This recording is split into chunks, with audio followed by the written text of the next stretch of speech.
Mengwu glanced at Zheng Guo, then at the clerks surrounding them. He pondered for a moment and said, "It's late today. Not suitable for digging irrigation canals. Let's all go and rest first. Get enough energy, and start work tomorrow. As for choosing an auspicious day, no one here knows this. It's better to start as soon as possible. And don't bother with those things." He believed that his king was blessed by Qin, and any day would be an auspicious day. Choosing a special day would be a disadvantage. Zheng Guo nodded. Although he was the host this time, Mengwu was obviously the highest official here. Not to say that everything was done according to Mengwu's opinion. At least, he would ask Mengwu's opinion before taking action. After a period of getting along, Zheng Guo also knew that Mengwu would not point fingers at his professional area, so he was more at ease working with Mengwu, knowing that they could rest for a day first. The many civilians who came were very happy. Now it was late, and they had been traveling for such a long time. They didn't really want to start now. They were even happier to meet a benevolent official who exempted them from working right after they arrived. Qin Yu saw that there was nothing else to do here, so she turned and flew towards the direction of the Jing River. The water here was turbulent, and you could hear the sound of the water hitting the shore without getting close. There were round stones scattered on the exposed river beach around. She projected a map of the Jing River and drew the location of the Zhenghua Canal planned by Zheng State on it with a red line. She carefully compared it and found that the place chosen by Zheng State was indeed easy to dig. In addition, when he said he wanted to build an irrigation canal, Ing Zheng ordered a part of the craftsmen to forge new digging tools. Before the coal mines, iron tools may have the disadvantage of being brittle and not durable. But after the coal, this disadvantage was greatly reduced. The newly forged tools are much more useful than the previous excavation tools. In addition to the limited time buff she gave, even if the number of people is much less than in history, she believes that the progress will not be too slow. Qin Yu stayed in Zhenghua for a long time. She saw Zhenghua lead people to start the Zhenghua Canal project with her own eyes. The other party's serious attitude seemed not to be building a canal for the enemy country. The professional ethics and ordinary people are not at the same starting line. Although the Zhenghua Canal has just started to be dug, Qin Yu is already thinking about what reason should be used to keep people after the canal is completed. Such excellent water engineers are rare in the warring states period. How is the progress? Mengwu patrolled around the Jing River today. After a round of patrols, he found Zheng Guo, and the patrol team to ensure safety was led by his men. Zheng Guo raised his head with the rough diagram he drew, and saw Mengwu's face before he realized. "Oh, you mean where the excavation has progressed? A few days ago, I personally led people to determine the location of the head of the canal. Today is the third day. It's strange." Zheng Guo put away the sketch in his hand. He looked at Mengwu seriously, but there was a little doubt on his face. In the past few days, less than 20,000 people have arrived nearby. I think the rest will have to wait for half a month. I thought the progress would be very slow, but I didn't expect. Everyone is very excited about digging the irrigation canal, and the progress is as expected at the beginning. This expectation is what he estimated after learning that the King of Qin only gave him 50,000 people. He originally calculated the speed of 50,000 people, but he didn't expect that now about 20,000 people can achieve the effect of 50,000 people. This may be because he reserved too much time when he estimated it, but it is also surprising to have such progress. At this point, Zheng Guo couldn't help but look around. The place where the two of them were talking was not by the Jing River, but had already dug a long distance. People were carrying the excavated soil and stones to transport them out. After being shocked by such progress, he carefully observed the civilians who came here to work. They looked similar to the civilians in South Korea. They lived better than the civilians in South Korea, but not too much better. But it was such Qin people who created a miracle. The speed of 20,000 people digging was similar to the speed of 50,000 people he estimated. He found that the strength of Qin people seemed to be generally stronger than that of civilians in South Korea, and the tools they held in their hands. He had never seen such a good digging tool before. It's not that there is any difference in style. He has seen all the styles. The only difference is that the color of the iron part is slightly different. It is this little difference that makes this tool better than any he has seen. He still remembers that when he first saw this tool, he thought that the King of Qin was really rich and powerful, and he took out such a hard, brittle and durable tool. Later he found out that he was wrong. This thing was indeed hard but not brittle at all, and was very durable. He didn't understand the specific difference between it and ordinary ironware. It might be some secret of Qin. When he guessed this, Zhengguo's hope for the survival of Han weakened by 2 points. He had seen so much in Xianyang and Jinghe, and it was difficult for him to deceive himself anymore. Perhaps the world should belong to Qin. With such a king, such ministers, such people, and such advanced tools, and their king of Han, after deciding that Han would be finished sooner or later, the burden in his heart was not so heavy. If Qin Yu said so, Zheng would be in a state of rottenness now. Whatever you do, the world will be unified sooner or later anyway. It doesn't matter. I will concentrate on repairing the canal. Meng Wu nodded, not caring much.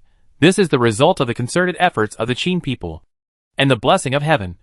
Even Qin will protect the Qin people in Qin territory. If General Meng has nothing else to do, I will go over there to watch. He didn't really want to deal with the ministers in the court. He just wanted to repair the canal quietly, mainly because he felt a little sad listening to Meng Wu bragging here. Go ahead. I'll go count the warehouse again. Meng Wu waved his hand, and didn't keep Zhengguo anymore. Part of the ironware sent this time has been put into use, and part of it is temporarily stored in the warehouse. After everyone arrives, some of these will be taken out, and the rest is for replacement. After the two separated, Qin Yu followed Zhengguo. She just noticed the subtle changes in Zhengguo's mentality. If she could read minds, she would have taken one on Zhengguo on the spot. But it was just a thought. There are such things in high-end shopping malls. But she is not interested in spending money to buy one and being a sucker. It's not worth it at all. From the expression on the other person's face, she'd probably guessed what the other person was thinking. Now the boundaries between countries are not obvious to ordinary people. This can be seen from the many ministers from foreign countries at the Qin court. For the lower-class civilians, there is even less difference. As long as the new king can make their lives better, they don't care who the previous king was. Maybe they don't even know which king was in charge of them before. Qin Yu is quite confident that Zhengguo can stay. First of all, the Zhengguo Canal will take about 10 years to build. During this period, Zhengguo will definitely not leave Qin. It is not certain whether Han will still be there after 10 years. Even if he is allowed to go back, he will return to Qin's territory. Zhengguo didn't know that he was being remembered by the whole army. He was still seriously directing people to dig the canal, reminding them of some things to pay attention to from time to time. He didn't dare to leave here easily. He was afraid that people who didn't understand engineering here would dig the canal crookedly once he left. So he had to stay here to control the direction of the canal. And he had been staying with these Qin people for the past few days. There were people coming and going on the construction site. And some people were not paying attention and could easily block him. In order to see the front clearly, Zhengguo moved slightly to the side, just when he was about to remind them to dig a little deeper and not stop at this depth. His feet slipped and fell towards the ditch. Zhengguo opened his eyes wide in horror. He would not die if he fell, but he would be injured. He was the person in charge of the project, and he was injured. Huhu. Are you okay? He was pulled by someone. Zhengguo stood firm with the help and walked a few steps to a safe place. He breathed a sigh of relief and looked at the man. This man was dressed in the most ordinary clothes. With a stone, he had cut on his back. He just pulled him up with one hand and pulled him up steadily. He was a little dazed for a moment. He knew his own weight. It was not as heavy as a boulder, but not light either. He was pulled up by someone with one hand. Was it a bit outrageous? Zhengguo couldn't help but look at the other person twice. And then he said, "I'm fine. You do your thing." This time he didn't stand in the place just now, and changed to a safe place to start commanding. However, what happened just now still penetrated his heart. Even ordinary civilians had such a big gap. The other vassal states were really hopeless. Qin Yu also breathed a sigh of relief with him. Fortunately, she is now a system with a very fast reaction speed. Even the time it took to temporarily cheat the person next to Zhengguo was less than 0.01 seconds. She just used bioelectricity to temporarily control the body of the person next to Zhengguo, and gave the other party's power a temporary blessing. Seeing that the debt owed increased by 1,000, she was not fluctuated at all. After all, she owed more than 3 million, and it didn't make any difference to owe another 1,000. For the ordinary Qin people just now, they would only wonder why they suddenly reacted so quickly, and they would not think much about it. For Qin Yu, the trouble was not that she owed another 1,000, but that she controlled someone else's body in a hurry. For this, she needed to write a report to the main system. After all, they were all serious, and it was not okay to control other people's bodies casually. Qin spent a minute writing the report. She did not send it directly to the main system, but contacted System 3303 first. Are you there? 3303, yes. What can I do for you? Senior sister? Your appraisal department is connected to many systems. Right? Have you heard that any system has controlled humans recently? 3303? Senior sister. What did you do? Ahem. Nothing. I controlled someone to save someone in a hurry. 3303, his. This should be fine. The system that was sent to be destroyed before was because the controller killed someone. There was a problem with the code. The main system said that it didn't need to be repaired and sent it directly to be destroyed. I know this. I asked this kind of question. But it should be fine. Qin submitted her report and chatted with 3303 for a few more words before logging off. Because of this unexpected incident, she did not return to Xianyang directly, but left her own spies here before rushing back to Xianyang. After returning to Xianyang, Qin received a reply from the main system, which only had 6 points. From these 6 points, Qin used her superb reading comprehension skills that she had developed during her 3 years of high school to interpret that the main system did not care about this matter. So she was not concerned about it. She had been away from Xianyang for almost 2 months. So it was a good opportunity to go and care about Yingzheng first. Although she would appear in Xianyang from time to time, Qin actually knew that her mind had been on Zheng State for the past 2 months. And the surveillance in Xianyang was less than before. In the past, when she was bored, she would go to see the fun of the Qin ministers. But now she was too lazy to go even if she was called to see it. The first thing Qin did when she arrived at Xianyang Palace was to inspect Xianyang Palace and found no assassins. After inspecting the Gongquan Palace next door, Zhao Ji and her male lover Lao Ai seemed to be very quiet recently. Zhao Ji seemed to be obsessed with male beauty and basically ignored the government affairs. If she was not mistaken, Zhao Ji had gained weight. She observed carefully and found that she seemed to be a little fatter than before. But it had nothing to do with her. It was okay if she was a little fatter. It was not like she could not afford to support her. As long as she did not make trouble, everyone could live in peace. After scanning the current key projects in Xianyang City, such as the forging workshop, she was basically relieved. At least the progress was guaranteed. Back to Yingzheng. Qin found that Yingzheng had begun to write on white paper. The heavy bamboo slips were abandoned before. She had discovered this when she had just inspected Xianyang. The rich families in the city basically began to use white paper as the carrier of text. She also heard that the best paper was sold at a high price. But in order to save face, those upper-class people would not care how much money they spent. They only cared that they had it, and others did not. And they would be superior if they said it out loud. Paper is gradually becoming more popular.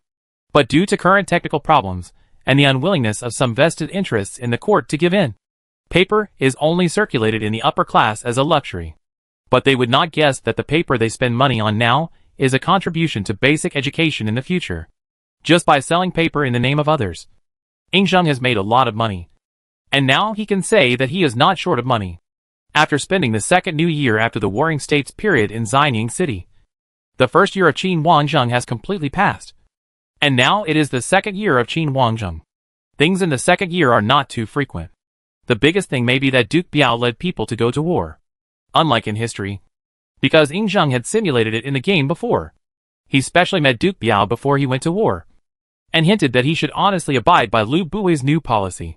In addition to the leader of the expedition, Duke Biao, Yingzheng also stuffed a retainer of Lu Bui into the expedition.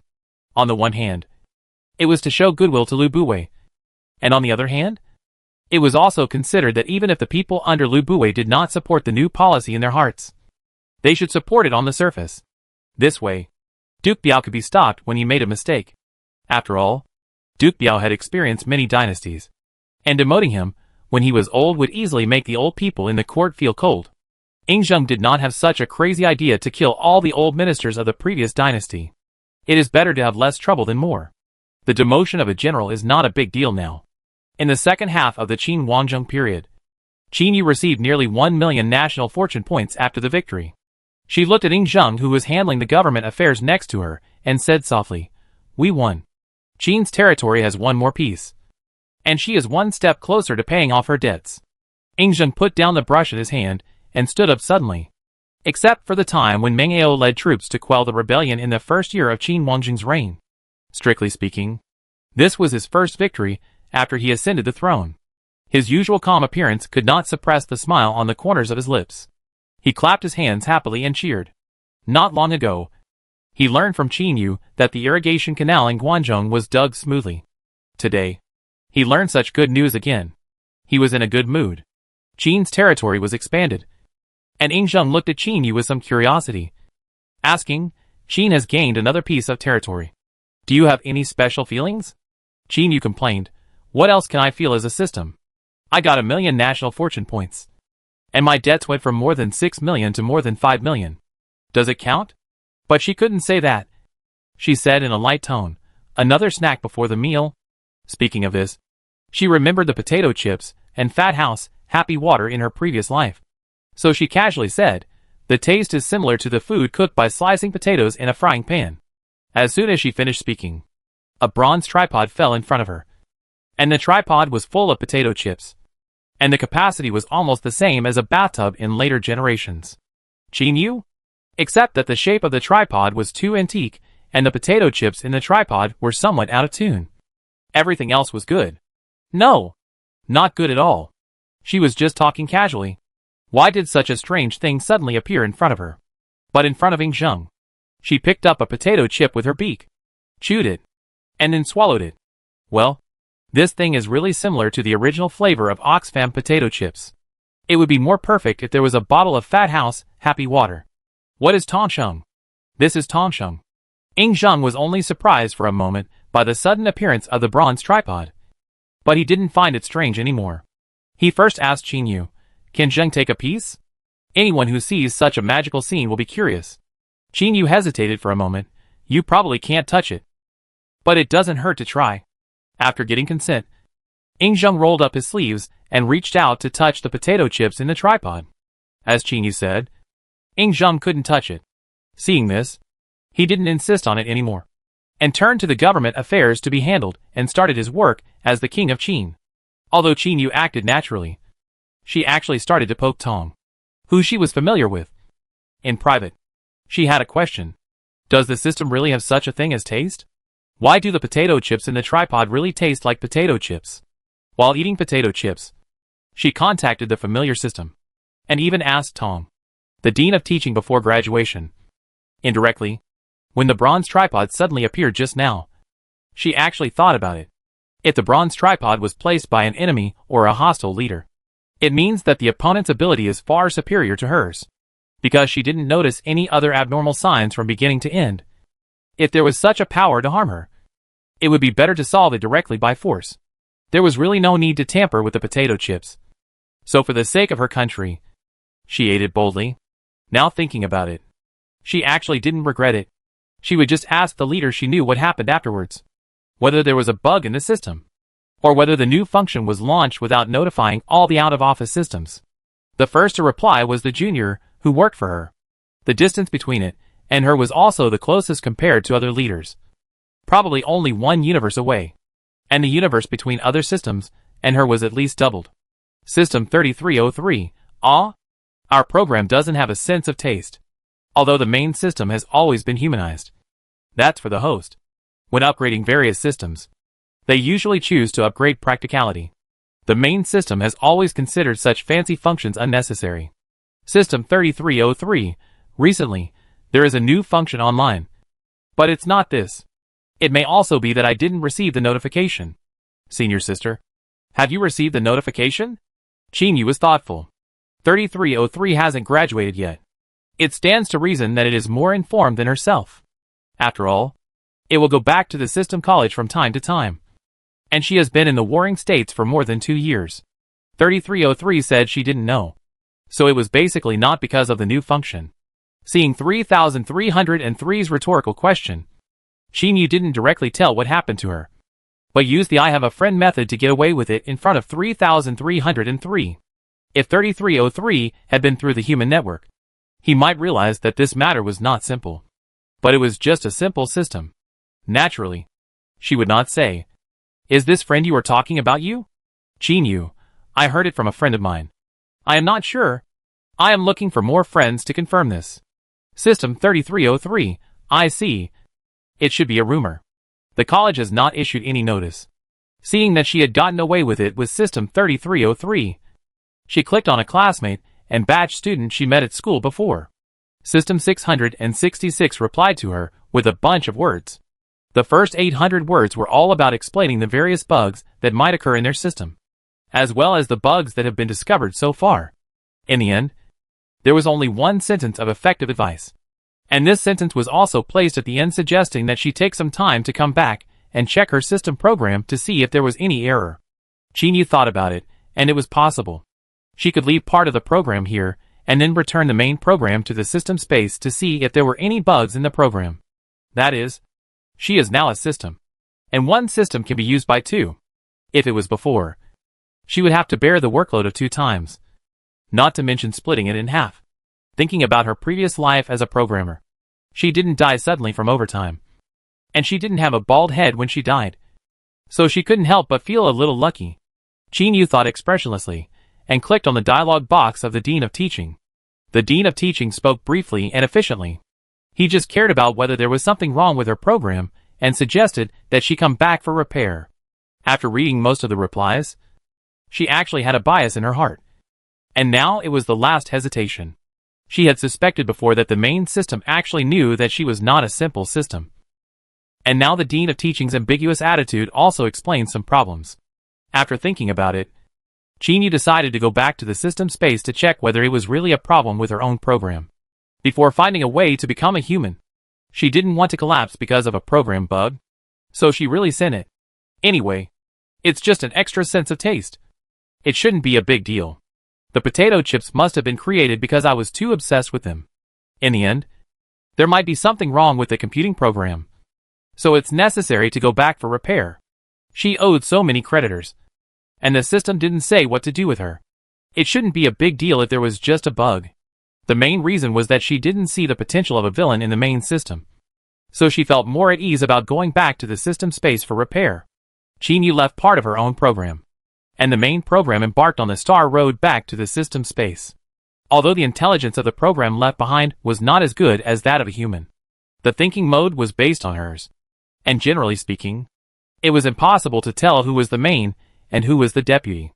Chinyu placed a coordinate locator on the side of Zhonghua, and then activated the small space shuttle device she carried. The unmanned space was distorted for a moment, and Chinyu, who was not seen by ordinary people, disappeared immediately. System space. The last time she was in the system space was the last time. She missed the system space a little after not coming back for so long. But considering the time it takes to go back and forth, she did not stay there for long, but quickly floated into the system college. Because once the system graduates, it will embark on the Star Road from the space shuttle machine not far from the entrance of the college to find its host and complete the set task. So the location of the system college is at the edge of the system space. Going to the middle is her birthplace in this system space, which is also the place where all systems are manufactured. In the middle is the location of the main system, but except for the systems with numbers less than 10, no other small systems have entered. They have seen the main system very few times. Only at each graduation ceremony will the main system appear and say a few words. This time she came back not to look for the main system. She thought she was not so shameless. So this time she came back to look for System 009, who she had contacted in the contact list before, and was the Dean of Teaching who sent them to graduation before. Although this Dean of Teaching seemed very strict, he actually cared about these small systems and had a very good reputation in the system forum. Of course, the more important reason was that this person's level was also very high, which could be seen from the number alone. Her number was within 10. Chinyu's own number was 777. And the number of the junior she had framed before was even 3303. Teacher 009, I'm back. Chinyu called out before she entered 009's office. She reached out and knocked on the door and asked politely, "Can I come in?" The alloy door in front of her cracked in the middle and then opened to both sides, revealing the figure of System 009. There was also a projection in front of her, and the picture played on it had been paused and disappeared after flashing twice. Chinyu secretly took a look and thought to herself that it was true. The rumors circulating outside that this Dean of Teaching was a middle school student were not without reason. It was unique for him to hide in the office and secretly watch anime. However, in order to prevent Teacher 009 from getting angry, Chinyu pretended not to see the scene. She said, "Hello, teacher. You suggested that I come back for maintenance before. I came back as soon as the arrangements were almost completed. When do you think the maintenance will start?" She was still in a hurry. It would take time for the two sides to go back and forth. Although she was very confident in Yingzheng, she was afraid of everything. She remembered that when she left, it was already the second half of the second year of Qin Wangjing. The old King Zhao died, and his son inherited the throne. The new King Zhao, well, it was hard to describe. What the other party did with his brain was not something that her small system could predict. It was not that she was afraid of Yingjing's accident. The sword on him had a magic shield enchanted on it, which was completely a cheat. If possible, she would still like to control the development of the situation in her own hands. Ahem. I remember you were still on the mission? 009 didn't mention the maintenance. He first showed concern for Chinyu's current situation. When he learned that her mission was going well, he nodded with satisfaction. You can go to the school's maintenance room first. If you can't find anything, go to the central area. Only 009 didn't know how many tokens Chinyu owed the main system. Otherwise Chinyu would have scared the code into disorder. The central area 009 mentioned refers to the place where all systems leave the factory. However, if there are only some minor problems, there is no need to go to the central area. Just use the maintenance room located in the school. She asked questions while walking with Chinyu. It was not convenient to ask too many questions when they contacted before. At this time, she began to ask some detailed questions. When you found this problem, did you check your own code? I checked it. I didn't find any problems when I checked it myself. All the codes are normal, except for the factory-provided codes. The rest of the codes are downloaded from the existing module area, which is no different from other systems. Have you done anything unusual recently? 009 looked back at Chinyu. Since there was no problem with the code, it meant that it was not a simple code problem. It was also possible that the problem could not be found by Chinyu, who had just graduated. This was the meaning of the existence of the maintenance room. When the system cannot find its own bugs, it will usually come to the maintenance room to check. The maintenance room's ability to find bugs is much stronger than the system. After all, the maintenance room only has this one function. Unlike the system, it has to load various modules. It is not uncommon for its own code and module functions to conflict. There have been many similar situations in the history of the Academy before. So some modules will have notes that they cannot be loaded at the same time as certain functions. 009 suspected that Chinyu was in this situation, but she had never heard of code conflicts causing the system to have taste. It should be a bug that has occurred recently. Chinyu heard this question and moved her eyes with a guilty look. She coughed twice and said confidently, "Because I have contacted the main system before. She gave me the task of developing a new module. The new module is based on the Emperor training module. But the mall is not enough to meet the characteristics of the new module I developed. So I took some codes from the esports module mall next door and integrated them in." 009 directly projected a few empty question marks next to Chinyu. She said, "There has never been such a situation before. How dare you?" 009's tone rose when she said the second half of the sentence. There are many systems in the System Academy. Her question attracted the attention of several younger students not far away. Chinyu lowered her voice. "Teacher 009. It's not what you think. I asked the main system before I did it. I dared to do it only after she said it was okay." Chinyu saw her teacher 009's code was messed up for a moment. 009 expressed her feelings with virtual flames in a bad mood, and said at the same time, "You are really bold. In the past, new modules were all made by the main system. You actually have the idea of making your own modules." 009 didn't know what to say. She sighed, "Forget it. You come with me to check it." After that, she scanned Chinyu's main program first, and made a huh sound 2 seconds later. She said, "According to my scan results, there is no difference from the normal system. Did you lie to me?" No. How could I have nothing to do and joke about this?" 009 looked at Chinyu with suspicion. How could she not understand the student she brought up? The system has loaded the intelligent mode, and it will have its own thinking. It will imitate some behaviors due to the surrounding factors.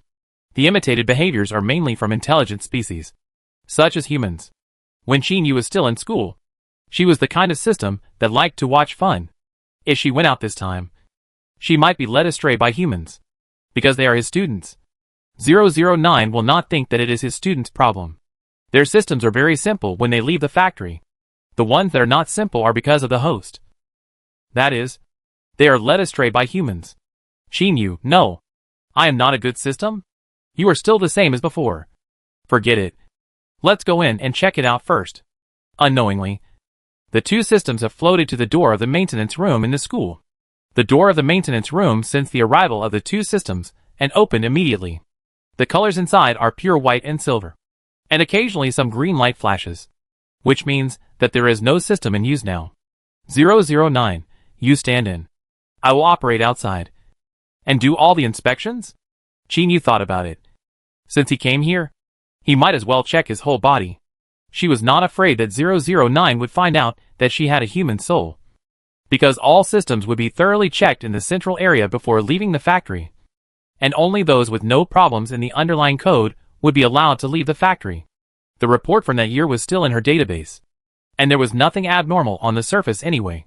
She followed 009's instructions and stuffed herself into a strange-looking silver-white box. As the lid of the box closed, a light green data stream flowed in the room.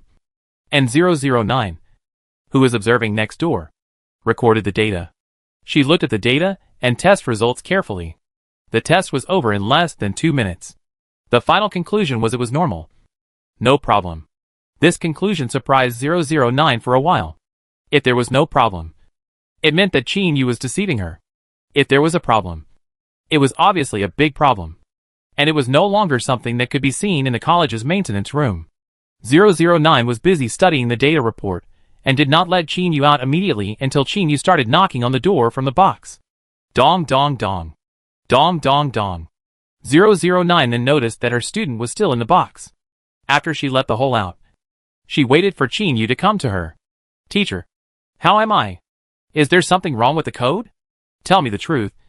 Do you think the world over there is too boring? So you want to return to the system space? Ah? Qin was stunned for a moment. And soon guessed why 009 said that. No. What I told you before was the truth.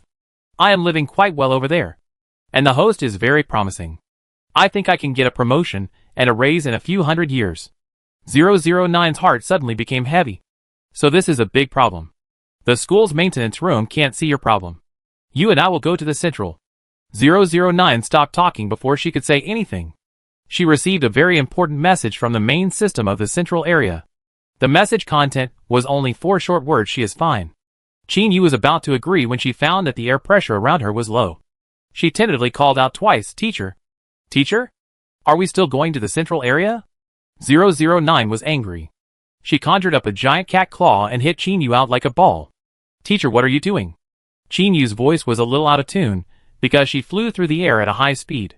She was hit by the cat claw several times in a row, and soon arrived at the entrance of the academy. The whole system was not hurt when it landed. She was just a little messy with the data she was hit with. But it was not a big problem. The inspection results are out. The data on you is normal. I worried for nothing. Seeing that 009 was about to get angry, Qin quickly apologized and admitted her mistake. After that, she ran away directly from the space transmission device. And 009 laughed and cursed twice. Qin walked on the star road and stroked the non-existent fallen leaves on her head. No, it's not her fault. She was telling the truth. Why did she apologize subconsciously just now? Thinking back carefully, Teacher 009's attitude changed too quickly. Teacher 009 had clearly proposed to take her to the central area before, but stopped halfway through. And then in less than 2 seconds, he decided that she was lying. Qin probably guessed what was going on. There was only one system that could make the system not question the system. And that was the main system located in the middle of the central area. All systems were created by the main system. And the main system personally determined that there was no problem with them. So Teacher 009 must have believed in the main system. Qin thought while leaving the star road and returned to the place where she put down the coordinates. After retrieving the coordinates, she quickly went to Xining Palace and replaced the sub-program that stayed beside Yingzheng without knowing it. In fact, this result is not bad. From the perspective of data, there is no problem with her. Even the main system came out to explain. Which is good for her in a sense. The only problem was how to please 009. She liked this teacher very much. When she first had the problem of not being able to load large modules, it was 009 who helped her find a solution. Although she still couldn't load large modules in the end, she at least graduated. She was very grateful to 009. 009, who was remembered by Chinyu, received new information from the main system. When she watched Chinyu leave the system space, she was thinking about why Chinyu did this. It couldn't be just to come back and deceive her once. Right? Ding. Hearing the message notification sound, a virtual screen unfolded in front of 009. She opened the message list formally, and then saw the main system's avatar flashing. 009 paused, and clicked on the conversation with the main system. Their systems with numbers less than 10 can directly contact the main system. Other systems do not have this function. Generally, they report to the upper level through the backend layer by layer. Among the many systems, the system that can directly contact the main system is very rare. Main system, still struggling? 009, no. It's just that 777th behavior is not within the system logic. And I am a little worried. Main system, don't think about it. She just wants to come back to see you, but is embarrassed to say it. The communication was unilaterally intercepted by the main system. 009 looked at the main system's reply again and again, and suddenly realized that her student actually, a system, suddenly felt a little guilty. Although the two systems were having fun when she used the cat's claw to slap the system away just now, she was the one who drove the system away after all. How should I talk to the students now? Chinyu edited the greetings, mainly to report to 009 that she was safe and that she had returned to the host safely. And then the second half of the sentence was to test 009's attitude in a tactful way. Unexpectedly, 009 said, "It's good that you arrived safely. Don't travel through the universe often in the future. What if you encounter a dangerous program damage? There are such systems in history. It's good that you are safe. And nothing else matters." Chinyu chatted with 009 for a while, and found that the matter was not simple. According to 009's personality, how could he forgive her so quickly after finding out that he was deceived? He would be awkward for at least 2 days. She thought of the main system again. Maybe the other party had advised her something. Chinyu cut off the communication. First received various data recorded by the subprogram, and determined the current year, the 4th year of Qin. She left in the second half of the 2nd year, and it has been more than a year since she left. It turns out that time travel cannot be tried too much. For more than a year, the subprogram continued to run according to her personality. But unlike her, who came up with something new from time to time, the subprogram she set up was only responsible for renewing the buff for those who dug the Zhenghua Canal. Compared with Qinyu's main body, the intelligent subprogram she left behind has very few functions. It is considered a relatively intelligent chat robot. But Yingzheng did not ask for help during her absence. He was very proud in his heart. Let Chinyu classify it, and definitely put Yingzheng in the column of independent miners. He was stuck with a bug at most. In the past year, he changed the people who dug the irrigation canal again and again. Basically, after building the irrigation canal for about 3 months, he would be notified that the corvée was over and replaced by the next batch of people. After the first batch of corvées who dug the irrigation canal returned home, Mengwu reported a thing. He found that this group of people were stronger than when they came. Yingzheng knew the inside story, and he also knew that this effect would only last for 3 months. But after the buff was over, Yingzheng said people to investigate again. Most people were in much better health than before digging the irrigation canal, and their strength had also increased. After some speculation, he guessed the reason. The help given by the motherland would dissipate. But if you can exercise well during this period, you may not be able to save 1 or 2 points after the end. So before the next corvée was levied, Yingzheng issued a decree that those who had previously dug irrigation canals would not be charged with corvée this time. This was a very strange decree. People generally did not care about this when corvée was levied before, because some of those who served corvée were guilty of crimes, and they came to use corvée to atone for their crimes. However, since the king had already issued the order, this order did not conflict with the interests of most people in the court. The ministers in the court had no reason to object, and all tacitly agreed to this practice. The third time, Yingzheng directly ordered that corvée be levied on both men and women, and those who had been levied twice before would not be charged. This time, someone stood up to oppose it. arguing that this might slow down the progress of digging irrigation canals. But Yingzheng pressed it down forcefully. He was no longer the young man who had just become king in the first year. After such a long time, he was not powerful enough to dominate the court. But he also had his own power. The minister's objection was invalid. Lu Buwei kept silent about it because he knew some inside information. Perhaps many ministers in the court would not understand. But Qin Yu certainly understood everything after seeing this record. She had no opinion on Yingzheng's behavior of using the bug. She just felt that he was worthy of being her host. And his ability to use the bug was as strong as hers. This could not even be considered a bug. The buff of 1 heart and 1 deed was given by Qin Yu herself to the Qin people who dug the Zhenghua Canal. How to use it flexibly depends on the host. She unfolded the Qin map. And there were densely packed red dots on the map. These were all Qin people who had used the 1 heart and 1 deed buff. Because they had used her buff, she was able to mark the other party's position and count the approximate number. There are about 250,000 small red dots now. And 50,000 people are still digging at the location of the irrigation canal. After 3 years of digging, about 1/3 of the irrigation canal has been completed. At this rate, Zhenghua Canal can be declared completed in another 5 or 6 years. After looking through the records about Zhenghua Canal, Qin Yu did not find any major problems. So she stuffed the records into her database and followed up on a yearly basis. Opening the records in Xianying City again. There are no major problems either. Only last year, the Yin Prince Dam was held hostage in Qin, which was a major event. And Lao Ai's power in the court gradually increased. The factions in the Qin court were even more chaotic. Lu Buwei has been very low-key in the past 2 years. In addition to being as strong as ever in terms of government orders, the whole person seems to be evolving into a kind old man. The records of Dongquan Palace next door are quite lively. After reading the records of the sub-program, she finally knew why she felt uncomfortable when she saw Zhao Ji getting fat before. Because Zhao Ji gave birth to a child for Lao Ai. It was not surprising to see Qin Yu. Because Lao Ai was not a eunuch. And the two of them would have a child sooner or later. What surprised her was that Yingzheng actually knew about this. It was a pity that she was not present at the time. Otherwise she could analyze what Yingzheng was feeling.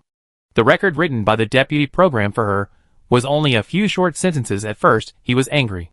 Then he stopped and ignored the person. Translated, Yingzheng ignored this matter. The child had no status. Zhao Ji knew to avoid him. And he could pretend not to see or know for the time being. What is most worthy of attention is that the people sent to Bashu to find black brine and yellow brine came back with many things that were very similar to her description. Last year, they began to try to use the method she explained to make well salt. But because it was the first time they heard of this salt-making method, the progress was not ideal. After the materials were used up, they could only wait for people from Bashu to send them again this year. On the contrary, cement was produced earlier than the well salt that was handed down earlier. It must be said that as long as the alchemists did not lie, their skills were not bad. Although it was outrageous that Qin Yu equated alchemy with cement forging. In order not to be punished, they really built a forging furnace according to the drawings they sent down. They became more skilled in trying the ratio of cement. That is, changing the materials for alchemy, and trying the two materials from 1 to 9 to 9 to 1. Although it was a bit stupid, it was useful. After dealing with the remaining problems a little, she began to study the extra things in her hall. Last year, Meng Ao attacked Han and took 13 cities. There was a big tripod in the hall, which contained lemon-flavored potato chips. Before March this year, 2 cities of Wei were captured. This time, the deputy program made a wish for Fat House, Happy Water, according to his own preferences. There was really an extra tripod in the hall, which contained dark brown Fat House, Happy Water. Qin Yu fell into deep thought. She seemed to understand, and didn't seem to understand. This phenomenon is very wrong, and it cannot be explained by science at all. But it is very reasonable according to the setting, she said. For a moment, she doubted whether there is really a national will in this world. Ha! But after thinking carefully, it should not be. This may be the embodiment of the energy overflowing from the timeline. And there is only one person nearby who can control the energy to manifest. She flew to the bronze tripod under Yingzheng's usual gaze, stood on the edge, took a bite of potato chips, and conjured a fancy straw to taste the Fat House Happy Water next to it. Tongsheng. Nothing more than that. She checked her data directly at the moment of eating and drinking, and found no abnormalities. Only the energy storage in the background showed an increase. There was nothing wrong with the things, so this should be normal energy feedback. She felt happier while watching Yingzheng working overtime while eating. What could be happier than watching others working overtime while you are slacking off? If there is, then it must be that she didn't eat hot pot and hum songs crossed out. Although Qin did think so in her heart. She was not slacking off in fact. She also had things to deal with. After reading the detailed report of Qin in recent years, she would reevaluate the current strength of Qin and use it to update the game she had made for Yingzheng before. Other things were also on her special schedule, as well as the history books she used for reference before. Although there were not many records about the warring states in her era, major events would still be passed down. She remembered that there would be a locust plague in Qin in the second half of this year, and she was thinking about how to find an excuse to warn in advance. In this way, Yingzheng handled affairs at the table in the hall, and Qin made a bird stand for herself near the tripod, eating snacks comfortably. The sound of the pen tip rubbing against the paper and the sound of eating snacks sounded at the same time. Yingzheng did not dislike the noise made by Qin. He had long trained himself to the state of meditation and concentration, and this little sound would not affect him, until a servant walked into the palace from the outside. He bowed respectfully and said, "Your Majesty, there are people outside the palace asking for an audience. They have documents from other countries in their hands. The king guarding the palace gate dare not make a decision on his own." Qin heard that at this time. The people who could be called who people were foreigners, but he didn't know where these who people came from. "Do you want to see them?" Yingzheng put down the brush in his hand, raised his head and looked at the visitor, and pondered for a moment. "Send someone to see me. Tell them that the necessary process cannot be omitted." "Yes, I will do it right away." After receiving the instructions, the servant hurried out of the palace. It took him a long time to walk from the palace gate to here. Now running back and forth would probably make the people outside the palace gate wait for a long time. Thinking of this, his pace quickened a few points, almost running, as a qualified attendant. Of course, she knew what the king meant. It was nothing more than a body search when entering the palace, and because of the identity of the visitor, she had to be more careful. In the palace, Qin was still thinking about which group of people the Hu people at this time referred to. After all, apart from knowing a few countries in the Warring States period, she didn't know much about the Hu people and the Huns. Her understanding of the Huns was limited to the Fenglangjutsu of Huitziubing in the Han dynasty. Although they were beaten to the ground by Huitziubing, they also successfully made her remember a little bit about the Huns. She looked through the historical records and didn't find any records on them. This was the source and limit of her understanding of history. Since she couldn't find it, forget it. When people come, they will always have to introduce themselves. It's not possible that a few liars made up an identity and could meet the king of Qin casually. In fact, the monks waiting to meet the king of Qin were not liars. They had the order of King Ashoka of the Maurya dynasty and documents proving their identities. They were not liars, but they were not serious diplomats. Otherwise, Qin would not have found records in the historical records. A businessman with a bad face followed the group. He was pulled in as an interpreter. But before arriving at the Xining Palace, he did not know that these people were going to see the king of Qin. When he arrived at the gate of the Xining Palace, it was too late to escape. As expected, he was stopped by the guards standing guard at the gate of the palace. Now, he was forced to follow Shi Fang and others and act as their interpreter. He secretly glanced at the solemn soldiers around him and felt his eyes go dark. When he was interpreting and guiding these people, he saw that they were not serious people. If he had known, he would not think about making money and run away earlier. Completely different from the merchants' mentality were Shi Fang and others who came to Qin for the first time. They had mysterious confidence that they could convince the king of Qin. After all, they came here with the help of the gods. Walking on the road in the palace, the attendant led them to a tall palace. He stopped and turned to Shi Fang and said, "The king's residence has arrived. I will go in to report. Please wait here for a while." After listening to the merchant's translation, Shi Fang smiled and nodded, and asked the people behind him to wait here with him for a while. Soon they got the opportunity to meet the king of Qin. After tidying up his clothes, Shi Fang walked into the palace in front of him with the people behind him. Compared with the team of 18 people when they came, their team to meet the king of Qin was much smaller. Many people who were not of high status enough to meet the king of Qin were not even brought into the Xining Palace. In the end, there were only 3 people who were really qualified to meet the king of Qin. Among these 3 people, there was Shi Fang and the merchant who acted as an interpreter, and another disciple who was very qualified in Shi Fang's opinion. Hashtag it and happy face. Shi Fang spoke in an incomprehensible language at first.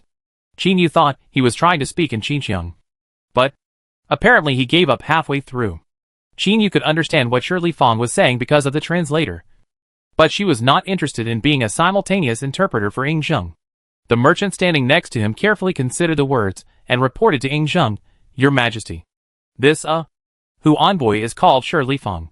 He said he came here on the orders of Ashoka and praised the construction of the Qin Palace as magnificent. Before Buddhism really entered the Central Plains, there was no monk."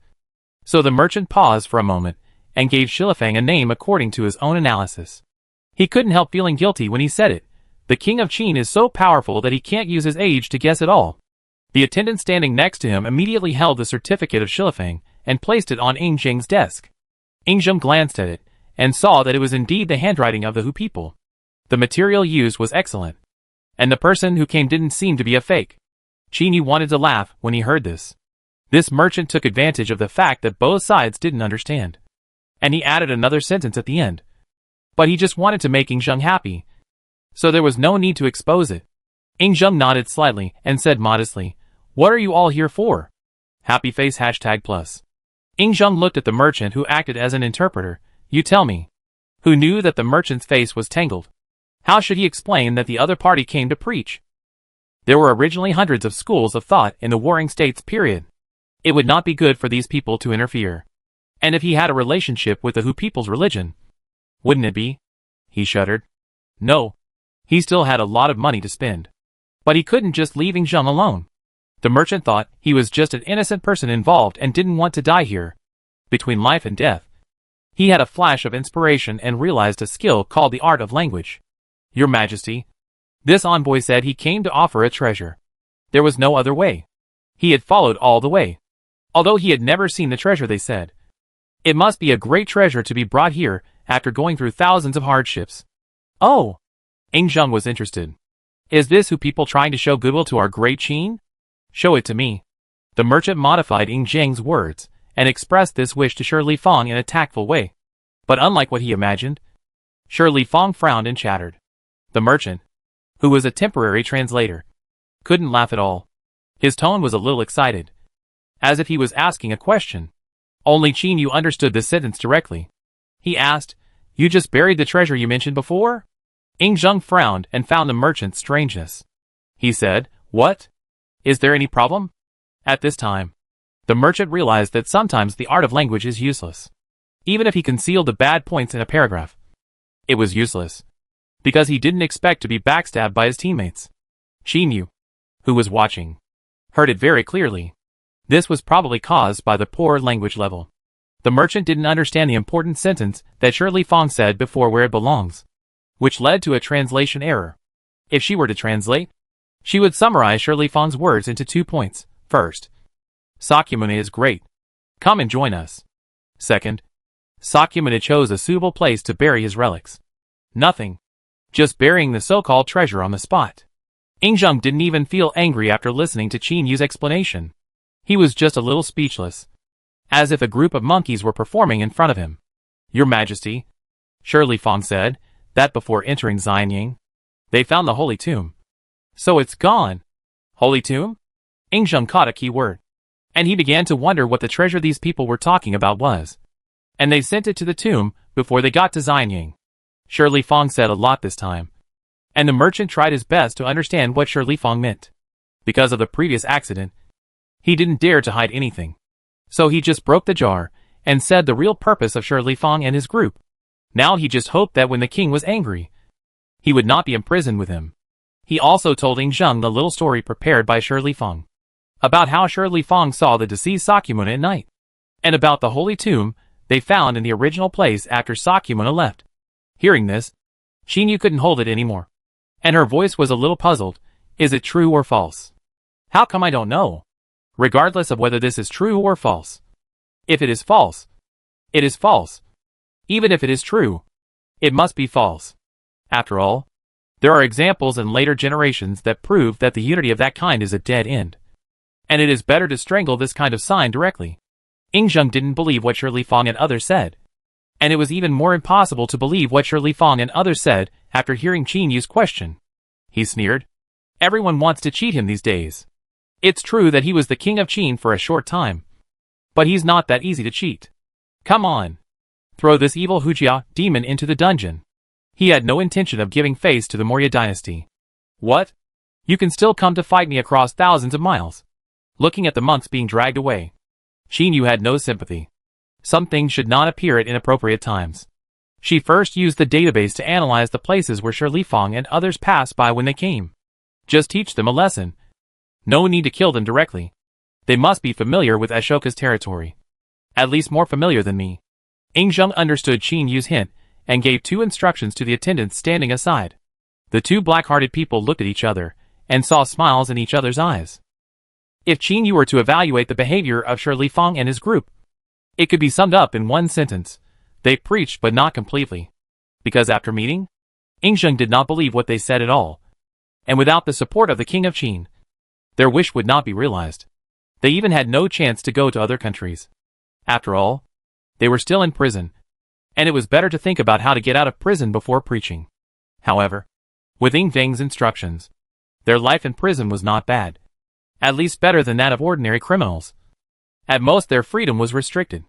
Yingzheng planned to leave them alone for a while, and talk to them after these people calmed down and cleared their minds.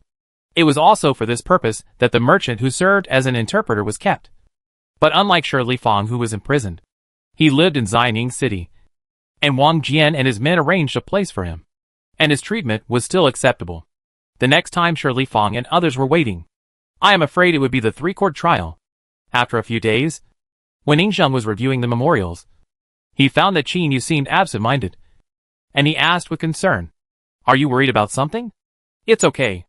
Qin Yu's voice was a little hesitant.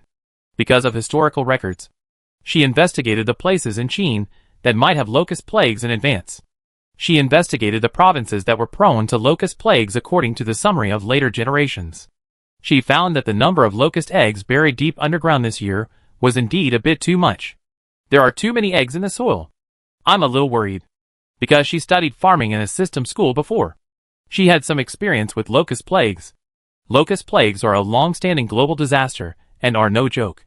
She also remembered some data from later generations. During the Qin and Han dynasties, locust plagues occurred once every 8.8 years on average. The highest in the Yuan dynasty was once every 1.6 years, and the average in the Ming and Qing dynasties was 2.8 years. There are more than 10,000 species discovered in later generations, and there are about 300 species in China. Just hearing the species can make people's scalps numb. And if you look at the high-definition pictures, it's no problem to make people suffer from intensive phobia. Less than half of the irrigation canal has been built, because the environmental changes caused by drought have provided locusts with a suitable living environment. It is normal for the number of insect eggs to increase.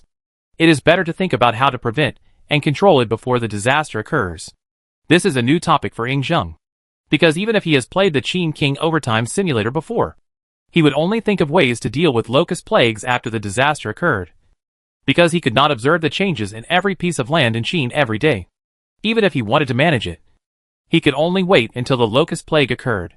However, because Qin King Overtime Simulator has been played a lot, he has become more proficient in dealing with disasters. For example, last year and the year before, he specially set aside land to plant potatoes, and then used the large amount of potatoes harvested to exchange for long-term storage food with the Qin people. Of course, this exchange rate must be exchanged for potatoes that are heavier than the weight of grain. In order to prevent possible disasters in the future, he set aside a piece of land to plant potatoes every year, and exchange them after the harvest. So the grain reserves in the treasury are actually more than before. Also because he had planted potatoes for 2 years, he gave up the idea of promotion. This plant is not suitable for promotion and planting. He is more concerned about the selection and breeding presided over by the Minister of Agriculture. Because there was no experience before, the progress in the past 2 years was relatively slow. But Yingzheng still ordered the Minister of Agriculture to continue to persevere. He had no reason to doubt Qin. This year's grain reserves are sufficient. Even if there is a locust plague, it can be safely passed. But this is first drought and then locust plague. Zheng still remembers that the order of natural disasters in the Qin Rise, when I first tried the difficult mode, was very similar to this. Ah. This. Qin Yu was silent for a while. That game is really pure randomness. At most, it adds a little bit of natural law. For example, the possibility of locust plagues will increase after drought. Or the rainfall in the next rainy season after drought will increase randomly. After all, no matter what, it must obey the law of conservation of matter. That's just random. Do you understand probability? Qin Yu thought about it, but still didn't explain what probability is. It's too troublesome to explain. Maybe I have to start from elementary school mathematics, crossed out. Then she started talking in a tone that you don't need to understand. That is part of the law of heaven and earth. It's normal for people not to understand it. Qin Yu's face was solemn. She started asking about probability at this time. She didn't dare to ask anything else in the future. Would she still have to teach calculus? Pain Mass JPG. The main reason is that she feels that she may not be able to explain it clearly. It's okay to talk about something mysterious. But if she is asked to teach mathematics, she feels that her entire database is overflowing with pain. It's okay to let her learn, but not to teach. What should I do if I want to prevent the locust plague in advance? Zheng looked at Qin Yu with a curious look. He believed that everything was interdependent, and it was not impossible as long as the right method was found. Even if he didn't know, there was still the motherland. Qin Yu wanted to say that he could use an airplane to spray pesticides. 20 to 30 milliliters of 5% ROIC suspension per acre for 50 to 60 kilograms. Just sprinkle it down. However, there were no airplanes or pesticides here. And the level of those alchemists who studied chemistry was not very good. So it was simply a pipe dream to prepare it by themselves. Qin Yu glanced at them all, and the bright red negative balance stung her eyes. After silently closing them all, she said, first of all, to treat locusts, we must first understand why locust plagues occur. You just said that there is often drought before locust plagues. Is there any other reason? Drought is one reason. It provides a suitable temperature for locusts. In addition, there is sparse vegetation in locust-prone areas. And the plants that grow in arid environments, dry and crisp locusts like to eat this kind. Qin Yu thought about it, but still didn't mention the impact of water content in plants. She told Zheng the reason in a more understandable language. I think we should send more people to build irrigation canals after this year. After the irrigation canals are built, they should be able to help with this situation. Qin Yu nodded, okay. But this will be after next year. Zheng thought about it in his heart. Because the number of people who have received the short-term blessing of the motherland for digging irrigation canals in Guangzhou has gradually increased. The number of people used by the Qin dynasty to fight can be discounted compared with before. And the saved people will be sent to build canals. This can even be regarded as a virtuous cycle. The most difficult thing to achieve this virtuous cycle is not to reduce the number of troops on the eastern expedition, but to obtain Qin Yu's consent. After all, this blessing at the cost of national destiny must be asked of Qin itself. As for the current locust control, he has encountered this situation in the game Qin Rise. He is confident that he can handle this matter after the disaster.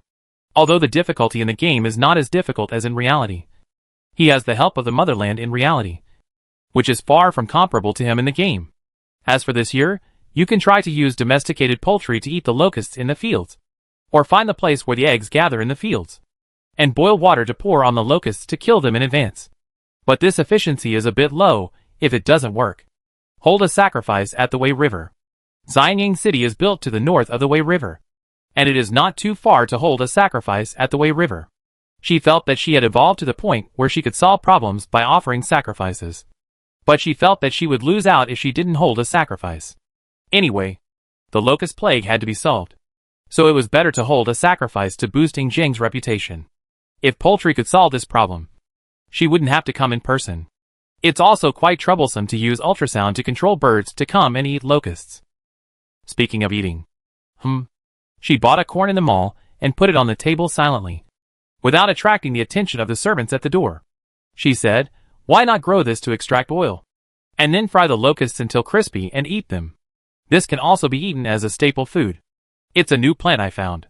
She pushed the corn forward, indicating that it was this that could be used as a staple food, not the locusts. Corn can be used to extract oil and can be used as a staple food.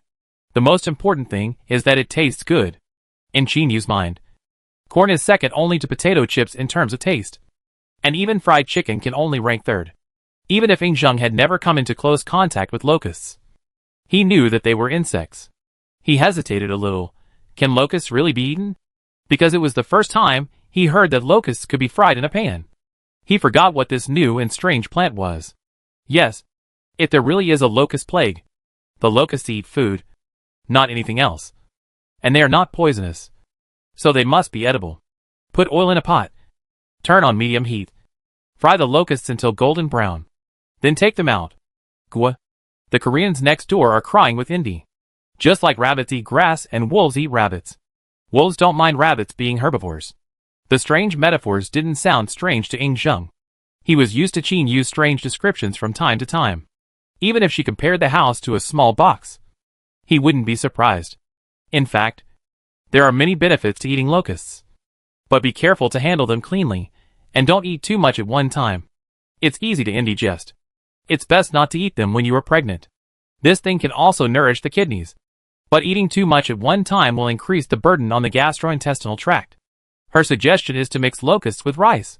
But it sounds a bit perverted. After all, she didn't say this suggestion out loud, but just reminded Zhang to eat less at one time. Zhang thought about it carefully.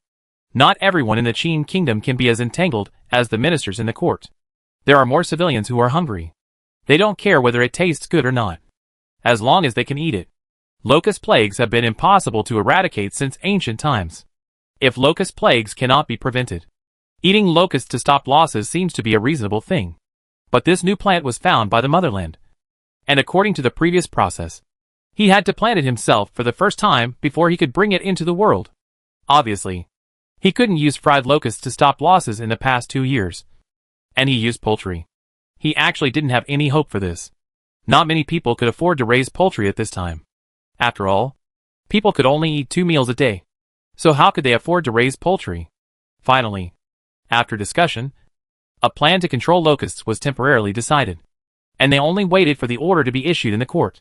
At the court meeting the next day, Zhang raised the issue of locusts. The Minister of Agriculture was also experienced. He also knew that locust plagues were very likely to occur after drought. Although he didn't know the reason, it was good to think of the result. He supported Zhang's preparation in advance. With the support of the Minister of Agriculture, many ministers in the court also began to discuss prevention and control methods in a low voice. The discussion was lively, and the final decision was to carry out the previous prevention and control methods and the method proposed by Zhang at the same time, so as not to cause accidents due to rashly trying new methods. Although Qin Yu thought that Qin's previous prevention and control methods were really not very good, she couldn't help but feel relieved when she saw their cautiousness. After the whole Qin state was mobilized, Zhang was not idle. He used the overtime simulator made by Qin Yu before to work overtime, constantly simulating various possibilities of this disaster. He still remembered that Qin Yu had said before that most of this game was the same as reality. Only the various events and results that occurred were uncertain, because the future had countless possibilities, and it would never be possible to assert what the future would be like without actually reaching that moment. Time is like a river, and every different choice will lead to different results and different branches. He also remembered the meaningful look Qin Yu gave him. Her ethereal voice, even unifying the world is not a certain thing. The future is changing at any time, and no one can control it. Qin Yu also remembered Zhang's answer. He said, I will cut off all possibilities except Qin unifying the world. There is no second possibility for the future I want. Qin Yu smiled. There are actually only 2 absolutely fixed results: the birth of the universe and the destruction of the universe. No matter what you do, it will not change. It may be delayed or advanced. The only thing that does not change is that the timeline is born from one point and ends at one point. Just like a giant football, all timelines will converge at one point. The birth of the universe and the destruction of the universe. They are the 2 places that all timelines must pass through. However, she did not intend to discuss philosophy with Zhang in depth. It was a good thing for young people to be confident. She could also stand behind and cheer for the host without worry. Just like now, Qin Yu watched Zhang constantly torturing himself in the game. If clearing the game once or twice can be considered fun, then pulling out a single level in a game, not to mention clearing it 100 times. Once this number exceeds 10 times, it will become a torture, unless it can be played automatically. The game will become a mandatory work. Watching Yingzheng constantly reopening the game just to simulate the locust plague in the game again and again. She couldn't help but think of the pain of manually brushing the dungeon before. And the rewards that were dropped when he was tired, and Blackett made men silent and women cry. And Yingzheng is repeating such a thing now. He concentrates on dealing with emergencies in the game. He has been playing this game for almost 2 years. He is much more proficient than he was at the beginning. And he has gradually explored all the settings of the game.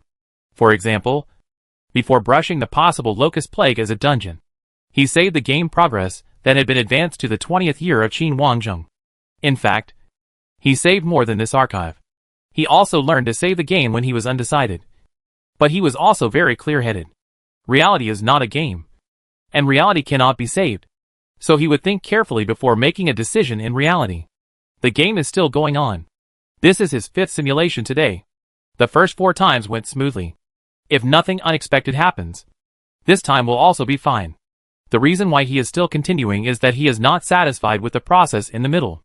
Although the results look the same. If he observes the process carefully, he is not satisfied. He thinks that with the help of this simulation, he can do better. Moreover, he wanted to simulate several times to experience what might happen in the future, so that he would not panic at that time. Although Qin Yu said that she would help him if it really didn't work, he couldn't really rely on Qin for everything. What if one day he could no longer hear or see Qin? In fact, this idea was a bit too much. If nothing unexpected happened, Qin Yu would stay until the host died. And there was no such thing as the host suddenly losing the system.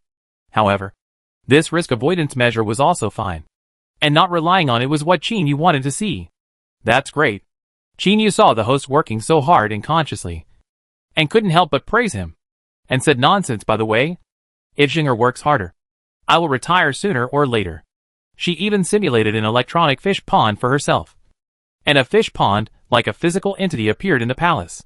Qin Yu conjured up a fishing rod and said, "Just like this." Qin Yu cast the rod and hook in Yingzheng's shocked eyes.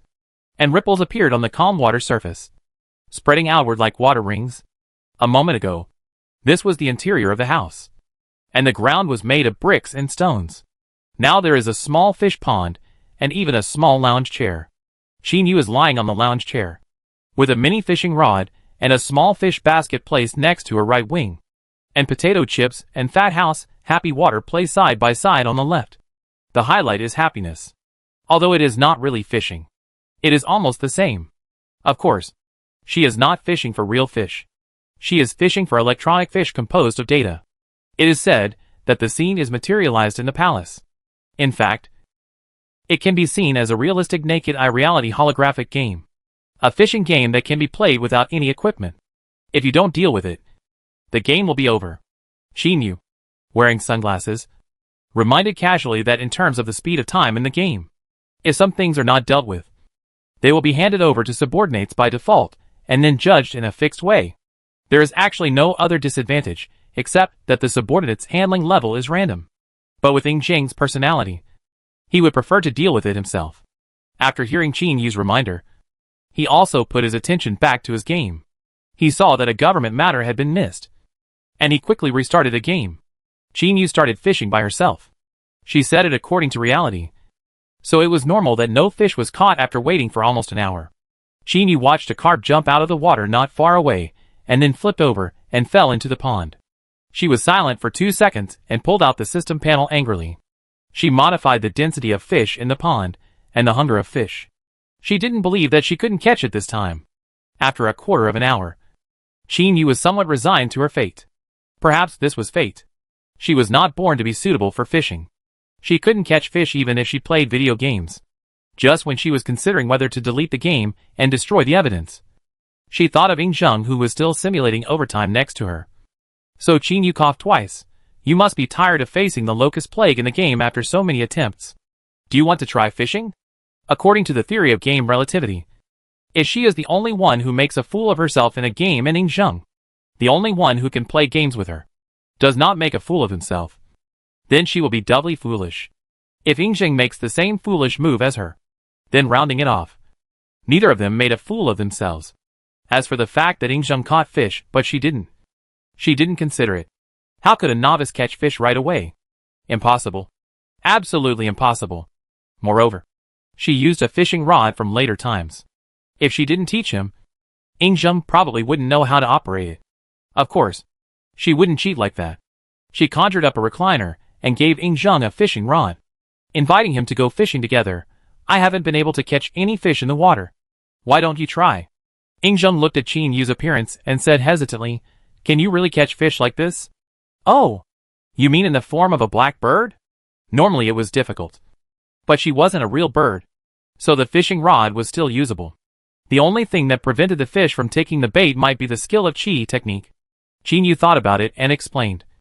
In fact, there is no difference between me appearing in human form and now. Qin Yu could see the curiosity and thinking in Ingzheng's eyes. And she smiled and said, Don't believe it? You'll understand after you take a look. The fog from the water source gradually enveloped the hall, and the visibility was almost reduced to zero. Ingzheng looked at it, and could only see the rich milky white color in his sight. Although it was not dark, he couldn't see his hand in front of his face. After a few breaths, the mist gradually dissipated, and he saw an adult woman in gorgeous clothes sitting gracefully beside him. In her hands, no, to be more precise, in her wings, she held a fishing rod like his, and gently cast out the hook. The slender stick floated on the water. She also had time to turn her head and talk to him. Look, isn't this the same as before? Under her wide sleeves were not human arms, but dark wings, like bird wings. The golden lines drawn around her eyes were holy and mysterious. He looked at those lines and felt that he had seen them on the map before, like an endless river or a winding mountain range lying on the ground. What are you standing there for? Cast the rod? If you don't cast the rod, I will definitely win. Qin Yu spoke confidently. She knew some theories after all, so it was no problem for her to bully Ingzheng, a newcomer. Just like what I did just now. The bait will automatically appear on the hook. Don't worry about that. The thin little stick can tell whether the fish has taken the bait. When the fish takes the bait, it will sink. So pay attention to it. Qin Yu explained in a low voice. It was mainly because she set it up that the fish would be scared away by the loud noise. Now she was just making things difficult for herself. Ingzheng imitated Qin Yu's movements and made a casting action. The hook successfully entered the water, which was already very good if judged by the standards of a beginner. Qin Yu's heart was beating. Could it be that she was the only one who couldn't catch any fish? No way. Qin Yu focused on the float. But Ingzheng's attention was not on fishing. He looked at Qin Yu sitting next to him from time to time. The feeling of warmth and wanting to get close became stronger, just like the mother's love that he had lost very quickly. He also felt familiar with the pattern embroidered with gold thread on the dark sleeves. It seemed to be a map of the Qin state. But compared to the maps he had seen before, the pattern on Qin Yu's sleeves was more abstract. Unlike the accurate and clear purpose of the map, these patterns were more like decoration. They were not even arranged in the correct order. When he was trying to tell whether the pattern on Qin Yu's right shoulder was Xining City, he was interrupted by Qin Yu's movements. She raised her wings and covered the fishing rod, although she held it in an empty grip. The fishing rod moved with her movements. Qin Yu raised her hand, wing, and a red carp jumped out of the water. The reel on the left side of the fishing rod turned and reeled in the line by itself, and soon pulled the koi to the front. Don't ask why there are koi. Just ask that there are everything in the pond. And as a fisherman, she will never catch anything empty-handed. Qin Yu happily put the koi into the fish basket beside her. She has achieved a breakthrough of 0, so she must be able to catch more later. Right? As if noticing Ingzheng's gaze, Qin Yu turned her head to look at him and sighed, Alas, I'm going to lose.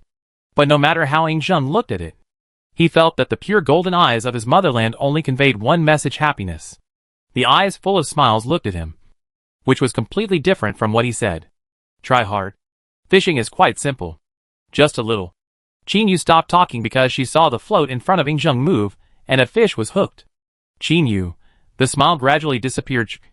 According to the game relativity, when the people around you don't catch fish, but you catch a fish, then the happiness generated is doubled.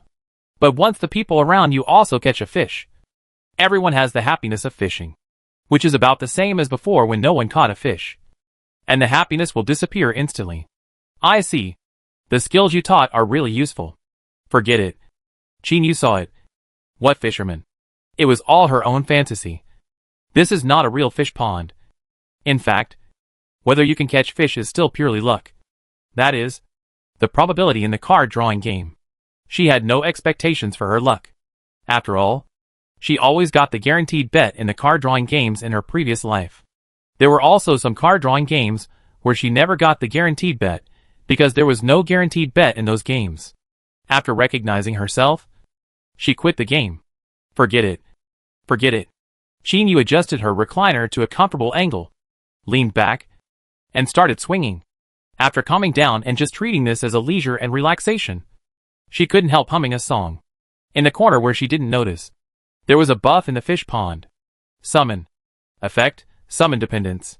This line of code seemed to have been modified by an unknown person, floating in a blind spot filled with confusion. Although it was no longer displayed, it had already begun to affect the fish pond. Shihuang did not notice this change. She was still humming casually. To Ying. It sounded like someone was singing in Shihuang in his ear. The ethereal lyrics dispersed like clouds and mist when he tried to distinguish them. Ying subconsciously felt that what Shihuang sang was not just a melody, but had content. But he could not distinguish it. He could not understand the content of the song.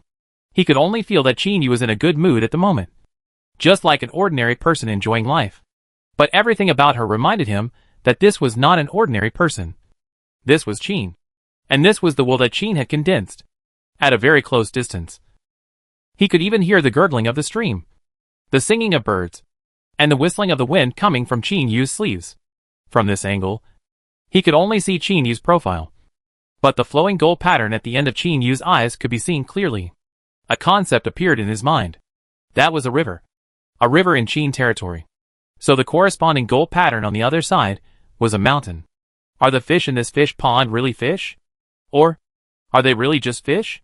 Shihuang closed her eyes and rested on the recliner, waiting for the fish to bite. To be honest, she was a little suspicious whether there was something wrong with this fish pond. She seemed to have used a cheat, but not completely. It couldn't be that the cheat recognized the wrong person. The cheat would not disappear. It would only transfer. So, Shihuang glanced at the black carp in Ying's fish basket. They were all electronic fish. Why was there such a big difference? After waiting for a long time without seeing any fish bite, Shihuang took back the fishing rod in anger, and her wings brushed over the hook. It was just an ordinary hook that flashed a golden light. She checked it, and it was fine. Could it be that she was the one with the problem? The pond in front of the two people was not even a complete pond, but only a part of a certain water area, lying in front of the two people in a long strip. A certain distance determined that the fishing activities on both sides would not affect each other. Shihuang checked the hook and cast the rod again. She just saw the buoy in front of Ying move again. She fell into deep thought after casting the rod. So it was because the electronic fish did not like the bionic system, and the electronic fish liked real people. Right? As she thought about it, a few potato chips floated from the tripod next to her. Shihuang crunched the potato chips and ate them, and the long-lost feeling of becoming a human came to her heart. She didn't care about the fishing competition. She secretly opened a screen that Ying could not see. The floating and flowing on it were all her codes, which were also the initial data that made up her. To be honest, she didn't believe that there was nothing wrong with her. But the potato chips seemed to be simply replenishing the back-end energy. The only remaining doubt was that she didn't eat much now. So there was no problem. She carefully checked the data while eating. A single character was the most inconspicuous in the torrent of data. But she saw a strange character. It was too conspicuous. The other characters were all normal black, and the font was also the most common.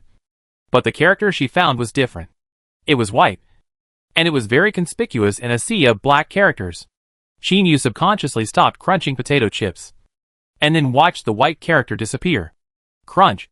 Shihuang chewed another potato chip, and even turned into a glass to drink a sip of Fat House Happy Water. The white character reappeared. Shihuang stopped, and silently counted in her heart. This time, the white character lasted 3 seconds longer than the last time it disappeared. She hesitated for a moment, and after weighing it, she thought that sufficient energy could allow her to do more things. And the appearance of white characters was not necessarily a bad thing. At least she could feel that the energy replenished by potato chips was not evil. So she started to eat potato chips again. By the way, she also opened a new document in the database on the benefits of luck. Luck is something that cannot be seen or touched.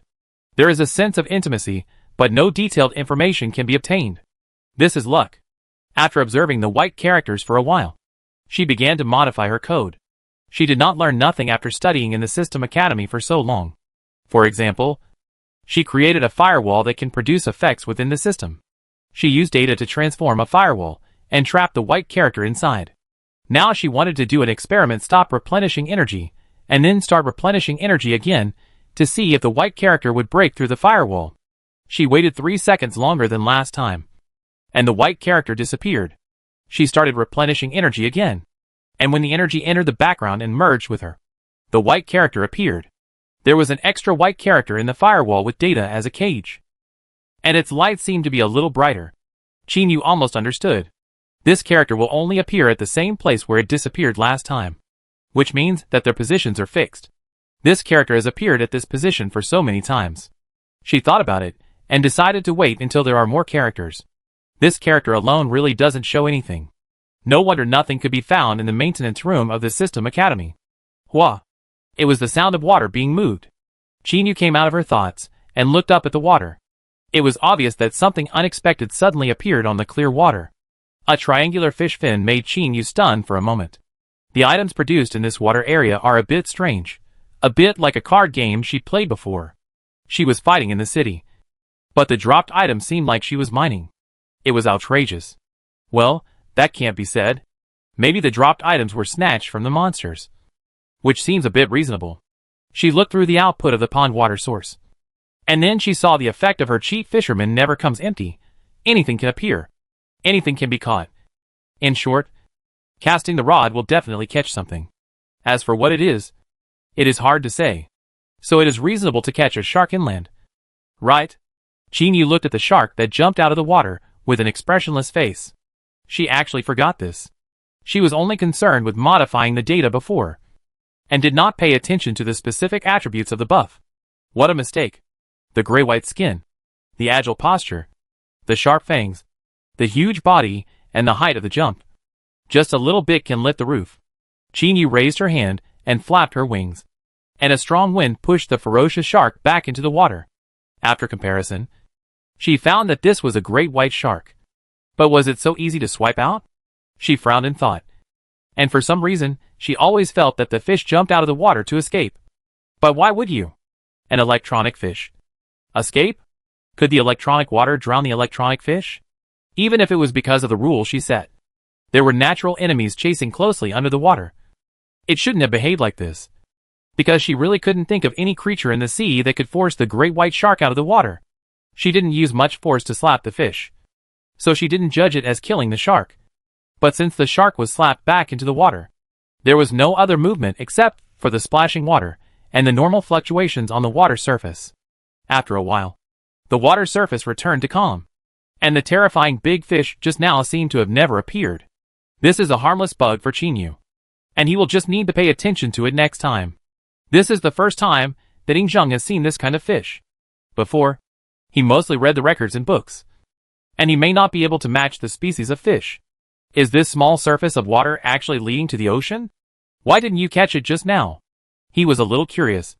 In his opinion, since he could hit the big fish back with a casual blow, it should not take much effort to catch it. Based on Qin previous attitude, he could see that the motherland actually wanted to compete with him in fishing. Although it was a bit strange, he was happy to accompany him. It's not time yet. Qin looked at Yingzheng and smiled meaningfully.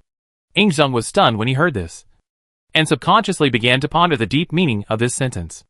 Although the current maps of various countries are very abstract, he also knows the approximate geographical location of each country. For example, only a few countries near the east have coastal areas, and several countries in the middle and his Great Qin near the west have no coastal areas. He is now in Xianying City, which can be said to be thousands of miles away from the ocean. He can actually see big fish that can only be found in the sea in the house. It is a wonderful experience. But is it just like that? He is more concerned about what Qin meant by it's not time yet. If it's not time now, then when is the right time? Let's stop here today. Qin didn't answer whether this water source is connected to the sea, but left an ambiguous hint. She raised her hand and released the fish in her fish basket. They should go back too. Yingzheng imitated Qin actions and released the two fish in his fish basket. He saw Qin Yu nodded with satisfaction, and his lips curled up slightly. Qin Yu was also happy to see the 3 fish disappear in the water. No one caught any fish today. According to the game theory of relativity, this is a win-win situation. Both of them, total, made money. She gave a thumbs up to her logic, and began to clean up the scene calmly. Because it was originally a scene simulated by data. And it was not difficult to clean it up. Just clear the data. The water area. 2 lounge chairs. Fishing rods and other things were removed by her. The 2 bronze tripods that could not be removed were moved to the corner of the hall.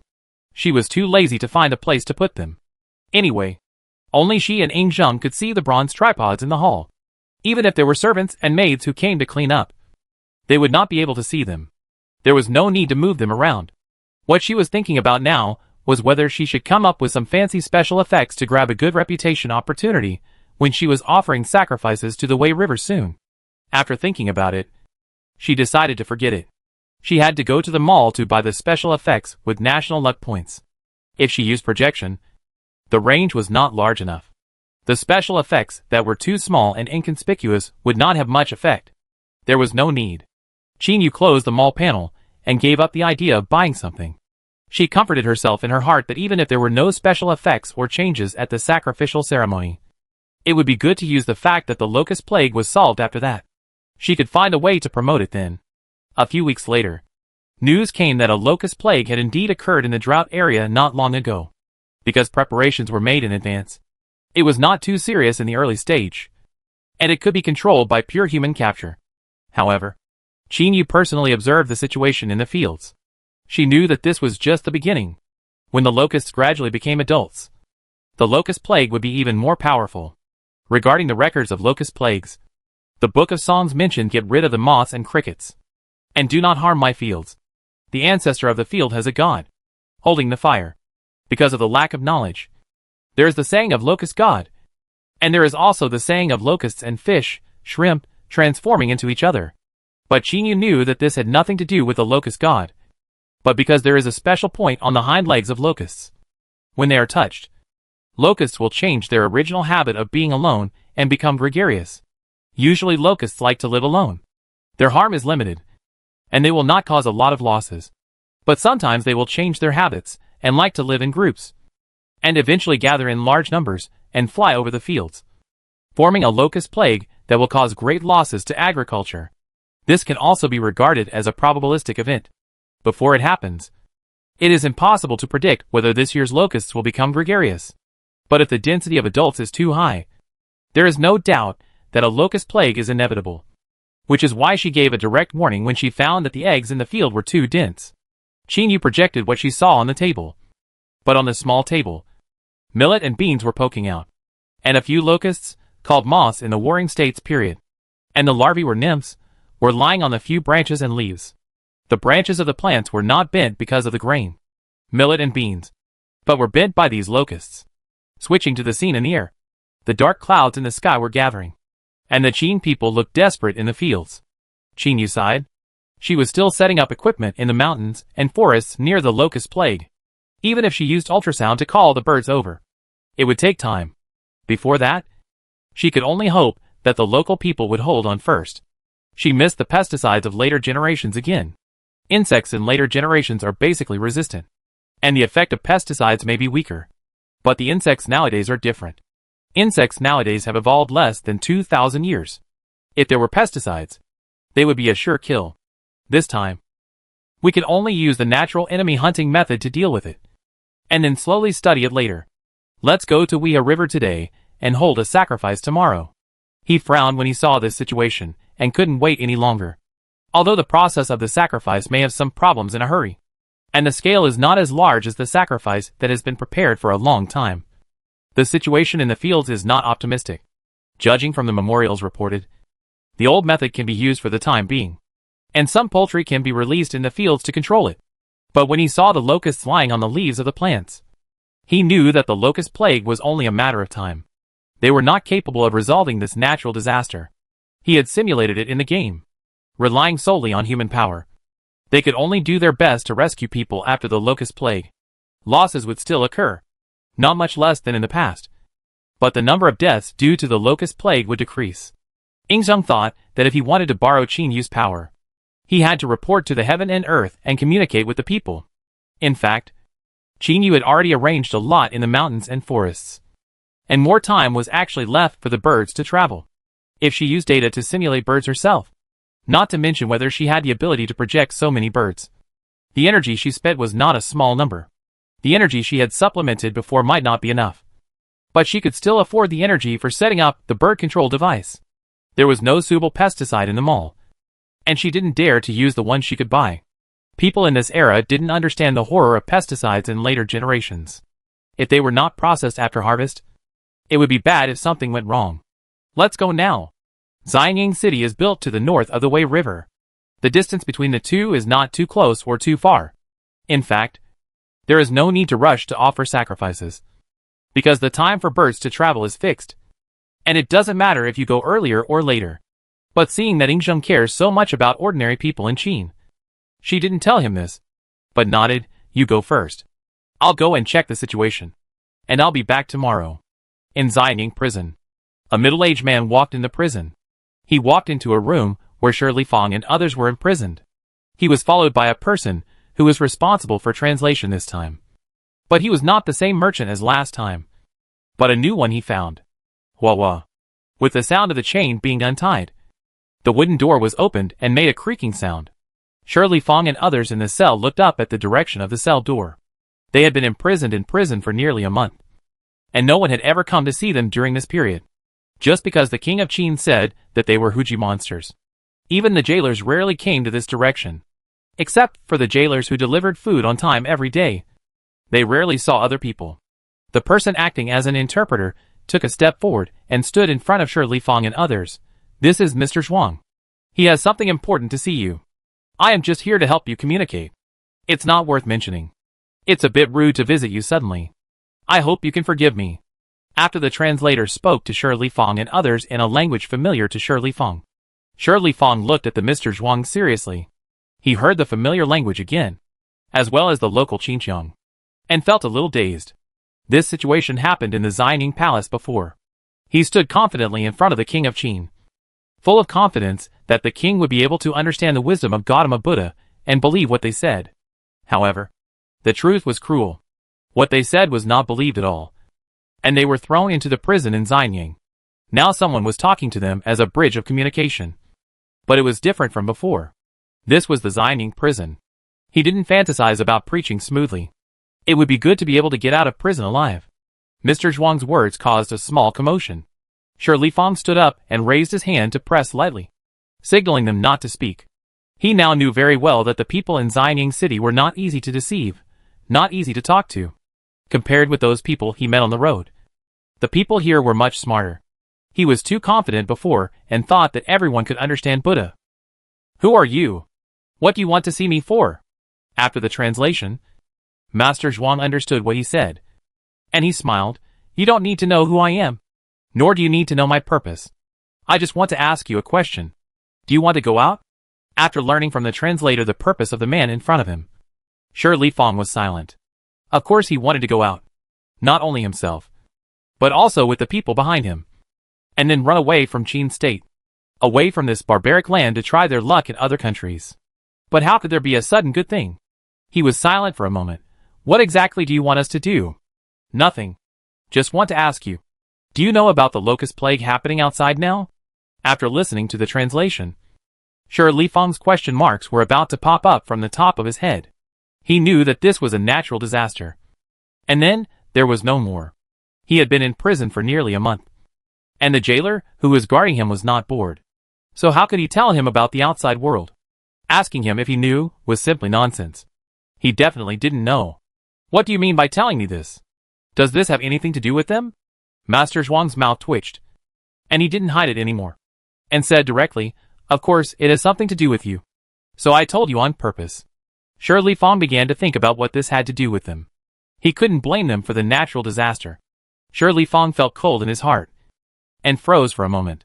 He looked up at the person in front of him, and began to panic. But he was the leader among the crowd after all, and he couldn't show this emotion. He said calmly on the surface, my companions and I have been in prison for nearly a month.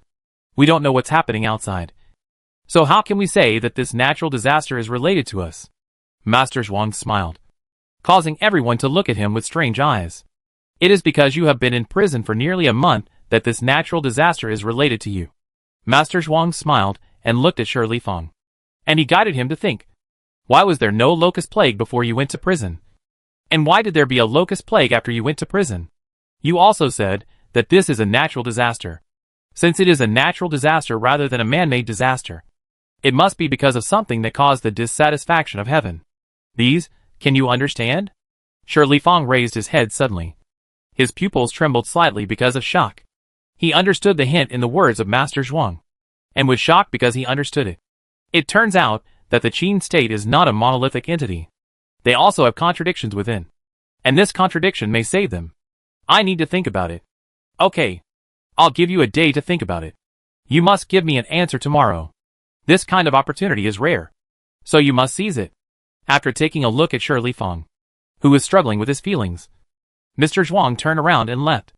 Before leaving, he winked at the retainer who was acting as an interpreter. The retainer understood and stayed. He began to persuade Shi Fang in a language that was familiar to him. If it wasn't for the obvious physiognomy that the other party was not from the same country as him, Shi Fang would have thought he had met a compatriot in a foreign country. Actually, you don't need to think too much about this. Think about what a locust plague is. It's a natural disaster. Has it ever been solved since ancient times?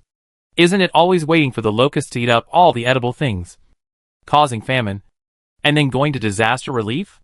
There has never been a record of successfully stopping a locust plague. Once this kind of disaster occurs, it is impossible to stop it. This is true both in history and now. What do you think?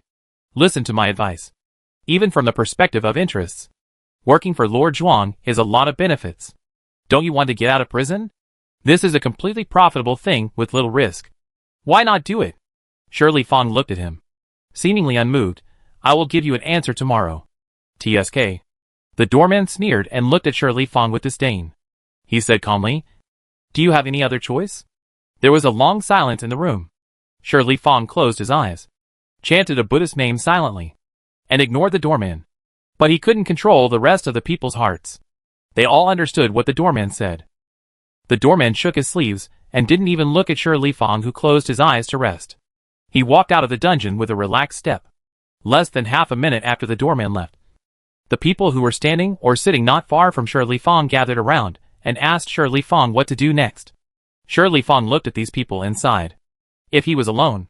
If he was alone. When he saw their actions and their anxious expressions, he understood that he really had no other choice, as the doorman said. The servant who left the dungeon gathered with Master Shihuang. The servant bowed respectfully and said, That man refused to give in and insisted on waiting until tomorrow. What do you think? Master? Oh! Master Shihuang raised his eyebrows and walked out of the courtyard first. A man got off the carriage parked outside the courtyard and put down a small stool. Master Shihuang stepped on it and replied while getting on the carriage. Humph. It's just the last struggle. You can come and explain the matter to them tomorrow. Master Shihuang sat in the carriage and lifted the curtain from the carriage. The servant hurriedly approached to facilitate his continued conversation. This matter is left to you. As long as they still want to live. No. As long as one person wants to live. This plan will be half successful. Master Shihuang took out a piece of cloth from his sleeve and handed it to the servant. He recalled the appearance of those people in the dungeon and wanted to laugh. It was really a blessing from heaven. The Hu people happened to visit. And the natural disaster happened just as well. Don't worry about the rest. Remember to come tomorrow. Yes. The curtain was lowered, and the servant put away the cloth. He could vaguely see Master Shihuang sitting up straight. The driver drove away with a command, leaving only the servant. The servant left until the outline of the vehicle could no longer be seen. Two figures followed him not far away. They were the people that Master Shihuang had ordered when he came out before, to follow the servant and ensure that he would not betray. The next day, in the Qin king's carriage, Yingzheng sat in the middle. Qin Yu still maintained her human form, but unlike the serious and upright Yingzheng, she leaned on the side, propped her cheek with her wings, and looked at the scene outside the window. Although the sacrifice was held outside the city on the bank of the Wei River, there were still many people on both sides. But they still remembered to keep a certain distance from the king's carriage, so as not to be driven away by the soldiers guarding the side. As expected, Watching the excitement has been human nature since ancient times. Qin Yu looked at the onlookers outside happily. In her opinion, the civilians nearby are living quite well, because the economic development driven by the new things in recent years has made the area centered on Xianying progress. The areas that are not affected are generally more remote areas, which are too far away from the capital, so it is difficult to manage and keep up with the times. No wonder the Qidao was built later. The backwardness of information transmission, even if some places belong to Qin in name. But in fact, the real administrators of the places did not necessarily consider themselves Qin people. It is better now. Qin's territory has not yet reached the biggest moment in history. If the 6 countries are unified, communication will be the biggest problem. Before she could come up with a solution, a small fat bird flew towards her. Qin Yu's expression remained unchanged. She asked using the system's dedicated contact method, "Why did you come here suddenly?" "Teacher 009 asked me to come here and give something to my senior sister." System 3303 landed on the wooden edge of the car window and turned its head. "But it seems that I came at the wrong time?" Qin Yu raised her eyebrows. "It can't be said that it's not the right time in this situation outside. It's just that I don't have time to talk to it. I'm really busy now." "What did Teacher 009 give me? You didn't contact me in advance. I was quite surprised that you came here suddenly." Teacher 009 said this was a surprise. "If you had notified me in advance, you wouldn't have felt happy suddenly. Senior sister, you should know better than me." "Right?" Qin Yu's mouth twitched. "What kind of feeling is that feeling of sudden happiness?" She didn't understand. "What is it?" "It is a built-in expansion pack for the ultrasonic amplifier. Teacher 009 read the log you submitted before and chose a more suitable one. In the future, you will be able to control more than just birds." Qin Yu smiled and received the amplifier from 3303. She was in a good mood. "Do you want to stay and appreciate the unique sacrifices in ancient times?" Yes. This is a rare research material." Hee. "It is also rare for me to come out of the interlayer of the space barrier." Qin Yu glanced at the main body of System 3303 and casually told it, "Don't go far later. Stay near me." "Okay. Understood. No problem. Thank you." Senior sister? When they arrived at the bank of the Wei River, there were already prepared sacrifices on the high platform that had been set up long ago. Qin Yu got off the car before Yingzheng, but she walked in the opposite direction of the high platform. Yingzheng watched Qin Yu walking slowly along the edge of the Wei River, and beside him was the voice of the ceremonial officer urging him gently, "Wait a little longer. Your Majesty, the auspicious time is about to pass." Yingzheng's eyes moved as he watched Qin Yu's figure, and he glanced at the ceremonial officer. "I say wait a little longer." "Yes." "Then wait a little longer." The ceremonial officer did not have the idea of persuading him to the end. Originally, this sacrifice was held in advance, and it was quite different from the auspicious date calculated before. It didn't matter if the auspicious time was missed again. Anyway, it was missed. "Senior sister, he seems to be waiting for you." Qin Yu put a question mark on 3303. "Is there anything about her here? Didn't they say before coming that they were here to brush up their reputation? If they really wanted to offer sacrifices to her, they could just put a fruit plate in the palace." "Senior sister, look. I compared the etiquette of ancient sacrifices.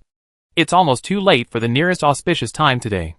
It's hard to explain if he's not waiting for you." Qin Yu was stunned. Sorry. She really didn't know much about auspicious times.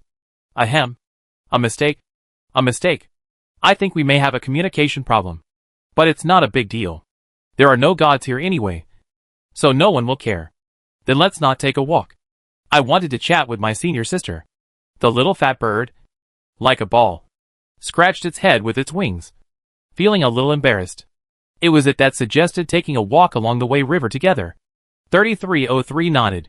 Humans are sometimes very strange. They think simple things are very complicated. It is reasonable for misunderstandings to occur like this.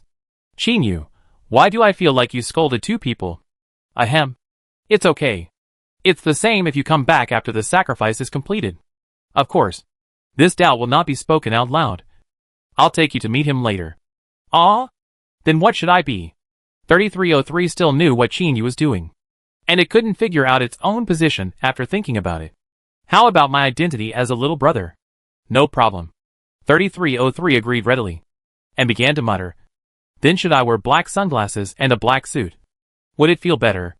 Qin imagined what a fat bird would look like in a black suit and sunglasses, and was silent for a moment. No. Just like that. The original you is the best you. You don't need clothes to decorate yourself. The main thing is that we are not the hand-to-hand party. Why wear a black suit and sunglasses?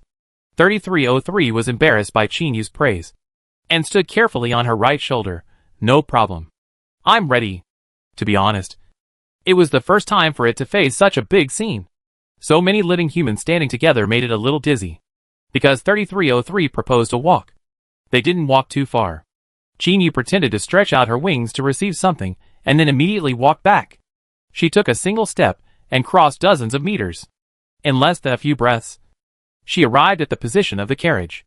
Her expression was still calm, as if the original process was like this. She nodded slightly. We can start. After that, it was mainly Ingdeng's work. Qin was responsible for daydreaming at the side facing the Wei River, which is commonly known as days. She was thinking about how to introduce 3303 to Ingzheng, and what identity would be better. As the ceremony went on, no one spoke until it ended. Qin was still standing beside Ingzheng. He was the only one who could see her on the high platform. What are you looking at? Hearing that Ingzheng was contacting her with telepathy, Qin turned her head to look at him, with an elegant smile on her lips. Golden patterns entwined between her eyebrows and eyes, and her golden pupils in the room turned pure black in the sun, just like obsidian. Want to see it? Under my rule? Just as Qin smiled and introduced 3303 to Ingzheng, the sky highways interrupted her words. And 3303, who was ready to appear, also froze on Qin shoulder. The giant black dragon rushed out of the Wei River. Qin face was calm, and she just frowned. Golden light flashed around him, like a bowl turned upside down, and the water splashed down from above. Except for the few people in the golden light, everyone standing on the river bank was wet by the huge waves raised by the black dragon. The people standing on the river wanted to escape, but after seeing the giant creature, the feeling of powerlessness seemed to control them, and their legs were so weak that they could no longer move. Even the soldiers in charge of guarding could not react for a while. If it was just a brutal enemy, they would not have such a reaction. But facing the legendary creature that was like a god, their minds were blank. Only Wang Jian, who was responsible for safety, rushed to the platform quickly after a moment of stunned, protected in front of Ingzheng and said, Your Majesty, are you okay? Nothing. No need to worry.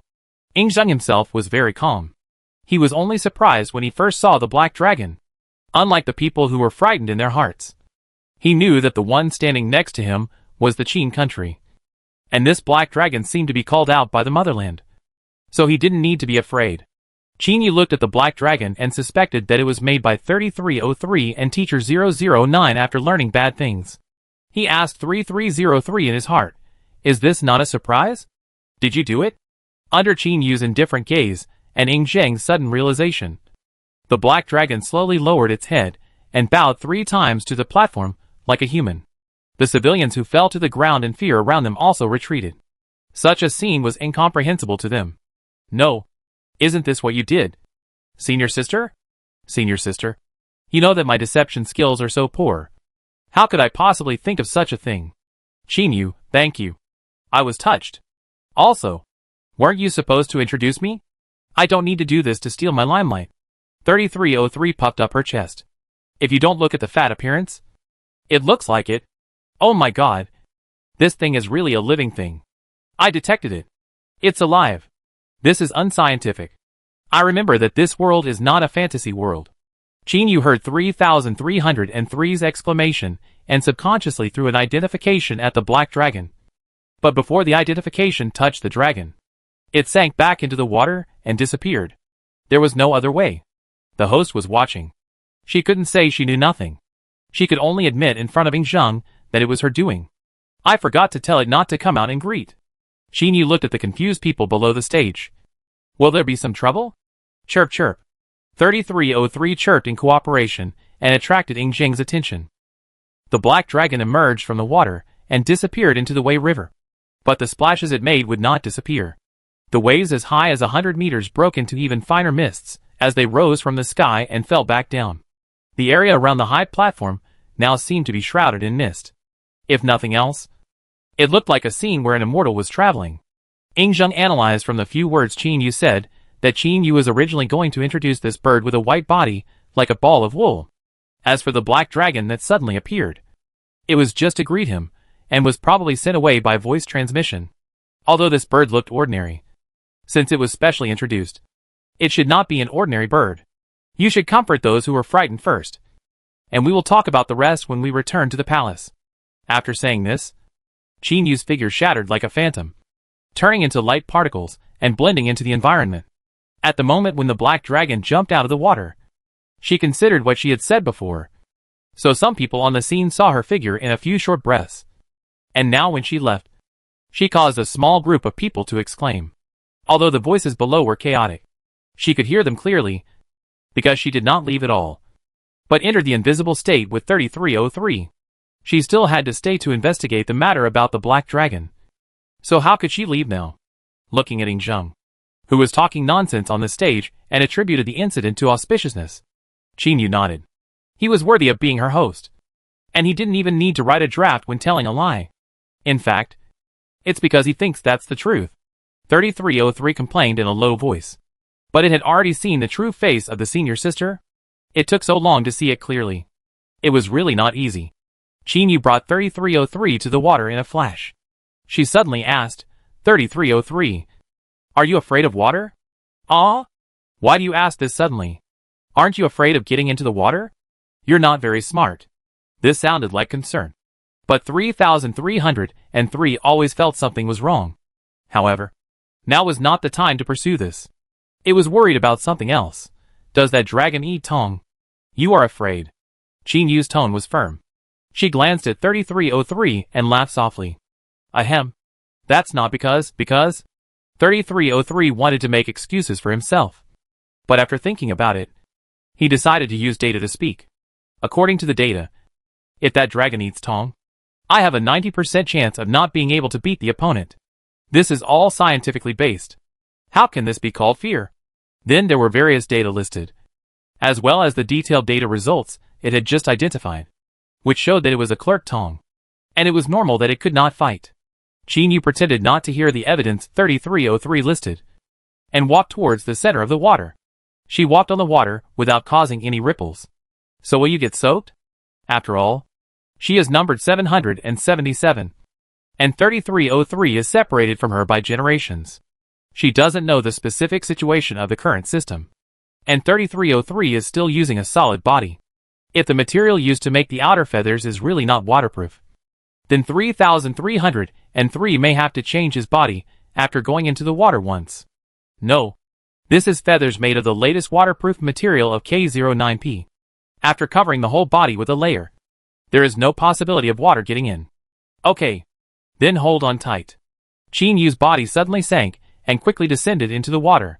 Before 3303 could ask what he meant by holding on tight, the two of them had already reached the bottom of the Wei River. The mud and sand at the bottom of the water were soft.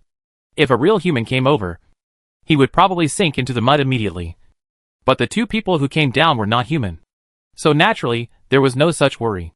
Qin Yu walked under the water as if walking on flat ground, and even had the mind to ask 3303 about his feelings. How is it? Does the water pressure affect you? 3303 always felt that Qin Yu was using it for an experiment, but it didn't dare to ask. 3303 flapped its wings twice in the water, and didn't dare to speak. It didn't want to study the topic of whether the system would get water when drinking water. Qin Yu was the same. The two systems changed their communication methods tacitly and stopped talking. Aren't you afraid, senior sister? The topic changed quickly. Qin Yu raised his eyebrows, and a smile appeared on his lips. Why should I be afraid? It's it that bowed 3 times. So it's it that I should be afraid of. Don't forget that you are a clerk system, and I am not. But if you want to fight it alone, I won't ruin your good fortune. Qin Yu said casually and mischievously. After all, humans often say, clerks are the best fighters, and because they are too strong, they can only be clerks. 3303 was anxious, and it said, humans know nothing about systems. I can't fight. Qin Yu's long black hair floated along the water. Although there was no one under the water, she still maintained her national settings very professionally. Oh, I understand. No, senior sister. I don't think you understand. 3303 said you don't understand. But his hands were not satisfied. Since he entered the water, he consciously began to scan the underwater situation. After scanning this section of the river, 3303 found more than 100 kinds of aquatic creatures, but no trace of the black dragon. You are anxious. Oh. No, what happened? Did you find anything? No. I scanned the area nearby and found no signs of creatures that matched the situation. 3303 hesitated a little, because when it just identified and threw it to the black dragon, the data set made him very sure that the black dragon existed. At least it definitely existed at that time. It felt strange because it didn't find anything. If it really found the black dragon staying at the bottom of the water, it should have thought of reporting to the main system and then finding someone to throw the black dragon into the fantasy world. Oh, not strange. I monitored the energy fluctuations nearby and found nothing strange. Everything showed normal. But this is also the most abnormal part. Both systems saw the fantasy creature. And 3303 also threw an identification. Qin also got the identification results from 3303 at that time. The data on it showed that it was indeed similar to the data of fantasy creatures sent by some predecessors. But Qin was not in a hurry. The way the other party bowed 3 times to them showed one thing. That it was not here to cause trouble. Qin came down now out of curiosity. And by the way, he also wanted to see if he could have another tool dragon. Is it strange or not? 3303 was a little confused. It was just an ordinary system. And it didn't know what Qin was thinking when he said this. As an honest system, it decided to ask directly. What's strange is that no strange energy fluctuations were found. The reason why it's not strange is that I simply think that nothing on this blue planet is strange. 3303 spent a few minutes to sort out what happened at this stage. It only had one thought now. Is Blue Star so dangerous? Should it avoid Blue Star when looking for a host in the future? Blue Star is too scary. It feels that it cannot control it. Besides, a black dragon is nothing. There is no need. Qin Yu's expression was very calm. She really felt that nothing on Blue Star was strange. She had seen a lot of system forums. What was strange about this? It was completely unexpected and reasonable. She released her subprogram and continued to walk along the Wei River with 3303. Although she said that she didn't care and it was unnecessary, she still had to investigate it herself to feel at ease. Because it was boring and repetitive homework afterwards. 3303 began to do 2 things at the same time and took this opportunity to learn from the senior sister. Senior, if I want to avoid the Blue Star host in the future, which planet should I look for? Do you not read the system forum? Most Blue Star hosts are quite normal, so there is no need to avoid them. The Blue Star isotopes in the universe are mostly scientific, so there is no need to worry. 3303 is stuck. It really does not read the system forum, because the forum does not allow discussion of hosts. And the remaining posts are mostly science posts and chats of various systems. It is just that its grades on human psychology are not very good, and it is not interested in daily chats between systems. So it does not read the forum much after that. As if guessing what 3303 was going to say, Qin took the initiative to explain, because of the discussion of the hosts of various factions on various planets. Something happened in the end. So the forum prohibits the discussion of host and planet discrimination. But it's not like there are no hosts after that. You just can't understand it. As for hosts, I still recommend Blue Star. Before the ban, Blue Star hosts were at the top of the contempt chain. Just find a suitable host and bind it. So there are encryption methods. 3303 sent Qin an emoticon package of a cat brain overload. It was too naive. I know. Senior sister. You need to find a host from Blue Star. A modern Blue Star host. A Blue Star host that abides by the law. And be an excellent clerk, Tong. Seeing that Tong was fooled by himself, Qin also had a little conscience. The technology side is not necessarily that safe. You can read this post, and then you will understand. Qin sent a link to 3303 and opened the flow map of Weishui River and the map of all waters in Qin. She was calculating how long it would take to check all the waters in the country. Humans know to obey traffic rules on the road. But why do they run recklessly in the universe? They have no sense of public morality. Tong, who was almost hit, and did not want to reveal his name. 3303 did not understand the name of this post when he saw it. But if the spaceship was driving recklessly, there would be no need to post such a post. Then it saw the details. Oh! Drifting around the corner with Blue Star. With Blue Star? Look! So there is a black dragon here. Isn't it reasonable? Reasonable. Too reasonable. 3303 felt that its database was about to break. Because it saw Tong in the post saying that this was the result of technological progress, and it was not worth making a fuss about. And then the poster replied, but it passed by me with the background music playing all the way. Okay. It admits that compared to running away with Blue Star, the black dragon is really nothing. Actually, I admire those people. They didn't forget to take their old mother with them when they ran away, which really made me feel relieved. 3303 was about to confirm Qin Yu's statement, but realized something was wrong before he said it. Senior, your thinking is, why do you think in this way? Aren't you a master? Soul questioned. Yes. Why do I feel relieved? Yes. Why would she think so? She is a system in this life.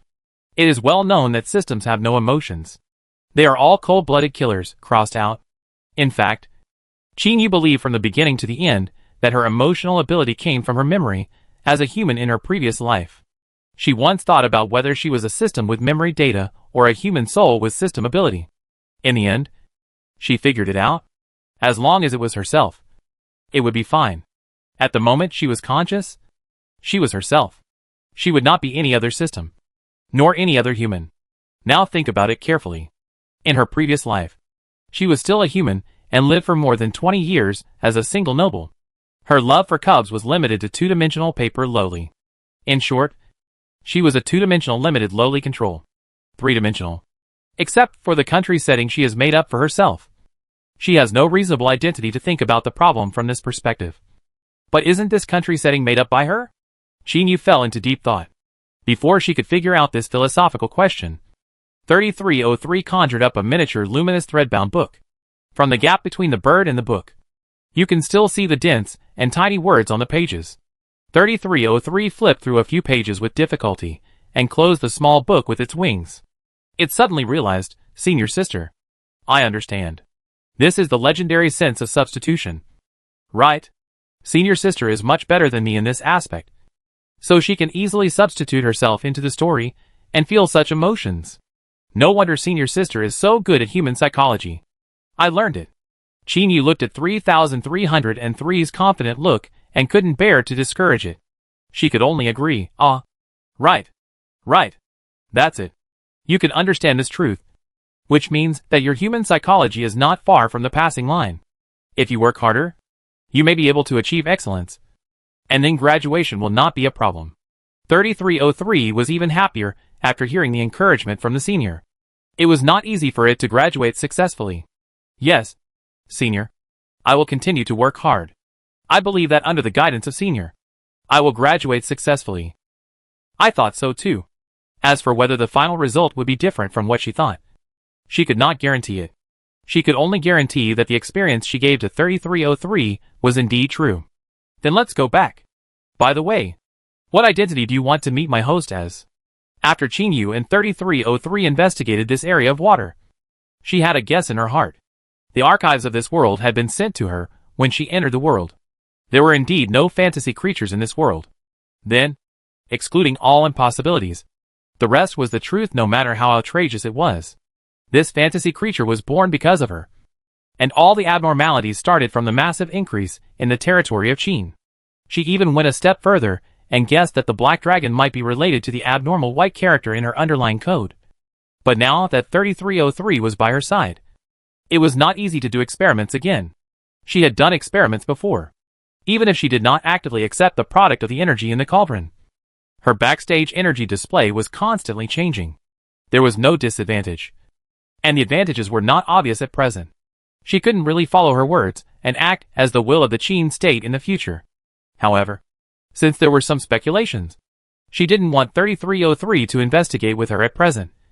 Because if 3303 knew about this, it was equivalent to the main system knowing about it. She didn't understand her own situation yet, so she was naturally unwilling to report it. If this matter was just a simple cross-world fugitive, she would report it without hesitation. But if it involved herself, she didn't want to drag the main system into the water before the situation was clear. If there was a world-class enemy in this world, She wanted to hurt the enemy and hurt herself, so she could drag the main system into the water. Seeing that Fei Ju was still hesitating, Qin Yu had already jumped lightly onto the water when it was not paying attention, and the two of them walked to the shore from a remote place. If you really can't think of it, I can tell Zheng that you are my subordinate, Qin Yu said to 3303 in a joking tone, and comforted 3303. But to make it more reasonable, I have thought of a new setting for you. It is well known that adults' jokes are not necessarily joking ways to express their true thoughts. And Qin Yu thought of more, such as tricking 3303's clone to come and work for her for free. The system is composed of the most basic code programs. It is not too easy to split a clone. Before, 3303 just helped her keep an eye on important items after work. But now it is obviously more cost-effective to trick him. Qin Yu's calculations were very clear. Of course, she had absolutely no intention of cheating Tong. At most, she just got some labor for free. This sounds so funny. Senior sister, can I change one? Okay. Then change one. Qin Yu readily agreed to this request. She thought for a while and said, then you are my new daughter. Your name is Yongcheng. The single word Yong is the city will of Yongcheng. If you want a surname, you can choose one from Ying and Qin. For Tong, I recommend Qin. After all, it means that she has her surname, which is in line with the setting of a daughter. Okay. 3303 agreed on impulse, because the city will sounded very impressive, even if it was working for the senior sister for free. Wait, why would it associate working for free with it? No, its gender has also changed. 3303?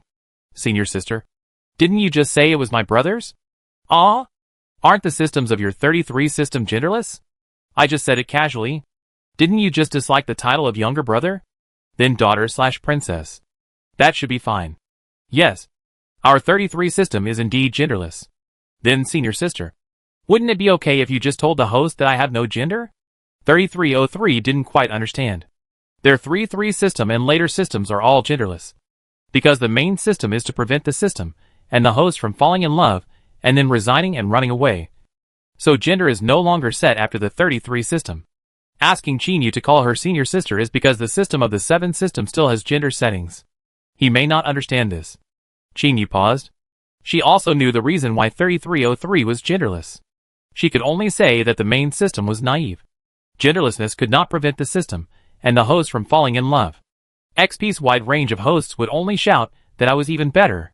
What could really prevent the host system from falling in love was to let one person start 007 work. Working wholeheartedly naturally meant that there was no time for falling in love. Unfortunately, the main system strictly adhered to the 8-hour work system, and 007 did not exist in the system code at all. We could only think of other ways. Qin Yu believed that limiting the scope of the system's search for hosts, such as finding a careerist like Zheng, would have a good effect. Such a host would make the probability of falling in love plummet. Of course, the most important thing is not this. She is just guiding 3303 to choose the identity she wants. Just tell me whether you want to be a younger brother or a princess.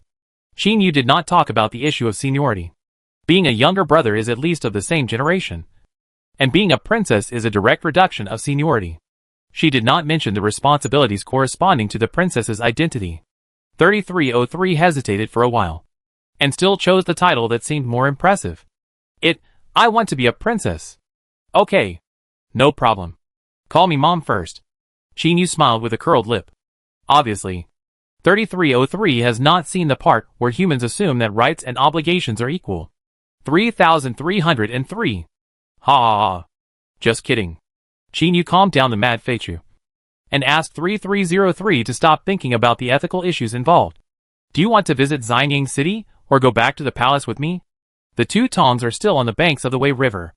While they were checking the bottom of the Wei River, Zheng had already calmed down the civilians and led many attendants to Xianying City. 3303, I checked the information. Yongcheng is the old capital of Qin. The current capital is Xianying City. Your host also lives in Xianying City. I think if I were Yongcheng, I should go back in advance to wait for your host. This would be more polite. Etiquette is also highly advocated among humans. The region where the host you chose is located has been a country of etiquette since ancient times. I think this is more appropriate. After a thorough analysis, 3303 looked up at Qin Yu.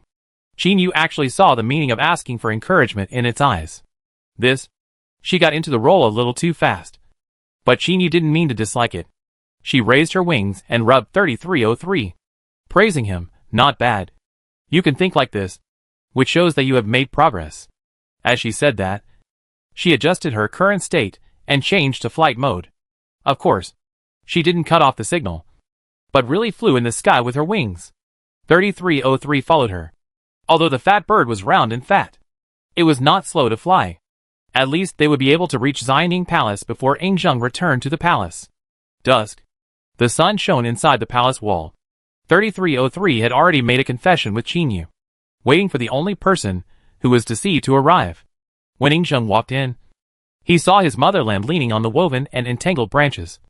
And flying up and down next to it was the gray and white ball-like tit that he had only met once. Before he could say hello, he saw Qin Yu lowering her eyes and smiling. Are you back? Let's go in and talk. Qin Yu jumped down lightly. Yingzheng glanced at the place where Qin Yu landed.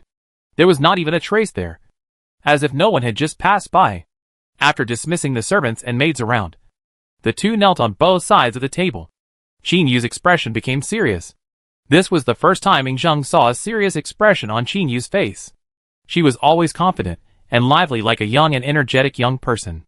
She claimed to be a young country, which made it difficult for him to feel a sense of distance. Now that she became serious, he felt that the aura around him had changed. He had a hunch that what the motherland would say next was very important. Qin Yu solemnly pushed 3303, who was standing on the table, forward with her wings, and broke the serious atmosphere with a cheerful tone. Qiang, this is your sister Yang. How does it feel to have a younger sister after going out? Thanks for the invitation. Yingzheng felt that his mind was a little confused for a moment, but he soon grasped the key point in Qin Yu's words. This younger sister. Her name is Yong. The elegant and noble Yong is also the Yong of Yongcheng, the old capital of Qin. If Qin Yu were to explain it herself, there would be many interpretations of the word Yong, elegant and generous, calm and composed, and the meaning of melodious bird calls or music. And even the music Yong played when the sacrifices were completed and the sacrificial offerings were removed is also an application. There are not many explanations that can be connected with Qin. Yingzheng didn't need to think for a long time to guess that this chubby little bird is the former capital of Qin Yongcheng. But, I haven't heard you mention Yong before. And considering Yong's age, shouldn't she be the elder sister? From the first year of Qin Digong to the second year of Qin Xiandong, the capital was set in Yongcheng. And it has been 294 years since then. He is now too old to even wear a crown. How can he compare with this old city? I still remember you once asked if there were immortals in Qin. Yes, I did ask. But I met more alchemists later. And I realized one thing. Those who claim to be immortals or can see immortals are all liars. But even so, you still didn't give up. Because immortals represent the way to immortality? Yingzheng was silent. He really thought so. Who in the world can resist the temptation of immortality? But what does this have to do with Yongcheng? A thought suddenly popped up in Yingzheng's mind. Maybe Yongcheng existed because of him. So I thought of another way for you. Qin Yu raised her wings again and pushed 3303's chubby body forward. She looked at Yingzheng with a serious expression. It's your sister Yong who is the experimental subject. I picked up this silver-throated long-tailed tit. I opened her intelligence, gave her the concept of Yongcheng, and gave her a new name Qin Yong. Theoretically, she will not die as long as Yongcheng is still there. And unlike the will of the country, the body she uses can be seen. Yingzheng was deeply moved by this. The motherland is really good to him. But he still doesn't understand a little. He tactfully reminded, is it really okay to say this in front of your sister? Yes. He has already admitted that Yong is his sister. According to her identity, Yongcheng will have no problem even if she wants to enter the Qin royal family genealogy. It's okay. You can ask anything you want to ask directly. Qin Yu rubbed 3303 on the table with her wings to prevent it from suddenly saying something, and looked at 3303 with a gentle smile like a gentle real mother. This silly child doesn't understand. 3303? 3303 could only make a weak chi sound in response to this, and could not do any effective resistance. After all, these were all agreed before. But it didn't expect that Qin Yu's rationalization to make Yingzheng understand this matter would be this kind of rationalization. 3303, no. This is unreasonable. So it contacted Qin Yu in its heart, No. The main system does not allow the system to promise the host eternal life, which is impossible. But after thinking about it, it seemed to understand that this was actually a scam. The senior sister was using words to make unreasonable things reasonable. But it's still unreasonable. But it's possible to extend lifespan without human body modification. The theoretical lifespan is about 500 years. And 500 years is enough. Oh, so it's a reason to extend lifespan. That's fine. For the system, it can be done by exchanging the longevity pills in the system store. Wait. It remembers that the senior's note in the main system seems to be the emperor training system. What's the use of the host living 500 years longer? It feels that this Xinjiang can become the emperor at around 30 years old. And the extra 500 years. For some reason, it suddenly remembered the picture it saw before entering the atmosphere of the blue star. A beautiful and peaceful blue planet. 3,303's thoughts suddenly changed. Fortunately, the human body's limit is only about 500 years. It should not be able to break out of the solar system in more than 500 years.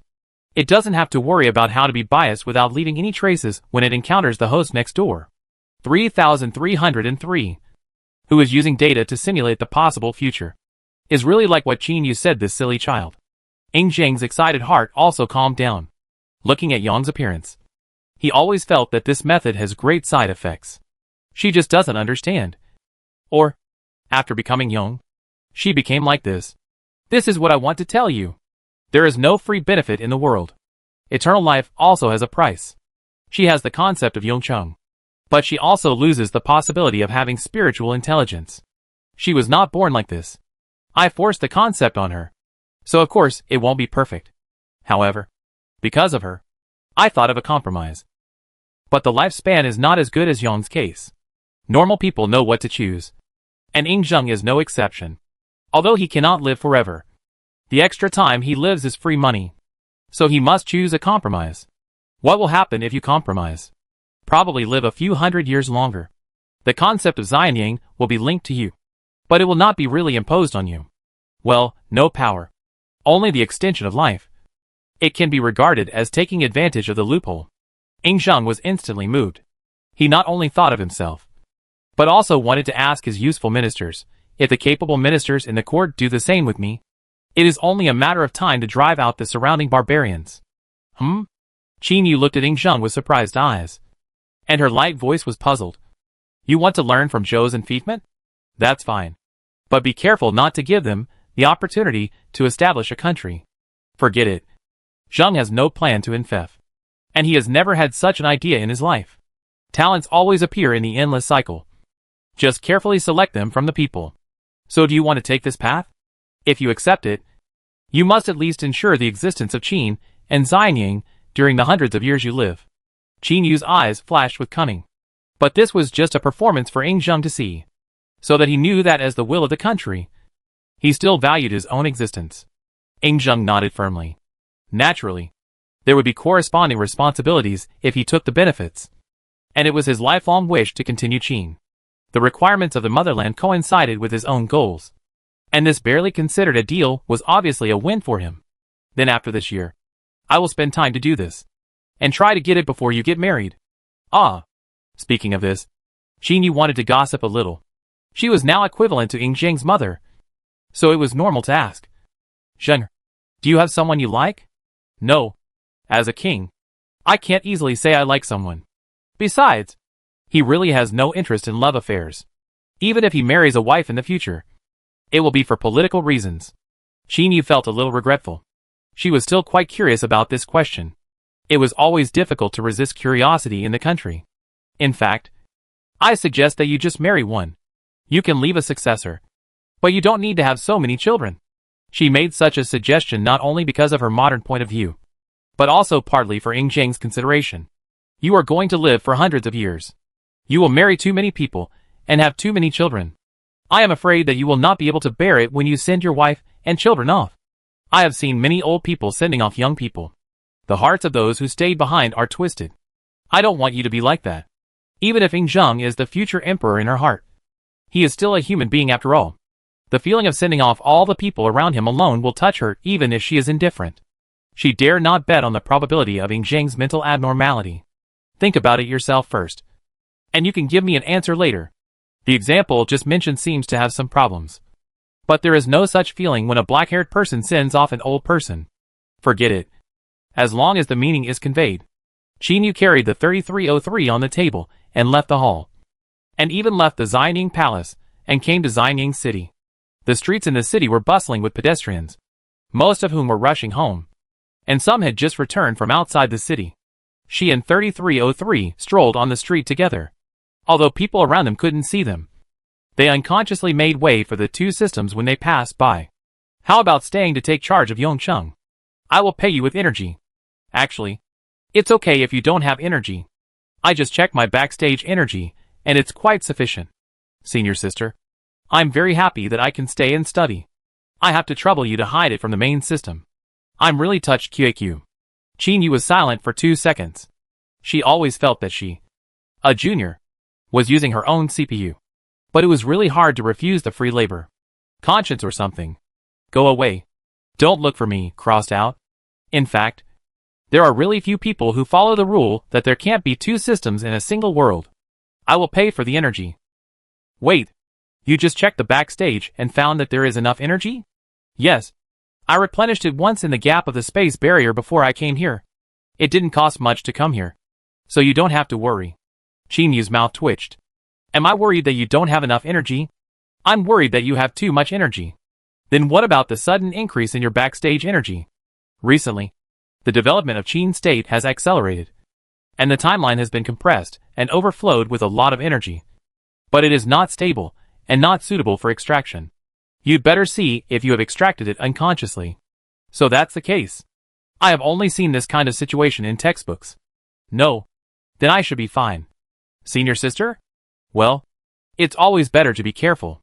Qin silently crossed out the possibility of gaining the ability to speak and act. 3303 was still the same as before. And he didn't really connect with Yongcheng after he finished speaking. Then let's talk about what I want you to do in Yongcheng. Okay. 3303 nodded seriously. I will take this internship seriously. 3303 has already regarded this free job as an internship. It is a rare opportunity to observe humans up close and advance under the protection of the senior sister. I need you to monitor and control Yongcheng. It would be best if you know Yongcheng well. In a few years, there may be unrest there that will affect the entire Qin state. The turmoil that Qin Yu is referring to was naturally the rebellion caused by Chongqing Ho Lao Ai several years later. That time could be said to be the last test before Yingzheng truly took control of the Qin state. From a historical point of view, it was passed without danger. But she did not want to relax too much. So 3303 was her guarantee in Yongcheng. A unified self-propelled surveillance camera? However, she did not intend to tell 3303 about this matter directly. Sometimes knowing too much also affects judgment. And it is normal for the records and history books to be different from reality. Letting 3303 enter Yongcheng a few years in advance, on the one hand, provides the other party with the opportunity to observe humans up close as part of the reward. And on the other hand, it is a few more years of free labor. Qin Yu and 3303 walked on the street, and the pedestrians almost disappeared. But an oncoming carriage broke the tranquility at this time. With few pedestrians and the carriage galloping from the opposite side, Qin Yu raised her eyebrows and chose to take 3303 to avoid the carriage. She did not have any strange habit of being hit. As the carriage passed by, Qin Yu caught a glimpse of the person sitting behind the raised curtain. The middle-aged human looked unhappy, as if someone owed him 8 million. However, this had nothing to do with her. What did the complicated relationship between humans have to do with an innocent young woman like her? She was just taking her new daughter for a stroll. She would send 3303's body off this world. She had to go to Yongcheng with 3303 first, and leave 3303's subprogram there. Sitting in the carriage, Master Shihuang, who was owed 8 million, kept lifting the curtain and looking out the window. When he did this for the third time, he couldn't help but ask again, when will it arrive? Reply. Master, we will arrive soon. Just wait a little longer. The driver's forehead was sweating. He had been driving for Master Shihuang for so many years. But this was the first time he saw Master Zhuang's face so ugly. There were very few things that could make him frown in the past. And he didn't know what was going on this time. He only dared to think about these words in his mind. If he really asked them out, he would be asking for his life. He still knew how to save his life. He drove the car and turned into an unknown alley. Although Xianying City was the capital of Qin, it was not a place where all the rich people lived. A large number of civilians also lived in the city, which also caused many hidden alleys in some places in the city. It was difficult for people who had not lived here for 10 years to accurately find the right one among the many alleys. This kind of alley is very tricky even with the navigation of later generations. After all, some navigation systems are like artificial retardation. The straight road must make you turn around and go around in a big circle. If you don't follow it, it will keep warning you that you are going the wrong way. It is really appropriate to describe it as artificial retardation. Fortunately, the driver who drove for Mr. Shihuang was an old Xianying man who was familiar with the terrain of Xianying City. He did not have the idiotic operation of leading his master's family into a ditch, and arrived at a remote courtyard smoothly. Mr. Shihuang did not get off the car directly, but the driver observed the surroundings first. And when the driver stood by the window, he lowered his voice and said, "Sir, there is no one around." The sound of fabric rubbing came from the silent carriage. Lord Shihuang walked out of the carriage with his back bent. As soon as he landed, he looked around cautiously. After confirming that he had not gone to the wrong place, he told the driver, "Drive the carriage to a secluded place. The same old place. Be careful. I will find you in a while." Yes. A smart subordinate would never ask his boss why. He would just say, "Okay. No problem. I will go right away." Obviously, the driver was such a smart subordinate. He did not do anything extra, but got back on the carriage and drove away. His destination was a secluded place not far away where he could temporarily park the carriage. He would also wait there, waiting for Lord Shihuang to finish his business, and then take people away. Seeing the driver drive away, Lord Shihuang knocked on the door of the courtyard with a specific signal. The one who opened the door for him was an ordinary follower in gray clothes. Except for not being able to speak and being thin, he was no different from an ordinary follower. Without even looking at the man, Lord Shihuang walked into the house eagerly. After entering the house, he did not go inside again, but talked to the figure inside with his back to him through the curtain. "Sir, the news from outside the city is still under investigation. But from the news heard by many people who returned to the city, it is probably true. The people we planted in the team also sent news, which is basically the same as those news. Should we stop spreading rumors now?" Lord Shihuang is very smart. He is not the kind of person who is stubborn to the end. On the contrary, he can see the situation clearly. When it is obviously impossible to do anything, he will choose to temporarily avoid the edge. It is not his character to gamble everything for a losing situation. In fact, when he explained the information and asked this question, he basically made a decision. That is, to stop spreading rumors temporarily. Even if the locust plague is unsolvable, it is not a good time to spread rumors when the Black Dragon appears to pay homage to the King of Qin. Fortunately, they have spread the rumors to a large extent before. Now they can stop and wait for the news of the locust plague to spread throughout the country. They can attack or defend. He is more inclined to decide whether to continue to incite people according to the final result of the locust plague. If the locust plague is unstoppable and causes a large-scale disaster, then spreading rumors at this moment will definitely be twice the result with half the effort. If the locust plague is controlled or even eliminated, then they can also stay put and treat the previous things as nothing happened. Anyway, these things can't really be traced back to them. Their influence in Xianying City is not small. It's just a small rumor. Stop. The situation has changed. Stay quiet for now and see what the king has to offer. A calm voice came from behind the curtain, and Lord Shihuang was relieved. If the higher-ups insisted on testing him, he might be sacrificed. Then, what about those who people? Lord Shihuang asked a good question. He heard a silence behind the curtain, and he knew why. Those who people were currently in prison in Xianying. They could indeed kill people in prison to achieve the effect of no evidence. But their situation was a bit awkward at the moment. If they wanted to be low-key and quiet, they couldn't easily do such eye-catching things. But at the same time, if they wanted to be low-key and quiet, they couldn't let those people get out alive easily. First, give the people who have seen them. Although he didn't finish this sentence, Lord Shihuang had already understood it. The one who put them in prison was their own man. That person had been a jailer in Xianying prison for 5 or 6 years, and was even promoted to a minor official. He would not betray them, and was still of some value. Lord Zhuang planned to deal with the previous retainer. He was the one who was responsible for translation and spreading rumors before. He couldn't let him go easily. Just for his own reputation. He would not do this openly. He would find a good reason. As for those who people, what does it have to do with us? If there is a day when you are exposed, I hope you know what you can admit and what you can't admit. Yes. I'll do it right away. Lord Zhuang inevitably broke out in a cold sweat. He knew very well that he was just more valuable. But since the original choice, he had no other way out. He had to go all the way. This was his choice. Sitting in the carriage again, Master Zhuang looked calm, no longer anxious as before. Perhaps because he had received a clear order and knew that he would not be blamed for the failure of this operation. Return home immediately. Yes. Do you still follow the route you took last time? No. Take a detour through the city. Master Zhuang still chose to be cautious.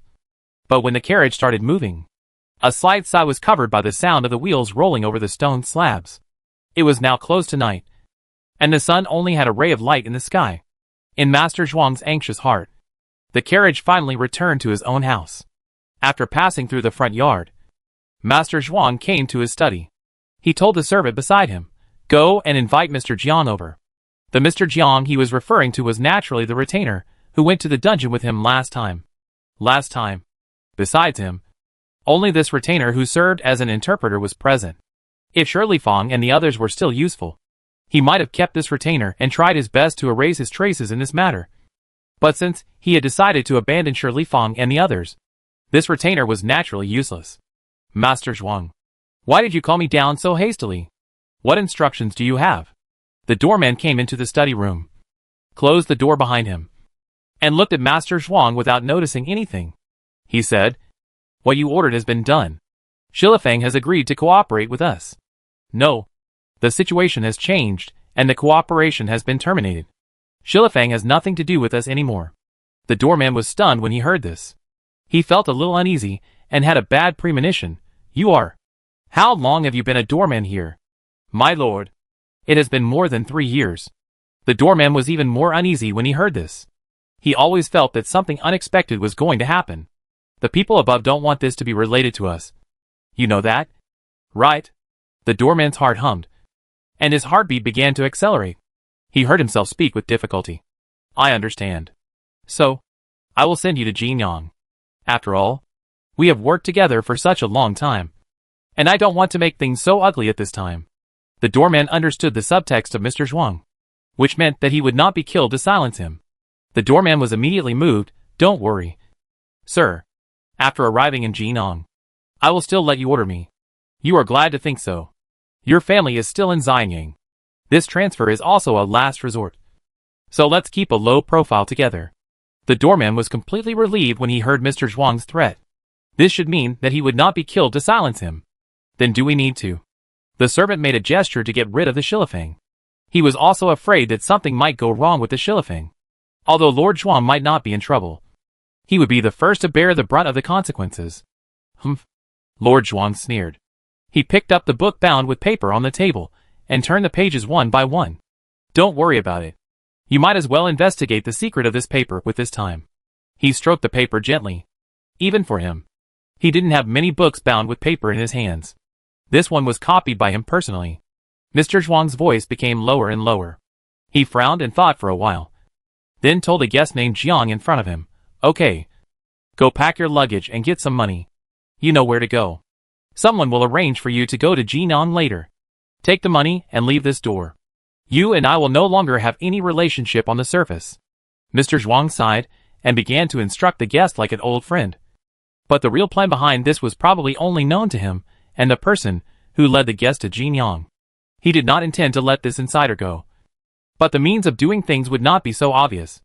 As for the Shihuang, who would believe what a group of people said, as long as there is no evidence? What can he do? Under Mr. Zhuang's repeated orders, a group of people began to act. Those who were still discussing the locust plague did not notice that the people who told them the news before were gone. The spread of rumors does not mean that after Mr. Zhuang called a halt, everyone will forget about it and stop spreading it. Lord Zhuang was also very clear about this. So after realizing that the rumors had spread, he ordered the whole government to keep a low profile. He didn't care about those who were sent to spread the news, because those people only saw the Jiang family from beginning to end. What did they have to do with him? Lord Shihuang. And these rumors did not subside with time, because more and more news about locust plagues came from afar. A few days later, Qin Yu left 3303 subprogram in Yongcheng and taught 3303 what the Skynet system was. At present, the entire Yongcheng is under the surveillance of 3303, and she can go back without worry. Who spread all these? Ingzheng put down the memorial in his hand.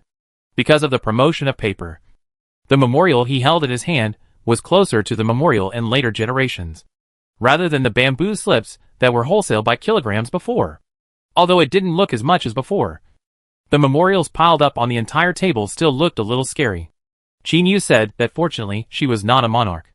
If she wanted to be a wise monarch, she would have to work like 007 all year round. She felt tired watching Ingzheng working. She just wanted to laugh at those who wanted to go back to ancient times and be emperors. How could she let go of that? Your Majesty, I have investigated this matter inside and outside the palace. This rumor was spread as soon as the news of the locust plague entered the court. As soon as the court received the news, the common people in the city knew about it. The time difference was almost the same.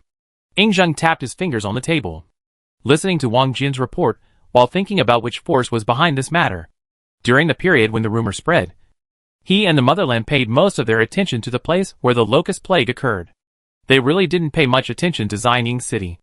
It was normal that he knew about it so late.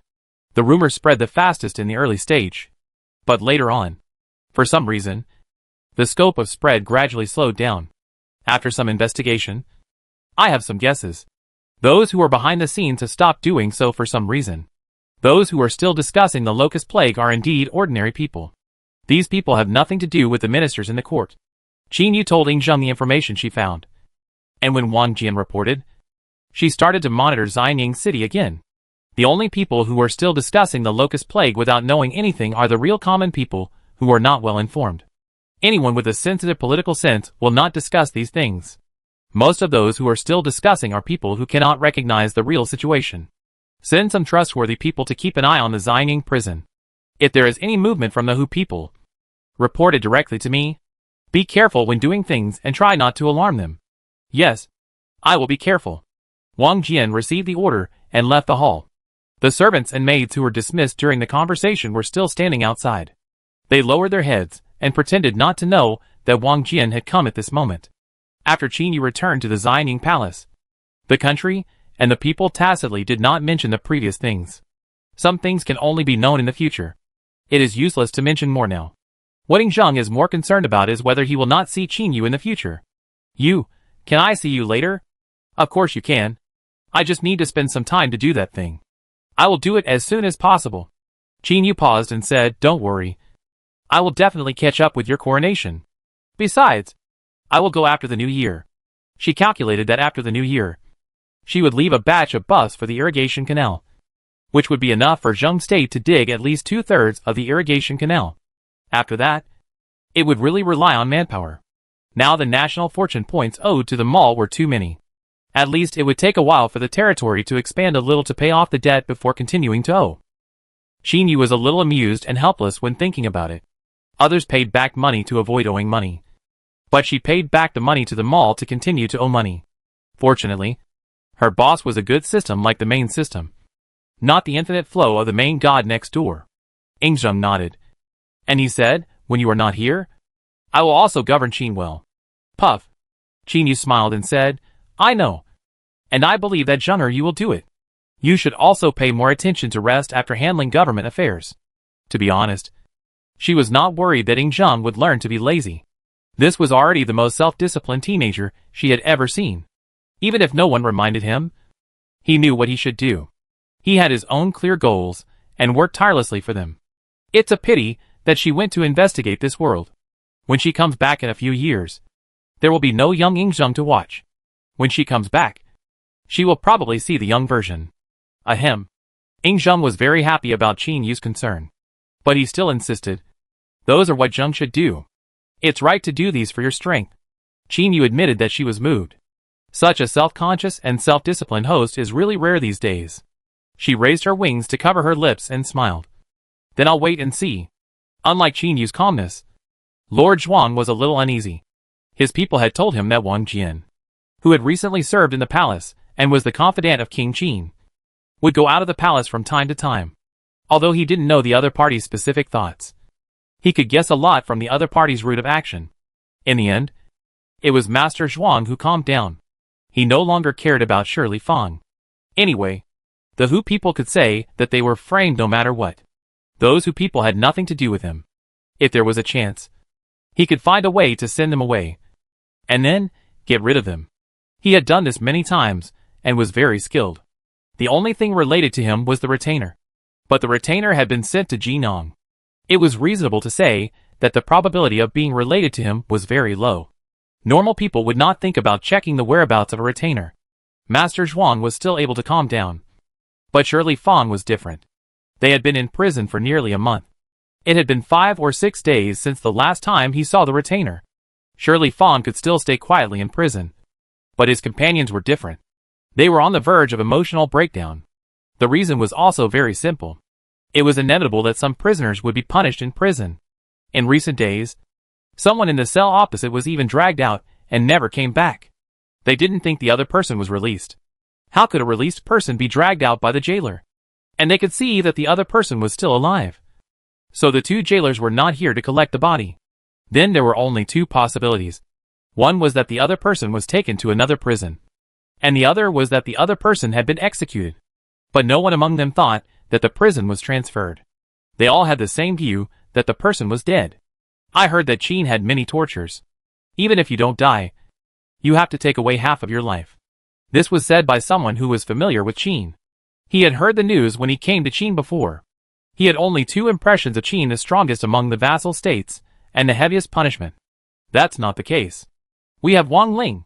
The person who responded to him was somewhat excited, and his voice became louder unconsciously. What are you arguing about? What are you arguing about? Be quiet. Their quarrel did not attract anyone who could save their lives. But it attracted the jailer. The jailer who came over looked at the people in the cell impatiently. He said casually, "You are about to die. Why waste your time arguing? You might as well enjoy the last moments of your life." He didn't understand what the Hu people said. So he thought that the Hu people didn't understand what he said.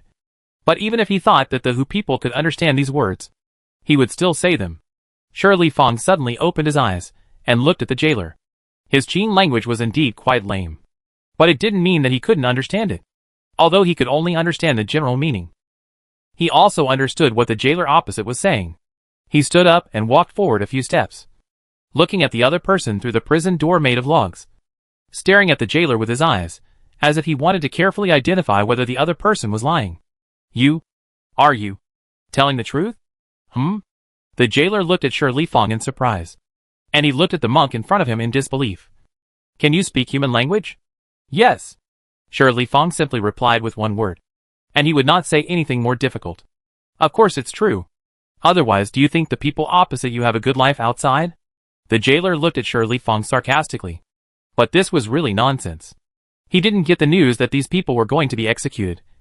But these barbarians would not give him any benefits. So why should he tell the truth? Anyway, it's so boring to watch the prisoners here. It will be your turn soon. If you really have nothing to do, don't quarrel. Think about your last words first. He was idle anyway, so he could only say that anyone who believed him was a fool. The jailer impatiently said this and left. Being on duty in the prison was boring enough, and listening to these people quarreling was torture. He walked out humming a little tune. He didn't hear the noise behind him anymore, so he nodded with satisfaction and began to think about what to eat tonight. Maybe it was because not all the people brought by Shirley Fang could understand what the jailer said. So now they looked at Shirley Fang in confusion. And some people asked directly, "What did the Qin man say just now?" Shirley Fang frowned and glanced at the person asking the question, and answered vaguely, "Nothing. Just asked us to speak softly. He said we disturbed him." He deliberately glanced at the man who was just emotional, and said a few words of comfort. "Don't worry too much. We are holding Wang Ling after all, and the Qin people won't keep us for long." "So that's the case?" I thought. The jailer looked very angry. Isn't it just that he spoke a little louder? Some people were dissatisfied with the guards yelling at them. They had never experienced such treatment before. This time was also a taste of prison life. when those people screamed and howled before. No one came to take care of him. Just because you didn't see it doesn't mean no one came to take care of him. Yes, when I was close to the prison door before, I saw that they dragged the people who made the most noise out for punishment. Don't scare me. No way. Okay. Don't say any more. Shihuang interrupted the discussion. This matter ends here. Be more careful in the future. And the man said a few days ago that things outside have been arranged. And we will be out soon. Perhaps the big pie that Shihuang had drawn really comforted everyone. They all quieted down and sat in the prison in groups of 3 or 2. Some even began to sit cross-legged and meditate with their eyes closed and silently recite scriptures. Although Lord Zhuang only did half of what he promised Shihuang and others, he also successfully attracted the attention of Yingzheng. When Wang Jian spent time investigating and did not find the mastermind behind it, the only clue left in this matter was Shihuang and others. He thought about it and asked Yingzheng for instructions before going to Xining prison. He met Shihuang and others in Xining prison, but they still insisted that they were not lying and that everything they said about the gods was true. They even claimed that the locust plague in Qin was caused by their disrespect for Buddha, which was consistent with what Wang Jian had investigated. At least it could prove that they were definitely involved in the rumors circulating in Xining City. The statements of Shihuang and others made him sneer. Is this a question of whether the gods are real or not? Even if what they said is true, it can only be false to Qin. Otherwise, why is there no gods in Qin? But the Hu people have real gods? What they said at the beginning offended the king of Qin. And they also wanted the king of Qin to recognize their gods. It was really a fantasy. But Wang Jian would not explain this to these people. After all, the Hu people had nothing to do with him. And the king did not like the Hu people. He would not do anything extra. Wang Jian returned to the Xining palace with the information obtained from the investigation. After reporting the matter to Yingzheng, he also proposed his own solution. They could not know who met with Shihuang and others at that time. And he did not ask this time. He had thought about whether to use torture before, but finally thought about it and gave up. After all, people do have formal documents, and it is not good to use torture casually. If we release the person, we might be able to fish out the person behind the scenes. Qin Yu listened to this and complained in her heart. Isn't this just fishing? She said to Yingzheng, okay, if someone wants to deal with Shihuang and others, I can directly know who they work for. The next thing was easy to solve. Wang Jian took Wang Ling to Xining prison to release Shihuang and others. They thought that it was because of what the previous person did that they didn't care who Wang Jian was. It was still Shihuang who politely thanked Wang Jian. But he didn't mean to stay in Xining for a long time. Although they were doing well in prison and were not tortured, he subconsciously didn't want to stay here. He always had some bad premonitions that flashed in his mind from time to time, and returned to the place where he lived before going to prison with a group of people who were whispering, because they were given a lot of money. Their belongings were still in their rooms when they came out. Shihuang told everyone, pack up now. We will leave Xining immediately. Is it okay if we leave now? No one opposed Shihuang's decision. They also wanted to run away quickly. But these people thought that they could come out because of Mr. Zhuang. Wouldn't it be bad to leave without saying goodbye now? If they were discovered by that person, they might have unnecessary conflicts. Don't worry about Mr. Zhuang. The person who came to let us out today was not that guest. This already explains a lot. And I didn't tell you what that person said to me before. Now I tell you that he can't be the same person as Mr. Zhuang. What? Then how did we? Even if they were slow to react, they realized something was wrong. One of the older people among the remaining people said decisively, Shihuang is right. We must leave here. The fight between the Qin people has nothing to do with us. We are not welcome here. There will always be places that welcome us. There is no need to stay here. Life is more important. At this critical moment, I don't want anyone to have different opinions. Now go pack up. It doesn't matter if you leave unimportant things behind. We will leave in a quarter of an hour. The remaining people were surprised by Shihuang's decisiveness. They ran to their rooms. A quarter of an hour was not enough. A quarter of an hour later, Shihuang walked out of the temporary courtyard with everyone and their light luggage. They didn't want to take back the extra money they gave to the owner of the house. They just wanted to leave Xining, a place of trouble, as soon as possible. After hiring a carriage, their first stop was south of the Wei River, not far from Xining. Everyone sat in the carriage and left Xining smoothly. The expected obstruction did not happen. Shirley Fong breathed a sigh of relief. He lifted the curtain and looked out the window. The carriage was a little bumpy on the dirt road. He looked at the scenery outside the window. And when he passed a forest outside the city, his heart skipped a beat, as if something bad was going to happen. He was not wrong. There was a group of people ambushing in the woods. A group of people to deal with him. When the public opinion problem arose before, Ing Zheng showed his willingness to release Shirley Fong and others in the previous dynasty because of the public opinion worries, which was also the reason why Lord Shihuang could arrange it in advance. After Shirley Fong and others were really released, his people quickly came to the predetermined location. After killing the people here, they can turn to tie them to boulders and throw them into the Wei River. No one would care if a few people were missing. But the mantis stalks the cicada, and the oriole is behind. These people did not realize that there were other people outside the woods. It was Wang Jian's men who followed and monitored Shirley Fong's whereabouts. But only 2 or 3 of them followed behind. These 3 people did not intend to save people. They were mainly to find out who was behind this. Not to save Shirley Fong and others. Watching the masked people deal with Shirley Fong and others, one of the 3 people who followed stood up and went back to report to Wang Jian, leaving only 2 people waiting to track down the people behind. They followed these people to the Wei River, and stayed in a small village by the Wei River for a night, before following those people back to Xianying. The intelligence and the route of the masked man were passed back to Xianying in turn. After many people changed into civilian clothes and returned to Xianying, the difficulty of tracking was raised to a higher level. It was at this time that Qin Yu officially began to pay attention to those who were sent to clean up the traces. After the people sent by Wang Jin were lost, the flying camera she released was still following them. She and Ing Zheng could be said to be sitting in the Xianying Palace watching the live broadcast, and they didn't have to track it down in person. After entering Xianying, those people did not immediately go to see their master, but lived in a remote residence. After waiting for 2 days, a suspicious person entered the house. They thought that this action was perfect, and it did not attract the attention of others. The work was also hidden and perfect.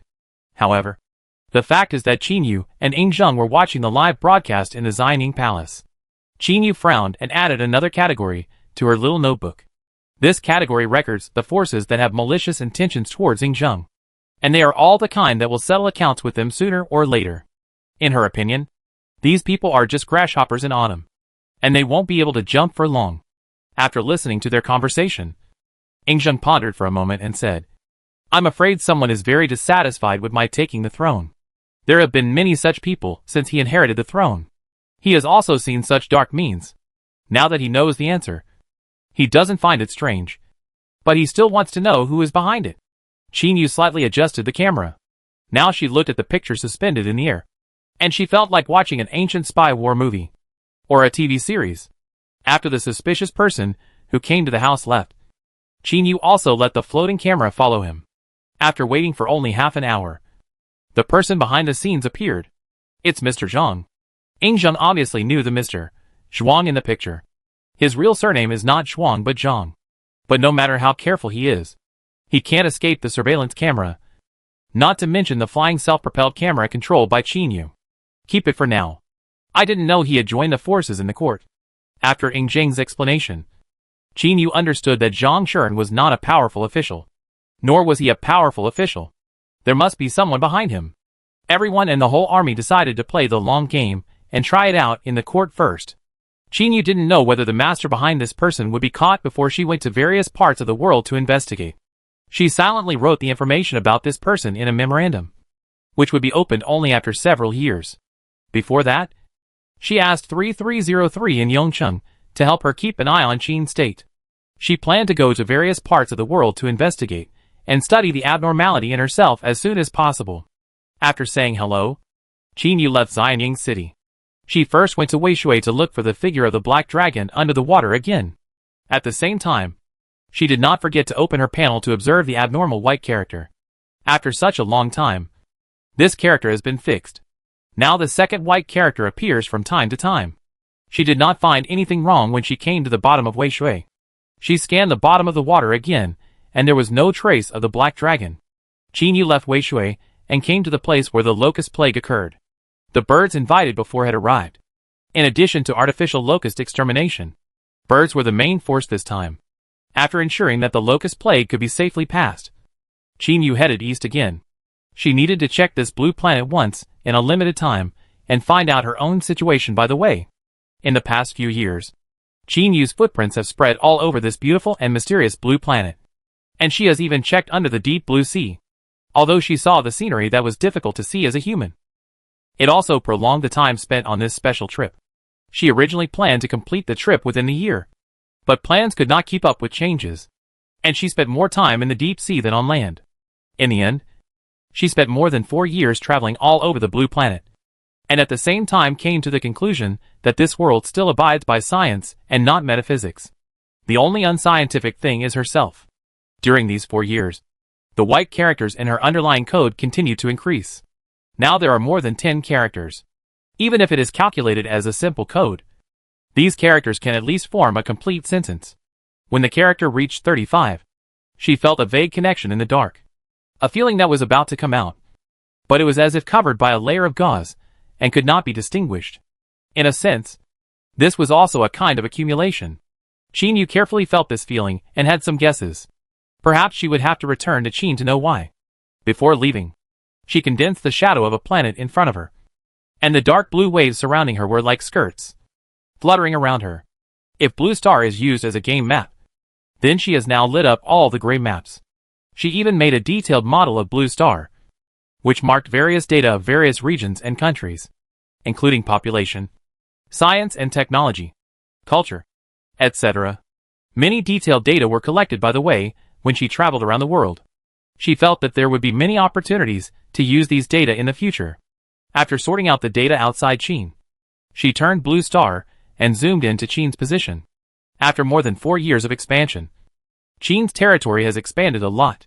She also realized that the stability of the white characters has a lot to do with this. Zooming in on the detailed map of Qin, there are dense red dots all over the country. These red dots represent the number of people who have used the buffs produced by the system in these years. According to her database, the physical fitness of Qin people has also improved a lot. During this period of time, the physical fitness of Qin people can be said to be at the top of the world. No country is stronger than them. Yu doesn't think this is cheating. She thinks that being able to cheat is a part of luck. And luck is also part of strength. So this is still fair competition. Looking at the red dots, she cancelled all the marks. These people, regardless of gender, accounted for 80% of the young and middle-aged people of Qin. This number can be said to have improved the physical fitness of the Qin state. There is no need to continue to mark them individually. The moment the red dots disappeared, she saw the complete map of Qin state, and at the same time had a hunch that the answer was in Qin, the country where she had stayed for several years. Yu looked up at the sea surface above. She was standing on the seabed thousands of miles below. There were fish and various creatures around her, which she had only seen on pictures on the internet before. Unfortunately, she walked around and confirmed that there were no Bicky castles, SpongeBob SquarePants, or even human mermaids on the seabed. She changed her weight and began to swim upwards. With the help of short-distance teleportation, Yu returned to the surface of the sea in less than a quarter of an hour. The sea breeze blew gently on her face. There was not even a small island around her, not to mention the edge of the continent. She was now in the Pacific Ocean, surrounded by endless oceans, and sea fish jumped out of the water from time to time. Because of the satellite guidance and the host as a fixed coordinate, Yu was not worried about getting lost. She identified the direction of Qin and immediately began to fly there, moving at a speed faster than the speed of sound. It would take less than a day to return to the Qin territory. The moment she entered the Qin territory, she seemed to have some kind of connection with this land. But she would not be fixed here because of this connection. If she wanted, she could even set up a teleportation stargate and return to the system space. She had a certain control over the Qin territory. If she had previously needed to release satellites or spread a large number of surveillance cameras to monitor the Qin territory, now she could do it with just a thought if she wanted to know the situation there. But that's all.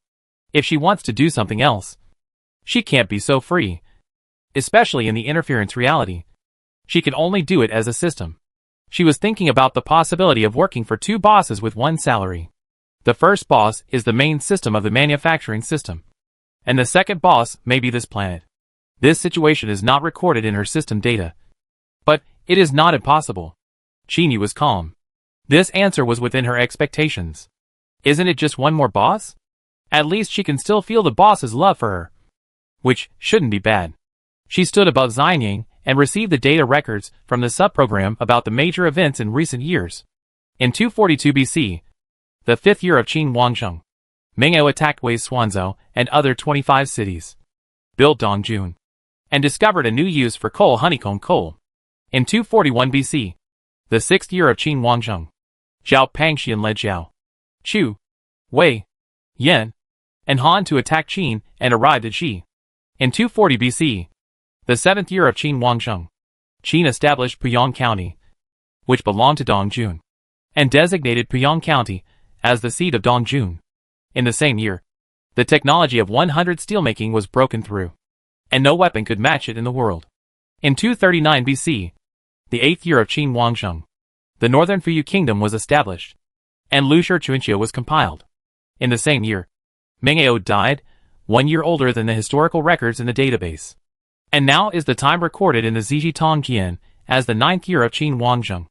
In summer, April, cold, people have frozen to death. However, due to the emergence of Qinyu and the improvement of heating methods, the number of people who have frozen to death in the summer cold this year is not large. After receiving all kinds of data sent to her by the subprogram, she scanned Xianying city. There was no trace of Yingzheng in Xianying. It seemed that he had gone to Yongcheng. The place where the kings of Qin held the ceremony of crowning was generally in Yongcheng, the old capital of Qin. Qinyu did not go directly to Yingzheng, but went to find 3303, who was a unified surveillance camera in Yongcheng. The subprogram left by 3303 here was equivalent to 3303's clone, which had most of the functions of a normal system. And the missing functions were not what Qinyu needed. And the biggest purpose of her letting 3303 stay here was also quite simple, which was to literally monitor Yongcheng. Now no one should know Yongcheng better than 3303. She found the subprogram of 3303 in the sky above the center of Yongcheng. She first greeted him, "Good morning. How have you been recently?" If 3303 was a human, she might add a sentence, "Have you eaten?" But 3303 was a system, so there was no need to ask such meaningless questions. She changed the question to a more serious one. "Do you have enough energy in the back end now? If not, I can go to the main system to exchange some and send it to you." Hey, senior sister. You are back so soon. The character setting of the sub-program left by 3303 is exactly the same as that of the main body. Seeing Qinyu flying towards her, she was also startled. She glanced at the back end and said, "It's not very low." The energy left by the main body was very sufficient at that time. Now only half of it has been used. When the main body comes next time, it will bring the overflowed energy from the gap of the space barrier. Senior, are we going to take action now? Qinyu nodded. The system in front of her was actually the same as 3303. 3303 also understood what they were saying now, which basically meant that 3303 was still on this planet. Has there been any unusual movement in Yongcheng recently? Well, there is no such level of mobilization of troops. But there are still some small moves. Lao Ai stole the seal of the Queen Mother Zhao. According to multiple data analysis, the possibility of his rebellion is as high as 80%. And the Queen Mother Zhao has a 71.8% chance of acquiescing after discovering that the other party stole the seal.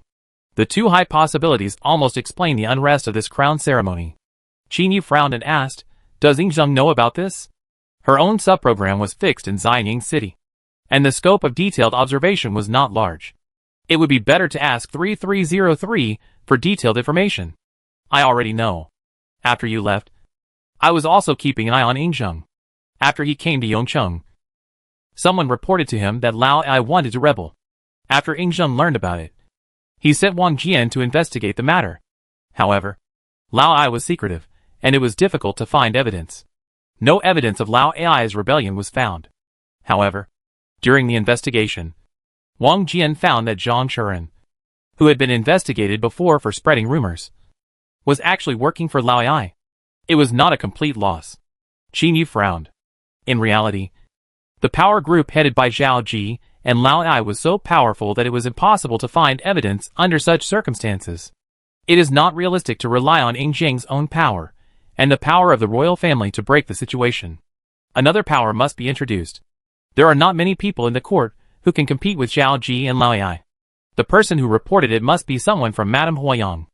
Right? Hey, senior sister. How do you know that the person who reported Lao Ai's rebellion is indeed related to Madame Huayang? And their power is also gathering in Yongcheng. I guessed it. There is no other possibility except them. The struggle is far more complicated than the few records in history. Qin Yu pointed to Yongcheng under her feet. Want to go down with me? Okay. Okay. 3303 nodded quickly. It even prepared the documents for study. Senior, do you need my main body to be sent over? In its opinion, since the senior can prepare this matter in advance, leave it here to stand guard. It must be very important. A subprogram is always a subprogram. And naturally it cannot compare to the main body. So it took the initiative to ask if it should let its main body come over. Now, if it uses the Stargate to pass through the world barrier of this world, it will take less than an hour. After all, its main body is in the gap between multiple universes. If it walks to this world from its current position, it will be much faster than walking from the system space to this world. Well, Qin Yu hesitated for a moment. In fact, there is no need for 3303 to send the main body over. But, if you want to watch the excitement up close, it is not impossible to send the main body over. If you don't mind the trouble, feel free to do it. If she had no contact with Qin's state, she might have tried to trick 3303 to help for safety. But now she stood here subconsciously thinking that she was invincible in Qin territory, and could easily solve any difficulties. This feeling is indescribable and unexplainable. No one came to inform her of this change. But she just knew it. As if it was supposed to be this way. 3303 hesitated for a while, but decided to forget it. I think my subprogram is enough here. It confidently puffed up its chest, used the form of a little fat bird again, flapped its small wings and followed Qin Yu. And did not forget to send Qin Yu a copy of the important data it had collected in the past few years. It was also because of the data from Qin Yu's own subprogram and 3303 subprogram that she roughly understood the current situation. Qin Yu took 3303 and flashed to the well-developed road in the building complex below. She was not in a hurry at this time, and was in the mood to guide 3303, thinking that 3303 had also observed humans in Yongcheng for a long time. He should not be ignorant of everything. She asked, "What do you know about Yongcheng?" 3303 immediately became energetic, and it proudly patted its feather-covered chest with its wings.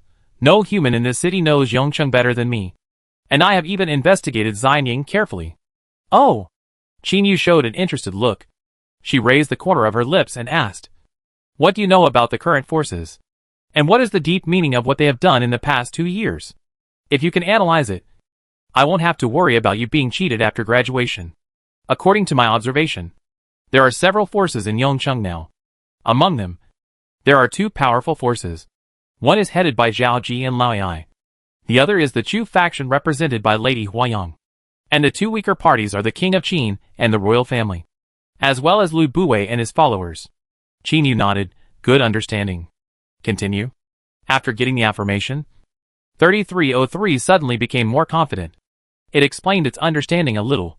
Lu Bui was separated because he actually had no intention of joining Zhao Ji. If the former King of Qin was still alive, he should stand firmly on the side of the former King of Qin. I think he can be won in this political struggle. Even if it is moral kidnapping, he can be tied to our side. After all, he can become the prime minister only because of Ing Zheng's father Ing Yuan's gratitude. They made each other successful. And the relationship is very complicated. But based on the 3 views of human beings in this era and big data analysis, plus a little bit of probability, I think Lu Bui is actually the best moral kidnapping. With his character, he will not violate the rules of this era. In fact, the rules are like this. And most Qin people will not choose to rebel at all. Qin Yu affirmed 3303's analysis and raised a question.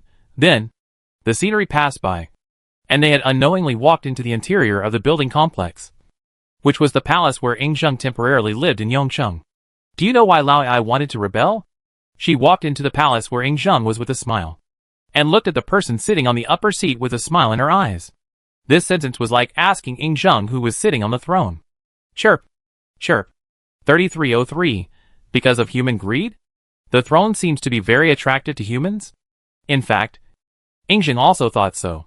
He said in a calm and sure voice, he must rebel. Chirp. 3303, why? He said it as if he had known it for a long time, even as if it was arranged by him. Are all humans like this? 3303 fell into an overload state. Is there any condition that it has not noticed? Qin Yu, it's not an arrangement. It's taking advantage of the situation. After saying this, Ing Zheng's expression eased, and he quickly stood up and walked towards Qin Yu. You are finally back. Yes. Things are going well. Qin Yu first mentioned what he had promised before, and then walked up with Ing Zheng. Ing Zheng moved the seat before Qin Yu, so that one country and one person sat opposite each other for easier communication. Ing Zheng's eyes lit up. Although he didn't feel anything yet, he believed that since the motherland said that it could prolong his life, it would definitely be possible. He smiled sincerely. Your coming this time just happened to catch up with my coming-of-age ceremony. It is a blessing to have you attend this coming-of-age ceremony. Qin Yu stretched out the tip of her wings and took 3303 off her shoulder. She rubbed the other's little head and explained to it in the encrypted channel between systems. Qin Yu, although it sounds very grand that the mastermind behind the scenes manipulates the political situation, his current power is not enough to force the two major forces. So he is actually taking advantage of the situation. The right time, the right place, and the right people. Qin Yu flapped her wings, and the scene of Yongcheng gradually emerged in the air. Even if I don't come, there is no second possibility. You have the answer in your heart. Her light eyes fell on Ing Zheng, but he felt as if he was seen through. He nodded. Zheng has made a choice. After the ceremony of crowning, I will remove the obstacles of Qin one by one. Don't worry. Just take your time. You should know that you are the only king of Qin I recognize. Well, I understand. Everything should be done in a safe way. The recent situation in Yongcheng does not allow him to rush in directly. He will wait patiently for a fatal blow. The final winner will only be him. Then summon the person you want to summon. As long as you say it, he will help you. Come here. Ing Zheng called the servant standing in the distance. Go and invite Prime Minister Lu to come. 3303, wait. Senior sister. How come we are almost at the point of summoning Lu Buwei? I feel like I have missed more than 20 episodes of the plot. 3303, what are the time, place, and people? 3303, senior. I think my CPU is not enough. 3303, next time, I will definitely expand my database. Maybe I can be smarter. Scratching my head JPG. 3303 sent 4 messages in a row to harass Qin Yu in private chat. Although it is embarrassing to say it, it really doesn't understand. 3303, I seem to understand what people are. I use the main body to check the ancient history that is similar to this. Generally, civilians in agricultural civilizations will only rebel when they can't make ends meet. So when Lao Ai rebelled when Qin was strong, he didn't get the support of the people at all. He lost people from the beginning. 3303, rounding it off. We have people. 3303, place should refer to me? A little boast, because I know Yongcheng very well. 3303, what is the time? Qin Yu, time. Of course. All 3 parties want to remain in power after Ing Zheng takes power. Although Lu Buwei is not as powerful as the other 2. Let's count him in at this time. Qin Yu. Zhao Ji appointed Lao Ai as the Marquis of Chongqing in order to seize power before Ing Zheng takes power, and also to continue to interfere in political affairs after Ing Zheng takes power. Qin Yu. In the same year, Lu Buwei published his miscellaneous work Lushi Chuanxiu on the gate of Xianying City, claiming to be a collection of current affairs of the 6 countries, combining Confucianism and Moism, and combining the name and law. There is an interesting sentence in the book, the world is not the world of one person. Qin Yu. Although from the perspective of later generations, this sentence is not a problem at all. But, we haven't even entered the centralized system yet. 3303, I understand. This is actually a way to seize power. He wants Qin to respect his political ideas and doctrines, which is actually a way to consolidate his position and power. 3303 paused, thinking about it this way. The host of the senior sister seems to be a bit miserable. The regents left by his father want to seize power, and his biological mother also wants to seize power. None of them care about him. Qin Yu, not bad. You learn quickly. 3303, what about the third party? From the data I collected, the Chu faction of Queen Mother Huayang has not done anything to fight for power in recent years. It's just that there have been some movements recently. 3303 is still used to speaking with data. It looked at the changes in the data before and after the distribution of forces, and did not see any signs of the Chu faction fighting for power. They have been silent for many years. Qin Yu, do you remember that the person who reported to Yingzheng has some relationship with Queen Mother Huayang? Qin Yu, yes. This is also the reason why Yingzheng said that Lao Ai must rebel. You should know that after that person reported it, Yingzheng immediately started investigating. Qin Yu, for Lao Ai. He knew very well that the Queen Mother Huayang and Yingzheng had joined forces, and there was no need for so-called evidence. They just wanted to pin the crime on Lao Ai. They even knew where the two pieces of evidence were. The two children born to Zhao Ji and Lao Ai could not be hidden. However, Lao Ai now stole the Queen Mother's seal and wanted to rebel. My evaluation is, compared with those who play politics, Lao Ai is still too weak. 3303, I think I understand. Dizzy JPG. 3303, what are the benefits of Queen Mother Huayang doing this? Qin Yu, of course. Yingzheng has to pay a price for using Queen Mother Huayang's power. This involves some customs of the Qin state. The marriage of the King of Qin is mostly decided by the Queen Mother. Yingzheng's grandmother Queen Mother Xia has passed away. If the rebellion fails, Zhao Ji will inevitably be expelled from Xianying. At this time, the only person who can influence the political situation and decide Yingzheng's marriage is Queen Mother Huayang. Qin Yu, so have you learned anything? What inevitable events can be inferred from the current situation? 3303. Thinking. I can't figure it out. Qin Yu, in the 10th year of Qin Wangzheng. He welcomed Lady Chu. What Qin Yu said seemed like a prophecy to 3303. But it thought about it according to Qin Yu's ideas, and found that the conclusion it came to was logical. Following this idea and adding some data it had collected before, it found that it could also sort out the various relationships. 3303 was a little excited. It actually understood such a complicated political struggle. Does that mean that its intelligence has also improved? 3303, senior sister. I seem to have learned it. Next time there is such a situation, I will definitely be right. Confident JPG. Qin Yu's mouth twitched. There will be no Qinian palace change next time. The future Qin will be on a relatively stable path.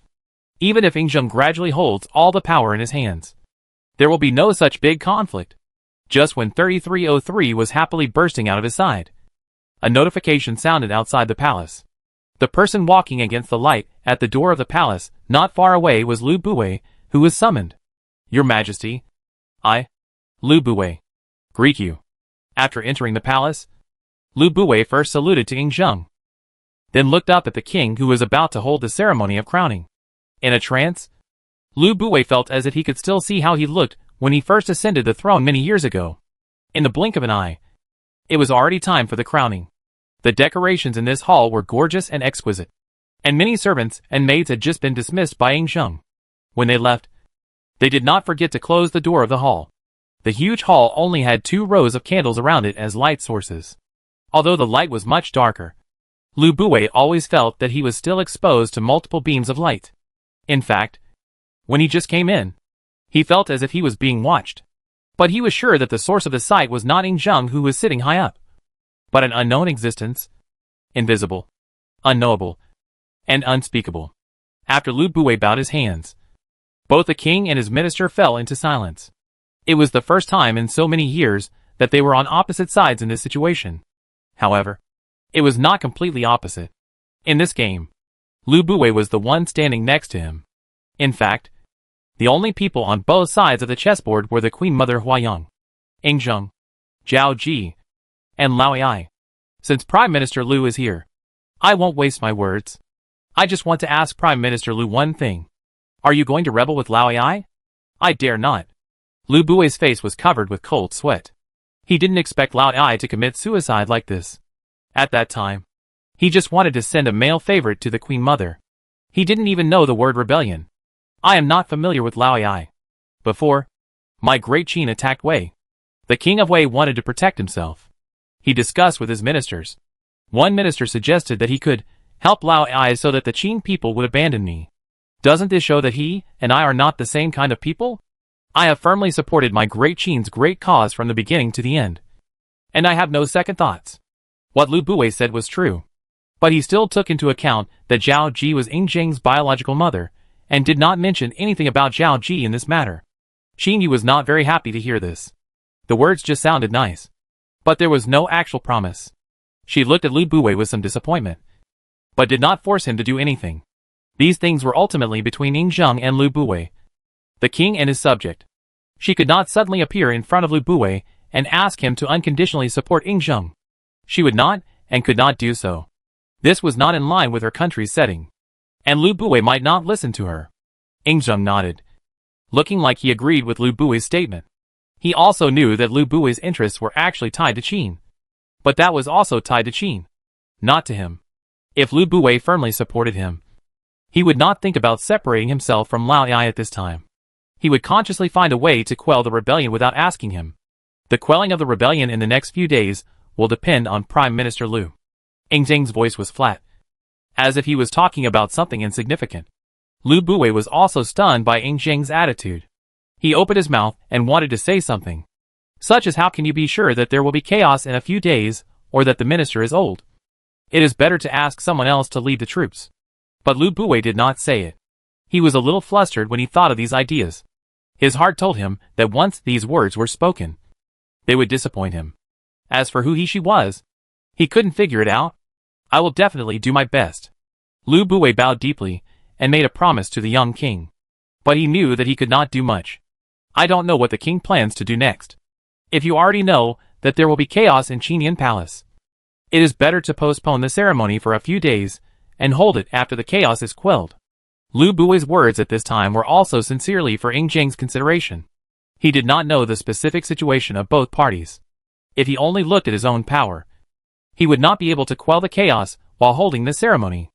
In his opinion, it is safer to quell the chaos first, and then hold the ceremony. No need to postpone. Everything can be as usual. If I really postpone the ceremony, it will be their wish. Ying Zheng sneered. He would not back down because of this.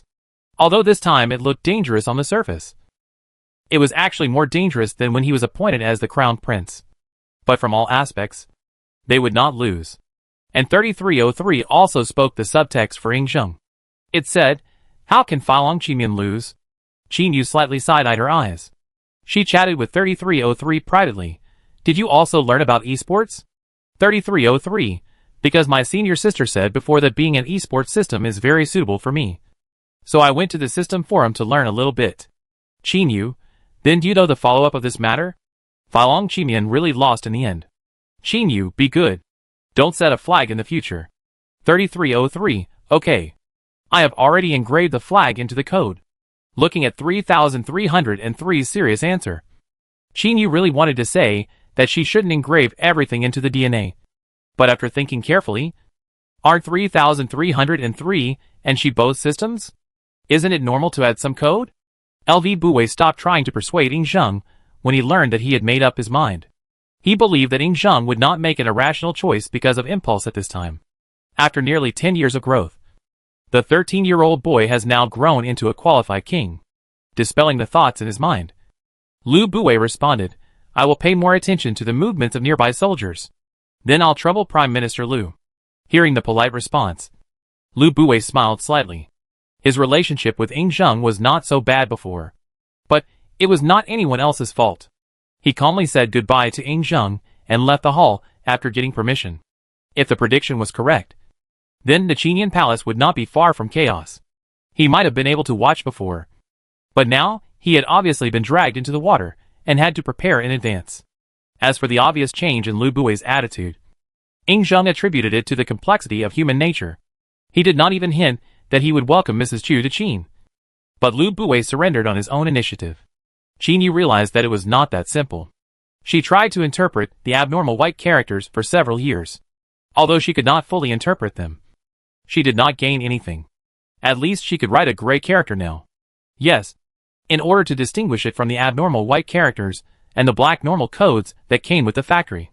She changed the color of the code she invented, taking the middle color gray between the two, which represented that this was a controllable but unscientific code she had researched. There is a small frame in the upper right corner of her site, which shows the gray font. This is a small program she wrote with gray code, which can be said to be a return to her previous life's profession. This small program has unscientific functions, such as the ability to detect changes in consciousness energy within a certain range. When she realized that she might really transform into the will of the state, she started to write this small program. In short, she can detect changes in the consciousness and thoughts of nearby creatures. When Lu Buwei said that he would definitely go all out, she saw in the upper right corner that the data line about Lu Buwei's thinking suddenly turned a corner. If that was the only reason, Qin Yu would not be sure that Lu Buwei's change of attitude so quickly was related to her. Then another function in the mini-program made her guess about it. In addition to monitoring other people's thinking data lines, this program also has the function of monitoring the changes in her own thinking force field. Before Lu Buwei said that, the influence of her thinking force field was strengthened a lot in an instant. And what made her more headache was that this was currently passive and uncontrollable. She was not sure whether this was because she was originally a system with a mutated ability or not. Anyway, she just needed to be careful to control it. It did not affect her much at present. This ability is not strong. In fact, she just accelerated the process of LV Buwei's concession. If she had not influenced him, it would only take more time to persuade him. According to her data prediction, as long as LV Buwei was informed of the news of Yingjing's alliance with the Queen Mother Huayang, and even without saying that he would marry Mrs. Chu next year, LV Buwei would abandon his neutral position and completely turn to Yingjing's side. After all, he was neutral before to protect himself and did not want to participate in the fight between Yingjing and the Queen Mother Zhao. He was not really a fool. Various preparations for the ceremony of crowning were still proceeding in an orderly manner, and the undercurrent under the calm should not be underestimated. Chong Pingjun met with Yingjing at this moment. It was not quite accurate to say that he met with him. He represented the power of the Queen Mother Huayang to meet with Yingjing secretly. And he also came to make the final arrangements before the chaos in Qinian Palace. Your servant Xiong Qi greets the king. Chong Pingjun. Please excuse me. Yingjing's attitude at this time was much better than when he questioned Lu Buwei. He took the initiative to mention the movements of Lao Ai and others. Lao Ai tried to mobilize the county soldiers and palace guards and palace riders. What do you think? Chong Pingjun? This was to inform Chong Pingjun of the information. But it was also to show his own strength. Such a villain must not be kept. Chong Pingjun answered crisply, with a righteous look, and at the same time put away his contempt. Your Majesty, don't worry. The villain is a dirty and unpopular person. His calculation will never succeed. The two people present had their own thoughts. It was not entirely true to say that they were allies. They could only be said to be two forces that reached a cooperation for temporary interests. It was almost inevitable that they would go their separate ways afterwards. Yingjing did not regard Chong Pingjun as a loyal minister. What Chong Pingjun said at this moment could be said to be the truth. He really thought so. In his estimation, this rebellion should be suppressed without any danger. Even if Meng Aowang and He Biaogong were both dead. He did not think that Chong Xinho had any ability to turn the world upside down. Then I will ask Chongping and Chongwen to take charge of the quelling of the rebellion this time. Soldiers will be transferred from Xining first. Most of the forces in Yongcheng are not under his control. The soldiers who are closer and can be transferred in advance are the soldiers in Xianying. If the soldiers in Yongcheng are transferred, they may be discovered in advance. At the same time, I will send Mingwu and Wang Jian to help. I obey your orders. I will definitely take down the villain before he reacts in time. Chong Pingjun had no objection to Yingjing sending two professional fighters here. He would find it strange if Yingjing did not plan to place people here. Yingjing took off a ring from his body, walked down the steps and stood in front of Chong Pingjun.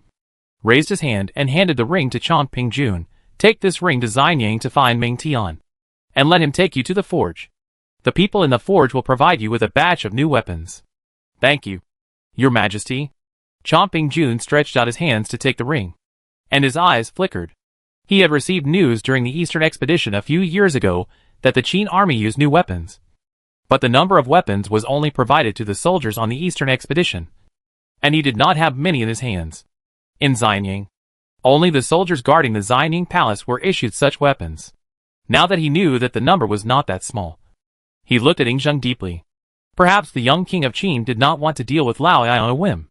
Even without their people reporting, what Lao Ai did would sooner or later be known to the king of Qin. Chong Pingjun bowed respectfully and retreated. He was calculating how many weapons he could get from the forge. But considering that there was a boy named Ming there, he had no intention of embezzling them. After calculating, He found that it was only in their interest to work honestly for the king of Qin. Zhao Ji and Lao Ai were not the same kind of people from the beginning to the end. When it came to interests, even a fool would know what to choose. Not to mention that Chongping Jun was not a fool. After leaving the Qinian palace where Yingzheng was temporarily staying, Chongping went directly to find the Queen Mother Huayang, and met Chongwen Jun, who stayed with the Queen Mother Huayang. Queen Dowager, please take care of yourself in Yongcheng these days. I am going back to Xianying with Chongwen. Queen Dowager Huayang looked at Chongping and Chongwen gently, and nodded slightly. You must be careful on this trip. Has the king said whether to capture Lao Ai alive? The king has not said it. You see? Queen Dowager Huayang pondered for a moment. Her expression became colder, and her voice when she mentioned Lao Ai was also disdainful. It's just a villain. Since the king has not mentioned this matter, your safety is the most important. If you can't capture him alive, kill him on the spot. Don't give him a chance to cause trouble. We understand. Thank you for your concern, Queen Dowager. As for Zhao Ji, Before Chongwen finished speaking, Queen Dowager Huayang interrupted him. Chongwen, you are still as impatient as before.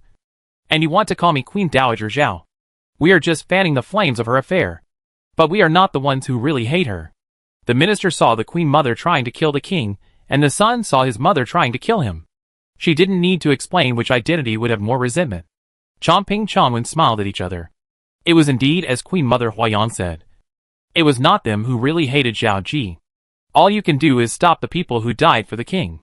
Queen Mother Huayang smiled with an ambiguous meaning. She hinted at Chongping Chongwen with words, but did not clearly state her intention. Luckily, Chongping Chongwen were not stupid people. They successfully received Queen Mother Huayang's meaning. They also understood the current rules. It is not allowed for a son to kill his mother. If the king wanted to kill Zhao Ji out of anger, no matter what Zhao Ji did wrong, there would actually be a group of people admonishing the king not to do so. If they could stop the people who died admonishing them, it might be a kind of fueling the flames. It was in their interest to wipe out Zhao Ji's power. Moreover, it was the king of Qin who took action at that time, and they didn't have to bear the bad reputation. It was simply too much. After discussion, Chongping Jun and Chongwen Jun secretly left Yongcheng. Wang Jian, who had always been with Yingzheng, left with him. Meng Wu stayed in Yongcheng to continue to protect Yingzheng. There was a reason for making such a decision. Meng Wu was on the guest list of the ceremony of crowning. If he suddenly left and didn't participate in the ceremony at this time, it would be somewhat obvious. Wang Jian didn't have this obstacle.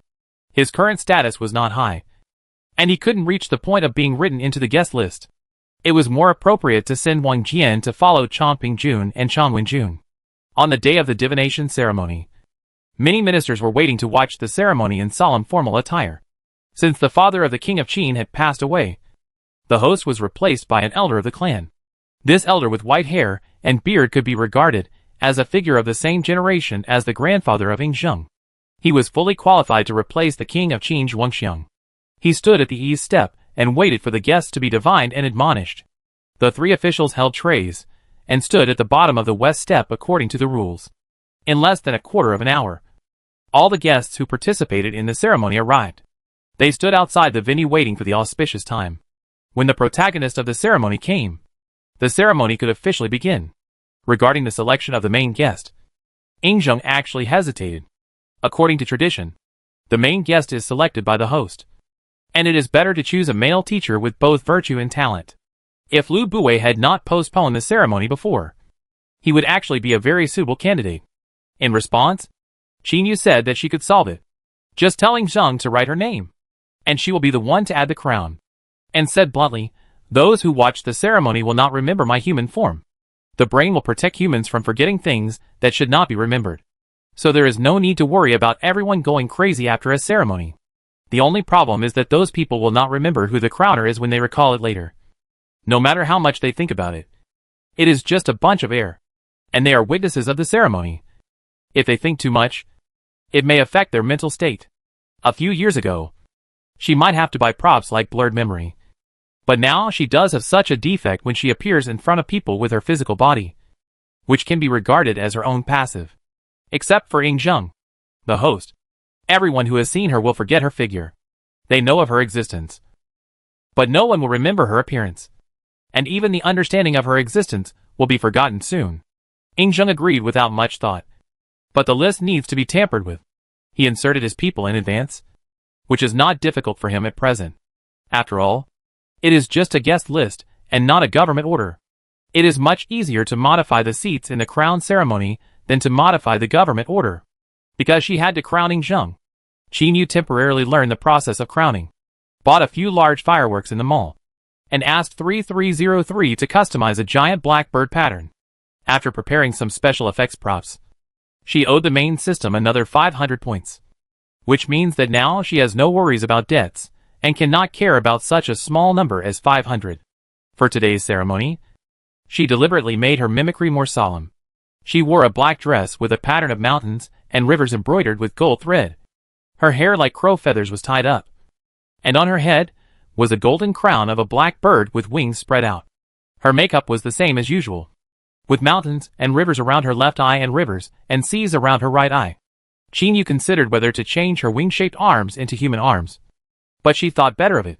She was not a human anymore, so there was no need to demand herself to look like a human. She sat down with Lu Buwei in the direction of the main guest seat, but her seat was higher than Lu Buwei's. The people around her seemed not to notice that there was a stranger sitting there. The ceremony was held as scheduled after the main guest took his seat. First, the elder who was the host stood up and gave a simple speech.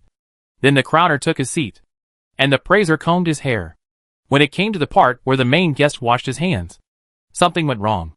Lu Buwei found that he could not move his whole body. He was shocked and his face changed. He subconsciously looked at Zhao Ji, who was sitting on the upper seat. As a crowned person, Zheng could not destroy his own crowning ceremony.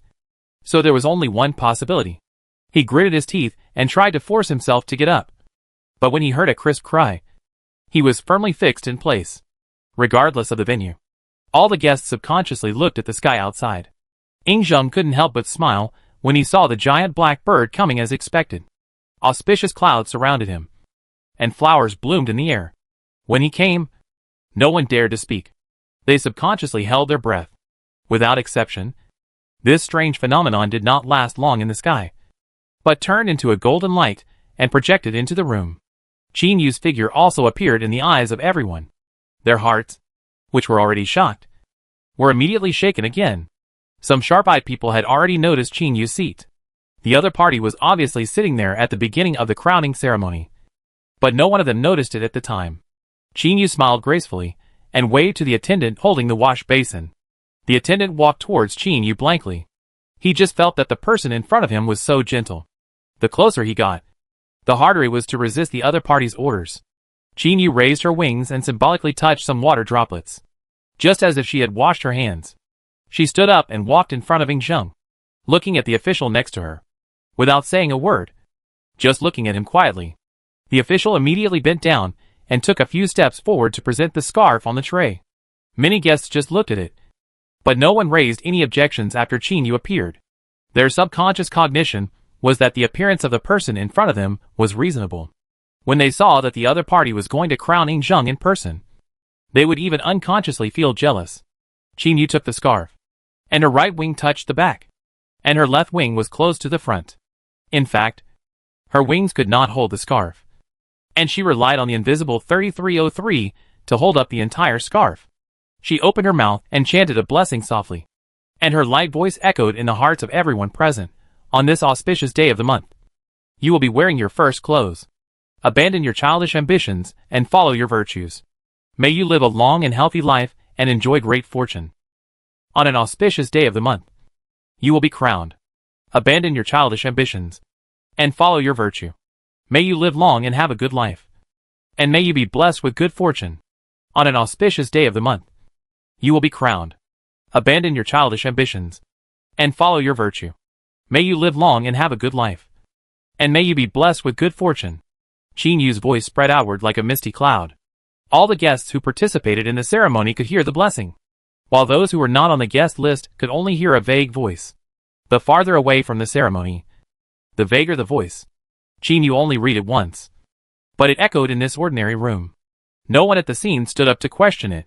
They looked at the crowned and the main guest who were undergoing the crowning ceremony with a peaceful and happy look, and felt that everything around them had calmed down, and they were bathed in this sacred light. This light was of course created by Qin Yu herself.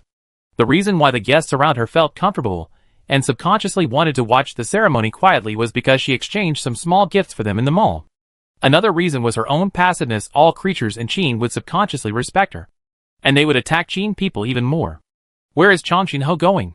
Chong Pingjun stood on the chariot wearing black armor, and in front of him stood 3 rows of palace guards wearing heavy armor and holding swords blocking the palace road.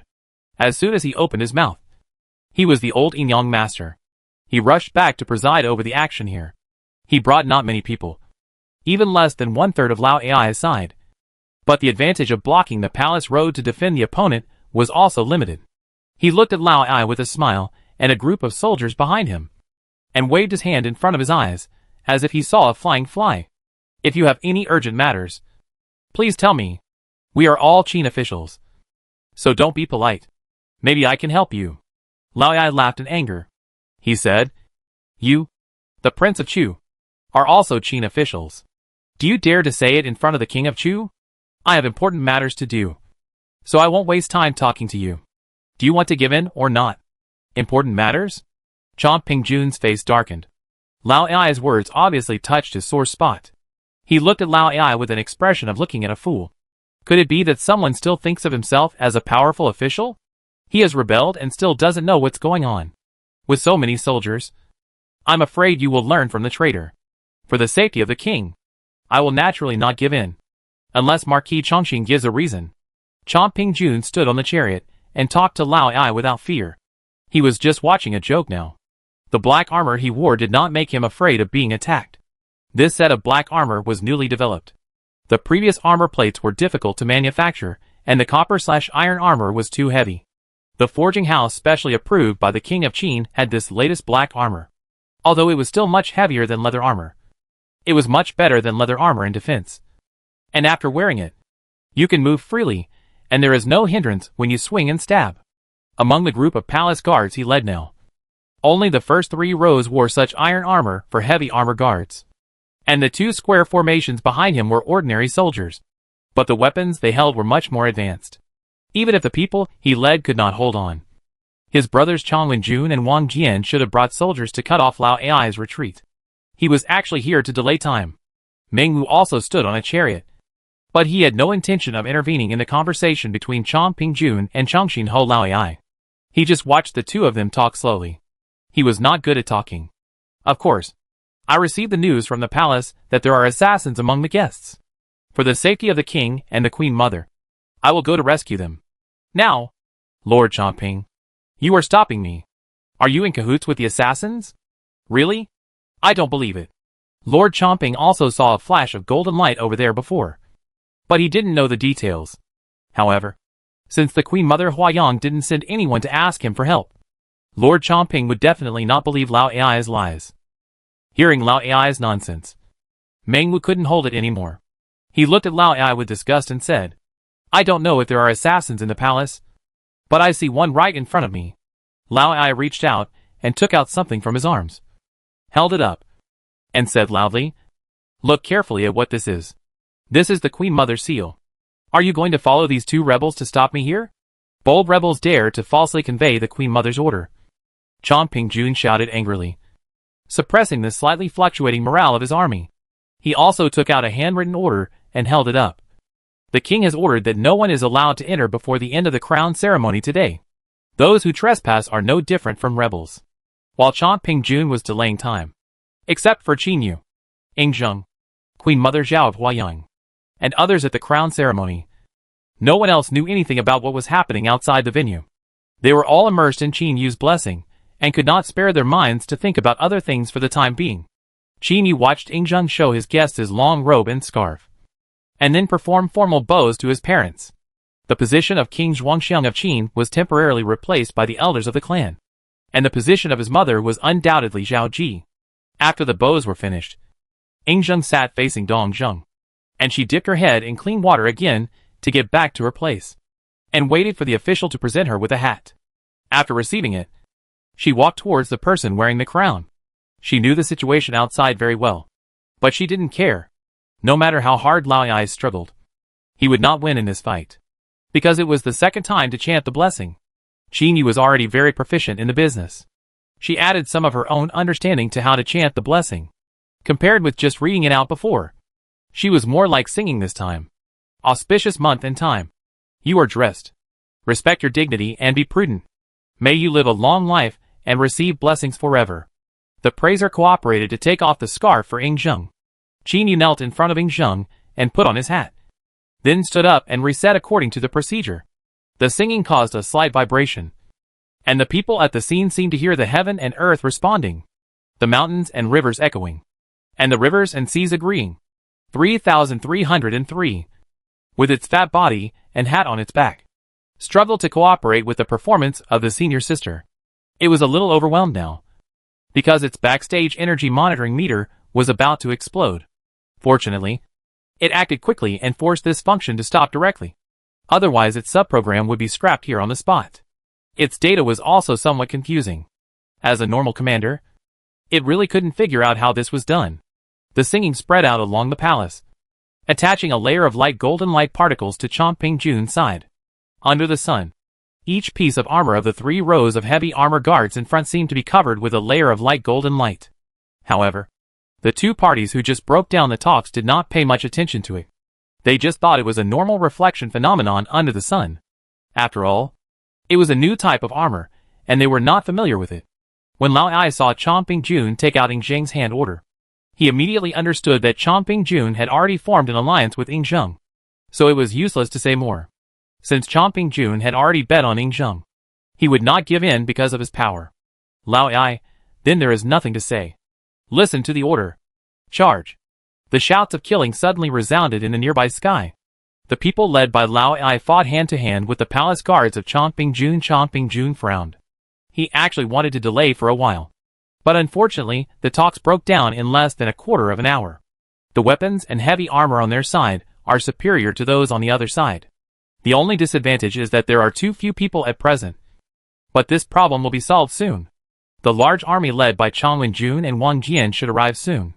The sponsor helped Ying Zheng to put on his hat, and then quickly retreated. Ying Zheng stood up and faced the many ministers who served as guests. Everyone raised their hands and bowed to Ying Zheng at the same time. Ying Zheng accepted this etiquette calmly. He found that he had waited for the ceremony for so long. But he was not excited on the day of the ceremony. Compared to the matter of adding the crown, Qin Yu's personal attendance made him happier. As for the fighting in the palace, he expected it, but it would not affect his determination to continue the ceremony. He took the praiser to the east room to change into matching clothes. Perhaps because of the departure of the crowner, the guests paid more attention to Qin Yu. If they must be described, they were more like admiring rather than observing. Qin Yu controlled her aura a little and looked at Zhao Ji, who was sitting in the position of the crowner's mother. She could see Zhao Ji clenched her fists and looked out the door with anxious eyes when Ying Zheng left. To be honest, Qin Yu couldn't understand Zhao Ji. She was so stupid that she didn't even look like she was acting. There was no need to guess who Zhao Ji was waiting for. The only one who was still outside was Lao Ai. Zhao Ji was not stupid to survive in Zhao state. She came to this point mostly because she felt that Ying Zheng was difficult to control, and was blinded by greed. Perhaps a little bit of it was because she was in love. Otherwise, Qin Yu couldn't understand why Zhao Ji left Ying Zheng alone, and insisted on helping her illegitimate son to take the throne. Zhao Ji had realized that it was a big problem that Lao Ai had not come when the ceremony was about to end. She took a deep breath and looked around, thinking about how to delay some time. 3303 was nervous when Zhao Ji looked at him, and almost forgot how to fly. Senior. This. Is it because the blur props have expired? Why does she seem to have reacted? Qin Yu was calm. No. Don't worry. It's just that she is too obsessed. Qin Yu made up a reason to fool 3303. In fact, she didn't use props at all. It is normal for the brain to blur things that humans cannot understand in order to protect the human body. She stood here passively by relying on the will of the country. 3303 was also covered by her aura. Unless Qin Yu insisted that Zhao Ji understand her existence and didn't care that Zhao Ji would go crazy. Their existence here was reasonable, and no one except Ying Zheng would find anything wrong. Seeing Zhao Ji frowning and looking towards the door, as if she didn't notice them, 3303 breathed a sigh of relief. It was good that she was not discovered.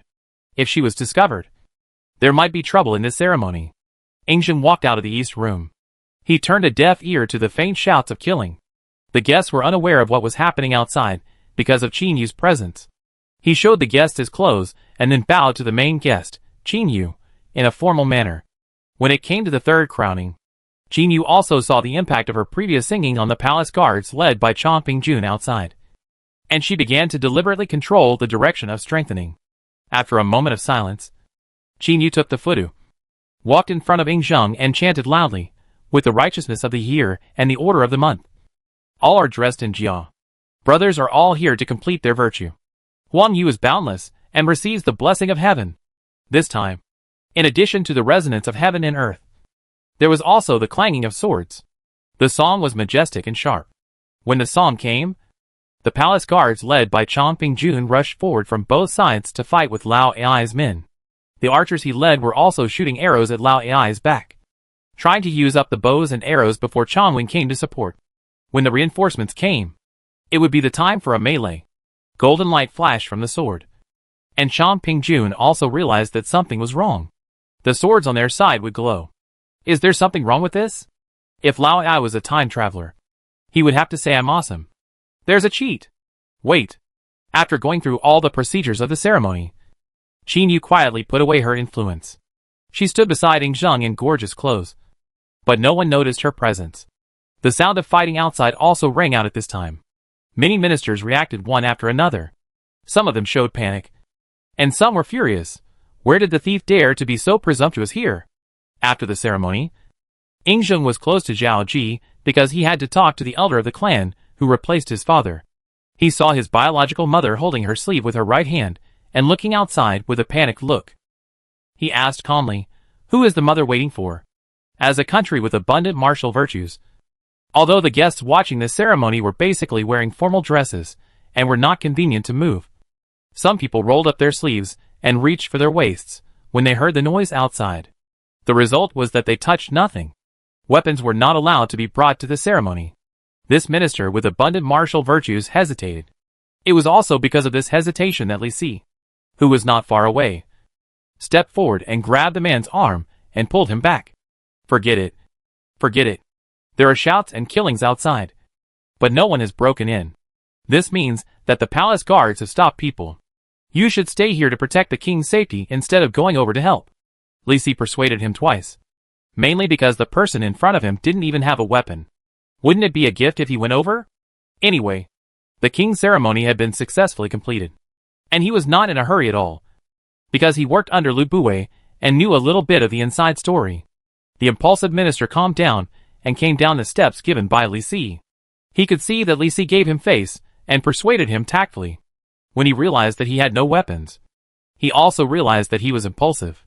Master Li is right. I was impulsive.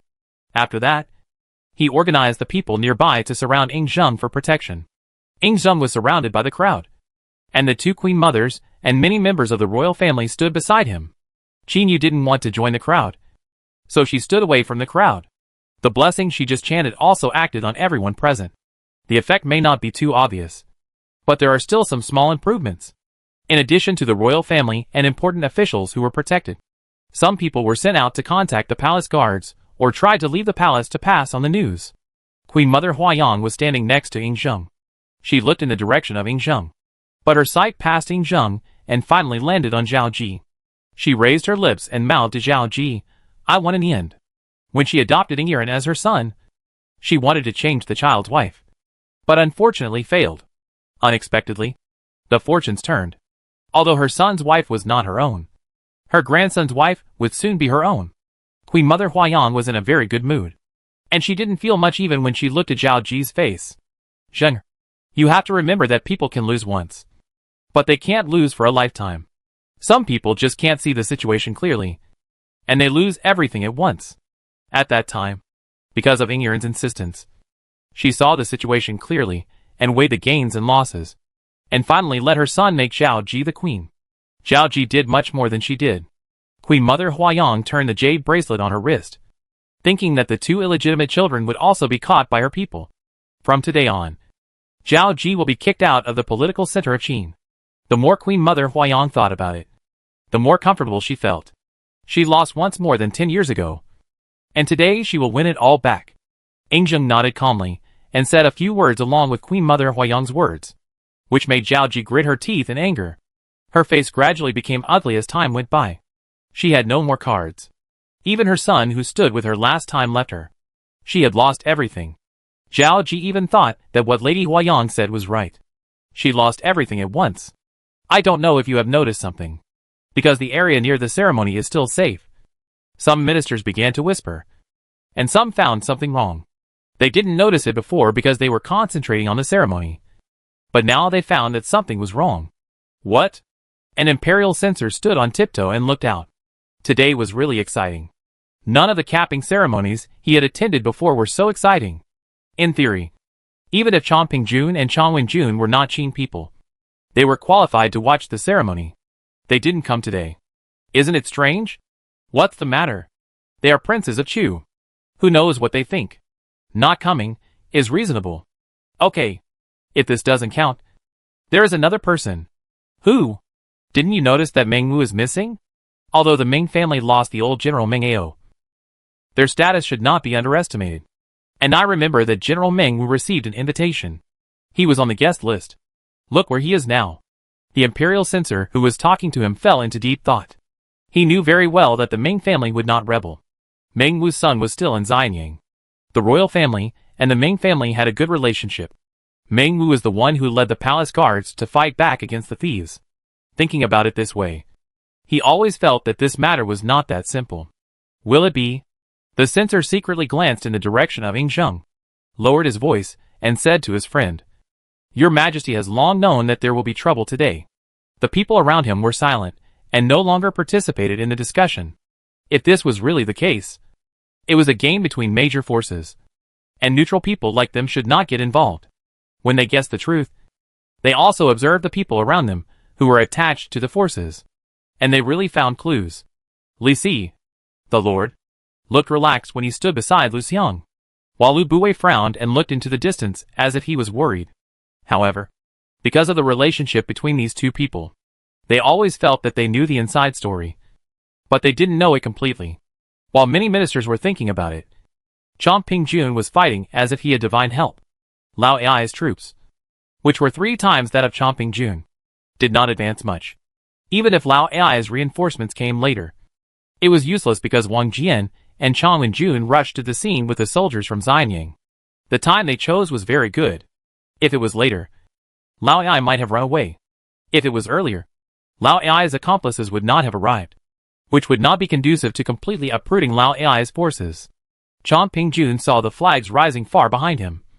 First the black bird flag and then the bear and king flags. And he knew that his reinforcements had arrived.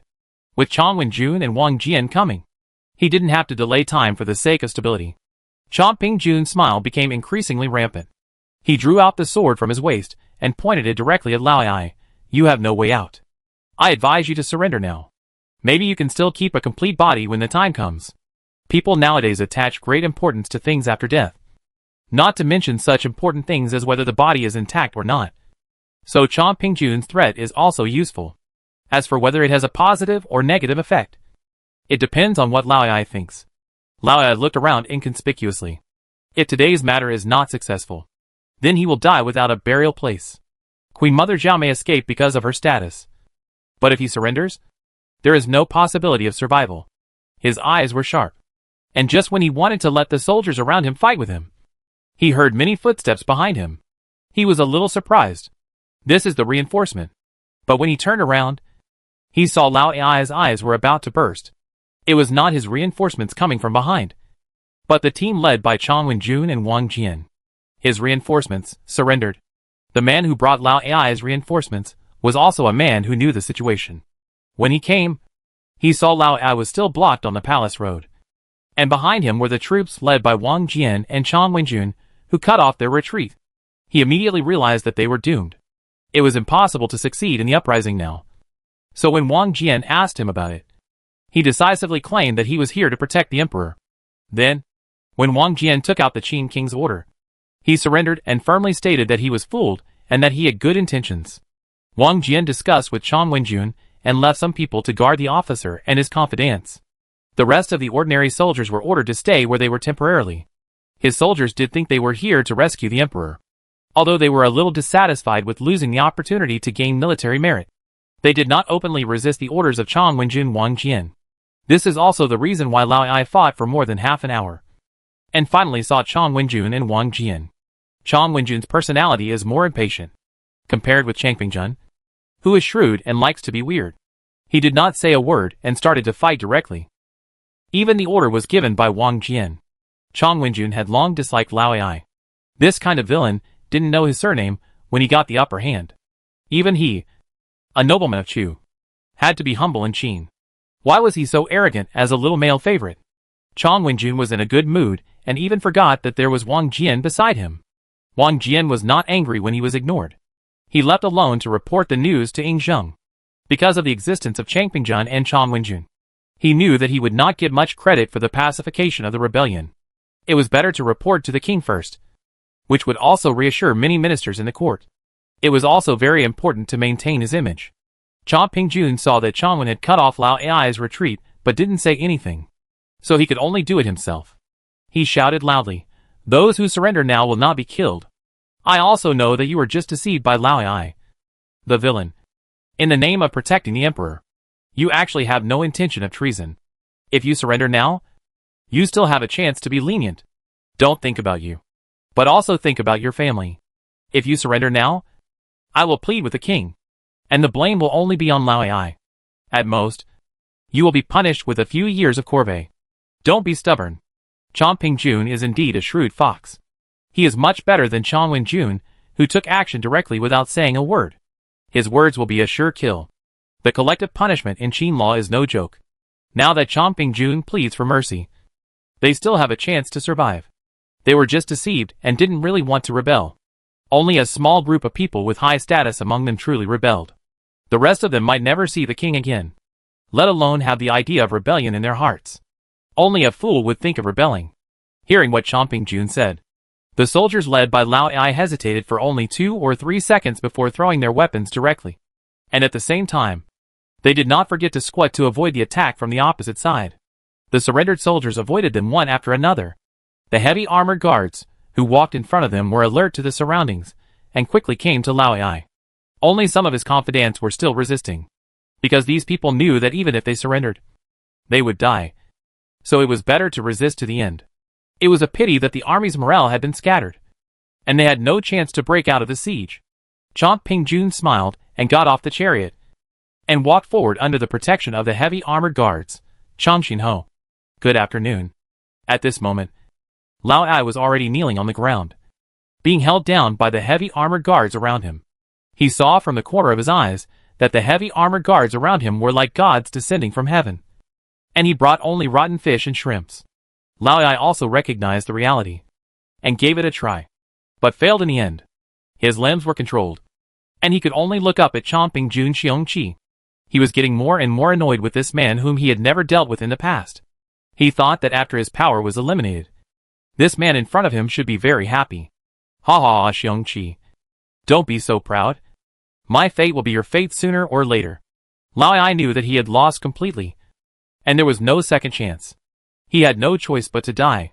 Xiongqi's face was calm, and he even managed to keep smiling as he squatted down and looked at Lao Ai in the eye.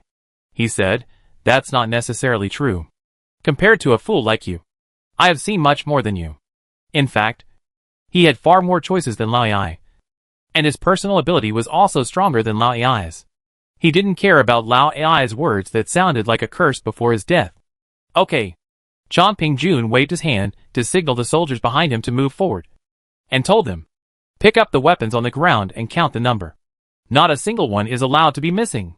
He glanced in the direction of Chang Wenjun and found that Wang Jian was no longer there. He also knew what was going on. He said to Chang Wenjun, "First send someone to report the situation to the Queen Mother Huayang, and then detain all those with official positions. Tell the ordinary soldiers to return to their original camps, and wait for orders. New leaders will take over later. But remember one thing. Before letting people go back, remember to confiscate all the weapons and temporarily put them in the nearest warehouse nearby. The guards should use the ones brought from Xianyang." "I know. Don't worry. I'll do it right away." Chang Wenjun patted his chest to assure himself. although he liked to rush forward. He was not a complete fool. These simple things still did not need to be explained one by one. After explaining the general things, Chomping Jun turned to look at Lao Ai. Let's go. Marquis Chengxin. I'll take you to meet two acquaintances. He put the sword back into the sheath and raised his hand to take off the steel helmet weighing more than 10 pounds on his head. This thing does make people feel safer during war. But it is really heavy. I don't know how the people in the forge developed it. The defense is pretty good, but it's not very comfortable to wear. Meng Wu said hello to Chomping Jun and started to clean up the battlefield with people. Although this palace is not the palace where the king lives, it is not a problem to put so many corpses here. There may be an epidemic. The rest of the people were slightly injured and helped the moderately injured. There were not many seriously injured people. This was also due to the new armor that was developed. The iron armor produced by forging was indeed much better than ordinary leather armor. The losses of the people brought by Lao Ai were more serious. Many of them were seriously injured and carried away by the soldiers brought by Chomping Jun. Those who were about to die were stabbed by their companions to help them end their pain. Chomping Jun saw that there was someone to take over here. And he was also happy. Then I'll trouble General Ming. I have something else to do. So I'll take the people away first. Meng Wu glanced at Lao Ai, who was escorted by the heavy armor guards and followed behind Chomping Jun. After a little thought, he nodded. Chomping Jun, there is no need to do this. This is my responsibility. If you have something to do, I won't bother you. Meng Wu believed that Chomping Jun would not let Lao Ai go for no reason. As for what Chomping Jun wanted to say to Lao Ai, he really didn't care. Sometimes knowing too much is not a good thing. Chomping Jun politely said goodbye to Meng Wu and took Lao Ai behind him to the side hall first. Today was the king's crown ceremony, and it was not easy to take people to see the king directly. Moreover, someone just reported to him that the two people had been brought in. He planned to talk to Lao Ai in private first. Wang Jian had already met Yingzheng over there. After reporting the situation, he stood near Yingzheng again, and the person said by Chong Wenjun to report also arrived shortly after Wang Jian. The person said by Chong Wenjun was a young general with the same surname as him. It was unknown whether Chong Wenjun did it on purpose. The young general surnamed Shihuang had blood on his face, and the iron armor on his body was either worn out or had traces of dried blood. He first bowed his hands and saluted. I, Shihuang Ping, pay my respects to the king and the two queens. No need to be polite. How is the situation? Yingzheng did not waste any words and directly asked the man about the current battle situation. Shihuang Ping raised his head and replied seriously. Fortunately, the large army led by the rebels has been persuaded to surrender. A small number of people died in the battle, and some surrendered after hearing that Chengxin Ho was plotting rebellion during the battle. All these things were within Qin Yu's expectations. She observed the expressions of the people at the scene and monitored everyone's heart rate by the way. She used data to analyze whether there were any accomplices of Chengxin Ho Lao Ai among these people. The voices and expressions of the people around him seemed to be normal reactions. The only abnormal one might be the Queen Mother Zhao standing in the middle of the crowd. Unlike many ministers who showed joy on their faces, Queen Dowager Zhao's face was a little pale, and her heartbeat was quickening.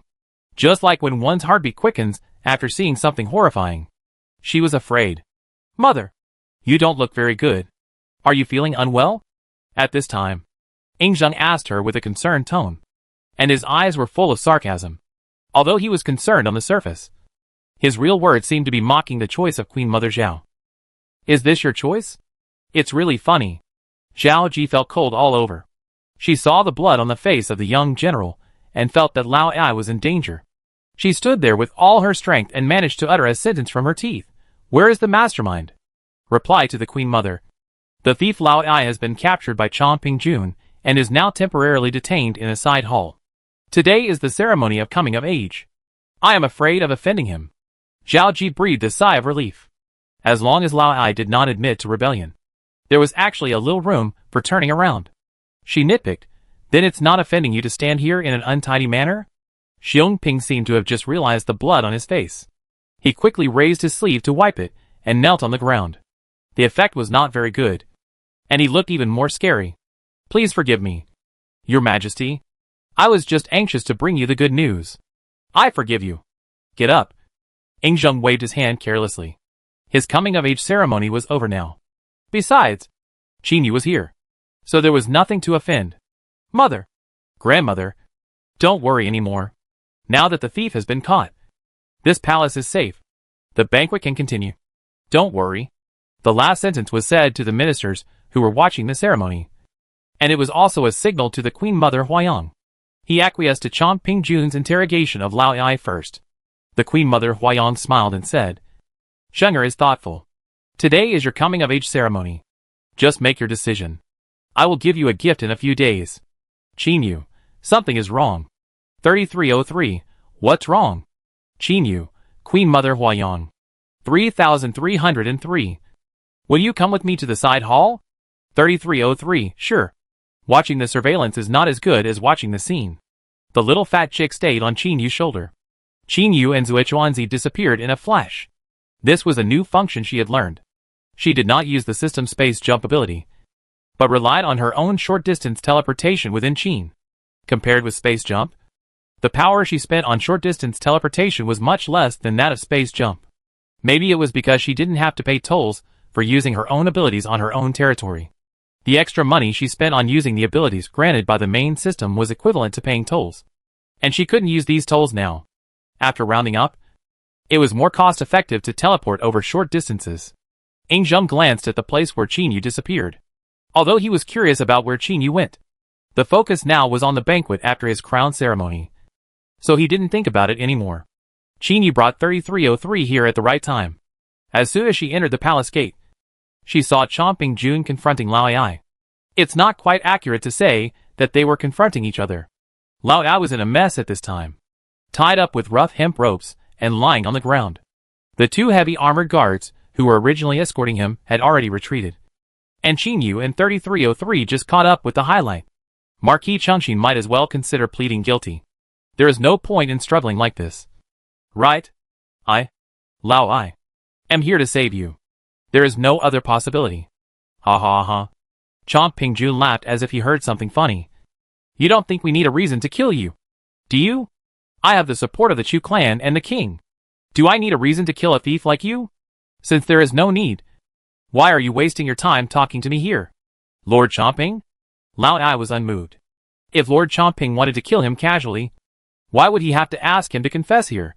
It would be most reasonable to send him to jail directly, or kill him just now, since he was brought here for a talk.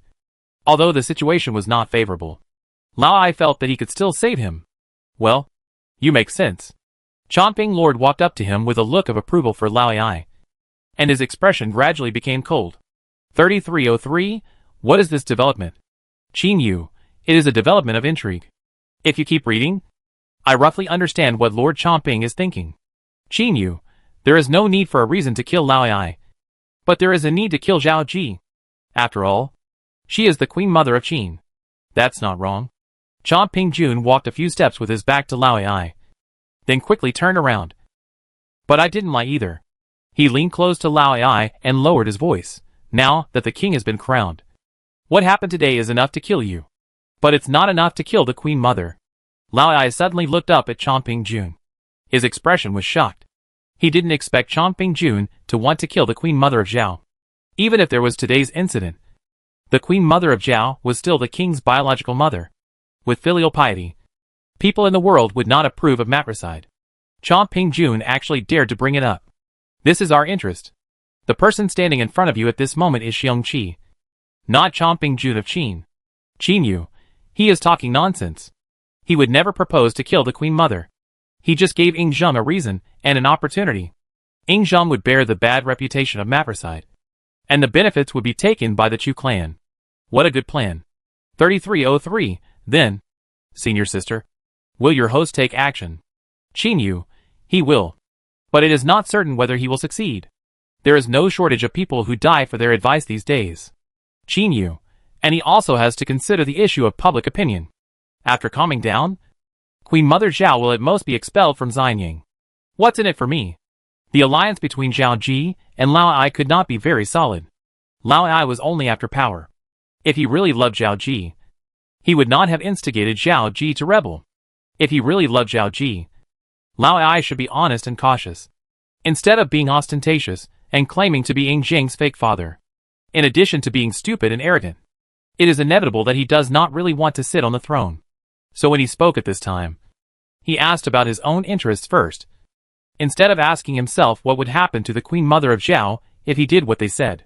Chomp Pingjun had some regrets in his eyes, as if he felt sorry for Lao Ai's current situation. He sighed and explained, "If I say I can save you, you will definitely not believe it." Lao Ai did not speak, but just stared at Chomp Pingjun, as if he wanted to stare a hole in him. "Look, you actually think you can't even get any benefits, right?" "I do think so." Lao Ai seemed to have given up and stopped insisting that he was here to save the emperor. He calmed down, and the confusion and fear in his tone could not be heard. "Then what price can you offer? If I am asked to identify a queen mother, I will not agree if the benefits are not equal." If it was Chong Wengjun standing here today, he might have been intimidated by Lao Ai. But unfortunately, it was Chong Pingjun standing here now. No matter what Lao Ai said, he always had a calm smile on his face. Even if he said in the next second, "I don't care about this matter," there would be no sense of disobedience. But you don't have the right to choose. There were many people present at the time. I don't need to explain to you one by one who can be witnesses. And not all of your good confidants are free of worries. You have no choice but to do what I say. Of course, there are benefits. Chomp Pingjun clapped his hands twice as a signal for his men to bring up the two hostages. "Look at these two people. Do you recognize them?" Qin Yu looked in the direction Chomp Pingjun pointed. There was a sound of footsteps from the back of the hall, and there were also small sounds of people struggling. When the footsteps got closer, she and 3,303 heard two childish voices. "I am the Prince of Qin. You dare to catch me? I will let my mother chop you up. I will chop up your entire family. Let me go! Let me go! You lowly person. My mother is the Queen Mother, and I am the Prince of Qin. I will be the Crown Prince in the future. Qin Yu? 3,303? 3303. Wait. Wait. Wait. I checked the definition of the royal family, and it does not include their situation. Qin Yu. He did not call Lao Ai father. I am already very relieved." Then there was a loud slap, which directly slapped back the future king of Qin that was about to blurt out. The people who were escorting the people here were also considered the core of the Chu family, even if they were not the princes of Chu. They were at the level of princes and nobles. How could they bear to be called lowly people? They didn't know what it meant to endure. When they heard the two children shouting, they slapped them directly. "How dare you? Ah, you dare to hit me? Hurry up and drag him down and chop him off." The two children who were pulled out looked angry, crying and making a fuss. What they said was arrogant and domineering, and they were tossing around vigorously. Qin Yu had frowned when she heard the words of the self-proclaimed Qin prince. But after listening to all the words, she understood. After all, it was not surprising that there was a father who dared to call himself the fake father of the king of Qin when he was drunk after becoming the Marquis of Chongqing. This is a typical example of the upper beam being crooked. And she was more curious about what the two young boys in fancy clothes following behind Lao Ai's two sons were doing. The four children lined up in front of Lao Ai, except for Lao Ai's biological sons, who were followed by an adult. The two children on the right were much quieter, compared with the two. They looked more like the sons of the Marquis. Chomp Pingjun walked in front of Lao Ai's biological sons, pinched the child's face and looked at it. There was an obvious red mark on the white skin. He looked at the man standing behind him with a reproachful look. The man was also his junior, and scolded him. "You are really angry with a child, and you don't know how to hit him. Remember to be gentler next time." 3,303? Qin Yu? Is there any problem? No problem. 3303. Will there be a next time? Qin Yu. Chomp Pingjun is, okay. 3303, senior. How did you know that?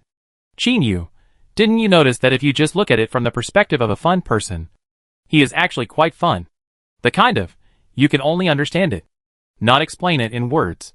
3303 thought about it. And indeed, whether you stand on the side of Yingzheng or just watch it as a fun person, then this play is indeed okay. But Lao Ai, as the person involved, may not be very happy. Qin Yu, put yourself in the shoes of the person being scolded, and you will understand. Lao Ai's two sons were attracted by Chomp Pingjun, who came over. The child who was pinched frowned. "Where did you come from? Old man? Hurry up." But before he finished speaking, he saw Lao Ai kneeling on the ground, tied up, looking at this side thoughtfully. His eyes lit up, and then he was furious. "How dare you tie up my father? I'm going to tell my mother. You old man. You're dead today. The side hall was empty, and his words were heard by everyone present. Chomping Jun's hand twisting his beard suddenly stopped and pulled out a strand directly. He didn't care about the nonsense of the child in front of him. Anyway, he could say whatever he wanted when he was about to die. He was just very dissatisfied with the old man. How could he be old? He was still in his prime. He felt that he could be a prime minister again. How could he be an old man? Chomping Jun didn't care. But someone in the hall cared. The person standing behind Lao Ai and his son couldn't stand it anymore. He happened to be wearing a long robe with wide sleeves. He raised his hand and stuffed his sleeves into the child's mouth, forcing him to shut up. Qin Yu also looked at the young man with admiration. Although the young man was the Queen Mother Huayang's man, he was very promising. And she took back what she had just said. The word father made her impression of the two little brats fall to the sky. Now seeing Lao Ai in that state, he still called him father. It's almost like his father is dead. 3303. Why didn't Lao Ai react at all? Little Fatty flipped through the book frantically. The book didn't write about the mentality of humans in this situation. Sure enough, even the book wouldn't record all the truths in it. Qin Yu, this phenomenon is actually not very good. If Lao Ai thinks that his two sons are hopeless and doesn't cooperate with Chomping Jun's proposal, then I would also feel sorry. Qin Yu did not give a specific explanation, but 3303 understood what the senior was worried about. It was still about the handling of Queen Mother Zhao. If Queen Mother Zhao's power was not completely abolished this time, it would take a long time to deal with it later. For Yingzheng, every minute and every second was precious. Since there was a chance to reduce the power in the court, why not do it? Thinking of this, Qin Yu walked towards Lao Ai and told 3303, delay Chomping Jun for a while. 10 seconds is enough. 3303, okay. She thought about it and found a prop in the mall. The photo of beautiful memories, which can make the user recall the beautiful memories related to the content of the photo. It is generally used to maintain the relationship between couples. But now Qin Yu has changed the way of using it. She took a photo of Lao Ai's two sons and erased Chomping Jun in the photo. It only took 10 seconds for Lao Ai to recall the happy daily life with his sons. And after returning to reality, he still didn't feel anything was wrong. He just felt that he subconsciously recalled these things when making a decision. In Chomping Jun's eyes, he was probably stunned for 10 seconds. Which was why Qin Yu asked 3303 to drag Chomping Jun for a while. The method used by 3303 was also simple. Just tripping Chomping Jun and waiting for him to stagger and check the original place, which was almost enough. Chomping Jun, who didn't see anything on the ground, couldn't figure out what happened to him just now, and could only blame it on the gap between the floor tiles. He drew out the sword from his waist, and the sword naturally made a buzzing sound. If it were usual, everyone might admire this sword.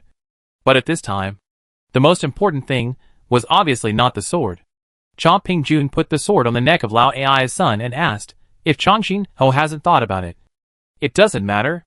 My sword just lacks a sword tester. Lao Ai came out of his memories and saw the scene. His eyes immediately turned red. If he didn't know that he and his son were under the command of Chomping Jun, he would have wanted to scold Chomping Jun. Do you need someone to test your sword?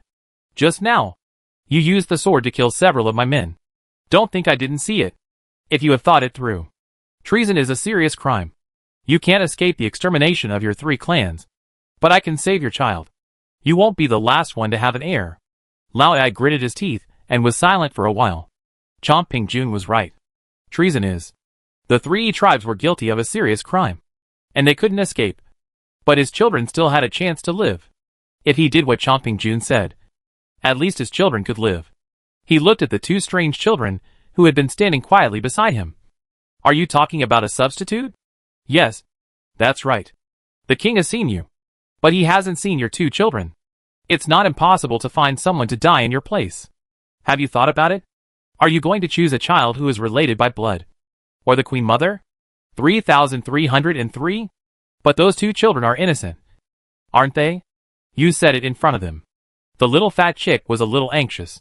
It wanted to go over and tell the 2 innocent children to run away. Qin Yu frowned and looked carefully at the 2 children standing quietly. Soon he found something suspicious.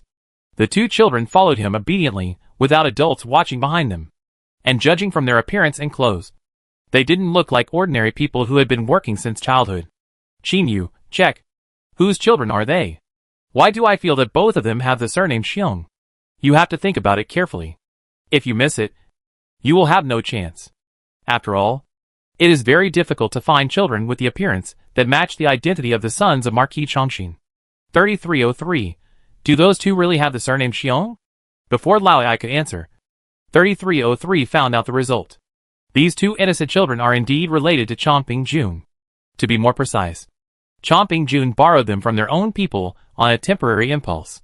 Seeing this, Xinyu basically knew the final result. There was no need to guess what Lao Ai would choose. She had already cooperated and helped Lao Ai to make a choice. She brought 3303 back to the banquet. She approached Yingzheng and could see the ugly face of Queen Mother Zhao not far away. She whispered to Yingzheng, Xiongqi created the conditions for you. The prerequisite for getting rid of Queen Mother Zhao. But I don't recommend killing Queen Mother Zhao right after you get crowned. After all, the blessing speech she sang at the crown ceremony is still ringing in my ears. And people nowadays also attach great importance to filial piety. Yingzheng returned a look of peace of mind. After Qin mentioned the matter about Xiongqi, he immediately understood the meaning of Xiongqi's doing this. He said, people can't move for the time being, but acting still needs to be performed. One person in one country looked at each other, and both understood each other's meaning. In short, Xiongqi played Lao Ai, and the person Yingzheng and Qin you wanted to play was a member of the Chu faction. Moreover, even if the Chu clan knew about it, they would not do anything to Yingzheng. After all, Mrs. Chu had not yet entered Qin. They always had to consider the subsequent interests. It was impossible for them to tear their faces with Yingzheng because of a small matter. They could only suffer a loss in silence. Shortly after the crowning in Yongcheng, Yingzheng returned to Xianying with many guests of the crowning ceremony. The first thing he did after returning to Xianying was to put Lao Ai and his accomplices in Xianying prison, and to remove Lu Bui from the position of Prime Minister, and to replace the vacant position of Prime Minister with Chongping Jun. While giving up some interests to the Chu clan, Yingzheng also promoted his own people, including but not limited to the use of Li Si and Wei Liao, and promoted Meng Wu and Wang Jian, who had made contributions in this time. In the army, Meng Tian was also stuffed by him to Meng Wu's side.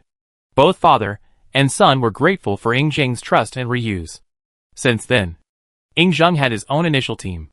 The Queen Mother of Zhao was ordered to be confined to her house. In the same month, because Lao Ai confessed in prison that the rebellion was planned together with the Queen Mother of Zhao, the court was shocked. The king of Qin was sad but also furious, and ordered Chongping Jun to investigate the matter thoroughly. After presenting enough evidence, Chongping Jun asked Yingzheng to make a decision, and also expose the two illegitimate children of the Queen Mother of Zhao and Lao Ai to the eyes of many ministers.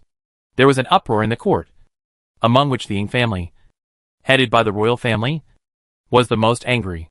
They were not surprised that the Queen Mother had a male favorite. They were angry that the Queen Mother of Zhao, Lao Ai, usurped the country in order to let her son sit on the throne.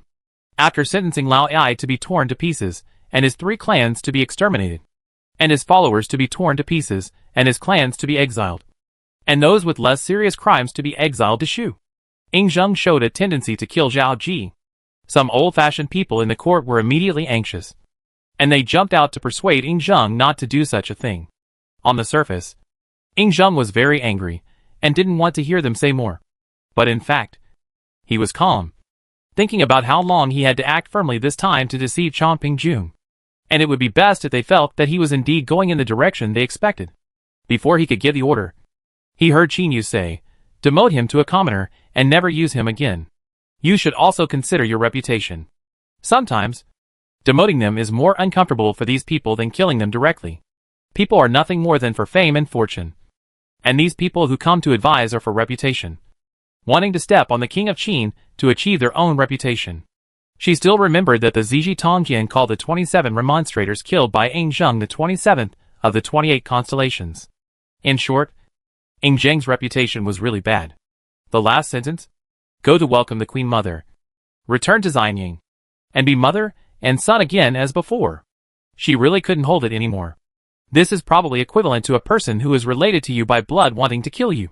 You can't resent her, but still want to take her back to enjoy the glory and wealth. Forgive this person who wants to kill you and reconcile with her as before. Even driving people out of Xianying is not allowed. Otherwise it would be unfilial, and against the will of the world. Zheng thought about it, and it was true. Killing them now would be sending them to history books. Why should he fulfill their wish to gain fame? He directly accused them. You are pleading for the thieves of the country. Do you also have the intention of treason? I dare not. But the means used to treat Marquis Chengxin were too cruel. How is it different from King Zhou of Shang? The Queen Mother is also your biological mother. Why can't you forgive her? As a king, you should be generous. Qin Yu complained speechlessly. Is there a possibility that King Zhou of Shang was overthrown because he used slaves and women and affected your interests? It's just a few hundred years later that you are talking nonsense. She didn't think about avoiding Zheng when she said this. Maybe there was also a reminder in it: be careful of these old immortals. Each of them has a very bad mind. It sounds like you know how to be the king of Qin better than I do. Which of the many princes were you before? The followers of Lao Ai have not been dealt with yet. And there are so many people who want to be king in the court. Hee. I dare not. But it has been like this since ancient times. And it was the same for the 3 sovereigns and 5 emperors. The person who gave the advice was respectful but tough. As if he was proud of himself for standing up so bravely. Qin Yu really wanted to have a debate with this pedantic person and ask him if he thought that children were just objects that parents could manipulate and did not treat them as human beings. If this theory is followed, then the ministers are also the objects of the king. If you are asked to die, then go ahead and die. Why are you talking so much nonsense? Zheng pondered for a moment and seemed to have retreated. He said, my mother is not in good health. I am grateful for her many years of nurturing and moved her to Yongcheng for her care. Some people were still going to object. How could a queen mother be moved out of the capital casually? But considering Zheng's murderous intention just now, they still hesitated. This result seems to be good? Qin Yu sneered. Sure enough. People like to compromise. Killing the Queen Mother Zhao is not okay. But moving the Queen Mother Zhao to Yongcheng for retirement is acceptable. In contrast, they even accepted it quite quickly. And perhaps they would feel grateful for their own courage to stand up and advise. However, after Qin Yu discussed with Zheng, the original plan was to drive Zhao Ji out of Xianying, the political center. Putting her in Yongcheng was to turn a blind eye and let 3303 help keep an eye on her. After cooperating with the ministers in the court to play a drama, Zheng directly announced the adjournment of the court. And Lu Buwei, who was exiled to Shu, walked out in a state of dismay, until a servant hurriedly caught up with him and stopped him, and subconsciously shouted, Prime Minister Lu, please stay. Lu Buwei was stunned for a moment, then slowly said, I am no longer the Prime Minister. Lord Lu, the king invites you. Your Majesty. Is he still willing to see me?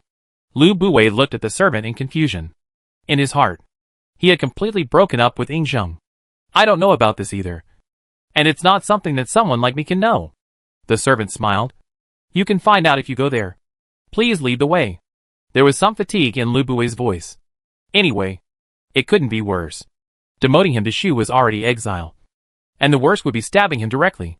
Compared to losing power and being demoted to a commoner, he actually felt that death was easier to accept. The attendant took Lu Buwei to the palace where Zheng usually lived. In the palace were Zheng and Qin Yu, who had arrived earlier. And there was a middle-aged man holding a box and waiting for a long time standing next to him. Lu Buwei could only see Zheng and the middle-aged man dressed as a Taoist priest, but could not see the 5th person in the palace besides them, Qin Yu. After bringing Lu Buwei over, the attendant consciously retreated. Lu Buwei saluted Zheng. The guilty minister Lu Buwei pays homage to the king. Zheng's eyes were a little complicated. When he was young, he not only received the education of the Qin state, but also learned a lot from Lu Buwei. In the past, the prime minister was always full of vigor and vitality, and he rarely saw him look so tired. Zhongfu, please don't be polite. Although he hated the other party's attempt to control his thoughts, he would not deny Lu Buwei's help to him and the Qin state. Lu Buwei looked up at Zheng with some emotion, as if he saw that his students had finally graduated. In the end, Zheng and Queen Mother Huayang won the battle. Although the king has temporarily won, he cannot be careless about Chomping Jun and others. If he attacks Chu later, he may encounter difficulties. The guilty minister should not be in the court by then. Please be careful. Your king. Lu Buwei has already recognized the fact that he was exiled, and he is even more frustrated at this time. Before leaving, he only told Zheng to be careful of Chomping Changwenjun, and reminded Ing Zheng that there are Chu forces in the court, and attacking Chu may be hindered.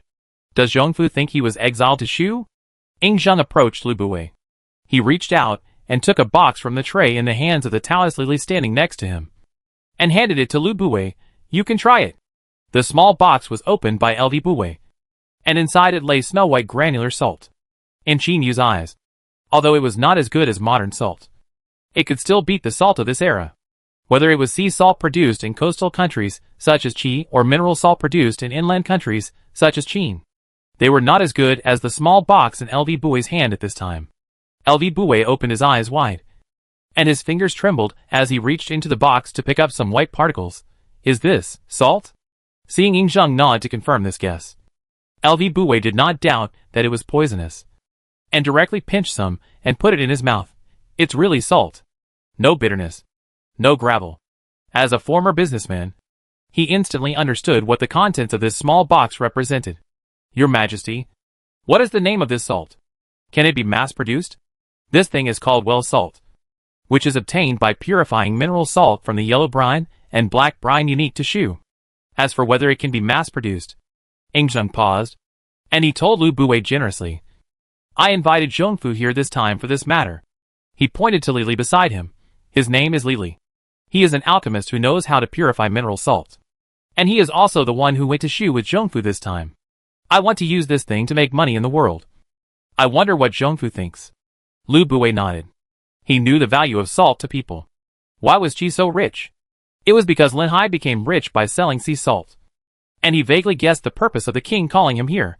Are you willing to be a big businessman for Qin again? I will not refuse even if my life is in danger. But the road from Xianyang to Shu is difficult and dangerous.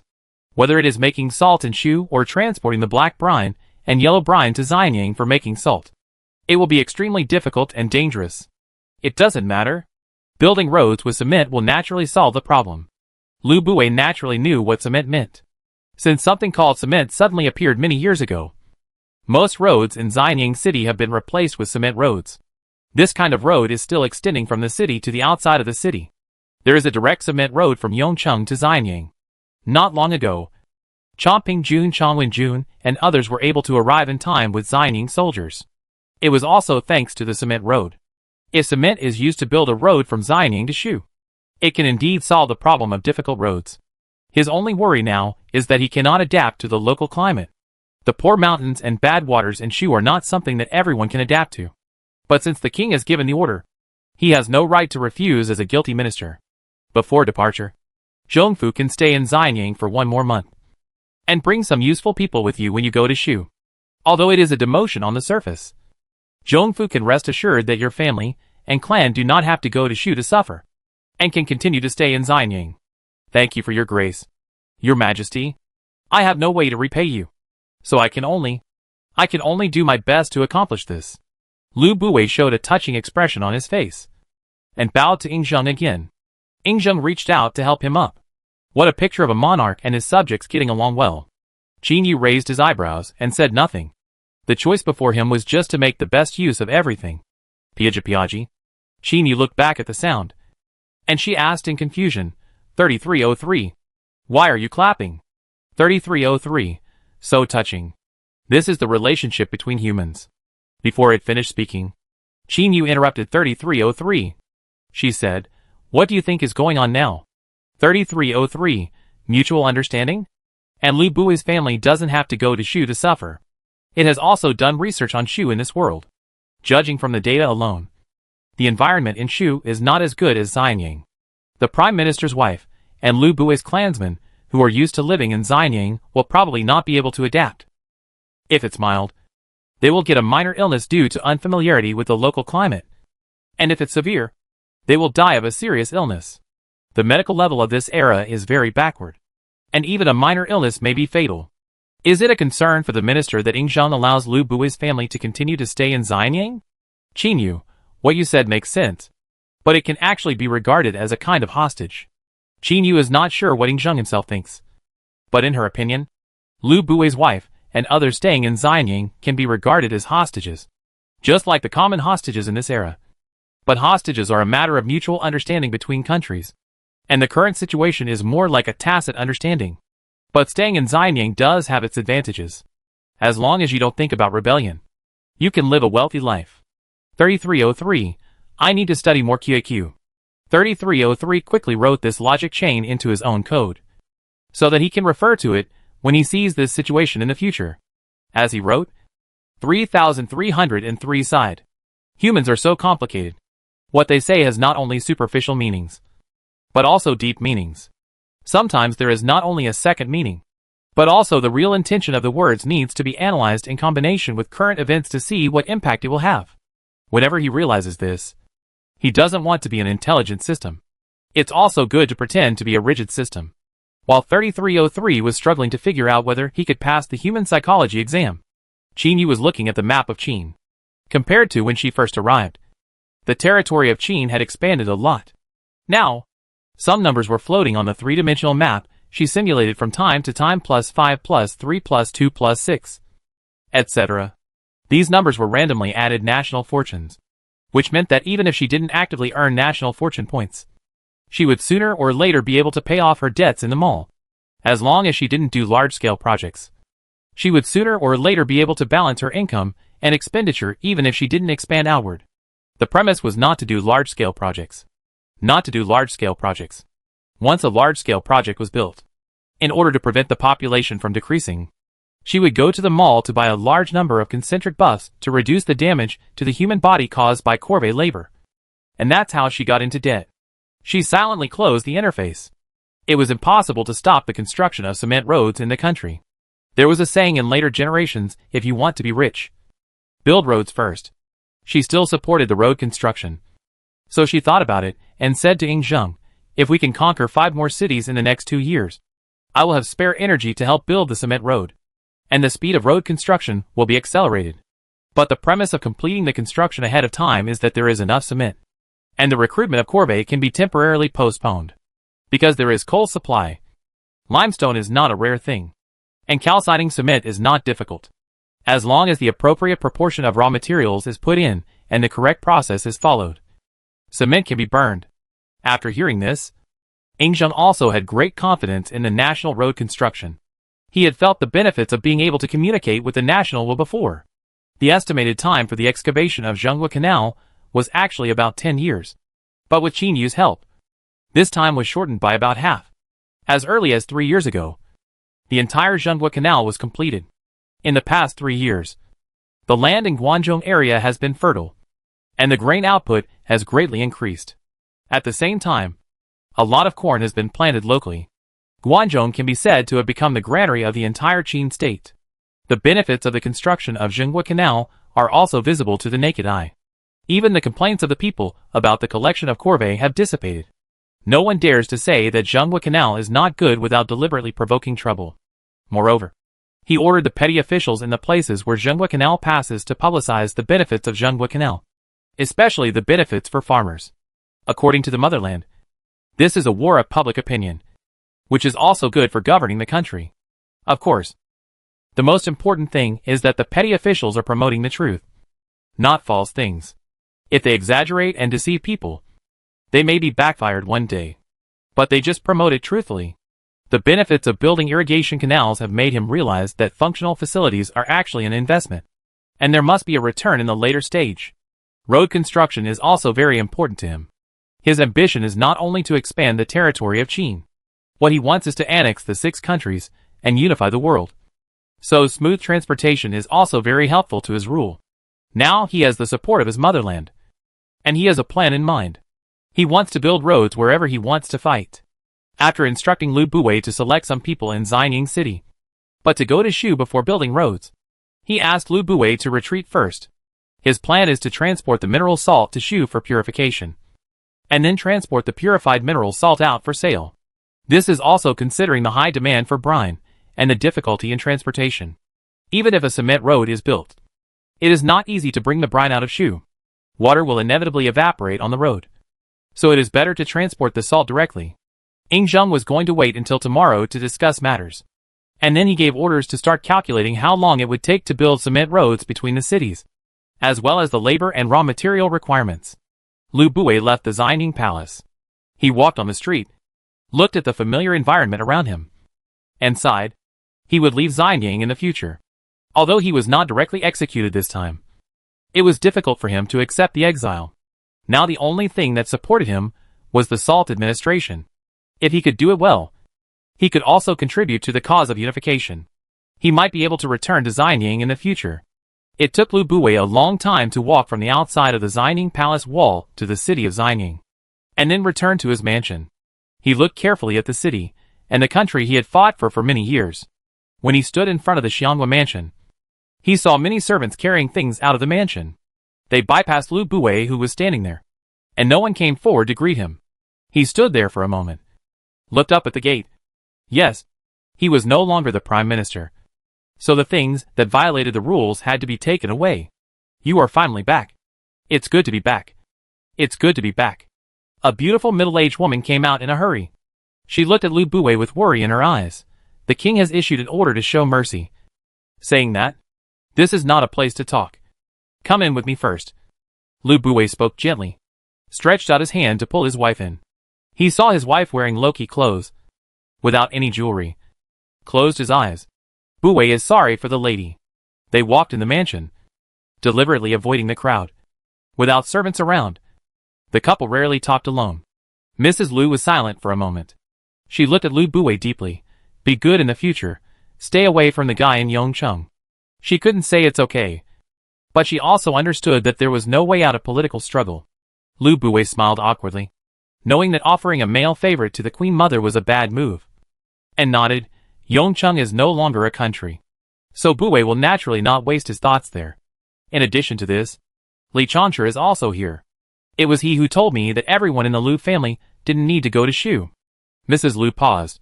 The one following him should be the king's people. I don't know that person, and I have sent him away with courtesy.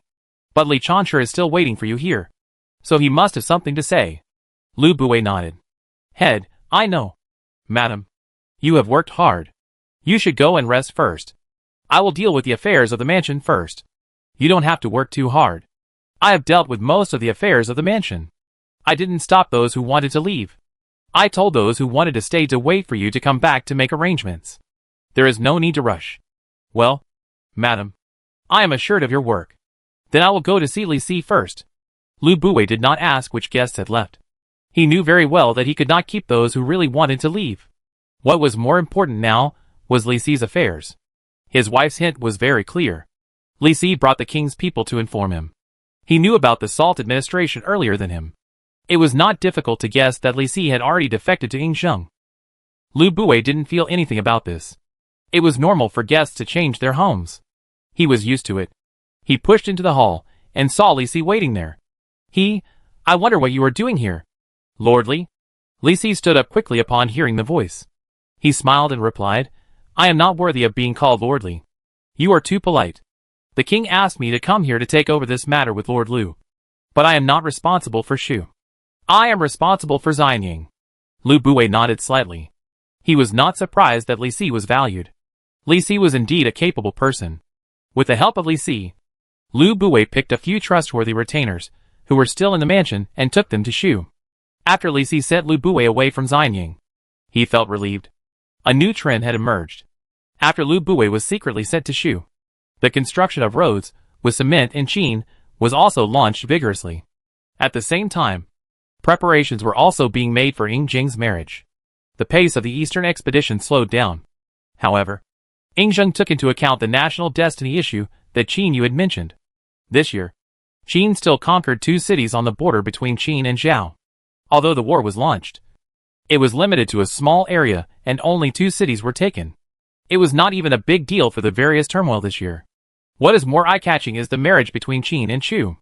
The marriage between the 2 countries is imperative, and it also made Chu reconsider whether to unite with other countries to fight against Qin. Regarding the marriage, none of the ministers of Qin dared to oppose it. It can be said that the most successful thing recently was to send Chang Wenjun to Chu to welcome Mrs. Chu to Qin. Before Mrs. Chu came to Qin, and before Qin, you watched the wedding of the princes of the warring states period. Li Si came first. When Li Si came, it was just a few months after the cement road was built. He hurried his steps and his face was not very good when he was allowed to go to the palace. Your Highness. Li Si. Pay my respects to the king. Li Si quickly saluted Ying Zheng and sorted out his thoughts in his mind. No need to be polite. Is there anything important? The servants and maids in the palace consciously retreated to the outside of the hall to wait for instructions. They had served the king of Qin for so many years and understood Ying Zheng's temper. When the king discussed matters with the court officials, he did not like to keep irrelevant people in the hall. So when Li Si came to ask for an audience, they were ready to withdraw. Qin Yu also turned to look at Li Si. She had just been playing a double-row battle with Ying Zheng. After so many years, the 3D stereoscopic game The Rise of Qin has been updated to version 7.7 by her. Even the battle mode can be double-row. And she even added a pause button to prevent this situation. When you are playing the game, someone suddenly comes to find you. And you can't just leave them alone. After finally solving the problem, I looked back and saw that the game had been lost. Only the teammates' curse words were left in the interface, crossed out. The pause function is a great benefit to the majority of players, Ying Zheng alone. The game was paused when Ying Zheng opened his mouth. He looked at Li Si and thought about what important things were recently. After thinking about it, the only thing left was the marriage with Chu. Reporting to the king, I heard that you are going to order the expulsion of foreign guests. So, Li Si didn't finish. But Ying Zheng and Qin Yu frowned at the same time. And there were almost physical question marks on their heads. Qin Yu, is that true? Is it because she was so obsessed with coding that she forgot about her child's education? Ying Zheng, no.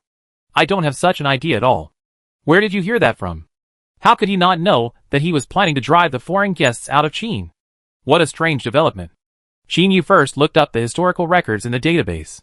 If nothing unexpected happened, this kind of situation would indeed occur in history. Li Si even wrote a letter of remonstrance against expelling foreign guests. But it was still an accident. She had affected the development of the matter. Lu Bue was fine. So it was even less likely that other foreign guests in Qin would be in trouble. The issue of the order to expel foreigners should not appear again. But it suddenly popped up now. No matter how you look at it, there is something wrong. Li Si breathed a sigh of relief. It was difficult to guess the king's thoughts. But he could tell from Ying Zheng's tone that the king really didn't know about this matter. The rumors he heard from some foreign guests recently were pure rumors. Your Majesty, some rumors have been circulating among foreign guests like me recently. And I don't know who spread them first. Tell me in detail why there are such rumors. Ying Zheng became interested. He had dealt with all those who dared to spread rumors about him in the early years. Now there are still people who dare to spread rumors in Xianying City. They are really tired of living. From what I heard from them, it seems that because of the demotion of Lord Lu Bue, there are also some reasons related to Queen Mother Zhao. Li Si paused, secretly glanced at Ying Zheng, and found that the other party looked calm and did not seem angry. So he continued, they think that Lord Lu, as a foreign guest, did such a thing, and was demoted to Shu at the same time. They are uneasy because of their similar origins. I also know the truth about Lord Lu. So I investigated these people before coming here, and found no suspicious people. Ying Zheng was still very satisfied with having such a time-saving and worry-free subordinate. He nodded and thought for a moment, since no suspicious people have been found for the time being. Don't worry. Just watch secretly first. You can also hint to the ministers, who are on good terms with you, and tell them that I don't have this idea. After instructing Li Si to appease the people, Ying Zheng began to think about whether this matter was a coincidence or someone was pushing it behind the scenes. Yes. I will do it right away. Wait. How is the road being built? Especially the 2 roads that will be used next year. Next year, when Madame Chu comes to Qin for marriage, King Jian of Qi will also choose a day to conduct diplomatic activities. Because of Qin's own strategy of making friends with distant countries and attacking nearby ones, he still attaches great importance to the visit of King Qi in the near future. From Xianying as the starting point, important roads have been paved with cement. According to the instructions of the palace, it is not built in a whole piece, but there is a gap every other section of the road. Although the roads built at different times are somewhat obvious to the naked eye, it does not affect walking, and the road has been repaired as quickly as possible recently. There is no problem in completing it before it is used. You don't need to worry about Xianying's recent affairs. You just need to supervise the progress of the cement road construction. The road from Shu to Xianying can also be put aside for the time being. He has been in Shu for only more than a month, and the road leading directly to Shu is not urgent. Li Si responded, remembered his mission in his heart, and retreated. After everyone left, Ing Zheng manually moved the soldiers on the three-dimensional map. What do you think of this position? Qin Yu raised an eyebrow. It looks good. But I am not optimistic about the outcome of this game. Ing Zheng looked at Qin Yu in confusion. He was a little puzzled. Zheng has a strong army. And Lu Xiao on the opposite side is far inferior to me. Why can't we win this game? If you are here, maybe you can. But unfortunately this is just a game. You can't make adjustments to the details. Qin Yu gave a few instructions, ordering the troops under her control to cooperate with Ing Zheng's actions. Although it seems that the cooperation between the two armies has achieved the effect of 1 + 1 greater than 2, she can more keenly perceive the changes in the environment in the game. The template of this melee was taken from Emperor Guangwu Lu Xiao. Although it was not so outrageous that Lu Xiao in the game summoned meteorites on the spot. Ing Zheng and her side were destined to face bad weather before the battle. If it was an army in later generations, it might not matter. But the quality of the army set in the game was similar to that of the Han Dynasty. And people at that time were more superstitious. The rout was just a moment. When Ing Zheng saw the heavy rain, strong winds and various bad weather that appeared once the army rested, he understood where he lost. This was not a problem with his subordinates. But the weather was not good. Qin Yu watched them both lose this game, and calmly comforted him. Sometimes luck is also a part of strength. It's just random in the game. Don't care so much. You can't specialize in weather changes. It's normal to lose. You knew it a long time ago? Qin Yu nodded. Well, I saw it when I was observing the stars at night. But there was no chance to adjust the position of the army at that time. Forcibly moving would only give the opponent a chance to wait for the opportunity. And I would still lose in the end. So it's better not to move. But if it were a real person, if I tried to appease the army, I wouldn't necessarily lose. Game simulations are still a bit rigid. Ing Zheng nodded in agreement with Qin Yu's statement. If he could appease the army with words, it would not be certain who would win or lose in the end.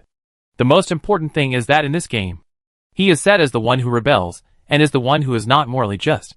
And his soldiers have the side effect of feeling guilty from the beginning. He continued to run the normal save file in the game for a while. And then he took the initiative to quit the game. As a self-conscious and hard-working king, even when he played games, he was playing the king simulator. His leisure and entertainment time was also very fixed. And he was as self-conscious as could be. Qin Yu, who made the game, looked at Tong Sheng with some suspicion. Is the game she made so unattractive? It turns out that the player himself is the king of Qin. Playing games is equivalent to working overtime. That's fine. She understands. Once Ing Zheng gets busy, no one will talk to her. Qin Yu, who is alone, chooses to find 3303 who is far away in Yongcheng. How is Zhao Ji's mental state recently? Qin Yu is concerned about Zhao Ji's mental state because she has to attend Ing Zheng's wedding in a few months. If something goes wrong now, the wedding may be postponed according to the current regulations. Judging by human standards, it has become normal. As long as you don't mention keywords in front of her, she won't suddenly fluctuate too much.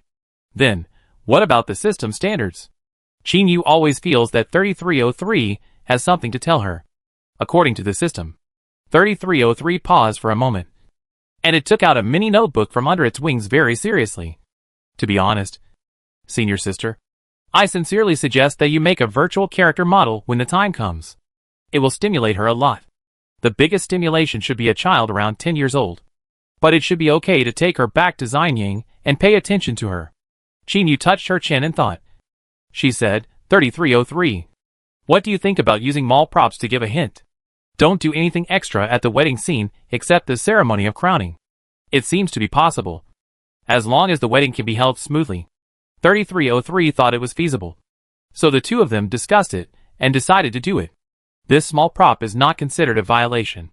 Some hosts even use it as a sedative for mental patients. The attending physicians of mental hospitals all say it is good. In this way, several months later, Mrs. Chu has been escorted by Chang Wenjun into the territory of Qin. The most discussed topic in Xianyang now is the marriage between Qin and Chu. A small disturbance could not affect the wedding a few months later. Almost all the qualified people attended the wedding. Qin Yu also saw Mrs. Chu at the wedding.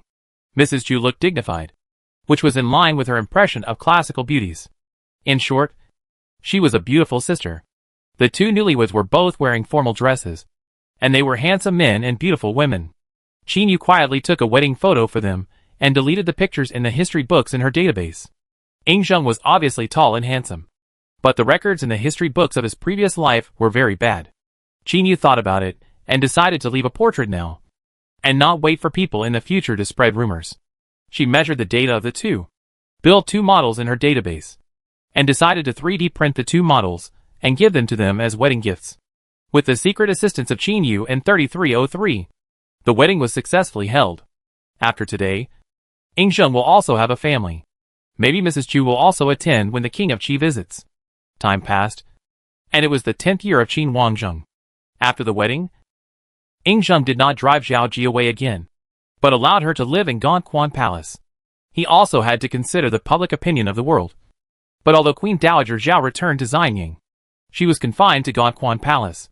If she wanted to leave the palace gate of Gongquan Palace, she would be reminded by the soldiers guarding there that she was unwell and should recuperate in the palace. Going out would easily catch cold and be bad for her health. After Qin set out on a fixed expedition this year, Meng Wu took Wang Jian to the battlefield and successively captured 3 cities of Han. The country of Han became more precarious. Everyone in Han knew that if it continued like this, they would sooner or later forget their country, and the king of Han could no longer sit still. A few years ago, he sent Zheng Gui to Qin to lobby the king of Qin to build irrigation canals in order to slow down the pace of Qin's eastward expedition and to make his rule longer. At the beginning, it did have some effect. The able-bodied men in Qin were conscripted to go to Guangzhou to build irrigation canals. The few years of canal construction were also the few years when he could take a break. It was not until the past 2 years that the benefits of the irrigation canal were reflected. The grain production in Guangzhou increased, and the national strength of Qin became stronger. He realized that it was bad. He seemed to have aided the enemy. The king of Han was not in such a good mood. He frowned and walked around anxiously in his palace. The minister who gave him advice at that time did not say so. Zheng Guo also said at the time that once the irrigation canal was built, it would take at least 10 years to complete. This was fast enough for Qin to complete this major project within 10 years. After the repair, it will take time to make up for the consumed national strength. At least they have to rest for a few years. Then these few years are the opportunity for their Korea to develop. It is unknown who will win in this situation. So when he heard the intelligence from the spies a few years ago that Qin had completed the construction of the irrigation canal, he was stunned for a while. And then he could comfort himself that the irrigation canal might not work. And even if it worked, it would not work immediately, and Korea could survive a little longer. Now that a few years have passed, he began to think about a question. If he had driven out the minister who gave bad advice at that time, would the result be different? Well, it's not much better. It doesn't make any difference to Korea whether to send Zheng Gui to Qin or not. If Zheng Gui is not sent to Qin, then Han will not be as strong as Qin, and Qin will not stop its eastward expedition. They will go to destruction step by step. As for sending Zheng Gui to Qin to consume Qin's national strength, the facts have told the king of Han that this is useless. The consumption of national strength he thought did not happen. And Qin is now stronger. He has realized how disadvantageous this irrigation canal is to their vassal states. The military rations issued during the war are several times better than theirs. The strictness of Qin's laws also makes officers rarely dare to deduct things. Coupled with Qin's military merit system, they really can't stand it. The combat effectiveness of the two sides is not at the same level at all. The strength of Qin is equivalent to their weakness. They couldn't beat it before. And now the opponent is strong. They can't beat it even more. The king of Han now feels a pain in his heart whenever he thinks of the nobles in exile in various countries. He doesn't want to be the king of a fallen country. The king of Han suddenly stopped and turned to look at the ministers in the hall. What about Zheng Gui? Ask Zheng Gui to persuade Qin to build a larger irrigation canal. Now that they have seen the benefits of the irrigation canal, they should not refuse. Let them build it for a few more years. And he can live for a few more years.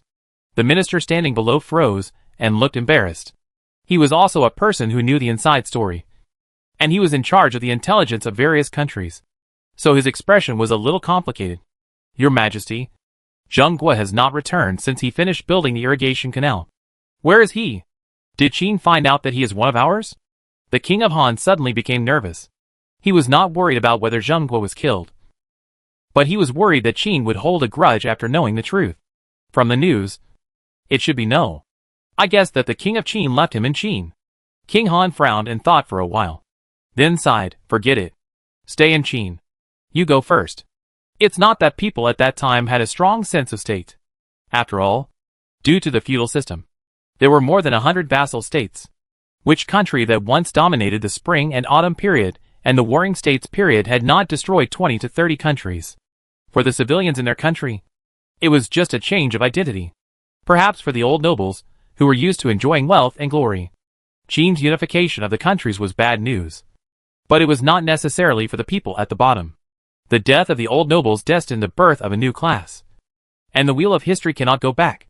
It's not that no one wanted to learn from Qin. But when the king passed away, the ministers who presided over the reform were immediately beaten to death by many nobles. So far, only Qin has been able to persist in reform for many generations of monarchs. King Han couldn't think of a way to save himself, so he could only send more envoys to various countries to lobby. He heard that King Qi was even going to visit King Qin this year, which he thought was ridiculous. After all the vassal states were destroyed, could Qi survive alone? Oh, that's not right. Wei was alive and well. A few years ago, Qin took Puyang and other places to establish Dongjun, and Wei Yuanjun was not even abolished, and was still the king of Wei. King Han was wondering whether this was Qin's show to Qi, which was friendly with it, or if it really survived by surrendering to Qin. But even so, it would only become a puppet in the end. It's better to see what King Qi's attitude is. King Han understood that Qin's momentum was unstoppable. If he really wanted to resist Qin, he could only unite several countries. However, there were still wars between countries, and he had no hope for the alliance. Qi Wangjian's visit to Qin to meet the king of Qin attracted the attention of all countries. They were all waiting for the result of the meeting between the two kings. In order to arrive on time for this visit, Shihuang set out from the capital in advance. When his team arrived in Qin, it was more than a month before the agreed time. For more than half a year, there were roads built with cement between the major cities in Qin. But the inside of the city had not been replaced with cement roads. After all, there were many Qin people living in the city, and people could not walk before the cement dried, and there was a limit on cement production. At present, the cement roads are only available between the main cities, and more than half of them have not been completed. The route taken by Shihuang has been replaced with cement roads. After all, he is the monarch of a country and deserves attention. After the Shihuang team passed the checkpoint to verify their identities, they entered Qin. Some Qin army generals came to visit Shihuang specially. I am Li Yin, meeting the king of Qi. After you pass through here, even if you have reached Qin territory, do you need me to bring someone to escort you? The king of Qi thought for a moment and said, That's fine. If someone leads the way, it is indeed better than those of my subordinates, who don't know the way. You don't need many people to escort you. One team is enough. Yes, I will bring someone to lead the way for you. Although the king of Qi was confident that he would not get lost easily, the Qin general had proposed it. Considering the relationship between the two countries, he did not refuse. It was just a guide. Would this young general dare to waste his time? With this thought in mind, the king of Qi asked the attendant around him, How long does it take to get to Xianyang from here? Your Majesty, it will take more than a month at the slowest, and more than half a month if you walk fast. The attendant did not give a definite time, but made a prediction. After all, he was not very clear about the road conditions in Qin, and the speed of the journey was also related to the road. More than a month is a bit too slow. The king of Qi calculated the time. If he walked slowly, the time would be a bit tight. So he ordered, Go out and tell them to hurry up. It doesn't matter if it's bumpy. The shock absorption of the king's carriage is pretty good. Even if it goes faster, it won't be too bumpy, compared with missing the appointment time. The king of Qi thinks that he can accept crying a little more. Yes. The attendant retreated and went to the front of the team to give the king of Qi's order. The king of Qi himself closed his eyes and rested in the car, and prayed that the road in Qin would be smoother. Who wants to suffer when they can reach the destination comfortably? After more than half an hour, the team had already moved away from the border city, and King Jian of Qi gradually realized that something was wrong. He seemed to stay in the same place, and didn't move since he entered Qin. If he hadn't heard the footsteps outside, he would have doubted whether he had not moved at all. Did the Qin state spend so much money to repair the ground for this meeting? Stop outside, King Jian of Qi shouted, and the attendants outside immediately conveyed the order after hearing it. The long team slowly stopped from the front. King Jian of Qi got off the carriage, and he stood on the gray-white road outside and stepped on it himself. The road surface was as hard as a stone. If it was built with a whole boulder, it would be difficult to achieve such a smooth road surface. For the first time, he doubted whether he was worthy of Qin's doing this. Although it might seem like he looked down on himself, he could see the value of this road surface. If it was built according to the boulder he guessed, it would not be an exaggeration to say that this road was worth 1,000,000 gold. Li Yin rode his horse from the front of the team to the vicinity of the King of Qi. He dismounted first, and then met the King of Qi. He was a little puzzled. King of Qi, do you have any instructions? What is this road made of? Why haven't I seen it before? King of Qi, this is a new material sent from Xianyang. I heard it is called cement. Li Yin thought the King of Qi was going to ask something important, but he didn't expect that he was asking about the road under his feet. This material was indeed quite rare a year ago. At that time, there was only such a road near Xianyang. This road has only been recently spread across the country. Because of the King of Qi's visit, the nearby roads have been temporarily closed. They will be reopened to the public after the King of Qi's team passes by. The use of cement to build roads is not something that needs to be kept secret. You can get the answer by just asking any road builder. There are still some bold and powerful businessmen who use this novel material to build houses. If you see this material on the road outside the country, it is also a symbol of wealth and power. The King of Qi was confused when he heard Li Yin's answer. The ground he felt before was hard. So where was the feeling of water? This answer was a bit different from what he expected. But this road does look better than ordinary dirt roads. But he doesn't know if the cost is cheap. If the price of this material is not expensive, he really wants to buy some back and build such a road in the palace. I see. The King of Qi thought about it for a while and didn't ask directly. He told everyone to rest for a while and continue on their journey after noon. After returning to the carriage, he immediately called the attendants around him. From Li Yan's attitude, many problems can be seen. For example, cement is already common in Qin. Although it is relatively rare, the Qin people are already used to it. Moreover, they did not hide the fact that they had this material. The King of Qi keenly realized that he might be able to do business with Qin. Qi state itself became a rich country by selling salt. Now when the King of Qi sees something new in other countries, his first reaction is that he also wants it. In his opinion, problems that can be solved with money are not problems. He plans to send his attendants to Li Yin to ask questions. If the price is not too expensive, he can mention this matter when he meets the King of Qin in Xianyang. Go to Li Yin to ask about the cement. But if he doesn't want to talk about it in detail, don't ask. After all, they can't forget the purpose of coming to Qin. It would be great if they can find out about the cement. If the Qin people don't want to talk about it, there is no need to force them to ask. The attendant immediately understood what his king meant, and went down to find Li Yin after responding.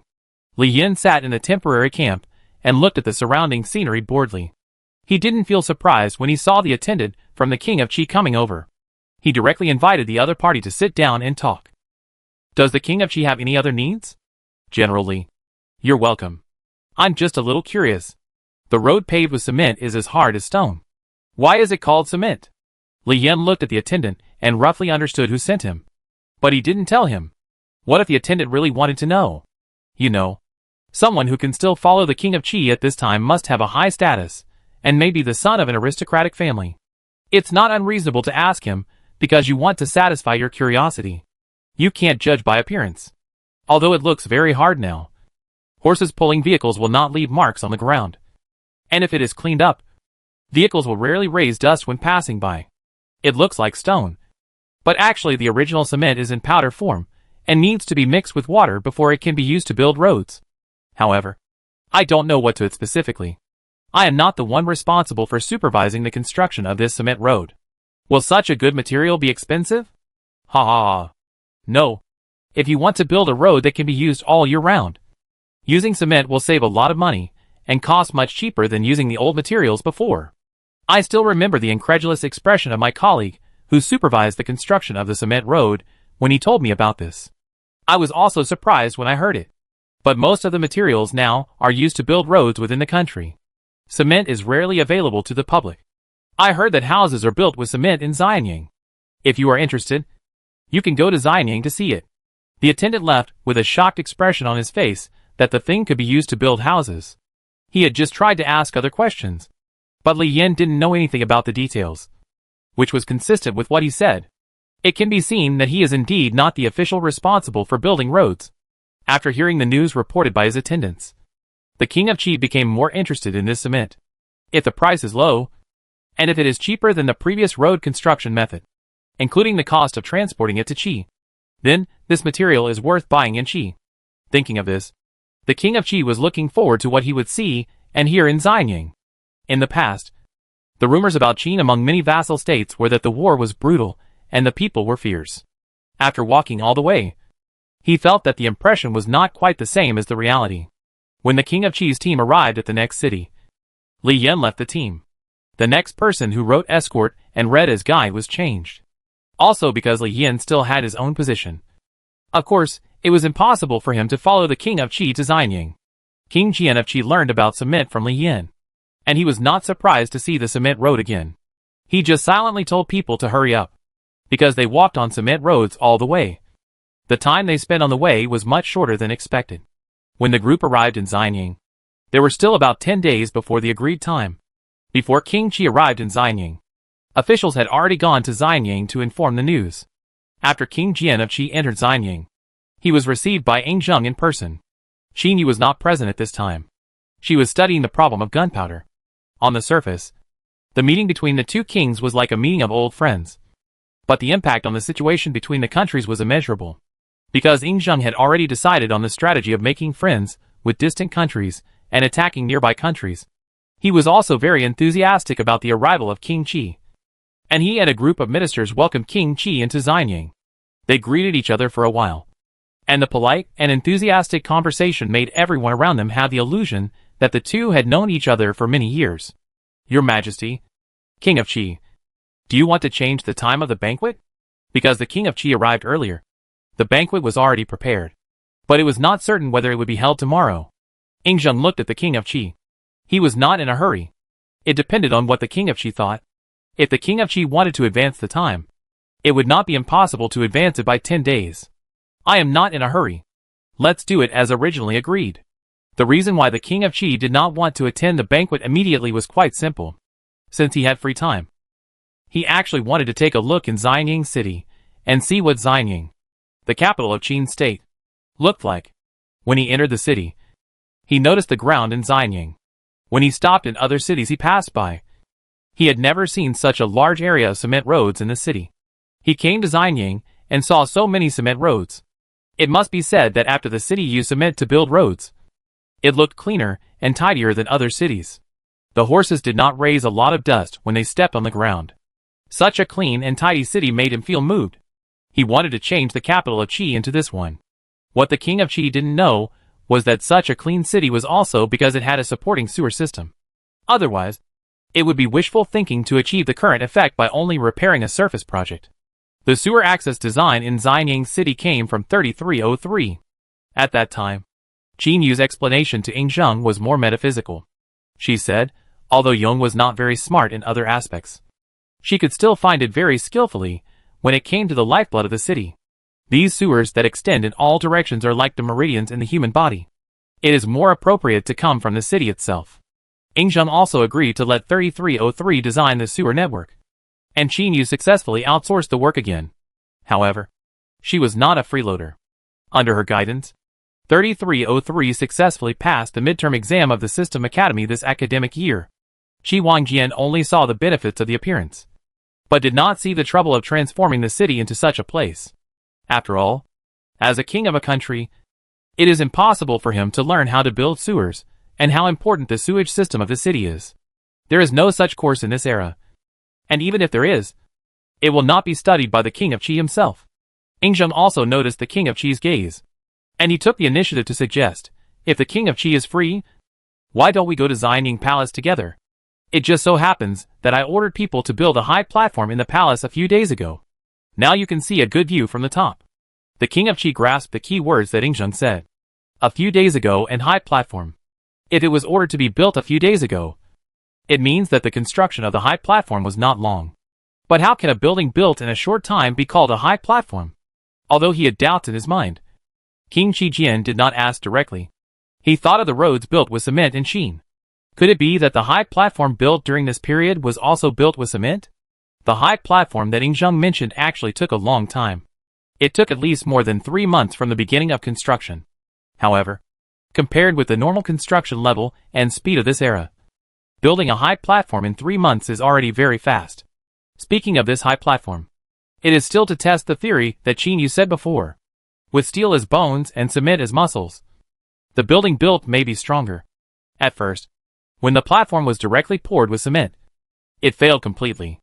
In the end, they found a way to burn bricks and match them with cement pillars to build a platform. It was built, but the appearance was really not very good looking. Qin also tested it herself, and the data showed that it was not as good as the buildings built in later generations. However, considering that it was the first time to build a platform, her standards were appropriately lowered.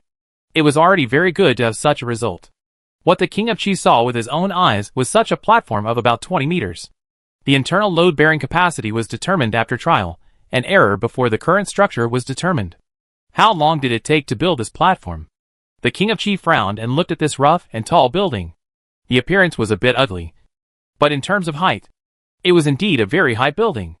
It's been 3 or 4 months. Of course, this time does not include the failed buildings before. If the failed buildings are included, the time taken is far more than 3 months. The ugly appearance that King Qi saw was because Qin habitually asked to apply a layer of cement to the surface of the brick wall after the construction was completed. However, the craftsman who did this kind of work for the first time was average, and he added a lot of rough sand when mixing the cement. The final result was that after applying a layer of cement, the wall surface was rougher than before, and the whole building was currently in a gray and rough state. However, the 3 months still shocked King Qi. Even if King Qi had never built such a building himself, he knew that this time was already very fast. But he didn't know how the defensibility was. Even if the appearance was a little worse, this building had already won in terms of cost and time. However, for the function of cement to build houses, he still cared more about using cement to pave roads. From the perspective of the country, he cared more about the significance of cement to the country. If cement was used to build a city wall, it would be faster, but he didn't know whether it would be hard enough in the end. The most important thing about the city wall is its defensibility, and whether it can be built quickly is secondary. This is so fast to build houses with cement. I'm afraid that there will be cement houses everywhere in the world in the future. The King of Qi sighed casually, as if he was talking about the building in front of him. But it was also a test. Zheng laughed. That may not be the case. The high platform in front of us was built after several failures. Although cement is good, it still has various shortcomings when used to build houses. He pointed to the 2 empty spaces next to him. The failed high platform has been demolished, but some of it can still be seen in the original place. The King of Qi looked in the direction pointed by Zheng. There was an open space. Only the bottom layer of cement was intact. The foundation was covered under this layer of cement. There was nothing on the top of the cement. Only a few cement blocks and a pile of unmixed cement raw materials were left on the plain. The function of this open space has been transformed into a place for mixing cement, and the construction site has become a high platform next to it. This high platform is called a high platform, but it is actually for the sake of sounding good. It can't be said that it is a gun tower in the palace. And the purpose of building this building is not simple. This is also the reason why Qin took 3303 to study gunpowder together. The power produced at present is really not very good. This area is also the most remote place in Xianying Palace. Zheng sighed. Using cement to build houses is still too fragile.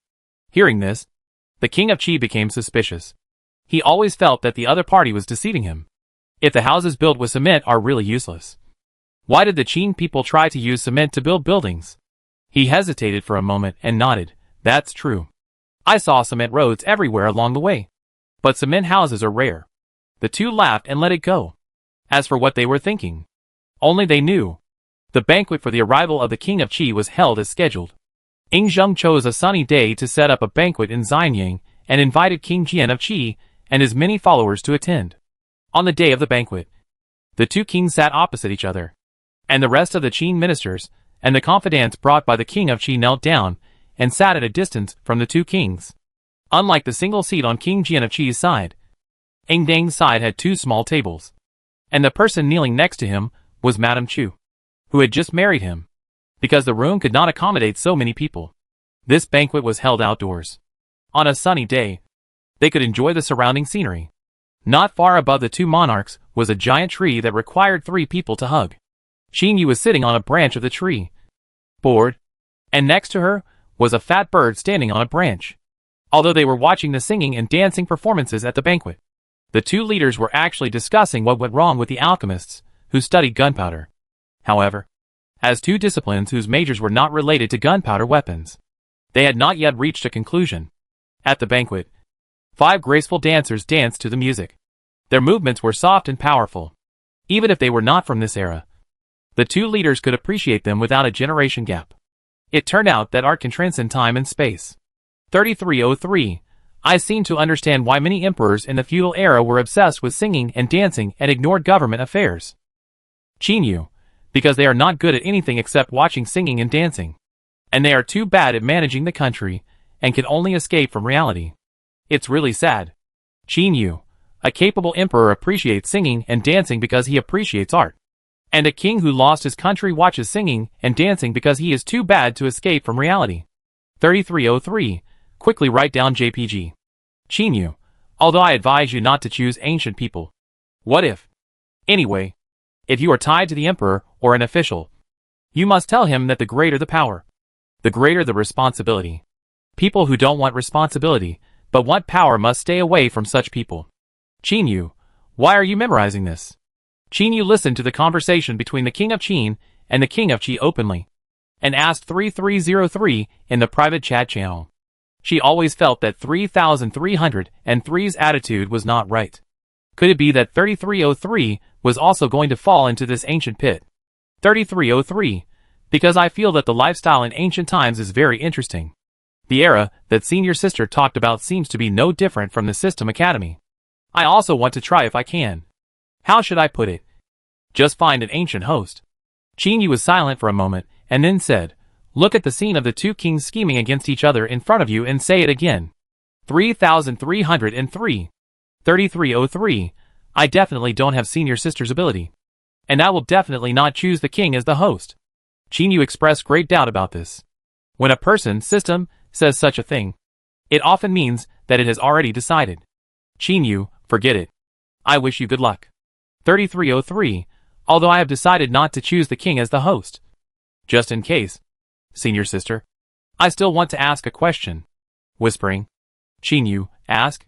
3303. If my host is the emperor. He was fine at first, but then became worse and worse. And then told me that it was because the beauty hindered him. How should I answer? Qin Yu's mouth twitched. Isn't this a typical case of a country being destroyed because of a woman? Qin Yu, where do you see these weird questions? 3303. System Forum. I found the encrypted post that the senior sister mentioned last time, in which the system complained about the host. After binding, I found that the host was obsessed with collecting harems, and he relied on the system to govern the country every day. And there were a lot of reasons. Qin Yu found that it is not good for the system to study human psychology too much. So this system is more humane. Qin Yu, normally, I would suggest the host to unbind. But the sunk cost. Qin Yu, as for your question, you can look at Ingzheng. What do you think of his development of Qin? 3303. In terms of pure data comparison, Ingzheng is better than the other princes. Of course, this is due to the senior sister. But from the perspective of personal words and deeds, Ingzheng is also the one who can be the most strict with himself. Qin Yu, then do you think Madame Chu is pretty? 3303. Pretty. According to human standards, I think she can be given 85 points. Qin Yu, so a beautiful woman cannot prevent a country from becoming stronger. But a useless emperor can. Of course, if this situation really happens, it is better not to talk to the host so directly. At this time, you should. Do you not want to be a wise ruler because you don't want to? Qin Yu, sometimes asking questions is much more useful than answering. 3303's data was messed up for a moment. So it couldn't be more tactful. So it was just sarcastic. It realized it. And added the art of human language to its database. Qin Yu, if the host is really shameless and insists on being rotten, I suggest that we go all out and leave tonight. If the host is an ordinary person, it doesn't matter if he is rotten. Anyway, it won't have a big impact on society. But if the emperor and officials are rotten, it will be a big problem. Which is why Qin Yu suggested that 3,303 not look for ancient people, emperors and officials. She was afraid that 3,303 would be soft-hearted and fall deeper and deeper, and finally be assigned to the edge of the universe as a coolie because of poor performance. 3303, remember. Senior, I will find an ordinary person to open a small shop with me, and then I will do some salted fish with her. Qin Yu nodded with satisfaction. It was good. Everyone has different choices and different requirements for the main system. 3,303's goal is not impossible to achieve. Just like a few years ago, she did not believe that Qin could expand its territory so quickly. At this rate, the first country to perish would soon appear. She could feel that her connection with Qin was getting closer and closer, and she could feel every blade of grass and every tree in Qin. She didn't even need to get too close to the two kings who were talking to hear their conversation clearly. Now she could understand their conversation even without using the universal translation software. The two sides toasted each other and seemed very intimate. At this time, the smiles on their faces were more or less sincere. After all, one strategy of making friends with distant countries and attacking nearby countries was successful, and the other received a guarantee from Qin. He felt that the domestic war preparations could be stopped for a while. The king of Qi was more interested in making money than diligently repairing war preparations. So he spoke up when the atmosphere between the two sides was the best. Does the king of Qin intend to sell cement? I can see traces of cement roads between many cities I have passed by, and I like this kind of road very much. Of course, but after using it to build roads within the country, there may not be much left. When the cement roads are almost built, there will be no such restrictions. In the final analysis, they still have to wait for Qin to finish building the road first. If Qin cannot finish building it, there will be no extra cement to export. If the king of Qi wants, I can notify Sikong to give up some of it. This is a blatant show of goodwill, and at the same time generously stated. The king of Qi can also pick some of the cement craftsmen who specialize in road construction. The king of Qi showed a grateful look, and at the same time believed in the king of Qin's promise even more. He even threw the letters he had received from other princes behind his mind. In addition to their good relationship with Qin, the biggest reason is that he believes that Qi does not need to fight with Qin for other countries. Qin is so powerful. Wouldn't it be foolish not to make friends with it? Now that there are benefits to be gained by making friends with it. King Jian of Qi is even more unwilling to agree to the demands of other vassal states. Shihuang Jian was also very satisfied with Ing Zheng's attitude. He actually did not think that Ing Zheng could annex the princes of the world. After all, Meng Ao Wang He of Qin had died long ago, and there was no general to lead the Qin army. As for whether there would be new famous generals in the future, Shihuang Jian was not sure, but he always had a fluke mentality in his heart. This meeting was very successful. The king of Qi returned to the country with some cement craftsmen and a batch of cement, because they were the people he selected. Although he had to guard against the possibility of spies among them, it was much more reassuring than the king of Qin giving them directly. He had already begun to consider where to start repairing. By the way, pray that Qin would finish repairing the road as soon as possible, and he could continue to maintain trade relations with Qin. And then the cost of repairing domestic roads could be reduced. Although their Qi state relied on selling salt, and was the richest among many countries, it was a little bit of saving. Who would complain about having too much money? Anyway, Qi Wangjian felt that he did not complain about having too much money. Of course, the more money, the better. The first thing King Jian of Qi did after returning to Qi was to try to build a road with cement. In the end, he found that this thing was quite useful. At least it was much simpler and more labor-saving than the previous way of building roads. After finding that the road built with cement was no different from the one he saw in Qin, he had other ideas, mainly because the building he had seen in Xining Palace was also very attractive, and he also wanted to try to build it. He called the craftsman without much hesitation, and after explaining his requirements, he found that the craftsmen standing below were silent for a long time. What's wrong? Is there any difficulty? The craftsman replied cautiously, Your Majesty, I only know how to build roads. The implication was that your request was really beyond the scope, and he couldn't do it. Although King Jian of Qi was not surprised by this reply, he was still unwilling to give up. He said, I will send someone to assist you. There shouldn't be any big problems. The craftsman had no choice but to agree. Otherwise, how could he go against the King of Qi? The first house built only with cement began to be built. As expected, it collapsed half a month after the construction began. Fortunately, it was night, and no one was active nearby. No one was injured when the tentatively built house collapsed. King Jian of Qi saw that it was not possible. He had to ask professionals. So he followed the advice of his country's prime minister, and added other materials to the cement for support. At first, wood was chosen because it was the most easily available material, and the cost was not too high. This time the building lasted for half a month longer. But it still collapsed when the wind started to blow. This time the accident happened during the day. The only thing to be thankful for was that the people on it ran fast enough. The worst thing was that they were injured by stones. But they were not in danger of losing their lives.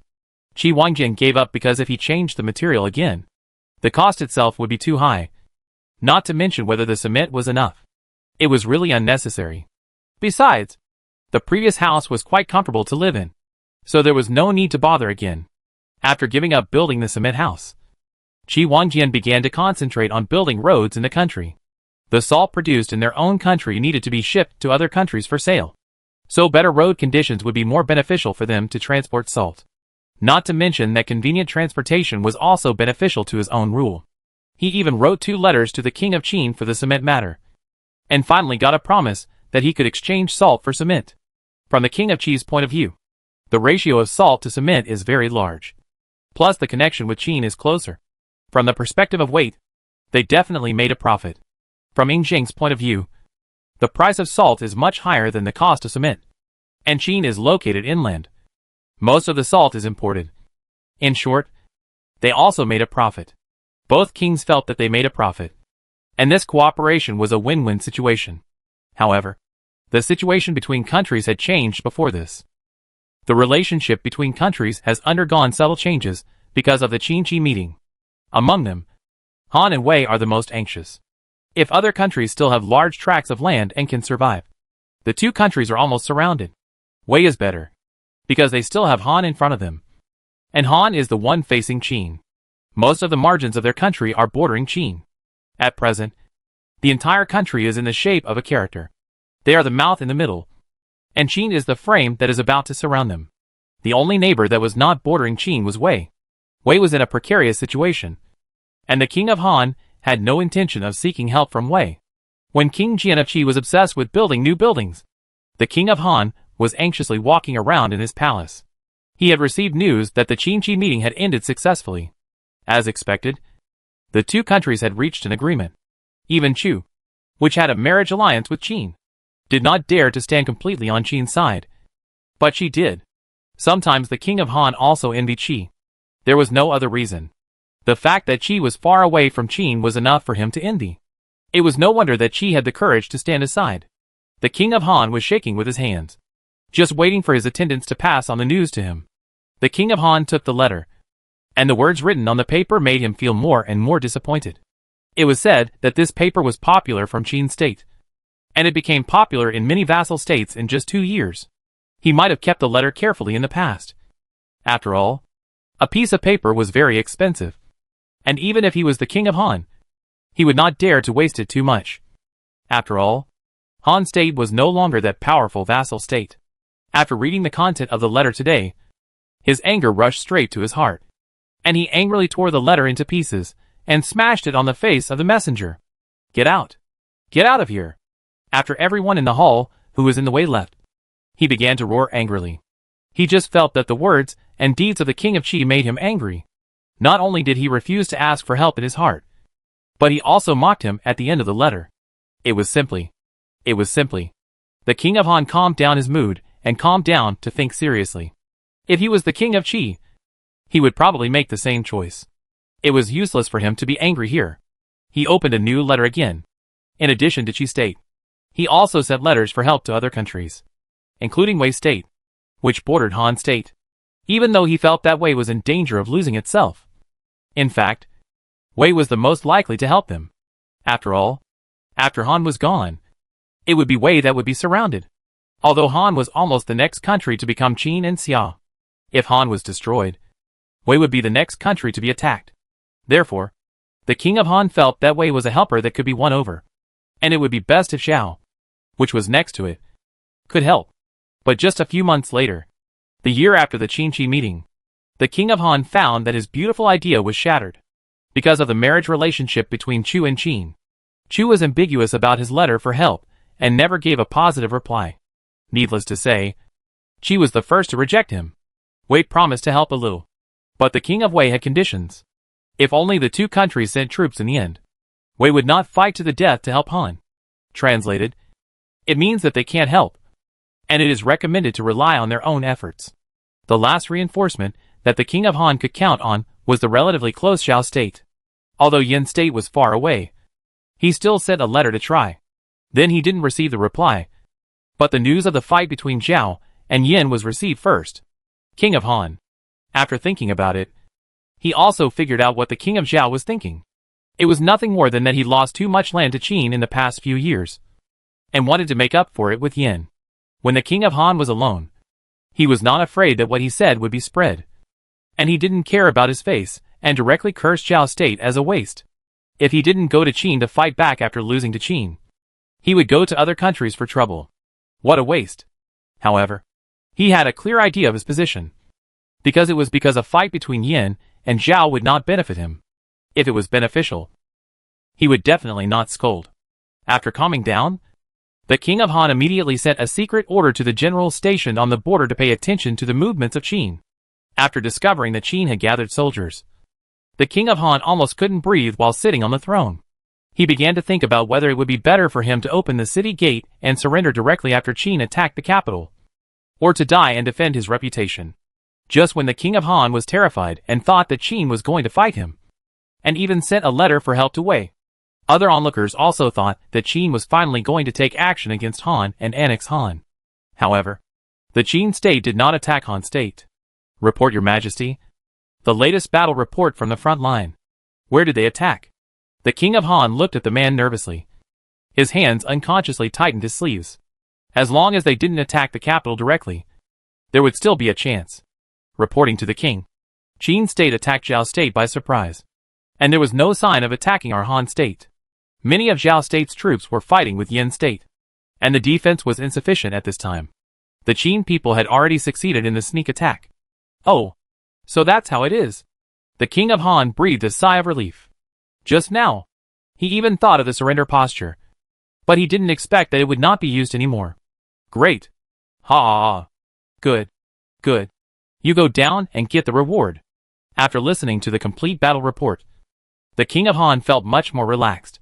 He felt that he could do it again, and he could even call a team of dancers to come over to continue playing music and dancing. In short, it was not him who was unlucky. What did he have to do with Zhao state being attacked? The king of Zhao couldn't ask him to send troops. The timing was very good, because the king of Han wrote a lot of letters asking for help, and many countries believed that Qin was very likely to attack Han next. After all, from a geographical point of view, Han was almost in Qin's pocket, and it was reasonable to annex it at this time.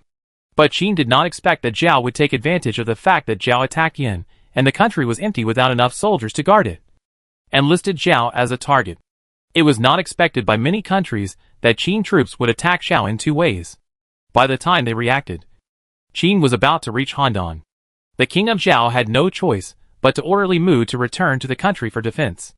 With the help of Li Mu, Zhao's situation was much better, and it once repelled the Qin army, but it still lost a lot of land. Zhao's situation was even more difficult.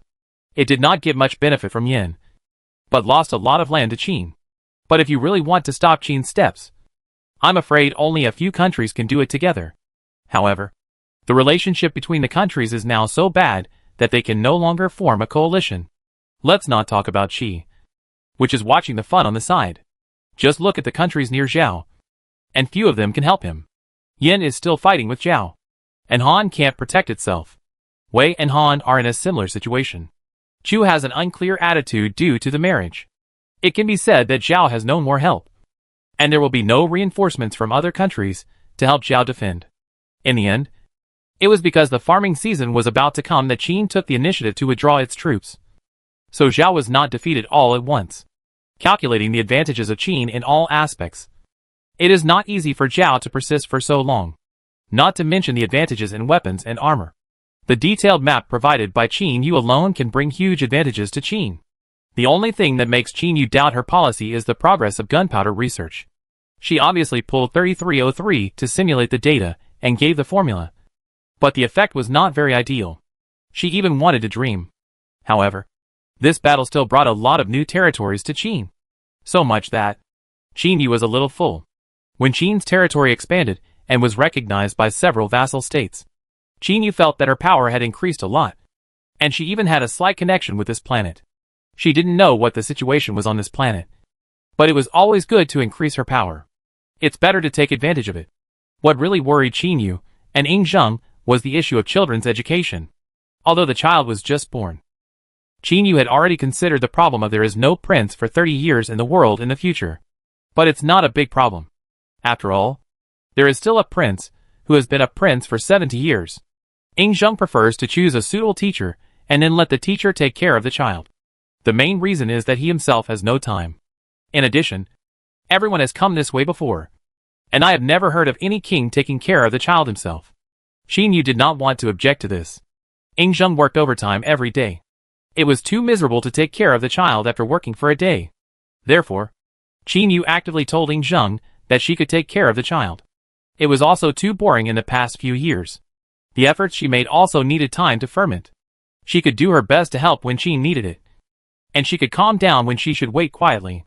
Ying Zheng asked in confusion, "Didn't you say that except for me, others can't see you under normal circumstances? It doesn't matter. Isn't there Yong? It takes the same as me." Qin Yu had thought of this problem a long time ago. She pushed out 3303, who was studying, working, beside her. Ying Zheng did not miss the excitement in Qin Yu's voice. He suddenly seemed to see his first encounter with the motherland. Qin Yu was like this at that time. When she met him, her tone was cheerful like a young man. Of course, when they got along later, Qin Yu always claimed that she was a young country. If the country was unified in the future, I wonder if she could listen to the motherland talking about the past country quietly, such as the Zhou dynasty. He once satirized those old-fashioned people in Qin Yu for listening to the other party talking about the Shang dynasty. I think the motherland is not ignorant of the past. As for the present, he chose to sell out his eldest son Fusu, and nodded to agree to Qin Yu's proposal. Ying Zheng has seen through the purpose of the motherland and Yang's proposal. If he must use a sentence to describe it, it is finding a new toy. Ying Zheng felt no guilt for selling his son as a toy, and he did not think of informing Mrs. Chu. Anyway, she would not believe him. After he agreed, Qin Yu and 3303 immediately disappeared. They usually either squatted together to study weapons across disciplines, or Qin Yu was alone thinking about the abnormal codes in her code. For the two of them, taking care of the child was actually a holiday. What was there to take care of a child who was less than a year old? It was just for fun. If having a child was not for fun, it would be meaningless. Considering that 3303 used a physical body, Qin Yu still paid a little attention, avoided the eyes and ears of the maids, and sneaked into the room. Anyway, there was no one here except Fusu, who was taking a nap. Qin Yu did not even think about hiding her body. She stretched out her wings and poked Fusu's cheek without any image. The behavior was totally unlike that of an elder, and Fusu was awakened by harassment. Qin Yu still had a little conscience at this time. It was not good to disturb the child's sleep. So she bought a halo that was good for the body in the mall and hung it on Fusu, just as compensation, so that he would not be played badly. This kid is quite cute. Much cuter than the wrinkled appearance when he was just born. It's a pity that he can't show his future wife his drooling appearance now. Ha ha ha. Fusu didn't cry when he woke up. He laughed at the man and the bird in front of him, and even tried to reach out to grab 3303. It doesn't matter. I can draw it on paper for his father to see. So don't feel sorry for it. Senior sister. Qin Yu? Looking at Fusu, who was staring at number 3303 fat bird and smiling silly without worry. Qin Yu had a question mark on her head. She said, "Why do I feel that you... Is there anything wrong? Senior?" Fei Chu tilted his head. JPG. No problem. Fusu, who was less than a year old, could not understand the conversation in front of him. So Qin Yu did not want to avoid him when talking to 3303. Anyway, such a young child could not understand their conversation, and could not remember these words for a long time.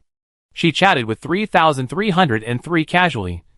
just making sure not to let the conversation spread outside and alarm the maids. Since 3303 had no problem, who had the problem? Anyway, Qingyu would not admit that she had led Tong astray. She would only feel sorry for Fusu and have such a Tong. But even if Yingzheng knew about it, he would not say anything. At most, Fusu would have a black history. I just think that 3303 you are not ruthless enough. You have lived in the world for countless years. You should learn to have fun for yourself. 3303 immediately humbly asked for advice. What would you do if it was you? Senior sister? If it were me, I would show it to Yingzheng after I finished the painting, and then let him seal it. Qingyu paused, thinking that it would be not good to use the imperial seal. As a leader, he could not be so heartless. A personal seal to prove that this is real, and give it to Fusu as a wedding gift when he gets married. The emperor's gift, even if it is a piece of stone, must be worshipped. Anyway, you know, Qingyu felt more and more that it was okay. Her previous idea was to seal it to prove that it was authentic, and it would be best if Yingzheng wrote a few lines of words himself, built a museum to preserve it, and then passed it down to future generations, so that everyone in the future can appreciate the cute appearance of the eldest son of Qin, who is not yet 1 year old. She still wanted to know what the expressions of future generations would be when they saw this. But now she changed her mind. Future generations were too far away for her to see. But Fusu was ready. She might not be able to wait for it to be passed down to future generations. But it was easy to give it to Fusu at the wedding.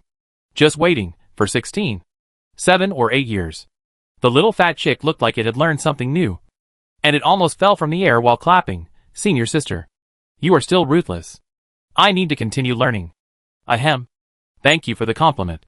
Qingyu blushed for a rare time. And she hadn't said that she had planned to build a museum before. The smile on Qinyu's face gradually faded. And when she raised her finger to signal 3303 not to speak, even Fusu wrapped in the quilt became quiet. And the wind stopped blowing at this moment. And only whispers from outside the door could be heard. She was indeed affecting the surrounding environment unconsciously. What did the king say? The king did not express anything special. And it was still the same as usual. But I have heard the king mention the unification of the 6 kingdoms. That was his ambition a long time ago. And it is not something I can change. Even 3303 noticed something was wrong. The person who came might be Mrs. Chu. Even if it was not Mrs. Chu, she should be someone related to the Chu family. Qingyu had already heard who the person who asked the question was. It was Queen Mother Huayang. Sure enough, the 2 people who stepped into the house in the next second were both familiar people.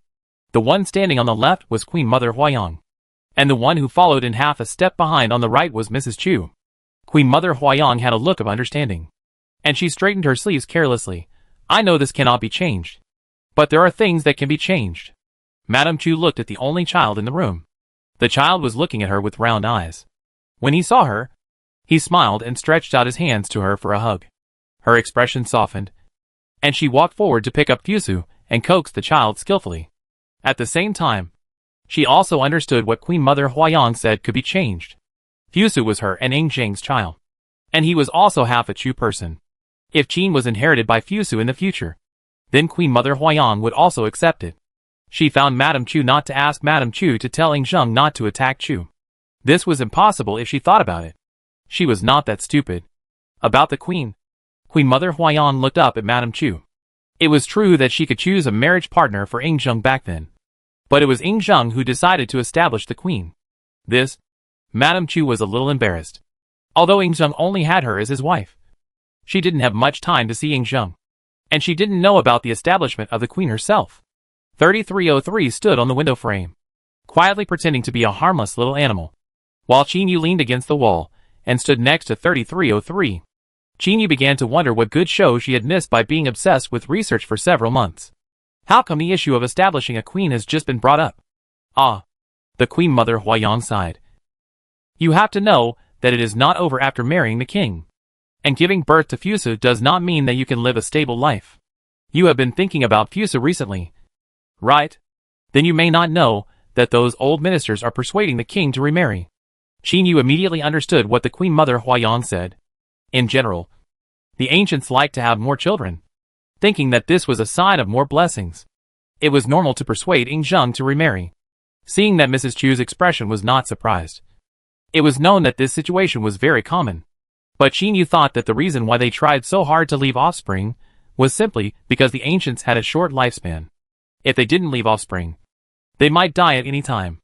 If they had a long lifespan, who would have been so idle and lived so many lives? She couldn't empathize with Yingzheng being urged to get married, and even regretted that she had missed the scene and didn't see the dignified King Qin being forced to get married. After hearing the two's worried words, Xinyu just wanted to tell them that there was no need to worry. Isn't the Eastern expedition the most important thing now? It doesn't look like Yingzheng will have time to marry a concubine. Besides, Yingzheng knew that he could extend his life by hundreds of years. So it's better to consider the territory of Qin than to consider concubines. However, the two's purpose was similar to Ying Ning's. Xinyu felt that if someone really dared to urge Yingzheng to get married, Yingzheng would inevitably be annoyed. But too many people would be troublesome. It happened that the Chu clan helped to block people, and Yingzheng also had time to do business without listening to these people's nagging. After the two of them finished teasing Fusu, they took a few maids out, and Fusu was left behind to be looked after by a few maids. Xinyu saw that everyone was gathered there, and she didn't move forward.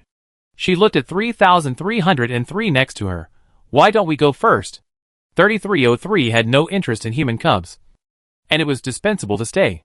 When Xinyu said that, he naturally followed her. The palace where Madame Chu lived was not far from the palace where Yingzheng lived. Xinyu was too lazy to use teleportation when she came out of the palace.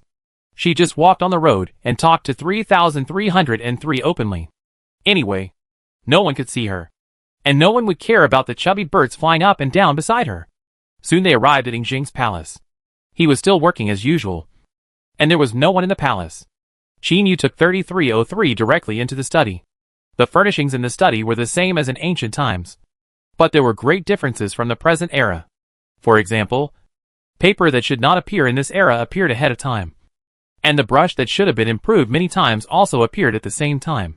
The desk, chair and cabinet also had the minimalist style of later generations. Thread-bound books replaced many bamboo scrolls.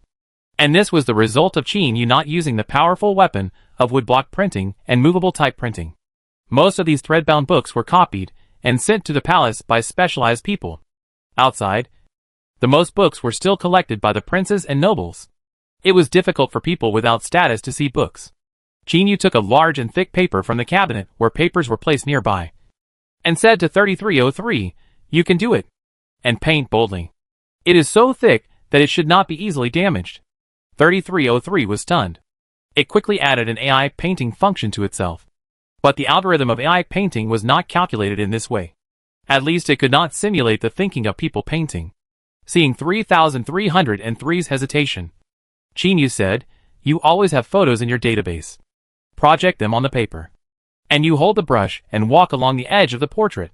This should be no problem." 3303 breathed a sigh of relief.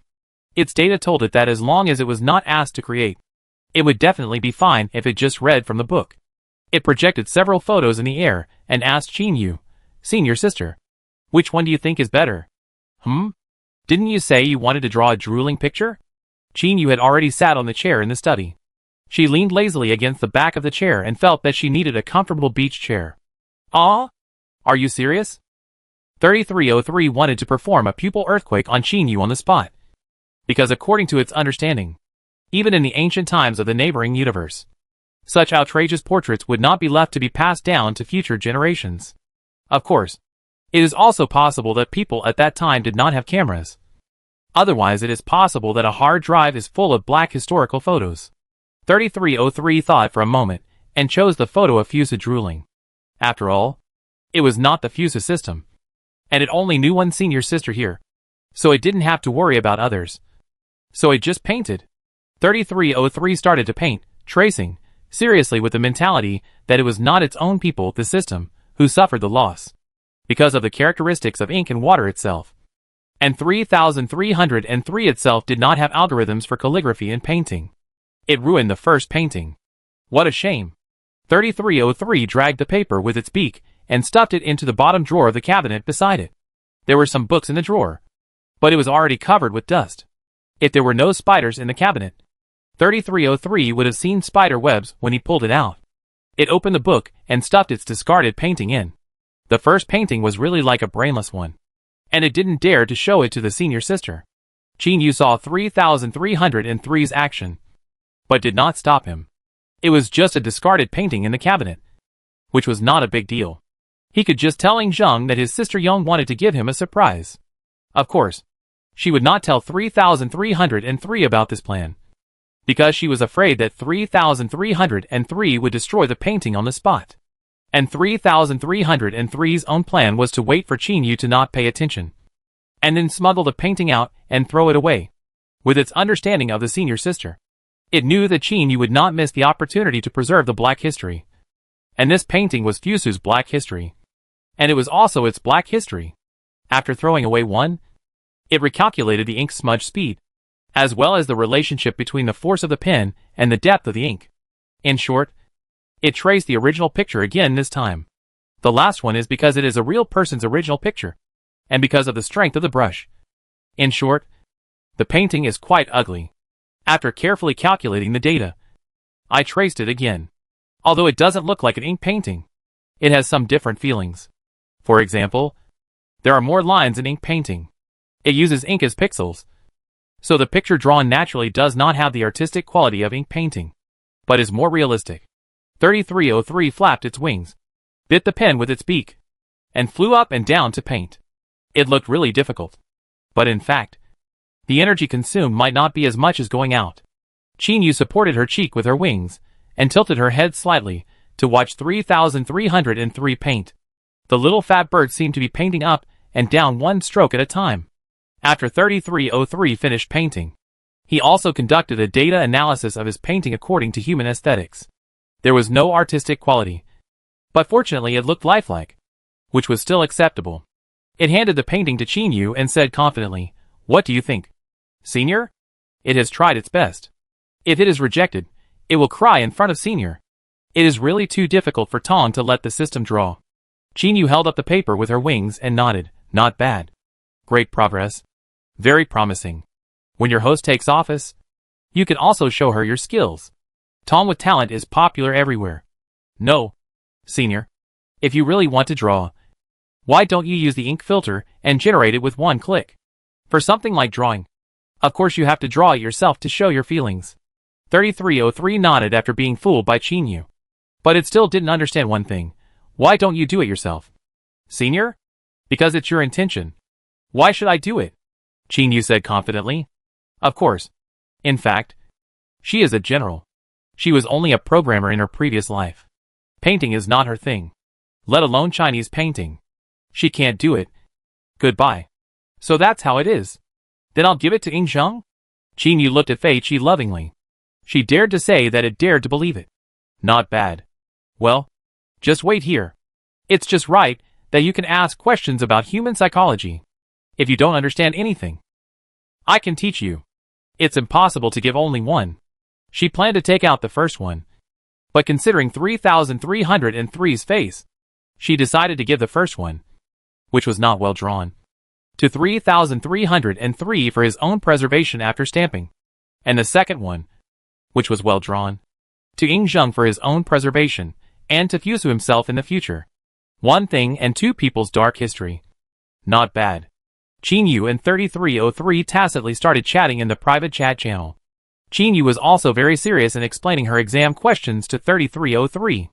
As soon as Ying entered the study, he saw his motherland and his sister, Yongcheng. As soon as Yong saw him, he flapped his wings and flew up, holding a painting in his two claws. From Qin's expression, she knew about it. Could this painting be a map? The painting that Yong picked up so solemnly. Ying saw the content of the painting clearly. It was a child, and if the surrounding environment was not wrong, it looked like the furnishings in Madame Chu's palace.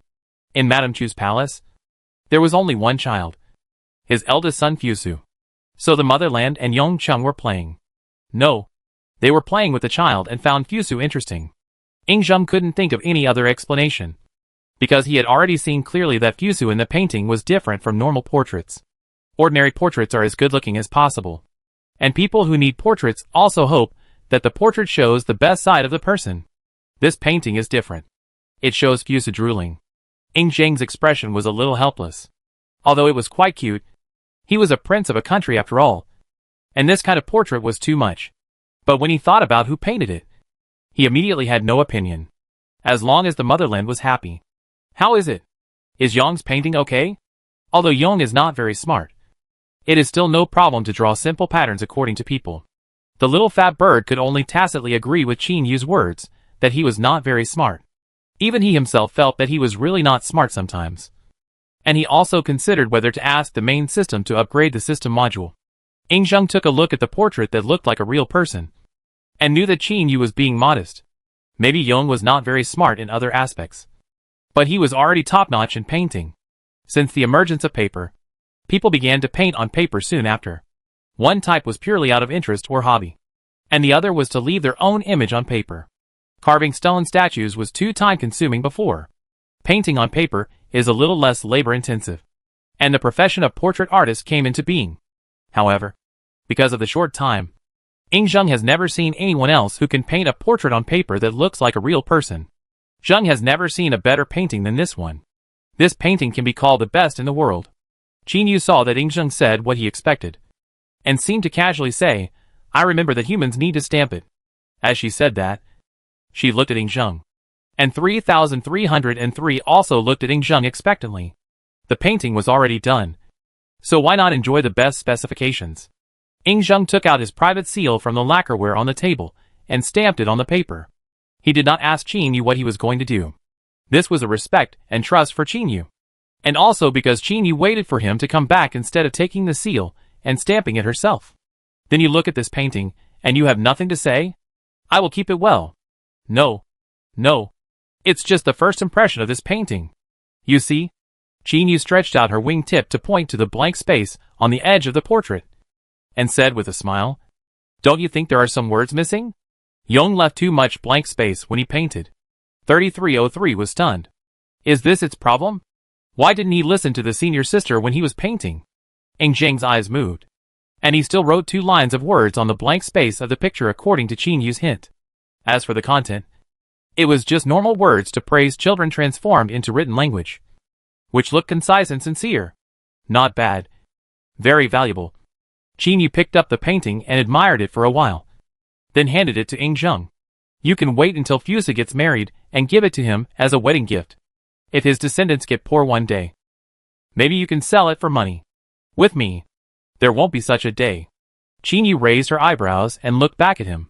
Will Fusu's inheritance be divided equally? Of course not. If the descendants are useless, no matter how much the ancestors have left, it will be useless. Just like the prince, who appeared in the game The Rise of Qin before. Hearing this, Qin Yu felt guilty. That game was not a pure crusher. Hu Hai was the established NPC she put in. It seemed that he had left a deep impression on Ing Zheng, so it is still necessary to sell them for money. But it would be better to build a museum to store them. Museum? But the name can guess the purpose. But Ing Zheng doesn't know why the motherland mentioned this. Oh, aren't you planning to speed up the pace? Soon, some vassal states will be destroyed, and it's just right to put their classics in the museum. Without waiting for Ing Zheng to object, Qin Yu continued, anyway, those common people can't understand these, and the nobles, who can understand them, are not needed by Qin. Putting them in is good for your reputation. What's more, only the famous defeated generals in history can reflect your achievements. 3303 accompanied Qin Yu out of the palace. Of course, it understood Qin Yu's approach. Some of them worked for the continuation of culture. Qin Yu's actions were reasonable. It just felt that it had learned another lesson. What is the art of language? Tactical retreat JPG. In fact, it is quite simple for Qin Yu to do this. After all, hostile countries in the future will really say that your country's history is fabricated. Doing this can be regarded as leaving a legacy for future generations. As for the subsequent museum visit, it is not a matter of the present after all. The shadows of trees are heavy, and the fallen petals are colorful along the way. Such a beautiful scenery makes people feel happy. Qin Yu is no exception. It's just that her perspective is different from that of ordinary people. She feels that the breeze is entangled on the wings, just like she has turned into the breeze. Although her current image is a fantasy of her own imagination, she is used to it now, just like she is used to the wings replacing her arms. She raised her wings and caught the petals falling from the tree with her wing tips. Yong. When do you think the first king of a fallen country will appear? When not talking in the private chat channel, Qin Yu usually asks 3303 to call Yong, which is also to make him more immersed in the play at the right time. 3303 landed on Qin Yu's shoulder, simulated the data in front of him, and calculated it. According to the data, it can be done in 1 to 2 years, and the earliest will be this year. This is so meaningless. If I use the data to calculate, I can also calculate the approximate, comparing the domestic economy, weapons and equipment with the usual data. It is also easy to calculate. It's interesting to guess it yourself. She crushed the petal she received, and the broken fragments fell from the gaps between the feathers. 3303 thought about it, and seemed to understand what Qin Yu meant, and recorded it in his little notebook. It has long discovered that the way the senior sister thinks is very similar to humans, which is very different from it as a system. With such an amazing discovery, 3303 thought carefully, and came to the conclusion that everyone who could graduate must have this kind of thinking. And it was because it did not have this kind of thinking that it could not graduate. It, 3303, still needs to learn. Thinking of this, it tried to avoid using database calculations, and casually said, then before March next year, because my number has the most threes. Qin Yu smiled and rubbed 3303. This was also a reason. She didn't really want to embarrass 3303. She said, let's go to the Taoist priest later. If it still doesn't work, we can try to send a dream. Qin Yu and 3303 were relaxed. And Ing Zheng was also in a good mood because of the continuous victories. It's just that some people are happy and some are not. The vassal states other than Qin were somewhat upset, because the territory lost by Zhao was bordered by Qin, with all the remaining vassal states except Yin. Even Qi, a coastal country, bordered a small area on the edge of Qin in the northeast. But the most dangerous ones were Zhao, Han, and Wei. Zhao had just been seriously injured, and Han was surrounded by Qin on 3 sides. It can be said that it had been surrounded by Qin. Wei was surrounded by Han on one side and Chu on the other, and the remaining 2 sides were sandwiched by Qin. The land area of Han and Wei was also the smallest among many countries. From the perspective of Qin Yu, compared with later generations, these 2 countries were larger than cities and smaller than provinces. But if you really want to say how much larger than a city, it is not much larger. After all, they are already at the end of the country, and it is normal for them to perish immediately next year. It is also a pity that the time of this demise is not even decided by them, but depends on Qin's plan. Qin Yu's idea was actually to destroy South Korea first, because for the current Qin, South Korea was an easy target. Qin could already beat South Korea badly, not to mention the strength in Qin. The gap between the 2 countries was already large, and with the increase of one and the decrease of the other, South Korea could not stop the attack of Qin. Among the surrounding countries, no one even offered a helping hand, and it was not for anything else. It was simply unnecessary to provoke Qin for a weak country. When Qin Yu led 3303 to supervise the work of the alchemist easily, South Korea was in a gloomy mood. South Korea is currently like a piece of fat meat that has entered the lion's mouth. It is only a matter of time before the lion closes its mouth. It is not difficult for Qin to destroy South Korea first, and South Korea also knows this. Therefore, the domestic mood fluctuates, and even turmoil only takes a moment. In the palace of South Korea, the king of Han knelt at the top position, and many ministers stood below. At the signal of the king of Han, they sat down at the table. I invite you all to come here for my great Korea, and for the continuation of the country. When the king of Han said this at the beginning, many ministers at the table had different expressions. No one said anything directly, but had various plans in their hearts. If it was annexed by other countries, it would be fine. The nobles would still be treated well. But it was not certain if it was annexed by Qin. Qin appointed officials not based on bloodline, but on ability.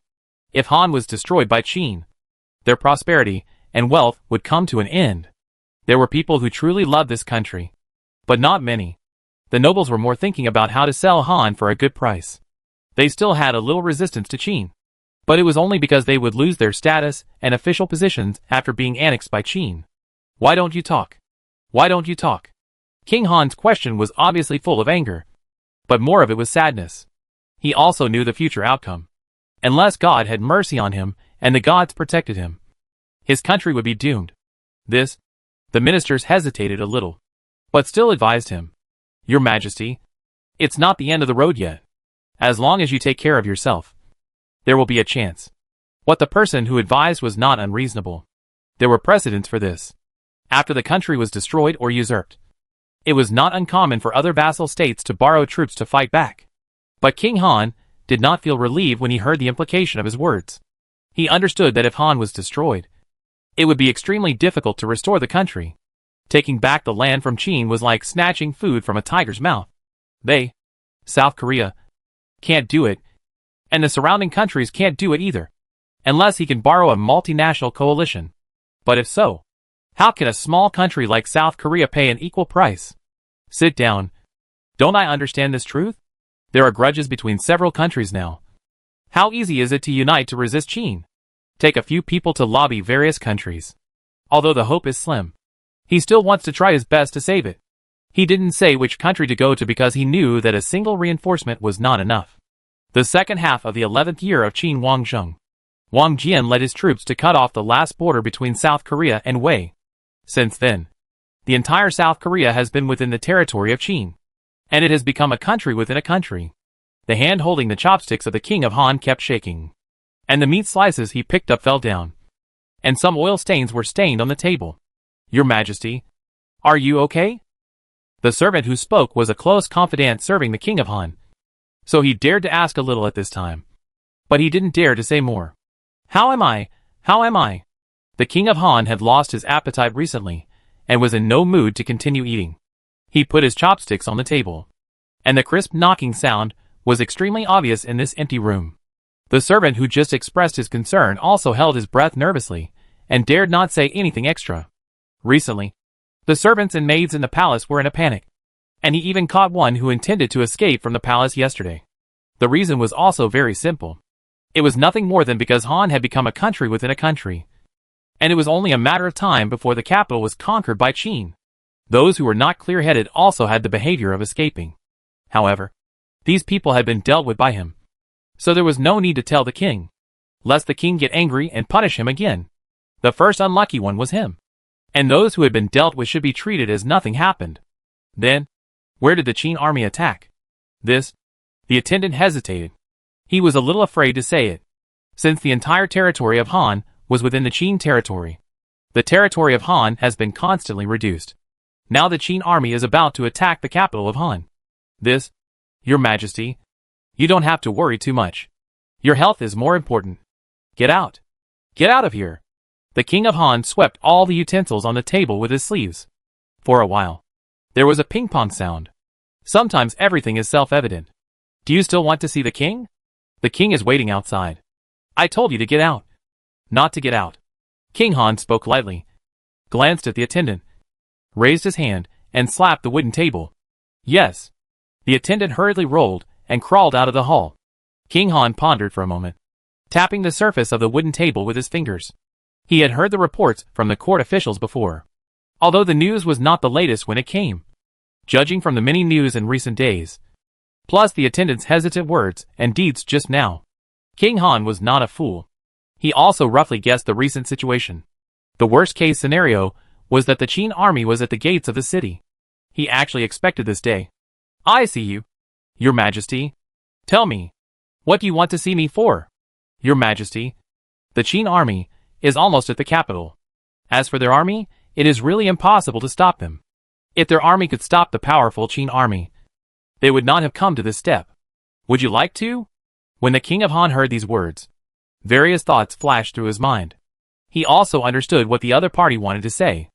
If he ran away before the city was broken, he would have a chance to go to other countries, and perhaps have a chance to restore his country in the future. Alas! The King of Han took a long breath and exhaled. He actually had no hope of running away. Now the borders of Han were surrounded by Qin on all sides, and even the Wei state was hundreds of miles away. It was impossible to run away under heavy siege. He was thinking about one thing. If he surrendered early, would he have a better life after being annexed by Qin? Just as the King of Han was thinking about his future life, the Qin army camp outside, which surrounded the last piece of land in Han, was also quite lively. Because the surrounding areas are already Qin territory, it is easier to transport food and grass. It only needs to be mobilized from the surrounding areas. The Qin army has been camping here for some time. However, it is not because they cannot destroy Han in one fell swoop, but because of the news from Xianying. The king ordered to wait until the alchemists in the palace arrived before they could start to break through the capital of Han. In recent years, the grain production in Qin territory has increased year by year, especially the area near Zhenghua Canal in Guanyi, which has become a fertile land. It is still no problem to use these troops for a while. Alchemist Li Li meets General Wang. Li Li is the alchemist who came with the research results this time. And the Mahist giant in Qin territory also came. The newly developed artillery was completed by the alchemist and the Mahist. The Mahist was responsible for the external work, such as the gun mount, and the alchemist completed the preparation of gunpowder. However, the appearance of the first generation of artillery does not look very good, compared with the exquisite Qin sword. The artillery can be regarded as rough without a trace of exquisiteness. But those who have seen the movement of the artillery dare not underestimate this weapon. Hello, General. The Mahist leader greeted Wang Jian and looked at the decorations in the tent, roughly judging the character of the general. Wang Jian smiled with a good temper. You too came with artillery. I received the king's order a few days ago and learned that the development of artillery has been successful. It's a pity that I have been besieging Han for a long time, and I didn't have time to catch the first sound of the artillery. Li Li exchanged a few polite words with Wang Jian. When they came to see Wang Jian, their men had already brought artillery and ammunition to store them in a special tent in the camp. The three began to discuss the practice. They had previously tested the artillery in the suburbs near Xianying, near the barren mountains, and the movement shook the mountains. But they had not yet practiced it on the battlefield. The battlefield situation changes rapidly, and it is not certain whether this first-generation artillery can adapt to the battlefield environment. So this time, they came to find a suitable place to try this artillery. Then do it as soon as possible. You two just came here today. Why don't you go down and rest first? And wait for me to take you to find a suitable place tomorrow. Thank you for your sympathy, General. Li Li and Juzi looked at each other, and the two decided to go down and check the first-generation artillery they brought, and then go to rest after the inspection. The place where Li Li and his friends stored the artillery was heavily guarded, and only with Wang Jian's confidants following them could the two of them come in. The artillery that was first manufactured had only a rough appearance, but it also had a different kind of rough beauty. Li Li first checked the ammunition he carried, and after confirming the quantity, he ordered several guards to guard here, and Wang Jian's confidants who followed him also left two to guard here. Li Li and the leader of the Mahist school left here. They planned to go down first to discuss the details of tomorrow. They were just waiting to witness the first appearance of this artillery on the battlefield with Wang Jian tomorrow. The next morning, Wang Jian came to the residence of Li Li and Zhu Zi to look for someone. He first asked the sergeant on guard to report. Li Li heard the sound outside and hurriedly lifted the curtain and walked out. General Wang, you are here. Please come in. Li Li led the way in front and took Wang Jian into the tent. There was another person in the tent, the Mahist master, who was writing and drawing with a stack of paper and a carbon stick in his hand. Wang Jian leaned over to take a look. The drawing on it seemed to be the thing brought this time, which Li Li called a cannon. He asked casually, "What are you doing?" Zhu Zi seemed to have not heard Wang Jian's words, and continued to frown and look at the paper in his hand. Li Li stretched out his hand and pulled Wang Jian's sleeve, indicating that he should sit on the other side and talk with him. Wang Jian sat with Li Li a little further away from the master. Li Li said, "In fact, what was sent here are just a few test pieces. The master said there is still a lot of room for improvement. He has been studying the structure of artillery during this period. He was immersed in it. Please forgive me, General Wang." Li Li's mission this time was quite simple. There was no problem with their gunpowder formula, but the accuracy of the artillery was not good enough and needed to be improved. Wang Jian waved his hand. "It's okay. Then will we try it as agreed today?" Li Li turned his head and looked at the master who was drawing at his desk. After thinking for a while, he said, "Why not wait until the best sunlight in the afternoon, so that we can see it more clearly?" "Okay. I'll go down and make arrangements first. I'll trouble Li Fansher to remind the master later." "No problem. You are really too polite." "It should be." Li Fansher and the master came all the way here to send things for the Qin dynasty. Wang Jian explained to Li Li and walked out. He planned to call a few confidants to check the things he brought with the list brought by Li Li. "You guys come with me. Go get the booklet that Li Fansher brought yesterday." "Yes." The confidants around Wang Jian dispersed, and the few who stayed went to the tent where the artillery was stored with him. When he left Xianying, he had never seen this weapon. Unexpectedly, in just over a month, the artillery had turned from a blueprint into a real thing. Walking in the military camp, patrolling soldiers passed by from time to time. After walking for less than 10 minutes, they arrived at the tent where the artillery was stored. Wang Jian walked in first and saw the artillery placed in the tent at a glance. The artillery was almost 1 person tall, and there was a chariot-like base underneath, but it was smaller than the frame he usually stood on. He walked around the artillery and roughly understood what the frame underneath was for. It should be for convenient transportation. Otherwise, such a huge iron tool would be extremely heavy, and it would be difficult to transport. Reaching out to touch the barrel, it felt cold and rough. The material was very similar to the swords they used. It should be made of steel by Xianying craftsmen. The barrel was about 9 feet, about 2 meters long, which was even more terrifying. Standing at the mouth of the barrel and looking inside, the inner diameter is 11 inches. The outer diameter is about 22 inches. And the barrel is about 9 feet long. There is a fire door in the chamber at the end of the cannon. The steel-rolled fuse is inserted. The fuse is placed in the fuse and connected to the gunpowder. When using it, put the gunpowder first and then the projectile. This is the newly made cannon. I have to thank Li Fanshe for the gunpowder formula. The master walked in from the door with Li Li. Wang Jian looked back, and the person who just explained was self-evident. I'm sorry. I was too focused on the drawings just now.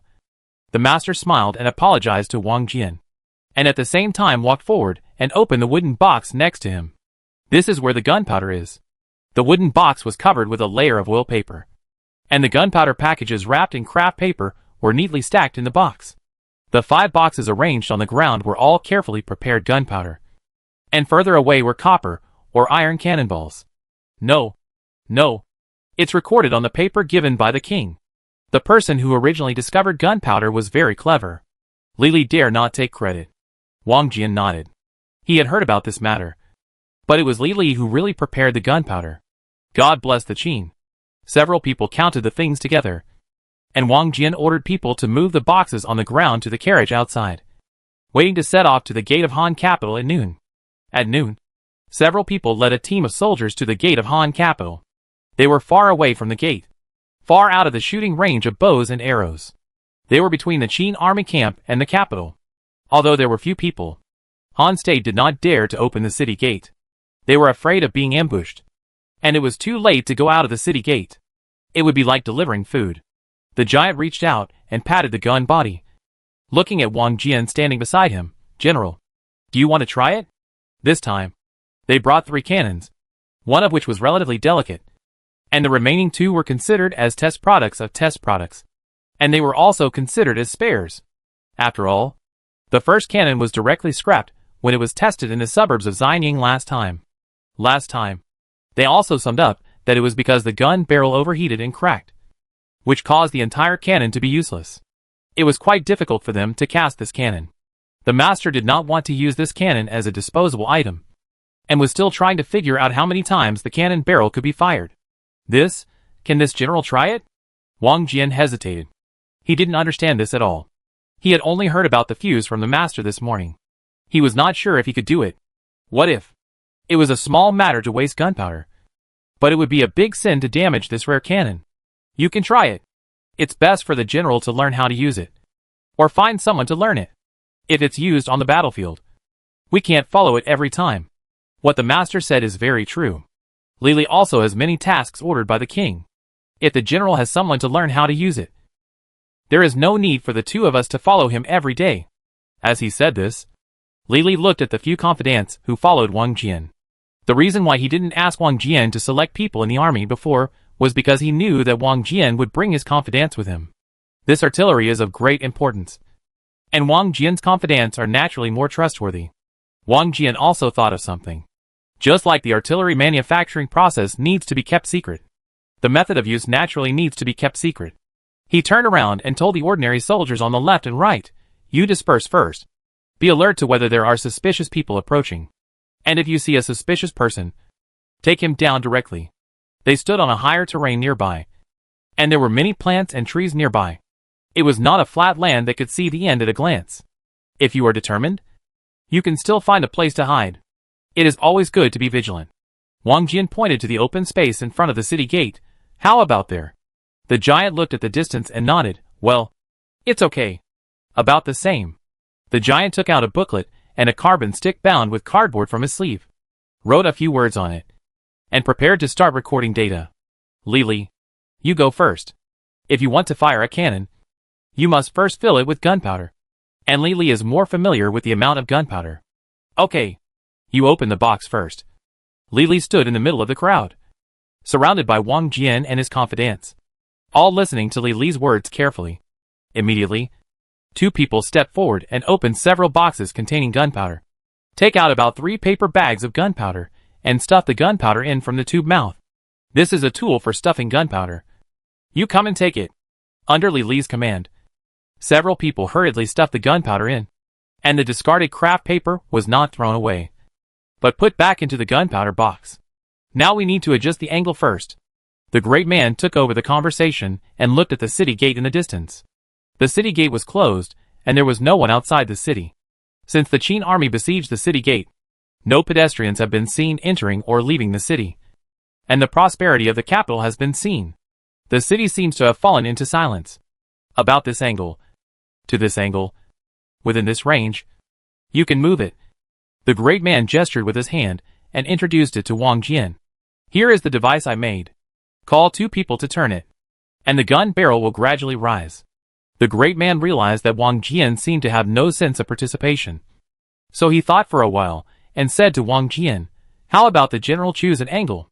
As long as it is within the range I just mentioned, it will be fine. Wang Jian did not choose directly, but asked the master with some doubt, will it not affect if I randomly click at this angle? No. As long as it is within this general range, the direction will definitely not be wrong.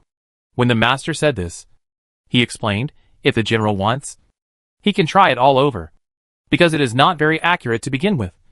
It is better to try it out now than to have problems later. Then let's do it. Fire a shot and try it. Wang Jian stopped commanding his men and watched his men stuff the gunpowder in. After another wooden box was opened, the projectile was filled into the barrel. The iron fuse was inserted into the firing port, and the fuse was in it. Lily held down Wang Jian's hand that was lighting the fire, and he raised his voice. Everyone retreat first, leaving only the one who lit the fire. And those who lit the fire after confirming that it was lit should also retreat immediately. Wang Jian waved his hand, signaling everyone to retreat. He still wanted to try it himself. The 2 flints collided, and the sparks ignited the fuse in the fuse. Wang Jian confirmed that the fuse had been ignited and quickly stepped back, standing next to Lili and Juzi. A few breaths later, the cannon roared, and the hot projectiles were ejected and hit the open space in front of the city gate. And the loud rumble resounded throughout the Han capital. The rumble resounded throughout the capital, and even the king of Han, who was sitting in the palace, heard the noise. Although the sound became smaller as the distance increased, both sides, the besieged Han capital and the Qin army that besieged the city, heard the loud noise. The soldiers in the Qin army camp couldn't help but look in the direction of Han capital. After seeing the dust and smoke splashing at the gate of the city, someone shouted, the king of Han must be punished by God. Ah? Why was the king of Han punished by God for no reason? There is always a reason for God's punishment. Maybe we just don't know it. Of course, the king of Han in the palace couldn't hear the Qin army's slander against him. He was pulling the sleeve of his attendant with a panicked look and asked, what's going on outside? What's going on? Is the Qin army coming? Weren't they originally planning to besiege the city? How come it's so fast? Reinforcements. Reinforcements. Are there any reinforcements? This? I don't know. Useless. King Han let go of his attendant and turned around to pull a minister who was unlucky at random. Tell me. Do you know? This? I don't know either. No one has come to report the situation outside. Your Majesty, please wait a moment. Someone will surely come soon. King Han looked up at the bright day outside. It was definitely impossible for thunder to sound in the clear sky. He immediately connected this abnormal noise with the Qin army. Go. Go and see what's going on. He didn't hear any shouting and killing from the city. Nor did the defenders come to say that the Qin army had attacked the top of the city. They were on the defensive at this time, and the walls of the capital were not so easy to climb. It was not possible for someone to attack them quietly and make such a big noise in the city. Yes, I'll do it right away. Isn't this a bit too much? Lily stretched his hand close to the barrel and felt the burning breath before he touched it. He hissed. It would break after one shot. He saw with his own eyes that the master and several of his disciples had worked hard to make this thing. The master nodded. It's a bit too much. The barrel is overheated and can't be used immediately. It has to wait for it to cool down. If the general wants to study it, you can try the other 2 cannons first. The master looked at the state of the cannon that had been used once. The overheating of the barrel was acceptable. This was normal. But the 2 wheels installed under this cannon were cracked. The recoil was too large. And the sleepers behind the wheels also showed signs of cracking. If the sleepers were not half fixed to the ground, the cannon would probably go backwards. The base that the master built for easy transportation was also broken. He squatted down and reached out to touch the wheel. I'm afraid I'll have to find someone to dismantle the cannon later. Fortunately, I brought a spare when I came, so I'm not afraid that I can't transport the things back. Considering the weight of a cannon, he didn't even think about carrying it back by manpower. It was too troublesome. It was obviously better to transport it by car. You guys go back and tell the people guarding the tent to get 3 spare frames. After waiting for a while, Lily reached out to feel the temperature above the barrel. There was no burning sensation just now. He nodded. It's okay. The bottom is broken. Let's make do with it first, and then move the things to the new frame. After getting permission, Wang Jian took out 3 gunpowder bags under Lily's guidance, opened them, and filled the gun barrel with gunpowder. But compared with the last time, the gunpowder was less this time. Ignite. As for how to use artillery, they are still in the process of exploring. They can only marvel at the fact that Juzi and Li Fansher can work together to create such a weapon. It is incredible. This time they tried to fire 3 artillery pieces at once. But they didn't know why the attack locations of the 3 artillery pieces were different. The gunpowder separation, the barrel lifting height, and the projectiles were the same. But the final landing points of the projectiles were different. Juzi also carefully wrote this down in the booklet he carried with him, waiting to return to Xianyang to study the reason. If Wang Jian was doing scientific research, King Han would be terrified. The people he said had already returned, and King Han also knew the situation outside the city clearly. If the Qin army attacked directly, it would be fine. But it was like this. If the Qin army was attacking, there was no one near the city, and there was only a group of people standing farther away. It was a bit exaggerated to say that such a number of people was an army. But to say that the Qin army did not attack, although there were few people, the inexplicable noise was always outside the city. The person who came to deliver the message even saw the sudden appearance of the earth pit on the open space outside the city, and reported it to the King of Han in an exaggerated way. The King of Han began to sweat coldly after hearing this, and he took a deep breath. I want to see it myself. All of you come with me. He wanted to see with his own eyes what he lost to, and what Han perished to. Yes. Several ministers felt that it should be no problem to stand on such a high wall. Even if the Qin army suddenly decided to use a ladder to climb the wall, they would have time to escape. So the ministers around the King of Han had no objection. They accompanied the King of Han out of the palace, sat on the carriage, and galloped to the top of the city wall. When they went to the edge of the city, Wang Jian and his men were not idle either.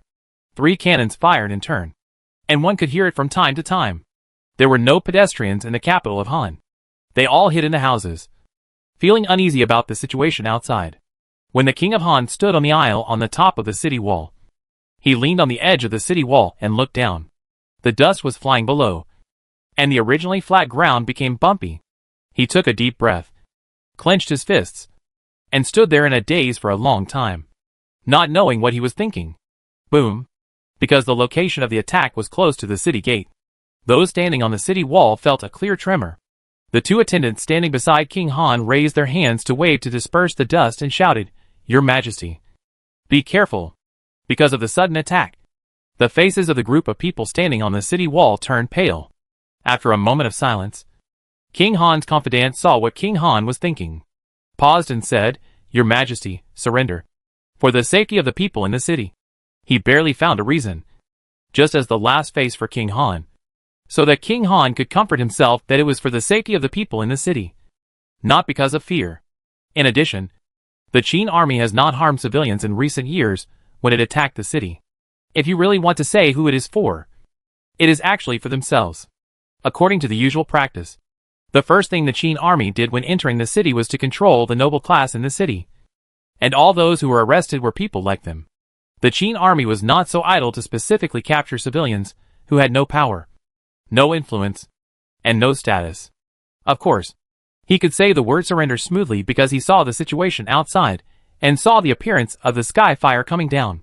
He seemed to feel the burning heat coming towards him. As a normal person, he didn't want to die yet. The ministers around him looked at each other, and then thought about the scene they had just seen. They gritted their teeth and said, "Your Majesty, please think about the people in the city." But not everyone wanted to surrender without a fight. But these people were interrupted by their former colleagues as soon as they wanted to speak. "Your Majesty, you have seen the sky fire. We can't stop it at all. The reinforcements are not coming. To be honest, no one can save Han now." And he didn't say anything else. Their Han state was already in the heart of Qin state. It was ridiculous and sad to think about it. Now even if they wanted to abandon the city and run away, it was too late. Before they ran out of Qin state and arrived at Wei state or Chu state, they would be caught by people sent by Qin state. The king of Han listened to the ministers talking to each other in silence, and suddenly sighed. "Get ready, surrender." "Hey! Why is the city gate open?"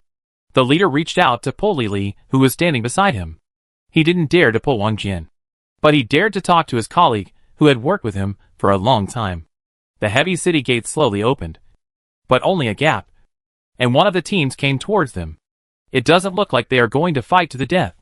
Li folded his hands and looked at the city gate in the distance. There were about 20 people in the team, and the city gate was closed immediately after they left the city. This number was dozens of times different from the hundreds of people they brought. It really didn't look like they were going out of the city to fight, but rather like envoys. Wang Jian looked at the group and guessed something. Their purpose was to surrender. Now Han state was not even qualified to negotiate peace. There was no other possibility except surrender. As expected, the group got off their horses before they came to the front. Dozens of people stayed not far away. Only the envoy and the two followers beside him came over. Wang Jian raised his hand to signal the soldiers outside to let the people in. He first looked at the visitors. But what does the king of Han want to say? The envoy smiled reluctantly, but his smile was uglier than crying. He said, "Your Majesty can't bear the suffering of the people in the city, and has decided to surrender."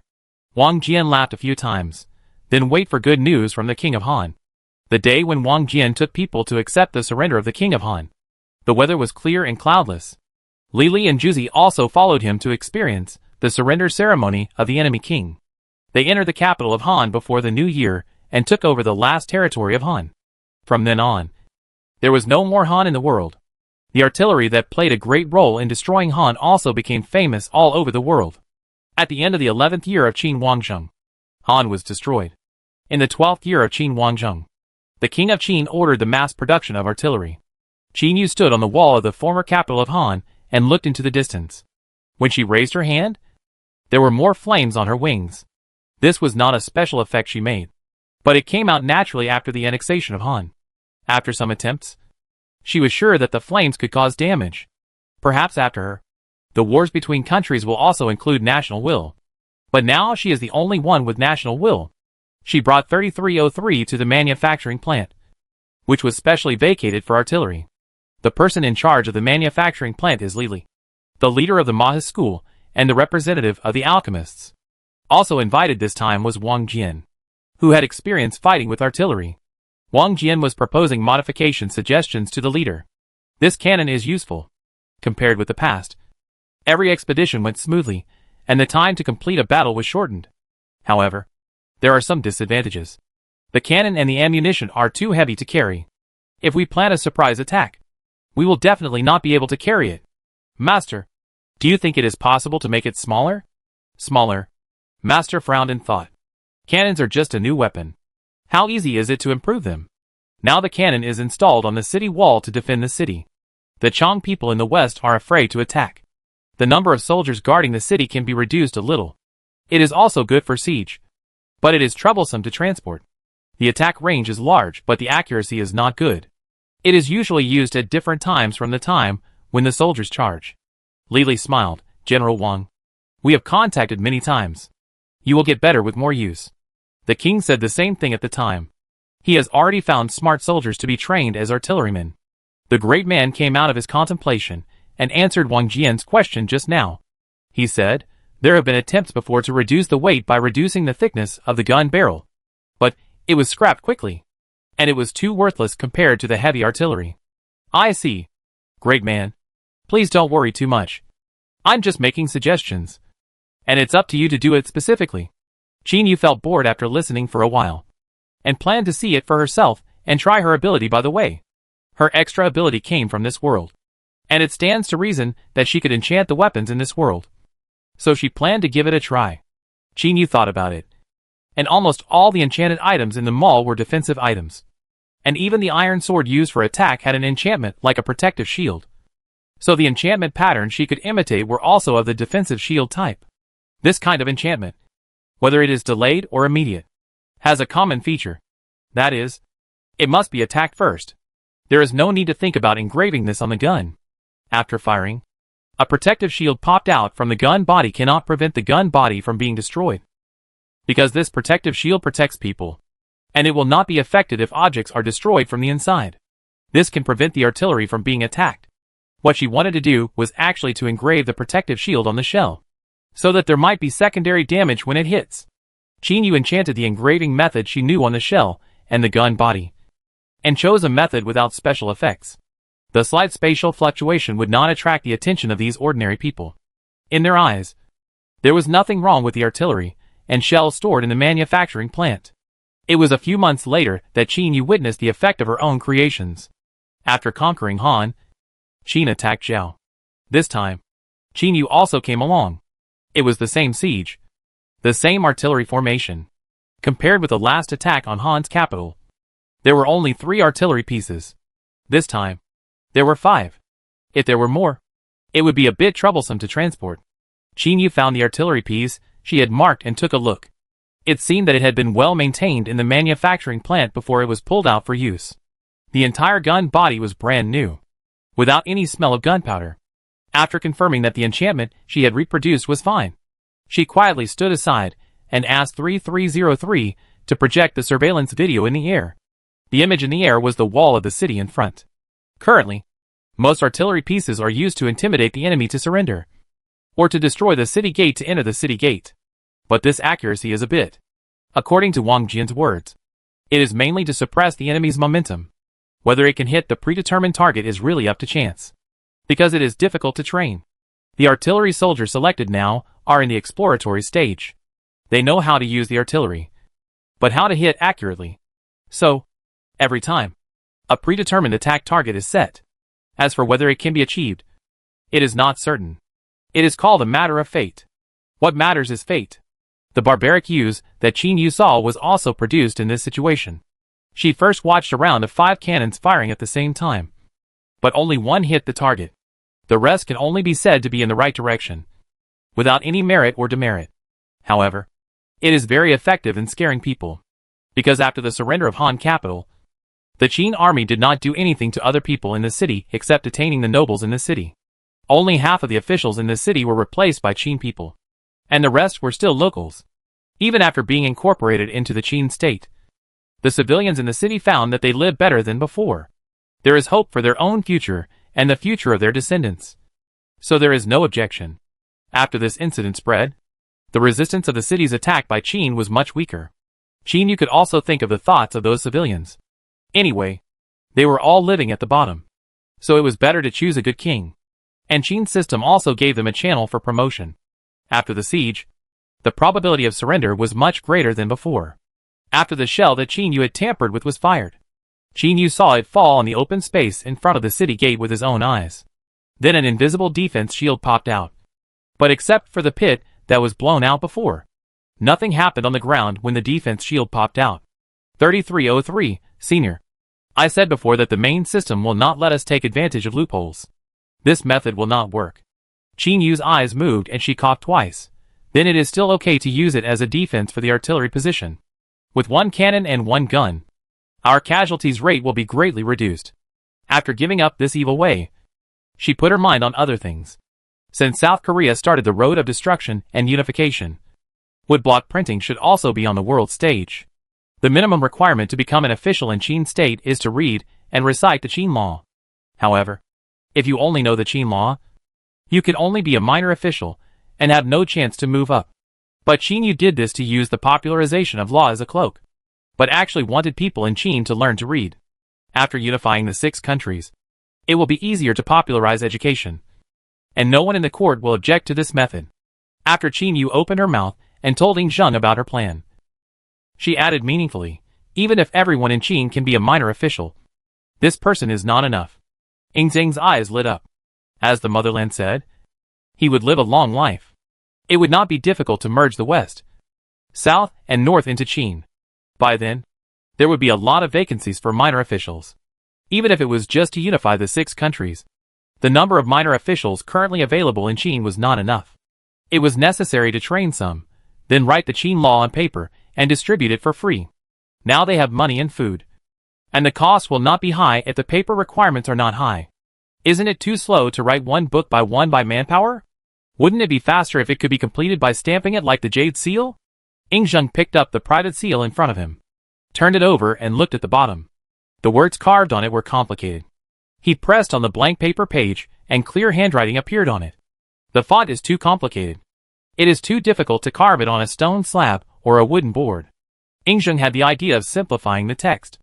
Then let them simplify it. I feel it's troublesome to write it like this. Ying Zheng called the servant outside.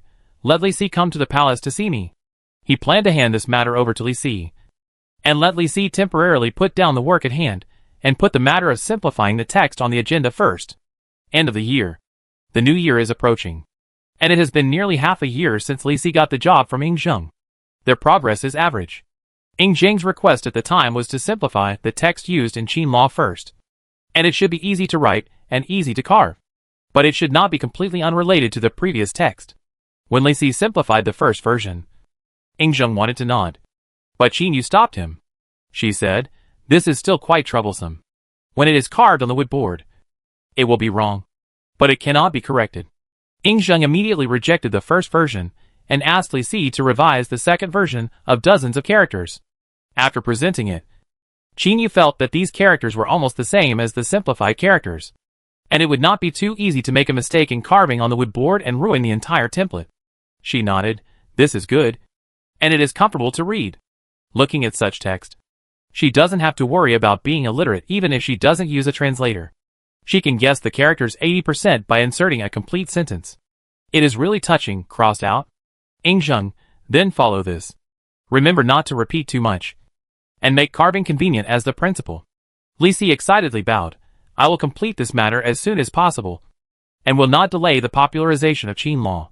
Fortunately, it was not rejected this time. If it was revised again, his subordinates would have a headache with him. The dozens of characters revised for the second time were revised by a group of them working overtime. All things are difficult at the beginning. After having the standard, it is easier to simplify the text. But it still took them a long time to collect, organize, and simplify. Even Li Li next door had made fireworks. The work that Li Si was responsible for had not been completed, and Ying Zheng did not urge too much. He understood the difficulty of simplifying the text. Li Li presented fireworks as a performance to Ying Zheng during the 13th year of Qin Wangjing's new year. In the dark night, in addition to the bright candlelight in the palace, there were also fireworks exploding in the night sky. Although it is not as colorful as in later generations, it is also a miraculous scene at this time. Ying Zheng was very happy after watching the fireworks show, but he did not appreciate the fireworks. He thought of other uses of fireworks. As early as when Zhou still existed, there was a means of transmitting information by wolf smoke. He thought of using fireworks instead of wolf smoke. After all, he saw the fireworks presented by Li Li. Fireworks are small and easy to carry. They are also very conspicuous at night. But I don't know how they perform during the day. Why not wait until tomorrow to set off the fireworks? Qin Yu, who was standing aside admiring the fireworks, knew what Ying Zheng was thinking. They had been together for so many years, and she understood Ying Zheng's thoughts very well. The current fireworks are just for the sake of beauty. Why not improve them, and use them as signal flares? Ying Zheng and Qin Yu had the same idea. He immediately asked Li Li in front of him, "Do you know the function of wolf smoke?" Li Li had worked for Ying Zheng for so many years, and knew the king in front of him. In addition, he had also heard of wolf smoke. So he immediately bowed and said, I will improve the fireworks, and will not disappoint the king's trust. Zheng and Qin Yu both nodded in satisfaction. They just like smart people. They know what you want without saying much. It is really convenient to communicate with such people. Then wait until after the new year. You can think about how to improve it these days, and change the fireworks into signal flares. Zheng gave the order. But he didn't insist that his subjects work overtime during the new year. Anyway, it wouldn't be used during this period. He told Li Li very considerately that he could wait until after the new year to work. Thank you for your consideration, Your Majesty. Li Li was moved. But the king could say that. So he couldn't really take it lightly. It was okay to celebrate the festival. But he also had to keep the king's instructions in mind. Try to let the Qin army soldiers use the signal flares he developed in the new year. Because he originally made gunpowder according to the vague formula given by the king. And he also had a lot of experience in research related to gunpowder. Fireworks were something he and Juzi accidentally made when they were researching portable artillery. In fact, he himself didn't quite understand what he was thinking at the time. And fireworks were also accidentally born. And he didn't have much expectations for things that were accidentally born. Now that Zheng has enlightened me, I can use this useless thing to help the army. Which is a pleasant surprise. Although it needs to be improved, it can be regarded as a meritorious service. I was happy when I agreed. Li Li, who received the order, had not had time to go down when he saw a servant hurriedly coming in from outside, and saluted Zheng with a terrified look on his face. Li Li rolled his eyes, and suddenly felt that it was not appropriate for him to stay here now. He always felt that the servant was going to say something important. So he consciously bowed and said, I will take my leave first. Zheng nodded, and allowed him to leave. Zheng looked at the anxious attendant, and said calmly, Why are you so panicked? Your Majesty, the Prince of Yin State ran away. The attendant was very sure that the Prince of Yin State had run away. The fireworks set off to please the King of Qin made the civilians in the city go out of their homes to watch. The city was full of mixed people, which was indeed a good opportunity for him to run away. Originally, no one cared about the Yin Prince Dan, who was a hostage in Qin State. How could a foreign prince, who was a hostage in Qin State, make any waves? Or because there were many kinds of manufacturing plants in the city. Many important secrets were also hidden in the manufacturing plants. Although the soldiers patrolling during the New Year's festival could not help but relax. They were also patrolling diligently. When the team led the team tonight passed by the mansion where Prince Dan lived, they found that the wooden door was ajar. As if someone had just gone out to watch the fireworks. Qin did not restrict the activities of Prince Dan. As long as he was in Xianying, they would not stop him from going out to watch the fireworks. But because of the manufacturing plant in the city, there would be people following Prince Dan secretly when he went out. There were at least 2 or 3 such people. Some of them would report Prince Dan's whereabouts to the soldiers on patrol that day. But no one came to report today. The patrolling guards realized that something was wrong. They walked into the residence of Prince Dan of Yin, and found several servants lying on the ground, and several maids lying in the backyard. A guard walked up to check. The color of the lips of these maids was wrong. He stretched out his hand to test them. These people seemed to have died. What else did they not understand? Prince Dan of Yin poisoned the maids and servants who served him and monitored him with poison from nowhere. The attendant who came to report to the King of Qin got the news from these people. Qin Yu listened to what the attendant said and pondered for a moment. She had known that Prince Dan of Yin would run away. But she did not care much because Prince Dan of Yin was really not a threat to Qin. There are only 2 possibilities for him to run away to Yin. One is that Prince Dan of Yin is honest and does not assassinate. In this case, they can ask King Shi of Yin for an explanation. The other is that Prince Dan of Yin asked Jing Ke to assassinate Zheng, which is also good for Qin. With her around, Zheng will definitely not get into trouble. With this reason, attacking Yin is a natural thing. In short, they won't lose no matter what. So Qin Yu pretended not to know that Prince Dan of Yin had run away. But at this time, she just pretended not to pay attention to Prince Dan of Yin. So as if she had just learned the news, she closed her eyes for 2 seconds and accurately reported Prince Dan of Yin's current location. Paused for a moment and said, he hasn't gone far at this time. It's still not too late to chase him now. Now that Prince Dan of Yin has left Xianying not long ago. Send people on fast horses to chase him. And they will definitely catch up with him in less than half a day. And bring him back tomorrow. But will Zheng really care about him? Qin Yu didn't say anything extra. She was only the national will of Qin. And of course she couldn't predict the affairs of other countries. Just pretend that she didn't know what would happen in the future. Anyway, Yin would fight sooner or later. And it wouldn't matter if it was just 1 or 2 days. Calculate the time. Prince Dan has been a hostage in Qin for more than 10 years. Yingzheng suddenly calculated the time that Prince Dan of Yin had been a hostage in Qin. And his expression did not change at all. So the attendants couldn't tell what he was thinking. The attendant could only wait anxiously for Yingzheng's order. If the king got angry, wouldn't he be in trouble? After 10 years, Yingzheng had more or less understood Yin Taizi Dan and knew his character. So he ordered, "How can we treat guests well if we don't see them off when they leave?" Summon Meng Tian. The attendants saw that they had nothing to do. So they quickly agreed and left, leaving only Yingzheng and Qin Yu standing in the palace. This was not the location of the bedroom. In order to watch the fireworks show with the ministers, they were currently standing in the palace courtyard used for banquets. When the fireworks show ended, they did not go back for the time being, but discussed the show outside. Now they all kept their mouths shut. They also understood what the hostage escape meant. One minister secretly glanced at Yingzheng. The previous king had been a hostage in Zhao State, and the current king was even born in Zhao State. Speaking of hostages, no one here knows more than Yingzheng. Qin Yu heard this order and immediately understood Yingzheng's choice. He knew that Yin Taizi Dan had fled, and because of her, he knew the exact location. But he did not send anyone to catch him. Instead, he summoned Meng Tian.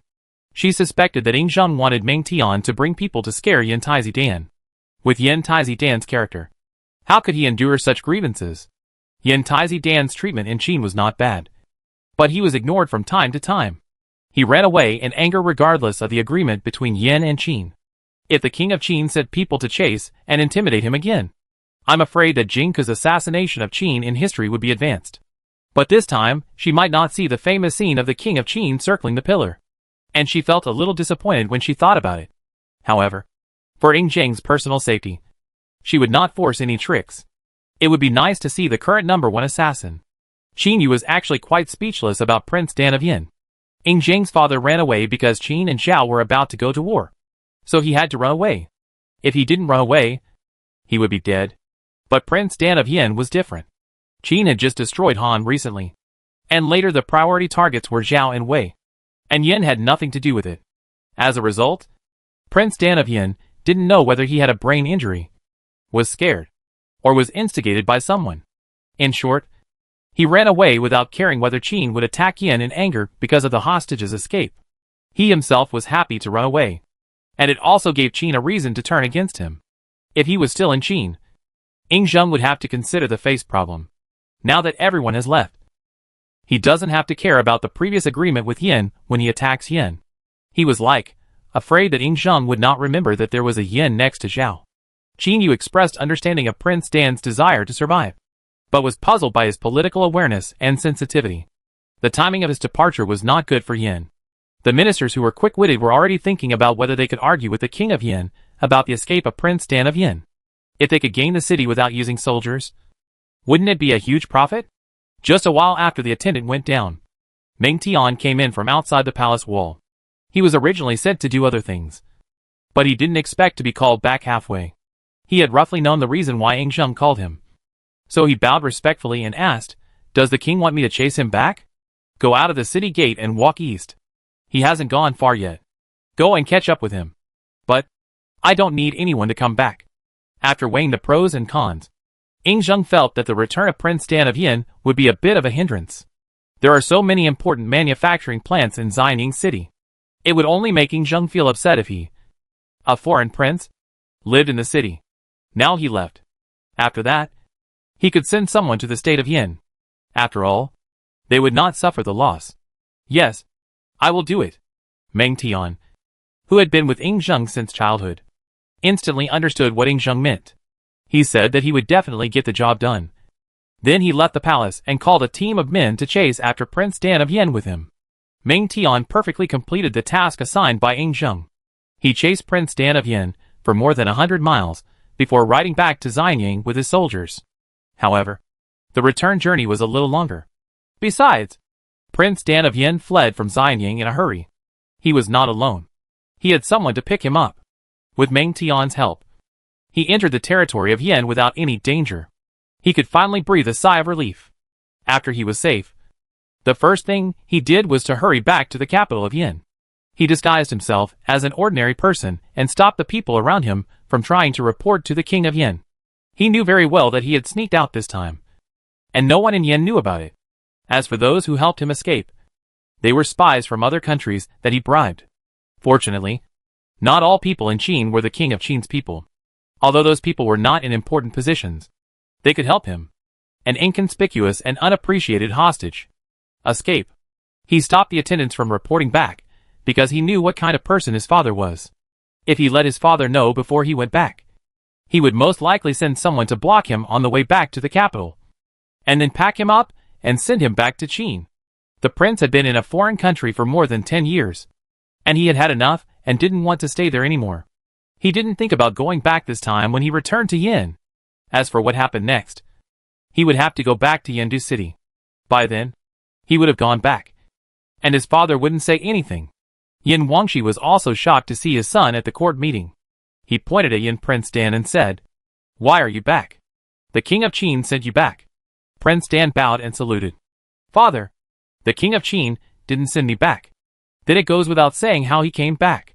King Shi of Yin was so angry that he could not speak. It had only been a short time since Han was gone, and his son was already committing suicide? Wouldn't this give Qin a reason to attack Yin? King Shi of Yin thought about it, and his face turned pale. He pointed at Prince Dan, and was so angry that he could hardly speak. He tried to calm down and shouted, "You unfilial son! Do you know what your behavior of coming back now means?" "Father, of course I know. You know, and you dare to come back casually?" Yin Taizi Dan was calm and replied calmly, "Do I have to wait in Xianyang for the king of Qin to kill me? Then you come back and bring disaster to Yin?" "Father, since I'm back, what's the point of saying this?" Yin Wangshi sneered and said, "Then I will send you back to Qin. If sending me back can solve all the problems, why are you angry here now?" "Father, why didn't you call someone to come?" He didn't consider other possibilities at all. He knew his father's character very well, and knew what he was thinking. If he wanted to live, he had to convince his father. "Come here! Come here! Drag this rebellious son out." Yin Wangshi was furious, pointing at Prince Dan, and wanted to call the guards outside the door to come in and drag him out. He was upset, and really didn't want to see this rebellious son. "Let's see who dares to touch me." Yin Prince Dan first shouted back his attendants, then quickly said, "Now that Han has been destroyed and Zhao has been beaten to a pulp by Qin, Father, it will be our turn sooner or later. Do you think the king of Qin is kind and has no intention of advancing eastward? Or do you think Yin is stronger than Zhao? Do you have any solution?" Yin Wangshi calmed down and looked at his son with suspicion. He had already decided in his heart that if Dan could not come up with any useful method, he would still send the person over and ask someone to prepare a gift of apology to calm the anger of the king of Qin. Yin Taizi Dan glanced at the people in the court. Because he himself had used the means of bribing others, he did not trust these people so much. He said, "Please ask your father to dismiss the people first." Yin Wangshi stroked the hilt of the sword hanging on his waist, and after a moment of silence, he said, "You go down first and wait outside the door." He did not let people disperse immediately, but let them wait outside the hall. In this way, even if Taizi Dan had a rebellious heart, he had the sword in his hand, and there were ministers and guards outside the door. In addition, Taizi Dan did not hold anything in his hand when he came, so Yin Wangshi was still more relieved. "You can talk now." Yin Taizi Dan looked back at the direction outside the palace, and stood there, speaking in a low voice to ensure that only Yin Wangshi, who was sitting on the throne opposite him, could hear. "Even if I didn't leave, the king of Qin would not let Yin go. Now there is only one way to go. So why not just kill him? Yin Wangshi, do you want to listen to what you are saying?" Seeing Yin Wangshi looking at him like a fool, Taizi Dan continued, "Of course you can't just rush in with a sword. You have to use a strategy." "What strategy? Tell me." "Wrap the dagger with a map, and choose a warrior to assassinate the king of Qin when he presents the map. The king of Qin must be the most relaxed when he is looking at the map, and the assassination will definitely succeed when choosing this time." Prince Dan of Yin said it with certainty. If he said it with some uncertainty at this time, his father would probably be more inclined to send him back. In order to get his father to support his assassination plan, he continued to persuade, Once the king of Qin dies, Qin will inevitably be in chaos. How can it have time to attack Yin? And after all, I have been in Qin for so many years, and I still have a certain understanding of him. The king of Qin currently has only one wife. That is, Mrs. Chu, and the offspring is only one young son. As long as the king of Qin dies, Qin will inevitably fall into a struggle for the throne. Even if Yusu succeeds in inheriting the throne, he is just a puppet of the queen mother. What can a child do? The king of Yin was very moved after hearing this. What his son said was not wrong. The king of Qin himself ascended the throne at the age of 13. Yusu was not even 5 years old. He still understood the principle that the young ruler is suspicious of the country. This idea of assassinating the king of Qin seemed to be a good one. King Shi of Yin said, "Then I'll leave this to you. Prepare immediately, but I'll decide when to proceed." Yes. Prince Dan of Yin had no objection. After all, maps were very precious. The king of Yin had the most complete maps in Yin. Although he was the crown prince, he spent a long time as a hostage in a foreign country. Naturally, he couldn't have such precious strategic materials as the Yin map. This was also the reason why he had to find a way to convince his father. Without the support of King Shi of Yin, he couldn't get the Yin map, unless he forged a fake one and presented it to the king of Qin. But if the map was too new, it might arouse the king of Qin's vigilance. It would be better to use the real map. Once the king of Qin died, the Qin people had no time to care about other things. Even if the map was left in Qin, it would be useless. In this case, the assassin would basically be impossible to come back. So you need to be extra careful when looking for someone. And the person you choose must be fearless. King Yin waved away Prince Dan and asked him to call the ministers back when he went out. Prince Dan of Yin walked out of the hall and smiled gently at the minister standing outside. "Father, please go in. I won't bother you anymore. Goodbye." The ministers who looked at Prince Dan of Yin had different expressions, but without exception, no one came forward to talk to him. They had just seen the king of Yin's attitude towards the prince. It would be a bit inappropriate to go up and talk at this time.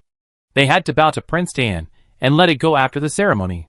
Prince Dan of Yin smiled and said nothing more. He had expected their attitude a long time ago. I'm afraid many people are wondering how long he can be the crown prince. But he doesn't have time to care about these things now. The most urgent thing is to send people to find talents according to his requirements. When the father and son of King Yin were plotting, Qin Yi was not idle either. She was still studying her abnormal code and trying to write small programs with the code she had mastered. Of course, there was no success. But there were many failures. However, as the Qin state grew stronger, she felt that her power was also expanding. Now the abnormal code has spread to the inside and outside of the database, occupying about 1/5 of it. It is not certain that it will really become the form of national will one day. In order to prevent the system mall from disappearing on the day of the national will, she exchanged the pills promised to Ing Zheng for longevity in advance, secretly put them into the water he was going to drink, and watched him drink it. However, due to the limitations of the human body, Ing Zheng still cannot live forever. But he can live 400 or 500 years longer than ordinary people. After thinking about it, Qin Yi bought a lot more. It is impossible to let those ministers live for hundreds of years. But it is no problem to die without illness. It is not necessarily a good thing for those people to live too long. So it is good to let them live long. Regarding the escape of Prince Dan of Yin, after discussion, the ministers in the court unanimously decided to send envoys to Yin State to ask the King of Yin for an explanation. After all, the targets discussed before were actually Wei and Zhao. There was no time to attack Yin State for the time being, so they could just send people to argue. As for the candidate, it has been selected. It is Gan Luo, who has had experience in diplomatic missions before. When he was 11 years old, he had been an envoy to Zhao State and negotiated 5 cities. The purpose of this time is similar. It is perfect to send him to Yin State again. Gan Luo did not prepare for a long time in Xianyang. When he received the order, he almost immediately set out from Xianyang with people to Yin State. While Gan Luo was negotiating with Yin, Qin was mobilizing troops to attack Wei. Once Wei was destroyed, only Yin, Zhao, Chu, and Qi would remain on the map. For relatively large countries. As for those further away, they were all nomadic peoples without a country. If they wanted to incorporate them into the territory, they would have to make long-term plans, because the main roads in Qin were now paved with cement. Gan Luo rushed to Yin day and night. After more than a month, he arrived at the capital of Yin from Xianying, the capital of Qin. After learning that Qin had sent an envoy, the king of Yin was extremely nervous. In more than a month, they had no time to find an assassin who dared to assassinate the king of Qin from all over the country. The king of Yin had no choice but to try to delay. He had thought that the Qin envoys would not come so fast because they had to walk such a long distance. However, he did not expect that the Qin envoys walk so fast before entering Yin territory, but walk much slower after arriving in Yin. But he arrived much earlier than he imagined. After learning that Gan Luo had brought people into the city, the king of Yin ordered his attendants to prepare a banquet. When Gan Luo met him, he first pulled Gan Luo to set up a banquet directly. During the banquet, he did not ask Gan Luo the purpose of his visit.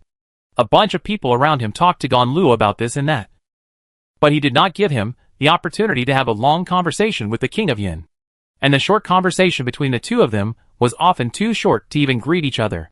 Gan Luo only asked a few questions, and someone next to him started a conversation with him about other topics. The king of Yin just looked at everyone with a smile, and did not say anything to blame. It seemed that he was very tolerant of them talking about other things at the banquet.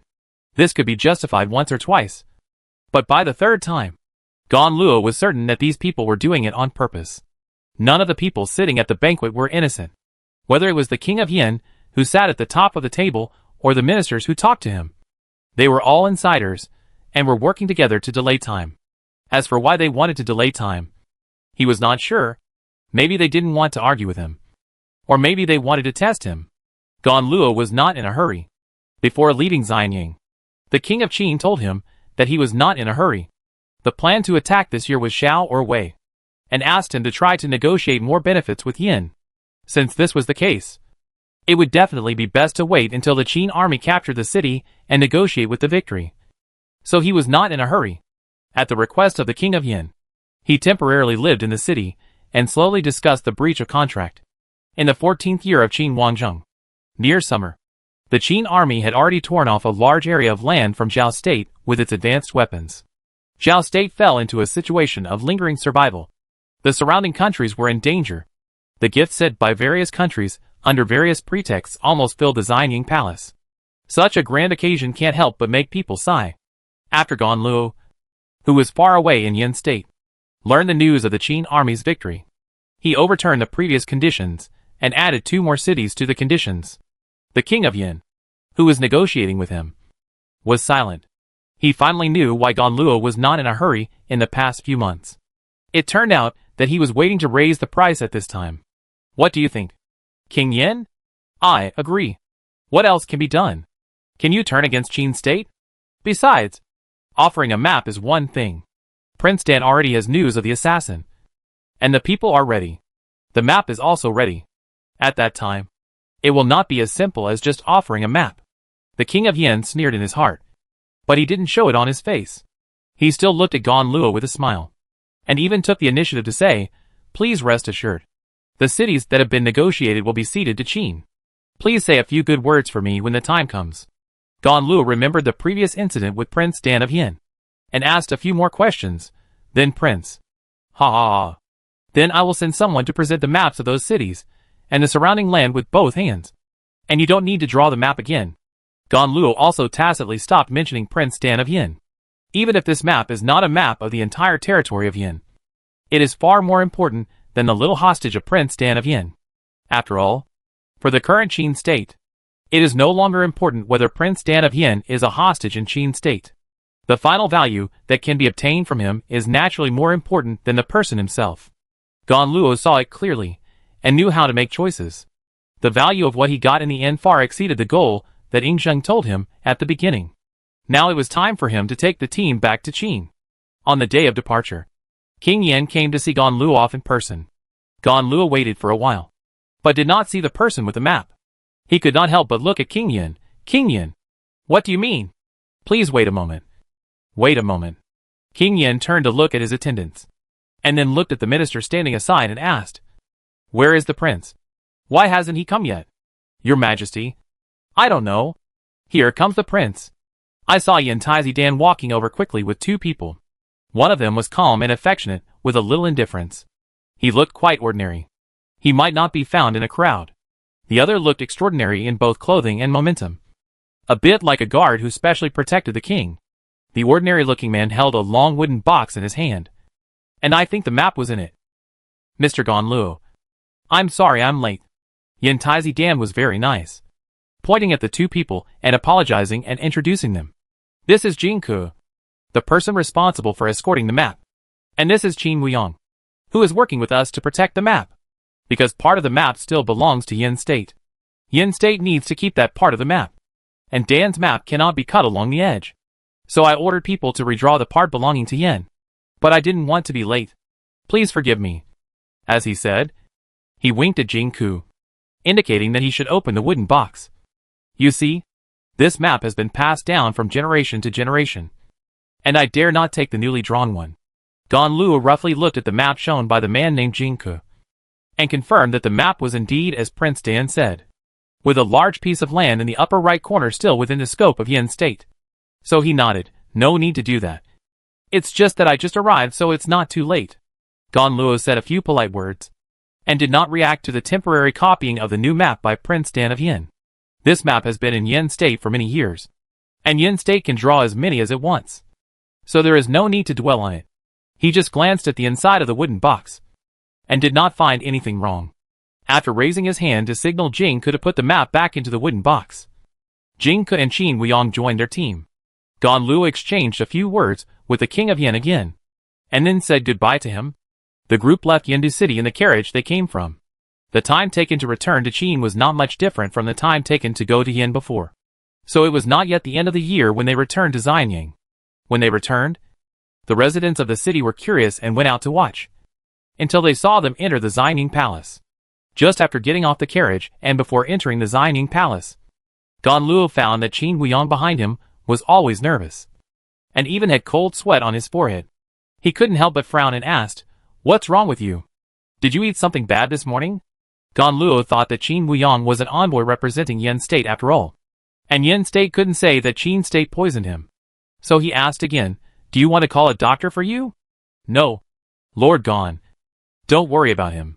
This man comes from a poor and remote place and has no experience. He has never seen so many people before, and he is just too excited. Then find a place for him to rest first. And he doesn't need to enter the palace, so as not to lose etiquette in front of the king. And then I will have to suffer with you. Yes, I'll have someone take him down right away." Jingke winked at the other two attendants who followed him, signaling them to take the man away. He followed Ganluo into the Xianyang Palace alone. "Thank you for troubling me." "No, it's all my responsibility. Come with me to see the king." "Yes." It was originally agreed that two people would go together, but in the end, he was the only one left. Jingke watched Qin Wuyong being taken away, and his heart was calm. As early as when they were walking together, he saw that he could not rely on Qin Wuyong to assassinate the king of Qin. In the end, it was inevitable that he had to go alone to assassinate. Jingke held the wooden box in his hand, and walked on the road in the palace with Ganluo, listening to Ganluo in front of him explaining to him the etiquette that must be paid attention to when meeting the king. He responded seriously, and wrote down the precautions Ganluo mentioned. He would do his best in the etiquette when meeting the king of Qin and the assassination. This assassination must succeed and not fail. The guards in the palace were no more than those in Xianyang City. Jingke was much more open than Qin Wuyong. The guards around him just looked at him and didn't express anything else. If Jingke was as nervous as Qin Wuyong, he would definitely be arrested by the guards around him first and released after questioning. Ganluo brought people to a palace. It was not the time for the grand court. If they wanted to see the king of Qin, they could only come to the palace where Yingzheng usually handled government affairs. When they came, Yingzheng happened to be in the palace. Also staying in the palace were Qinyu, who detected Jingke entering Xianyang, and Li Si, who was discussing government affairs with Yingzheng. "Qinyu, people are coming." Yingzheng stopped talking after being reminded and looked towards the door. Li Si, who was kneeling opposite him, also looked towards the door in confusion. After a while, the attendant's announcement came, and Ganluo and Jingke walked in together from outside the door. "Your Majesty, I have brought the envoys of Yin State to you as you have been entrusted to do. I am Jingke, and I am here to see your Majesty." When Jingke saw Yingzheng, he immediately performed a great salute. And at the same time, he did not forget to introduce what he had in his hand. I am here to present this map on the order of the King of Yin. Don Luo took a few steps forward and added the names of the cities in a low voice. That's all. Your Majesty, what you said is correct. But in order to present a complete map, I dare not cut the map. So some places shown on the map are still Yin State. And there is even a small piece of Zhao State territory. Oh! Why are there Zhao State cities? Your Majesty, because Zhao State is close to Yin State. It is inevitable that there will be some. In fact, these cities originally belonged to Yin State, but were swallowed up by Zhao State. But Jing Ke did not choose to tell the truth, as it would be bad if the King of Qin thought he was disrespectful. Do you need me to point out the cities of Zhao?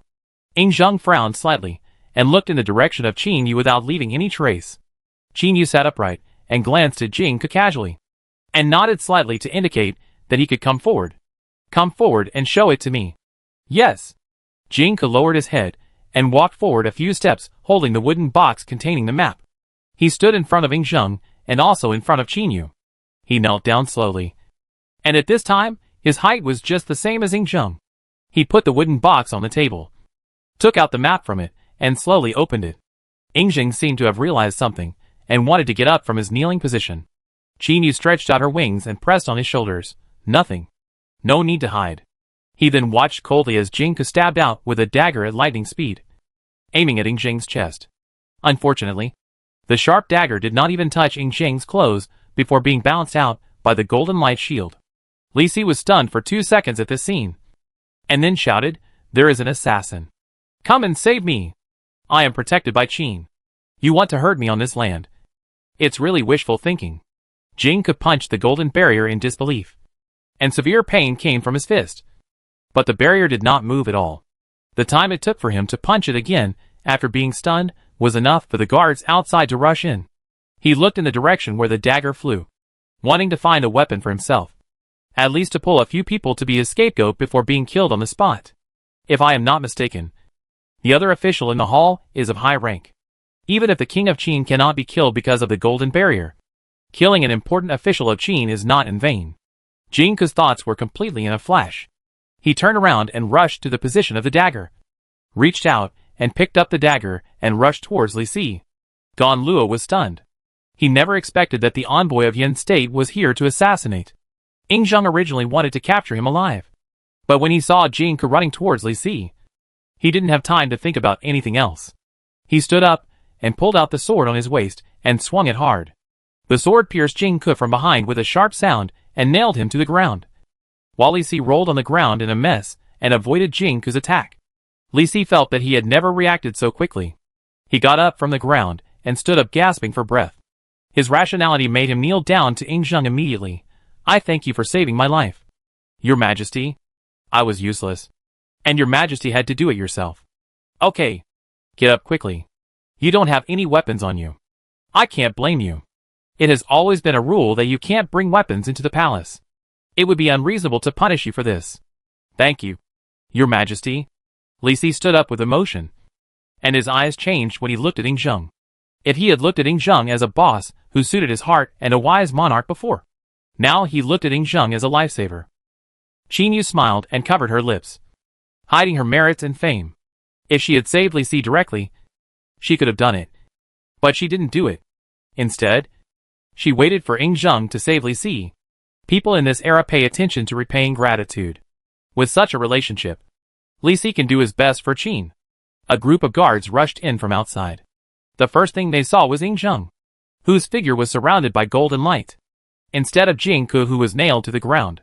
The guards who came in with him were shocked and held Jing Ke in an exaggerated manner. The other guards who came in with him woke up from their dreams. Several people held Jing Ke together, and another person tried to pull out the sword that pierced through the human body and sank into the ground. The man held his breath and pulled it out hard. It took a lot of effort to pull out the sword. "Your Majesty, your sword." The guard held the sword in both hands, raised it above his head, and handed it back to Ing Zheng. "Your Majesty, what should we do with this man?" "Take him away. Behead him in public, and hang his head outside the city gate." "Yes." They dragged the people out and walked a short distance, and saw that they were out of the palace and came to the small paths between the palaces and Xining Palace. What were you guys looking at just now? What are you staring at? Are you going to die? You were not punished for letting the assassin into the palace, but were punished for being disrespectful to the king. That's not. Haven't you seen it? Didn't you see the golden light surrounding the king at that time? Ouch. It hurts. Don't hit my head. Can't you talk it out nicely? I think you are asking unnecessary questions. Isn't it normal for the king to be blessed by heaven? What's the fuss? I think you are tired of living. That's right. That's the king. Didn't you go to the Wei River with the king to offer sacrifices? I saw the black dragon pay homage to the king with my own eyes. What's so strange about this? You are really ignorant. The guard changed the subject awkwardly. He didn't want to admit that it was because of his lack of knowledge. He could only cough twice and said awkwardly, "Don't laugh at me. Isn't there someone here who is more stupid than me?" Jingke was seriously injured. The sword thrown by the king of Qin pierced through his ribs. Blood was all over his clothes. He could feel the warm and wet bloodstains with a touch. He heard the chat of the guards around him. But he was too lazy to say anything. The winners are the kings and the losers are the bandits. This is how the world is. It has never changed. He was just recalling the scene he saw not long ago. The majestic young man was sitting at the table. Opposite him was the confidant minister, who looked not very powerful. Gan Luo standing next to him was even a teenager. It was impossible for him to pose any threat to his plan. Moreover, Jingke thought that he chose a good time to act. It was the moment when the map was fully unfolded. However, he had not figured out what the look of Yingzheng when he opened the map meant. The other party knew that he was going to assassinate him? Then why did he wait there? Unless he also knew that he would be protected by the golden light. Now recalling the scene carefully, he saw that the king of Qin wanted to stand up for a moment. But it seemed that something was holding his shoulders, and continued to sit there. It was strange no matter how he thought about it. Jingke figured this out before he died. He laughed softly. He lost. But he thought he didn't lose the plan. But the silent protection. It turned out that there really was a god protecting him. He closed his eyes, and let himself be dragged out of Xining Palace by the guards. It's okay. You two go down first. Ing Deng's expression was calm, as if the previous assassination had not happened. If he hadn't met Qin Yu before, he might have been furious when he sat here and suddenly learned that the envoy of Yin State pretended to offer the map to assassinate him. But now Qin Yu is also sitting beside him, knowing that there is someone around him, country, who has been protecting him. Even if he encounters an assassination, it seems not as infuriating as imagined. But the beheading should still be made public. Yes. Li Si and Gan Luo looked at each other, saluted together, and then left the palace together. Walking in the palace, Gan Luo couldn't help looking at Li Si. In order to get closer to Li Si, he did not call the other party's official title, but chose to be closer to him. He respected the other party as his elder.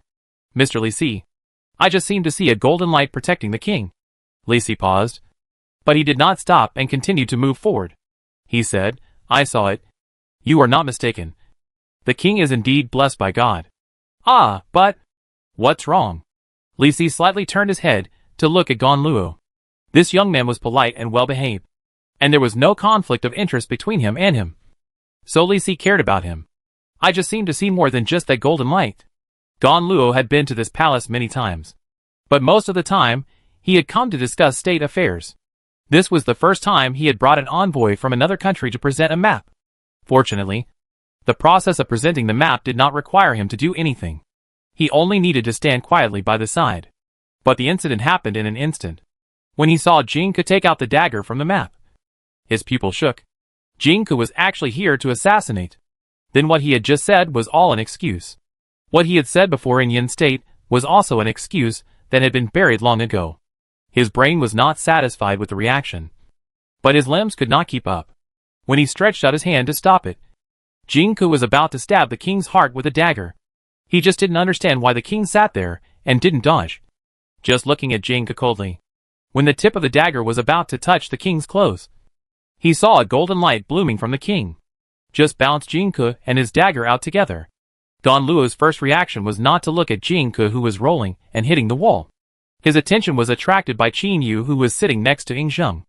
At the moment when his emotions fluctuated greatly, he saw a woman in gorgeous clothes sitting next to the king. Her long black hair like crow feathers was scattered behind her. Her face was delicate and beautiful. She was countless times more beautiful than the beauties you usually see, and even made people feel that she was too beautiful.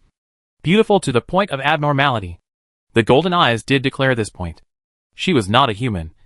At least not an ordinary person. Her wings made of black long feathers were resting on the king's shoulders, as if to prevent the king from standing up. As if she had known that the golden light would bless the king. Of course, it is also possible that the golden light was created by her. So her identity seemed to be very clear. God. He saw God. And she also glanced at him gently, smiling with curved lips. For a moment, Gan Luo felt that all the thoughts in his mind were cleared, and only this God existed in his eyes.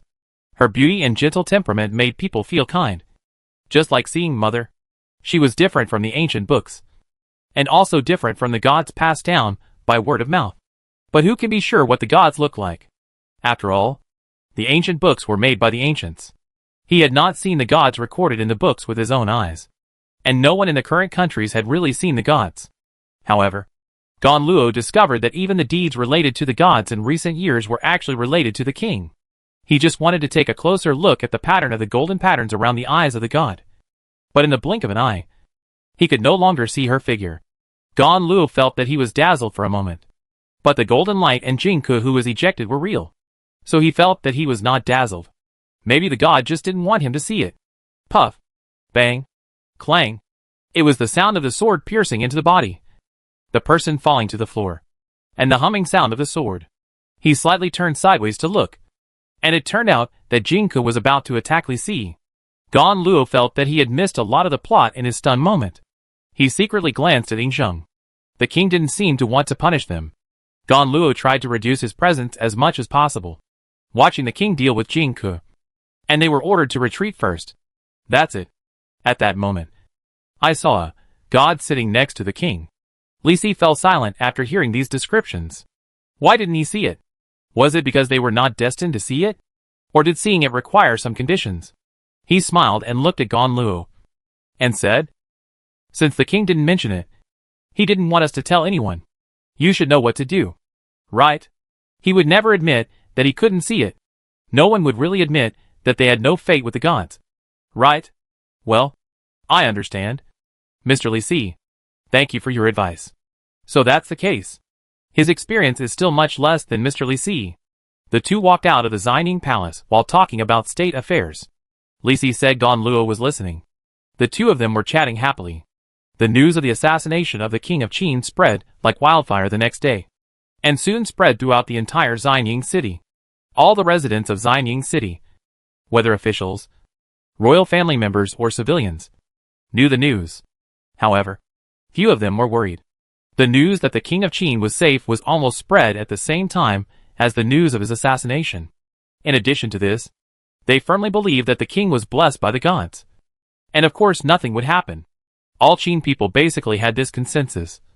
But the residents in Xining city believed this more firmly. If it were gossip about other officials and royal family members in Xining city, it would not spread so quickly, and the scope of spread would not be so wide. But this was news about the king. It took only 1 day to spread throughout Xining city, and only 1 month to spread throughout the Qin state, thanks to the cement roads paved between the cities, which greatly shortened the time required to spread the news. And the whole Qin state knew about it, which also represented one thing, that it was only a matter of time before the news of the king of Qin's assassination spread to all countries. After another month or two, the kings of various countries also received this news. Zhao, the king of Qin was assassinated? The king of Zhao put the brush aside and picked up the white paper with neat handwriting. He seemed to be admiring his own handwriting and just asked casually, is he dead? No, he's not dead. The Qin people said it was because of the blessing of the gods. Tiski's not dead. What a pity. But the Qin people also believe such words? The king of Zhao sneered disdainfully. Who doesn't know about the blessing of the gods? Isn't it a lie made up for better rule? It couldn't be more false. These Qin people also believed it. What a bunch of idiots. Chu, your majesty, the king of Qin was assassinated.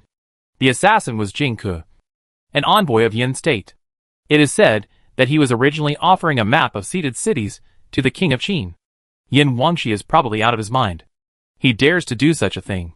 Even if there is no Qin, The country will be destroyed sooner or later. Hearing the report from the attendant, the king of Chu was a little disappointed. If Yingzheng died, the queen mother Huayang, who was still in Qin, could support Fusu to take the throne. The child has the blood of the Chu people. Although he cannot annex Qin, he can stop Qin's eastward advance. At least Chu will be safe. However, it's a pity that Yingzheng was lucky and did not die in this assassination. Okay, go down first and tell me if there is any new news. Wei State. The king of Qin was assassinated. Prince Dan of Yin sent an assassin disguised as an envoy to assassinate the king of Qin. But the king of Qin was fine. The assassin sent by Prince Dan of Yin? The king of Wei raised his eyebrows and thought for a moment, then curled his lips and said, how could an envoy to a country be sent by the prince? It is impossible to say that the king of Yin did not know about this. King Shi of Yin must know about this. And maybe he acquiesced to it. It's a pity that it was a bad move. But it is good for my Wei. The king of Wei smiled. And he even felt fortunate when he thought about this. Now anyone with eyes can see that the next target of the Qin state is either the Wei state or the Zhao state. And now suddenly there is a Yin state. Someone is willing to stand in front. How can I not appreciate it? Your Majesty. You are right. The attendant smiled flatteringly and said flattering words. Okay. Stop talking and ask them to prepare 2 more dishes. We need them now. Yes. The servant didn't understand what was meant by standing in the way. But he could understand the king's request. He was born to serve the king. So he naturally had to go out and pass on the order immediately. Your Majesty. The king of Qin was assassinated. The king of Qi was stunned for a moment. And he looked at the attendants around him. Is he dead? It was a close call. The king of Qin is safe. The Qin people said it was because of the blessing of the gods. And the guards who rescued him at that time also saw the golden light surrounding the king of Qin. Oh, I didn't ask you about your later events. Since you are fine, then you are fine. The king of Qi raised the wine jar and ordered loudly. Continue to play music. Continue to dance. Yin, as another protagonist in this incident, Yin was not so happy when he heard the news. When King Shi of Yin learned that Yingzheng was fine, he was completely stunned. He felt that his mind was blank, and he didn't know what year it was. The original purpose, the current purpose, the original consequences, the current consequences, the 4 things were mixed up in his mind together. King Shi of Yin took a few deep breaths and finally calmed down. But when he thought of the consequences of the failure of this matter, King Shi of Yin still felt a headache. He smashed a candlestick in anger and threw the things on the table to the ground.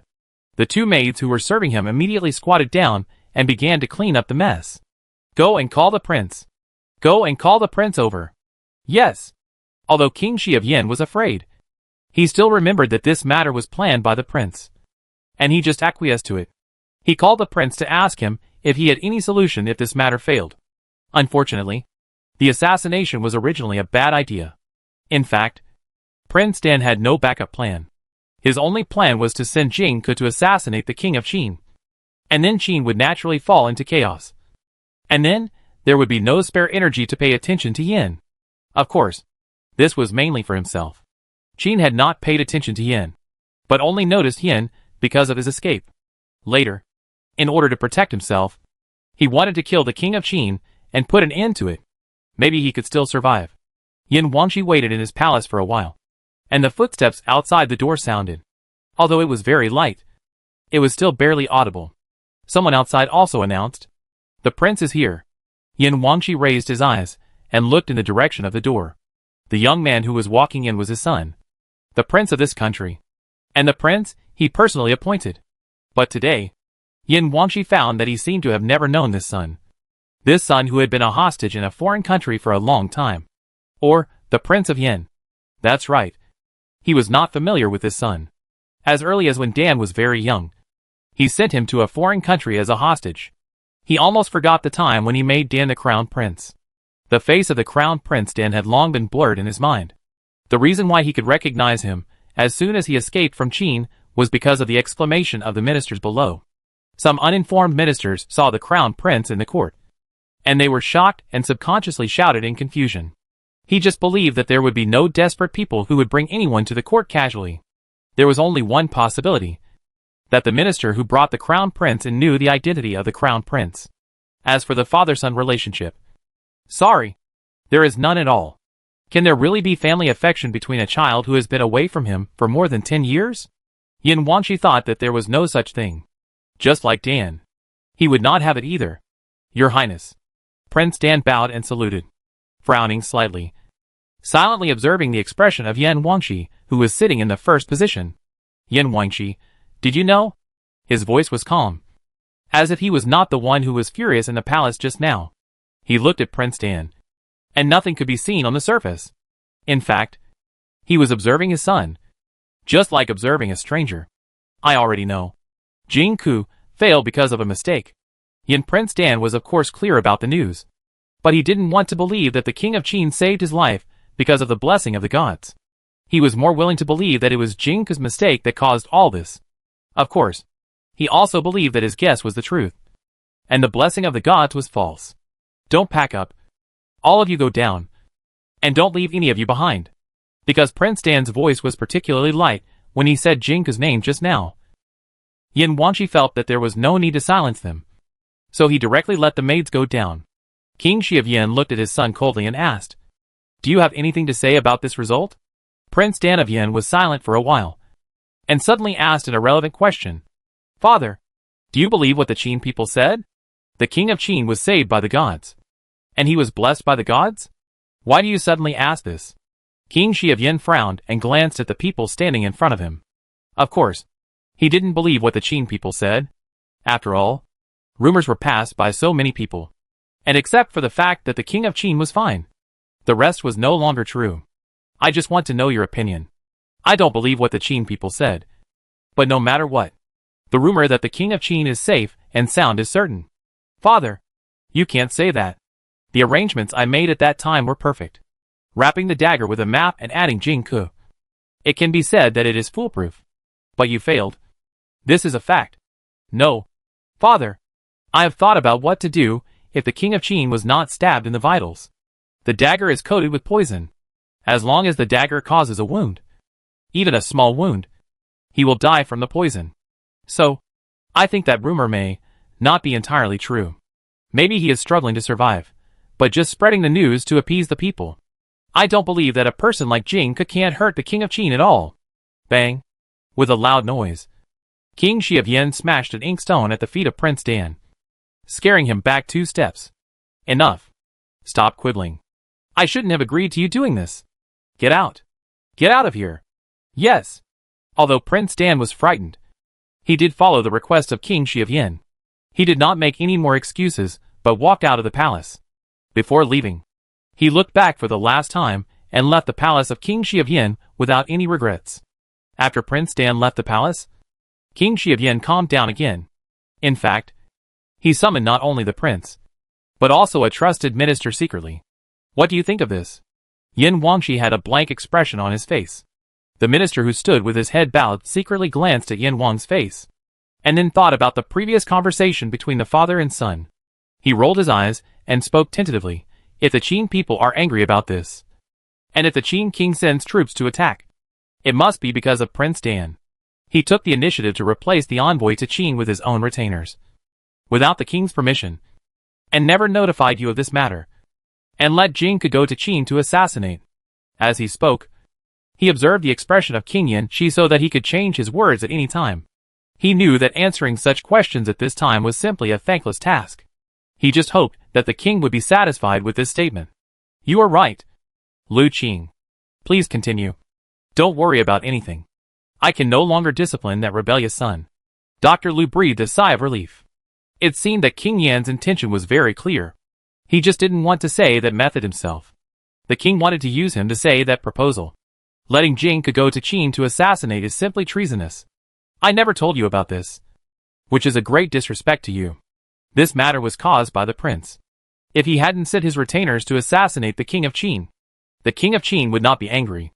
Report, King. There is an urgent military situation. A guard rushed in from outside, and even the maids outside the door couldn't stop him. King Shi of Yin, what's wrong? Your Majesty, the Qin army has already arrived, and the leader should be Qin General Wang Qian. King Shi of Yin slammed his fist on the table. He endured and endured, but still did not lose his composure too much. He ordered, you go out first. Go and summon the ministers, and let them wait in the council hall. After the people went down, he looked at Dr. Liu again. Go on. Is there any way? Dr. Liu originally wanted to send the prince as a hostage to Qin state and apologize or something. At least it would not be too ugly.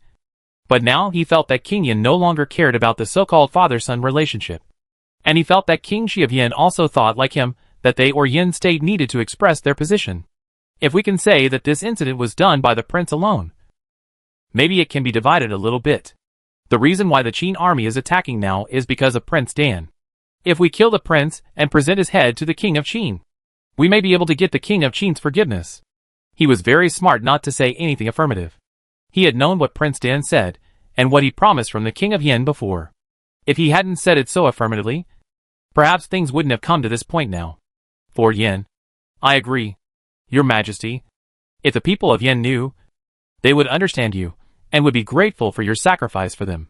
Yin Wanqi sighed, his eyes showing sadness, and his back bent a lot in an instant. Just like a father who knows that he is about to lose his son / a king who is about to lose his country. This is all for Yin. For Yin. Will Dan blame me? If the prince knows that he died for the country, he will definitely not blame you for the decision you made. This is for the millions of Yin people. Dr. Liu said this with great righteousness. But cold sweat fell on his back. In order to save his life or a life of wealth and prosperity, a person can even kill his son and offer it to the enemy. Not to mention a minister who has no blood relationship with him. He thinks he can also consider the issue of running away. Should they retire and return home with dignity? Or should they just leave without saying goodbye? When Dr. Liu was preparing to flee, Wang Jian had already led the Qin army to advance like a hot knife through butter. And they were able to enter the territory of Yin state like a no-man's land.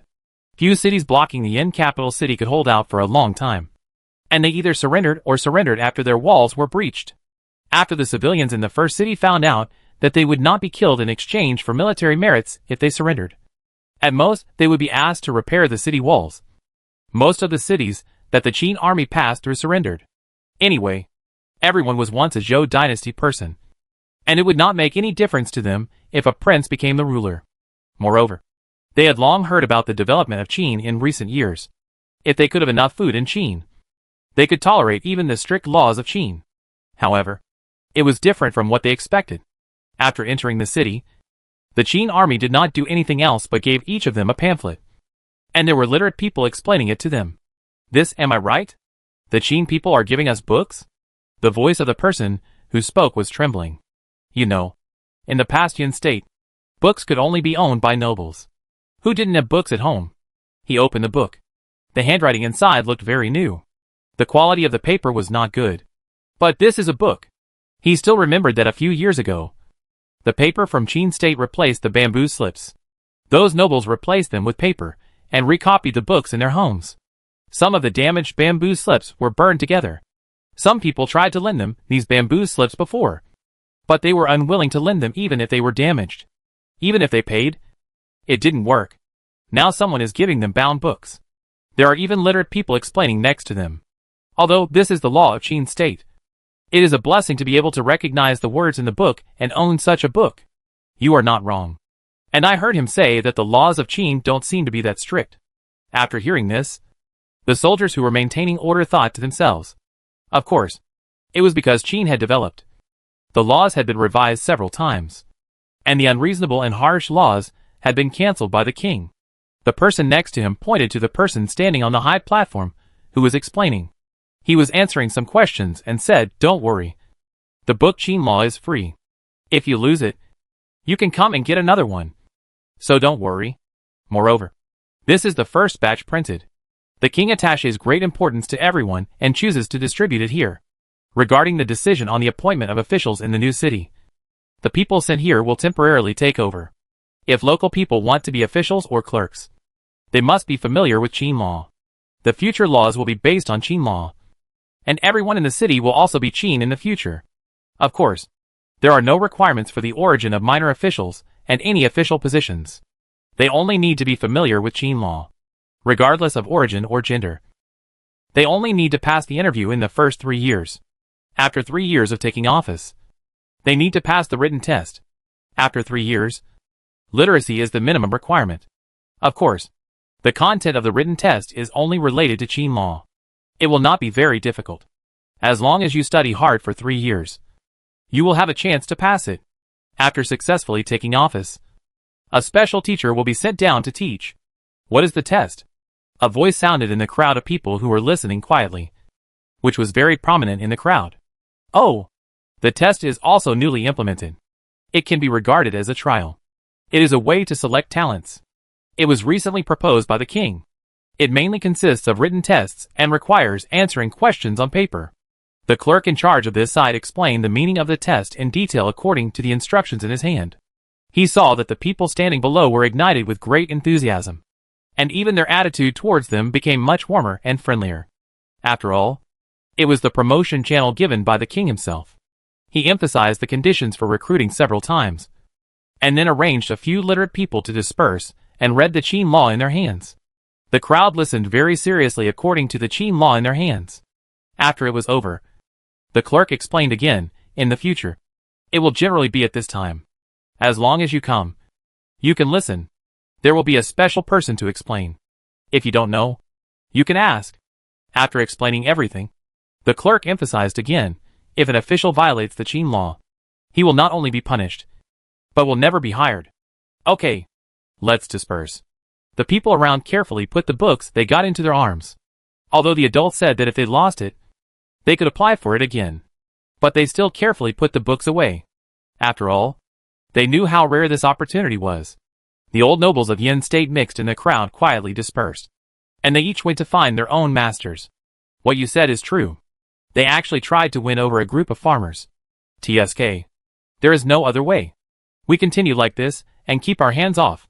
When all kinds of chaos happen in the city, they will have to personally invite us back. Brother Zheng, you have a good idea. Those farmers don't know anything. In the end, the people in various official positions will have to be us nobles. Ha ha ha. Just wait for them to laugh at you. When those Qin people come to invite you, don't agree too quickly. You have to vent your anger. They were originally people in various official positions in the city. But because the Qin army entered the city, not only did they not retain their positions, but they were all demoted to commoners. The many inconspicuous positions that were vacant were used to bribe those lowly people. They accepted people of different genders, which showed how desperate they were. It was this point that made him believe that the other party would definitely beg them to come back in the future. How much gift should he accept at that time?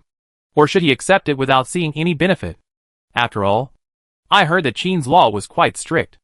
Unfortunately, before he could think clearly, a group of soldiers entered their house. What do you want to do? A man with a kind smile came out from the soldiers. And he said, you should have known that you have been demoted to a commoner. Right? The people in the room looked at them vigilantly. Yes.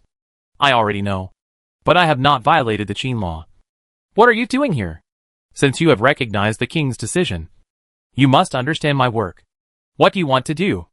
I warn you. The king of Qin did not order us to be killed. And killing us is also despised by the world. Yes, we do have to consider our reputation. So we came here today just to follow the rules.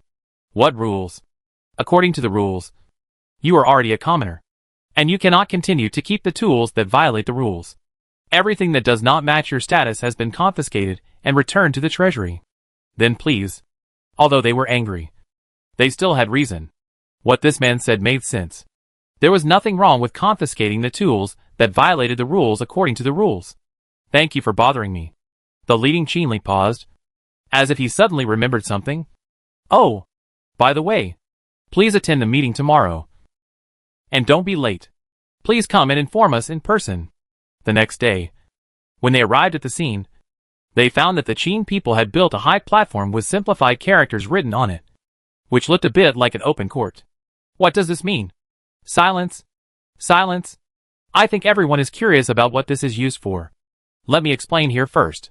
Because the Qin law is different from the local law before. Some cases need to be redetermined. You can speak up if you have any grievances you want to appeal. You can also sue the local officials. They have been demoted to commoners. You can speak up if you have anything to expose. Don't worry. We will temporarily take over various local official positions within a year. Even those present will have the opportunity to get these positions after a year. If you are still worried about retaliation after 1 year, You can apply to the court and the state will pay for you to go to a new city to start your life again. The people below were in a mess. Many people were tempted, but they still stood there hesitating. Someone asked, "How do we know what you said is true? And, do we really have the opportunity to become a high-ranking official?" I can't guarantee a high-ranking official, because this depends entirely on personal efforts. But it is true that everyone has the opportunity to become a local minor official. I can guarantee it. He stretched out his hands and faced the crowd with his palms. If you don't believe it, you can touch the calluses on my hands. A few years ago, I was just a commoner who made a living by farming. The farthest distance I walked was to perform corvée labor. But now I am standing here. And these scars and calluses are evidence. A bold person came up to the stage, took his hand and touched it. What he said is true. There are calluses on his hand from farming. Exactly the same as ours. So, I have no reason to stand with them. Our positions are naturally the same. The old yen people standing below were moved. He was right. Their positions were naturally the same, because of the scars and calluses on their hands. But they were different, because the person above was originally a Qin citizen. So he had the opportunity to become a minor official and get promoted, while they had to farm for their entire lives and their children, and were called inferior/low class. At this moment, the Qin people and the old yen people reached a consensus. Their positions could be the same. So why couldn't they be Qin people? I reported. Zheng Bo once robbed my daughter. She has been tortured to death. And I can't even get her body back. Please make the decision. Please make the decision. An old man came up to the stage in front of everyone, hugged the legs of the minor official and cried, "Old man, please stand up and tell me the story. We are all Qin people. Your story is my story." After the old man panted and narrated the story, the clerk looked at the audience. Who has anything to say about Zheng Bo's crimes? The more crimes he committed, the heavier the sentence will be. Under his encouragement, more and more people stood up to add evidence of Zheng Bo's crimes, and the clerk sentenced Zheng Bo to death on the spot. There was an uproar in the audience. It turned out that as long as the evidence was produced, those high-ranking nobles would also pay the price. And Zheng Bo, who was pulled up, did not look so good. He was still fantasizing about being invited back by the Qin people yesterday. But he did not expect to go on stage like this today. I don't accept it. They are just low-class people. A bunch of low-class people. They can die if they want. Why should I die for them? The clerk sneered. If it weren't for them, who would protect the city? Will you go to the battlefield yourself? They are born to be like this. How come these low-class people didn't die when they defended the city yesterday? Zheng Bo paused. He realized that he had said the wrong thing. You are misleading me? The clerk whispered. So what? You said that? Not me. He retreated quickly and swiftly, watching the angry crowd drowning Zheng Bo, sneering in his heart, "Idiot." The clerk watched coldly as Zheng Bo was pressed to the ground by the angry crowd. He frowned and covered his mouth and nose with his sleeves, looking like he didn't like the smell of blood. He was protected by several soldiers behind him. When everyone had almost vented their anger, he spoke. "Stop. I have sentenced him to death. You can't kill people in public." However, this was obviously finished. The crowd dispersed and revealed Zheng Bo lying on the ground. His face was bruised and bloody, and his eyes were wide open. He had died in the fight. Since it is your first offense, report to the city wall tomorrow and do corvée to repair the city wall. This punishment was already very light, almost raised high and gently put down. The common people standing below were all excited when they heard this punishment. If they had beaten Zheng Bo to death before, they would have been sent to jail even if they had a little complaint. Now they just had to repair the city wall. They thanked him loudly with gratitude, because it was a surrender. Even if the Qin army brought artillery, it was useless. It was a bit of a stretch to say that they were repairing the city wall. At most, it was daily maintenance. Okay. I will also sentence according to Qin law. You can tell me if you have any grievances. With the precedent of Duke Shihuang, the people present were no longer afraid of the so-called nobles. They were all old nobles of Yen. Who cares? Now this city is named Qin. The clerk strictly sentenced each case according to the revised Qin law. The few people who were convicted later did not dare to speak casually. After all, the death penalty was still a minority. They were more sentenced to several years of corvée labor, and the more serious ones were exiled to Shu. Because of the previous lesson, no one dared to make trouble on the scene. In the end, whether it was the civilians or the old nobles of Yen in this city. They lived peacefully, and did not dare to have any small thoughts. Before the Qin army left, they left some people in the city, and some officials would be mobilized after a while. Most of the army continued to advance towards the capital of Yen. Wang Jian, who led the army, had no intention of letting Yen go. In his calculations, they could completely annex Yen in one go, and there was no need to drag it out. Before the Qin army reached the capital of Yen, Wang Jian received a message that the king of Yen had sent a gift. What gift? Wang Jian put aside a pile of letters in his hand. These letters were all from Xianying. They were more like books teaching people how to use artillery. The letters were sent with the artillery shells that the Mahist had just developed, and they told him to try it out when the time came. The person Wang Jian asked was the envoy standing in front of him. The rule that the two countries should not kill envoys in war could be followed or not followed by him. He didn't want to see the envoy of Yen at first. He was about to reach the capital, and Yen sent an envoy. He didn't really want to listen to the envoy, because the side without the advantage sent the envoy for nothing more than one thing: to negotiate peace. And he didn't want to negotiate peace. However, the words of the Yen envoy still caught his attention. This war was caused by the envoy sent by Yen Prince Dan to pretend to offer a map to assassinate. Now the king of Yen sent an envoy to offer a gift, which inevitably made people connect it with the previous incident. However, his tent was not like the palace where weapons were not allowed. There were two fully armed guards standing beside him, and his own sword was placed on the table. Naturally, he was not afraid of assassins.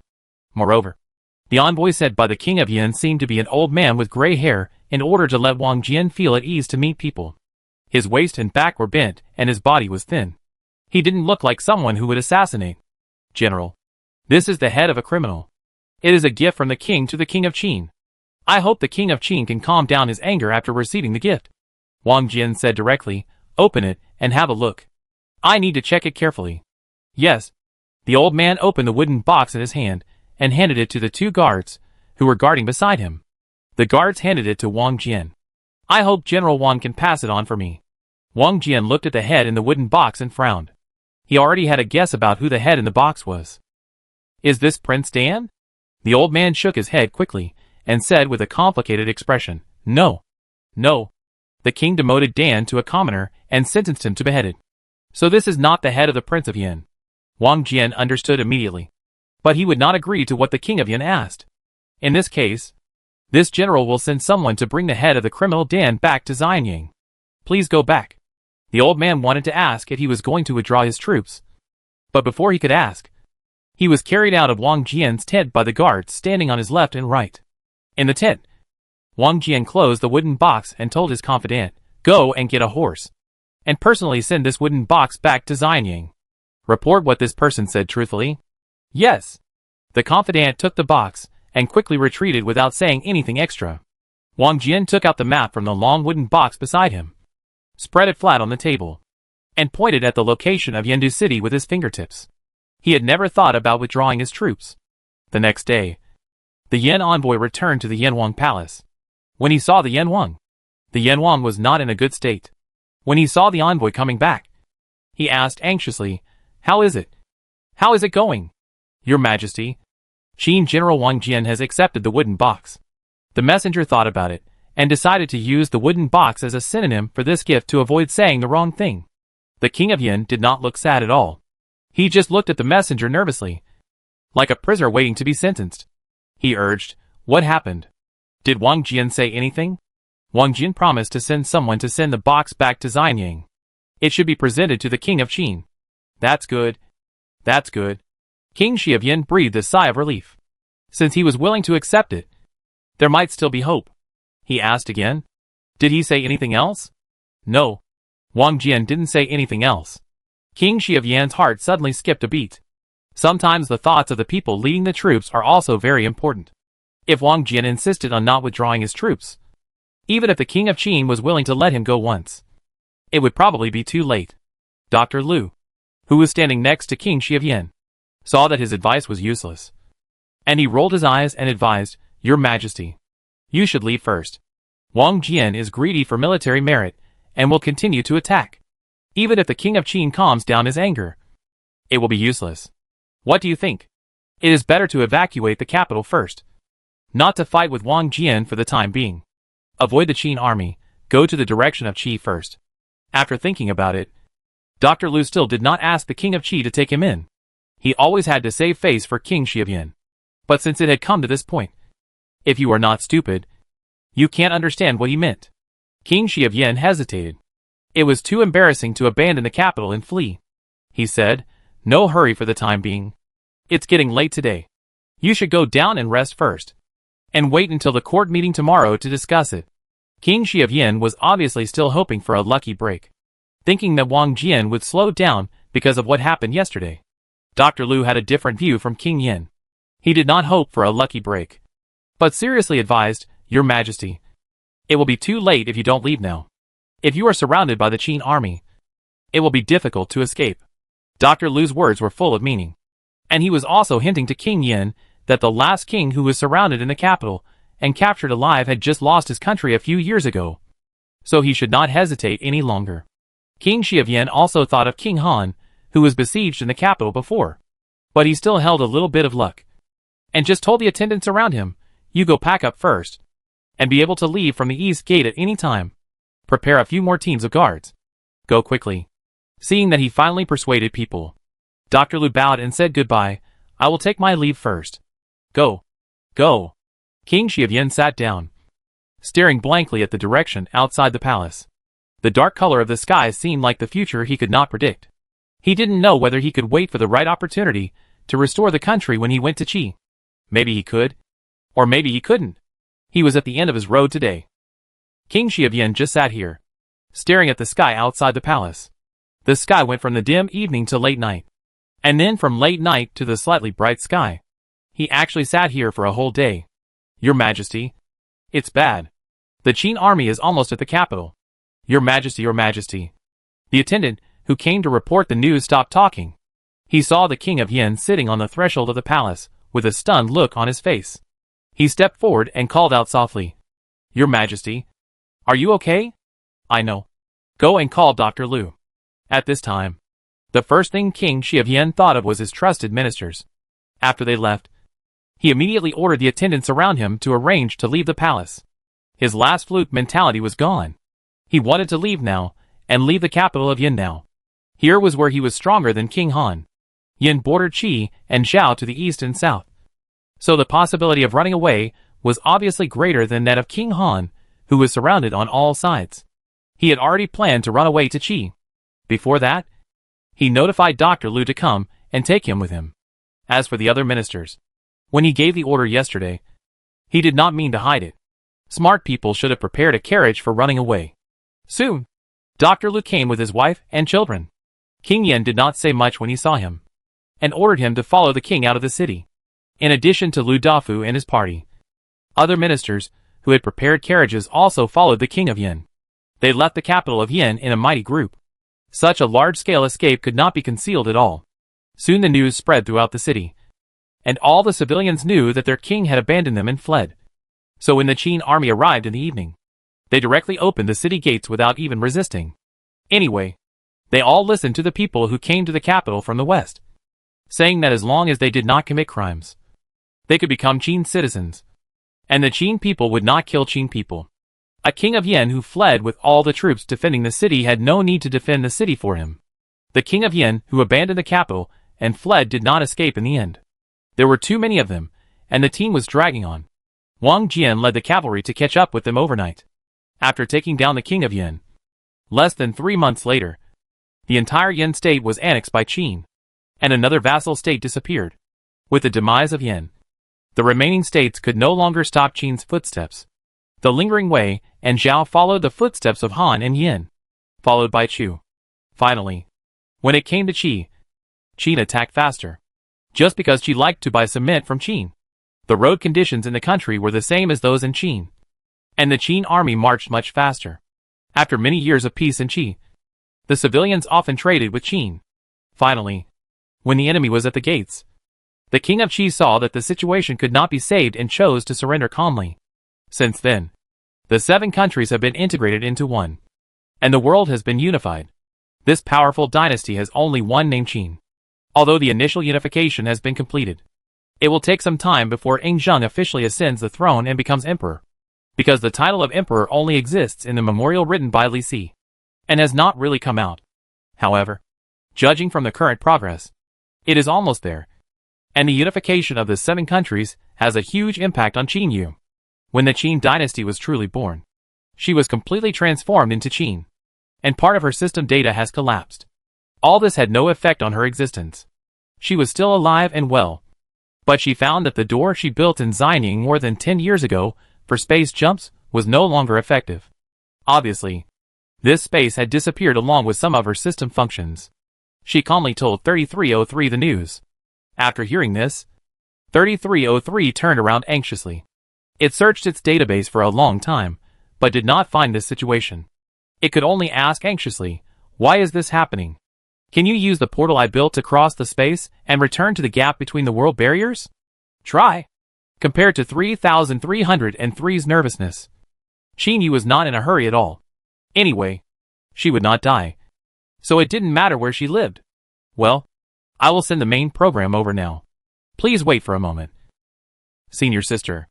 3303 started his own action directly. It took time to send the main program of the main body. During this period, 3303 tried to analyze the abnormality of Qin. However, as a system with a later number than Qin, it could not do this.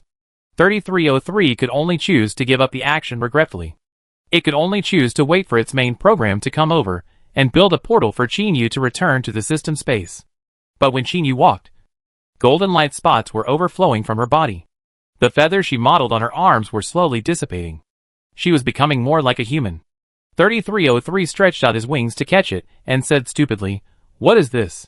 "Oh, some normal data leakage." 3303, ah? Its database was stuck for a moment, and the whole system almost fell from midair. Is this true? How come I don't know? 3303 never remembered such a situation. Not only was there no record in its database, but even the forum used by the system for communication had never mentioned this matter. So it reasonably suspected that the senior sister was lying to it. Thinking of this, the little fat chick was so anxious that she was about to cry. Its voice was tearful. "Senior sister, you are not going to turn into foam and disappear like a mermaid. Are you really okay?" It had read this fairy tale when it was studying humans. Now it looked at Qin situation, and it looked more and more like it. There were only 2 words left in its database. It was over. "It's okay. I know my own affairs best. My existence is stable. What you are worried about will not happen at all." 3303 raised his wings to wipe the non-existent tears, looked in the direction of Qin, and was about to say okay. But then he found that Qin was gone. His eyes were blank. Where was Qin's figure? "Senior sister? Senior sister, where are you? Don't scare me." 3303 was panicked. He shouted for a long time, but no one responded to him. Of course, this person, General, was Qin. The smile on Qin's face, who was still standing there, gradually disappeared. She frowned and looked at 3303, who was flying around anxiously. She was standing right here. So why couldn't 3303 see her? 3303. Calm down. I'm right here. Without any response, the little fat chick flapped its wings and went to the palace complex. After it panicked just now, it remembered that Yingzheng, the host, was still there. Wouldn't it be easy to ask? Their systems were bound with the consent of the host, and they would naturally notify the host when they were unbound. Even if it was such a sudden disappearance, the host should have noticed it. So it only needed to test Yingzheng. If the senior sister was hiding to tease it, then it should have stopped it before going to the palace, and all the problems would have been solved. It's worthy of it. 3303 praised himself in his heart for being flexible and adaptable. He will definitely graduate from the System Academy as an outstanding system in the future. Qin looked at the direction 3303 was flying, and guessed what 3303 wanted to do. She held her forehead helplessly. It's so silly and cute. But I still hope 3303 will remember his settings and not say anything casually. She also wants to know if Yingzheng can still see her. If he can't see her, then it will be a bit troublesome. If this is the case, she may have to wait for 3303 to ask the main system for help. According to the regulations of the system space, she should be recalled. Fortunately, this situation happened after unification. If it happened suddenly before unification, it would be too much fun. Even she would be a bit overwhelmed. 3303. A bird was flying in front, followed by Chinyu. The fat bird in front was flying and calling Chinyu's name, unaware that the person he was looking for was following behind him. If it noticed it, it would probably be annoyed by its stupid behavior. Chinyu tried to call 3303's name several times, but it didn't hear it until it saw Yingzheng. Seeing Yongcheng, 3303, rushing into the palace, Yingzheng thought she had something urgent to do, but when he saw Chinyu following behind, his attention shifted. Mother, what happened to Yongcheng? Is there something wrong with Yongcheng? Otherwise, why would Yongcheng rush in so hastily? 3303 got stuck when he heard what Yingzheng said.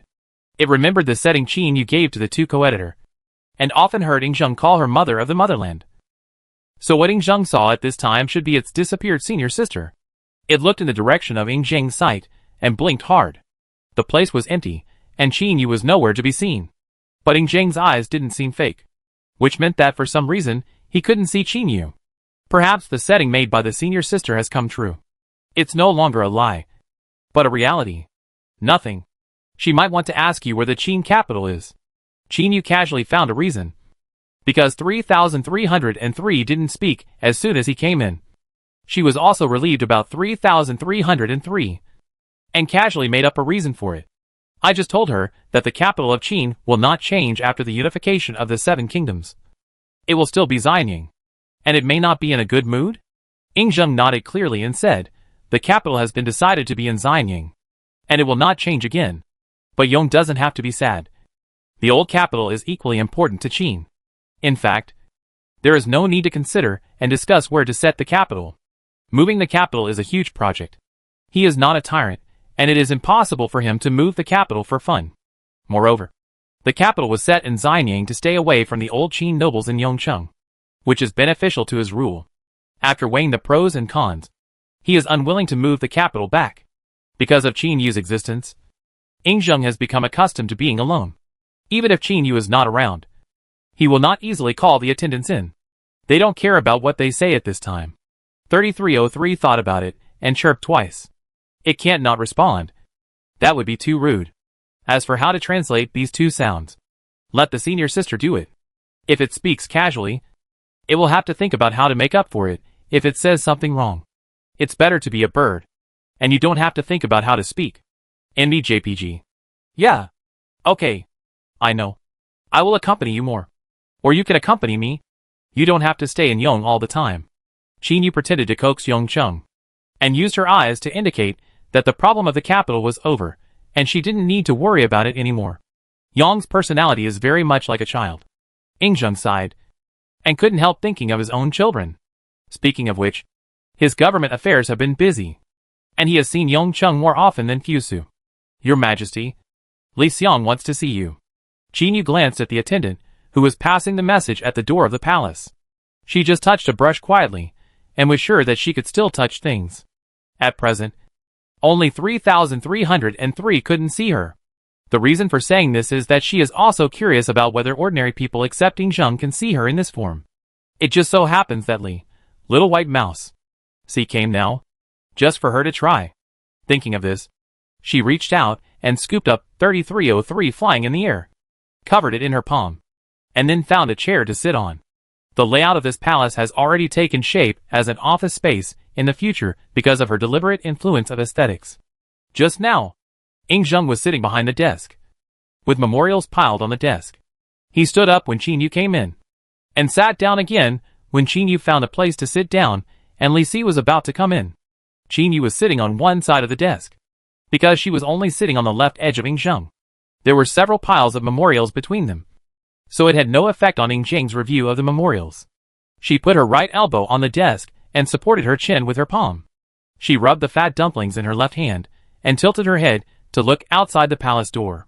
3303 did not resist and collapsed on the desk like a bird cake. Li Si. Greet the king. Golden pupils. Elegant black dress, with mountain and river patterns around the eyes. Memories from a few years ago began to surge.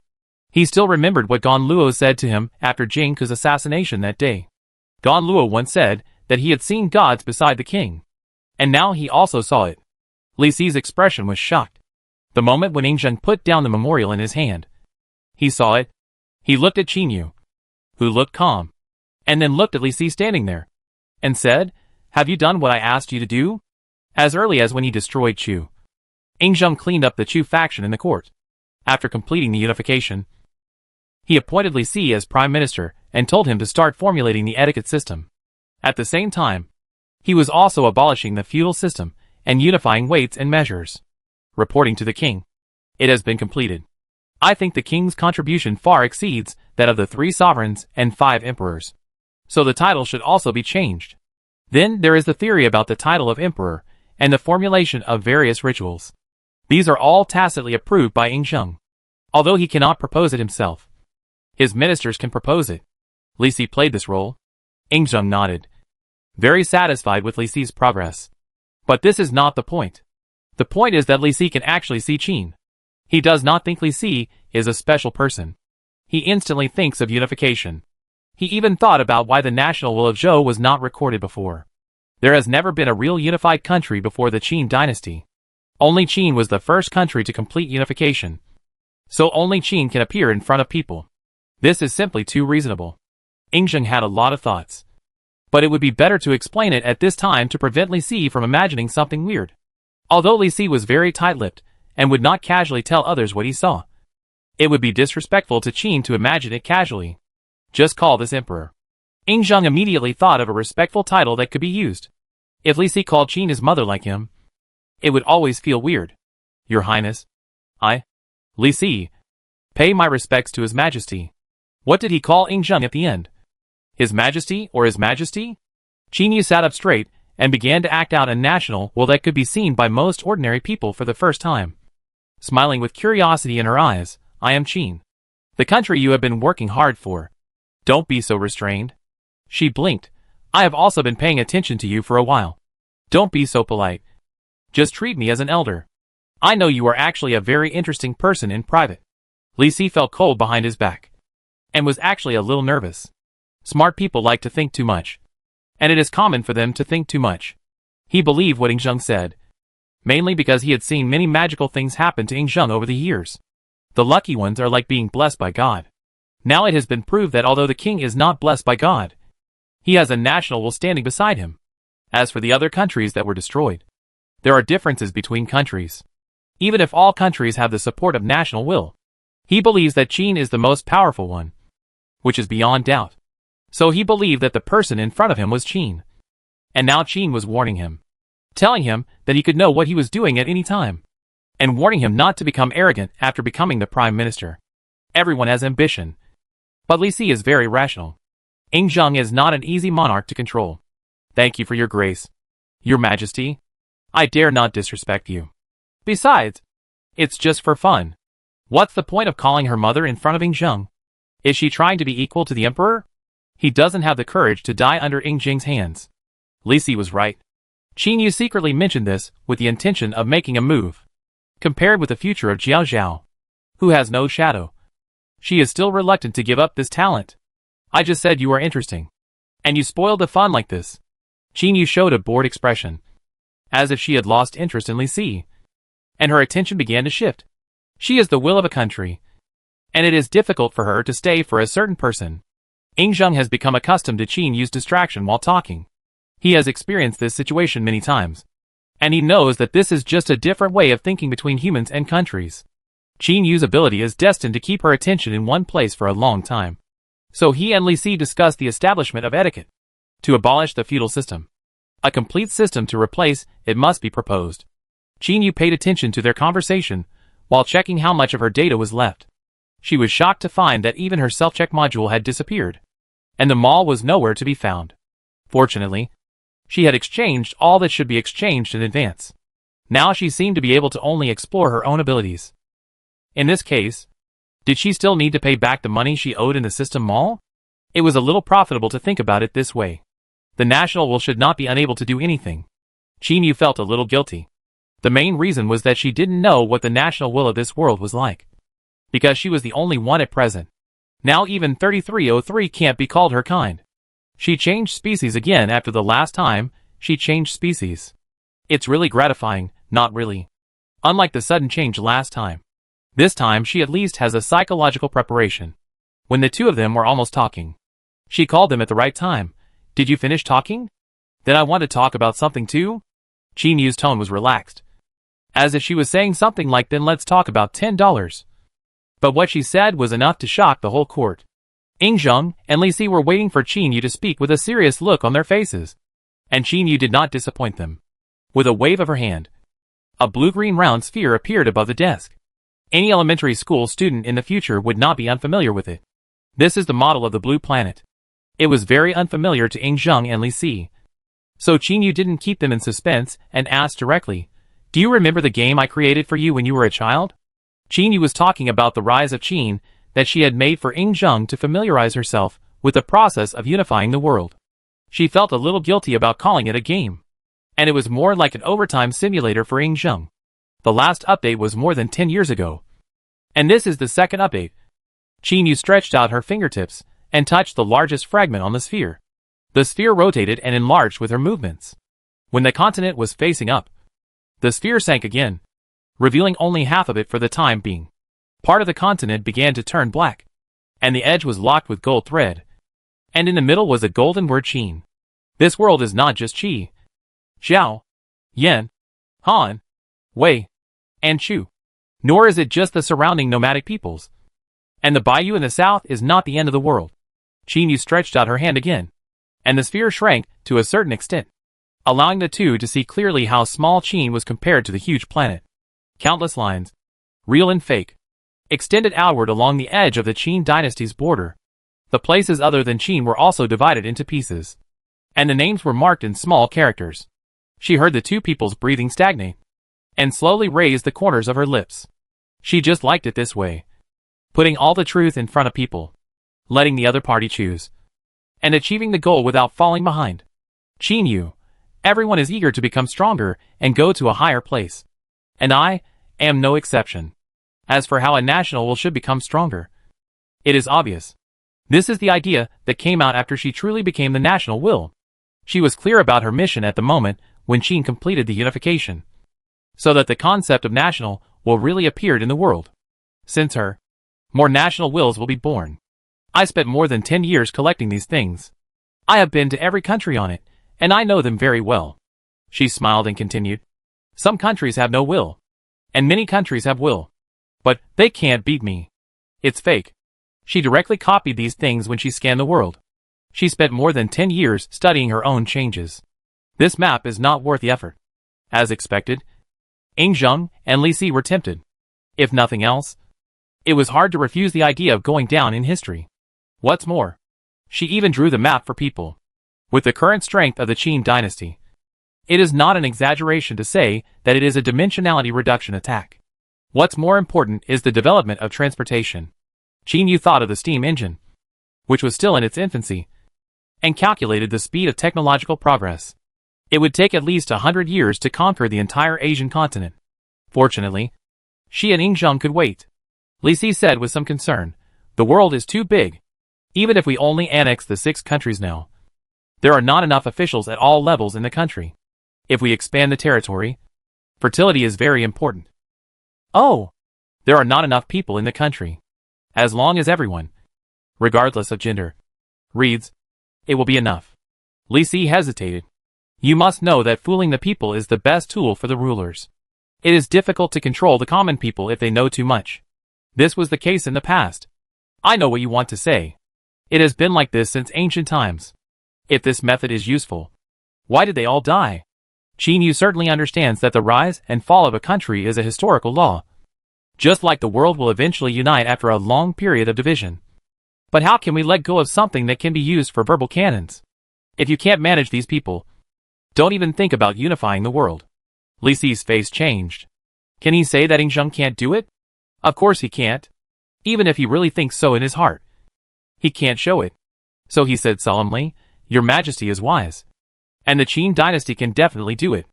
Qin Yu is like the party A, who makes a request, but doesn't care how difficult it is to achieve it. Fortunately, she also gave a lot of help. And Ying Zheng himself is confident enough. It's just that my colleagues in the court may not agree. Qin's military merit system is the only fair channel for civilians to rise in the country. There are also some positions like small clerks at the bottom, which are not valued. So civilians are allowed to get involved. Yingzheng has great power. But to achieve the goal of everyone being able to read is tantamount to the second Shehuang reform, which is to cut into the vested interests. With the current productivity, it is no problem for a family to support one person to study. But it is a bit difficult for everyone to study. When a piece of meat is big enough, they will not care about giving up a small piece. Qin Yu stretched out his hand to gesture at the map. They don't agree to give up a small piece and lose most of it. Isn't this a fool's behavior? Yingzheng continued, and if you give up one step, you will retreat step by step. And then, they will have no choice. The old aristocratic forces are not falling. And the new families have the trend of aristocratic families. Continuously supporting new forces is the best choice for an emperor. So people who had no status before become a good choice. When there is a chance, such people will always support him. Because without him, there will be no interests for them. And generally speaking, their interests are the same. He hates to see a certain department occupy most of the court. And the lower-level civilians need an opportunity to rise. Now they have cheap paper, woodblock printing, movable type printing, and simplified characters that are easy to remember.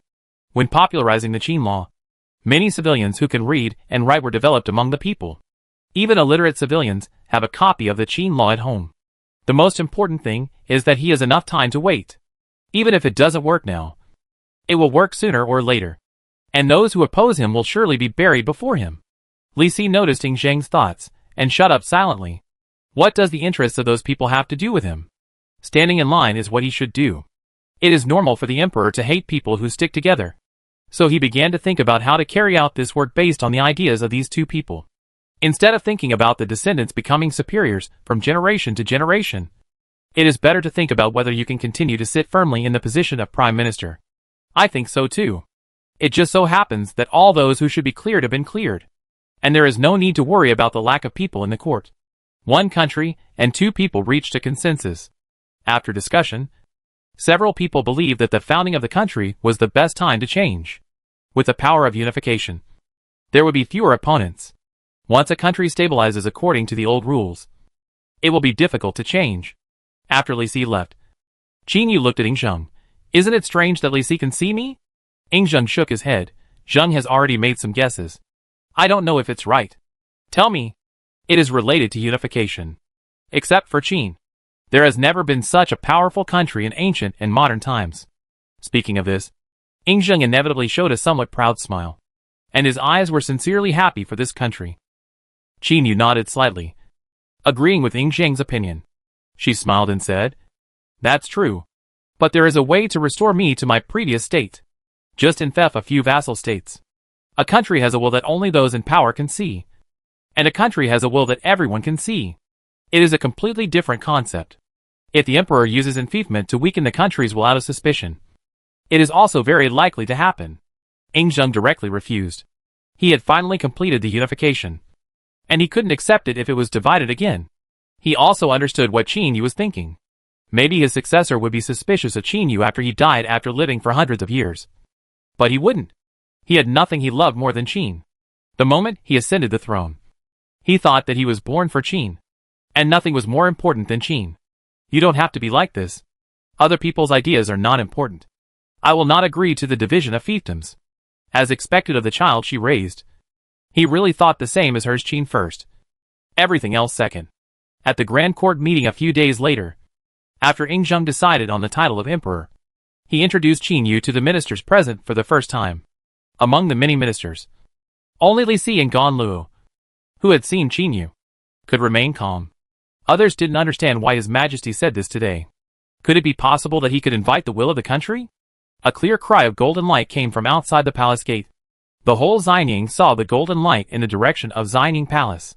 As the golden light dissipated, the woman transformed by the black bird stood in place. Just because she stood here, everyone believed what Yingzheng said directly. Not for anything else. Nor because of trust in the emperor. But because she could make them feel the bond between her and her just by standing here. This is a mysterious feeling.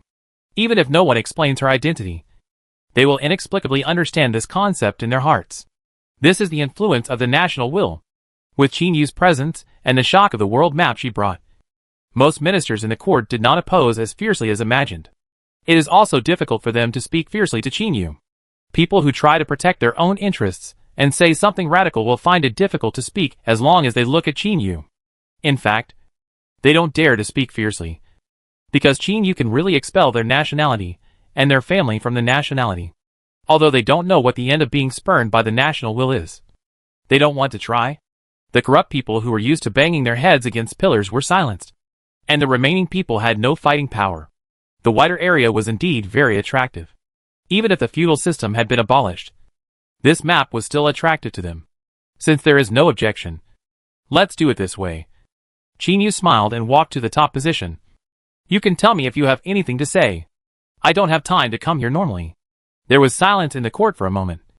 And Gan Luo spoke boldly. Can I ask the emperor what you like? Such as what kind of people you like. Qin Yu thought for a moment and replied, I like everyone who recognizes himself as a Qin person. She is the will of the country, and she can't divide her citizens into different levels. But considering Gan Luo's personality, asking this is probably to want to know what she likes, and to work hard for this goal. But she borrowed it to express her own opinions. She smiled and glanced at Gan Luo, then said, Men and women who love reading are the cutest. The words written in history books may be lost, but if anyone can make men and women all over the country read, I will remember this person. As long as the Qin state is not destroyed, he will never be forgotten. The opportunity to be famous in history is right in front of us. As long as someone is tempted, then these ministers will not be a piece of iron, and it will be much easier to deal with them later. Qin Yu watched the people below start to quarrel. The current atmosphere is still relatively open, which is also reflected in the court of Qin. If there is any conflict, they will never say nonsense. It is also because Qin Yu is here that they have restrained themselves a lot. Everyone wants to leave a good impression on Qin. Qin Yu and Ing Zheng chatted for a while, with the background sound of many ministers quarreling. The whole court meeting passed like this. Qin Yu was not in a hurry.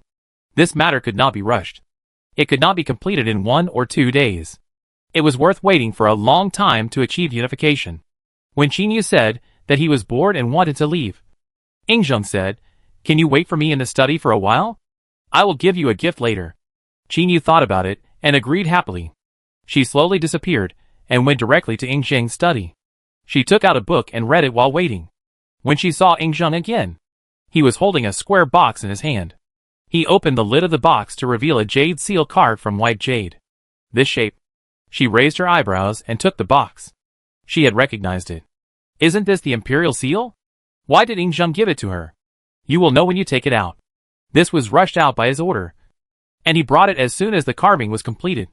Qin Yu took out the jade seal and carefully observed the difference between it and the jade seal she had seen before, until she saw the words engraved on the jade seal, which were not quite the same as what she remembered received the command from Qin. May you live long and prosper. The words engraved on the jade seal should be received the mandate from heaven. Long live and prosper. But the words that came into her eyes clearly at this moment were different from what she remembered. But after thinking carefully, there was indeed no problem with engraving it this way. It's just that this imperial seal is really useless to her. So why not?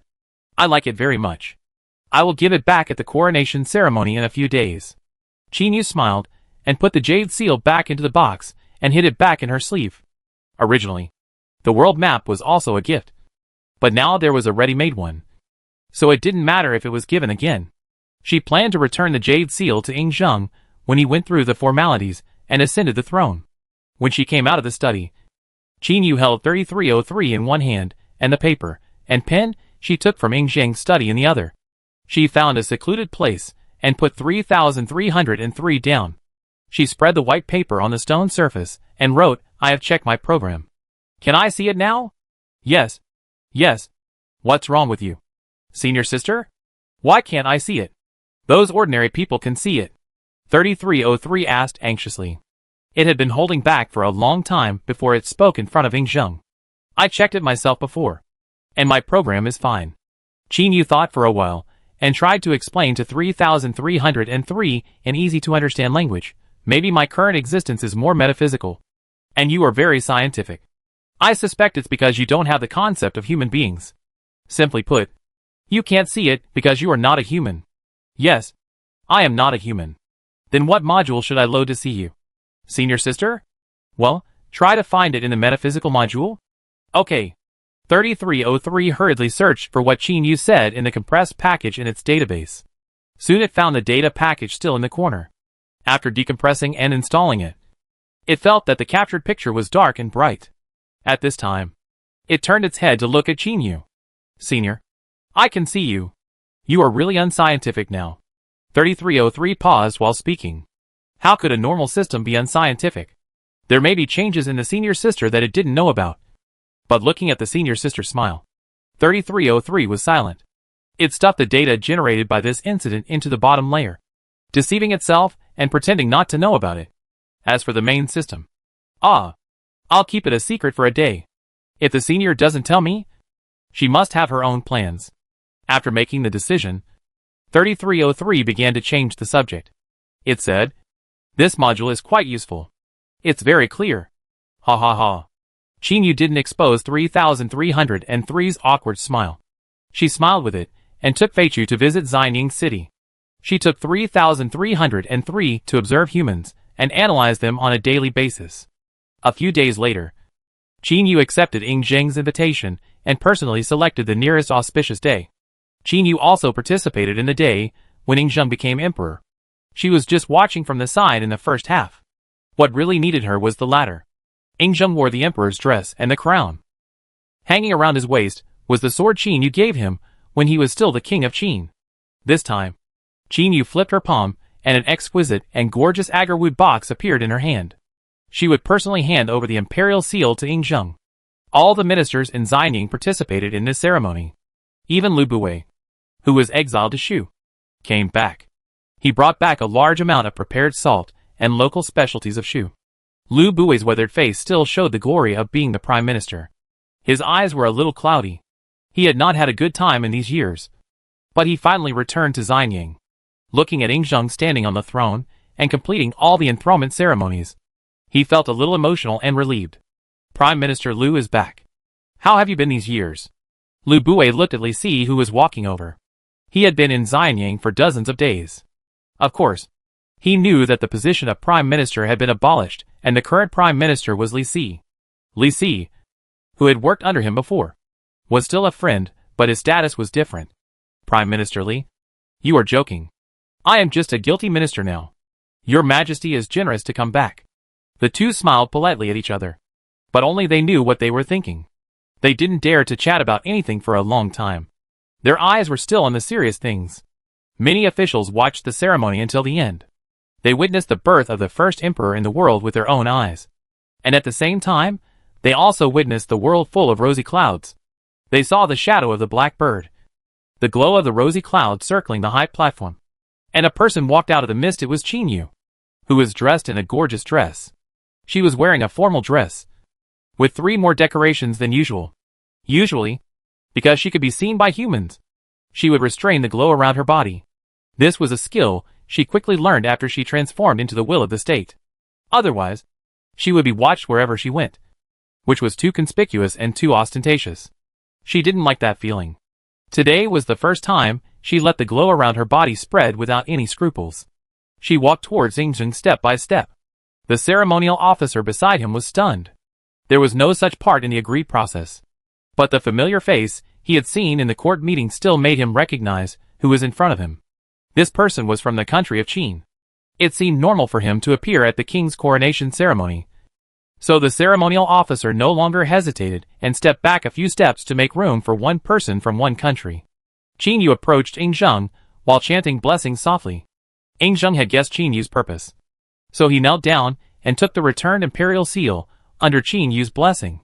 Receive the mandate from Qin. May you live long and prosper. Receive the mandate from Qin. May you live long and prosper. Receive the mandate from Qin. May you live long and prosper.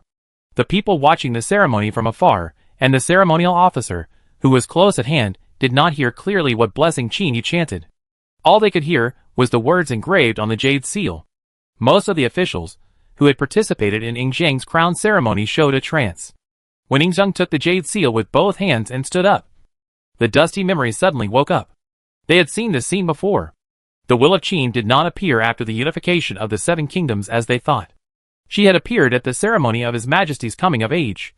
But they were not even qualified to remember that scene at that time. Many ministers did not know whether they could remember it this time. But they all watched carefully, trying to remember the appearance of Qin Yu in her gorgeous dress at this time. Among the ministers, Lu Bui was the most shocked.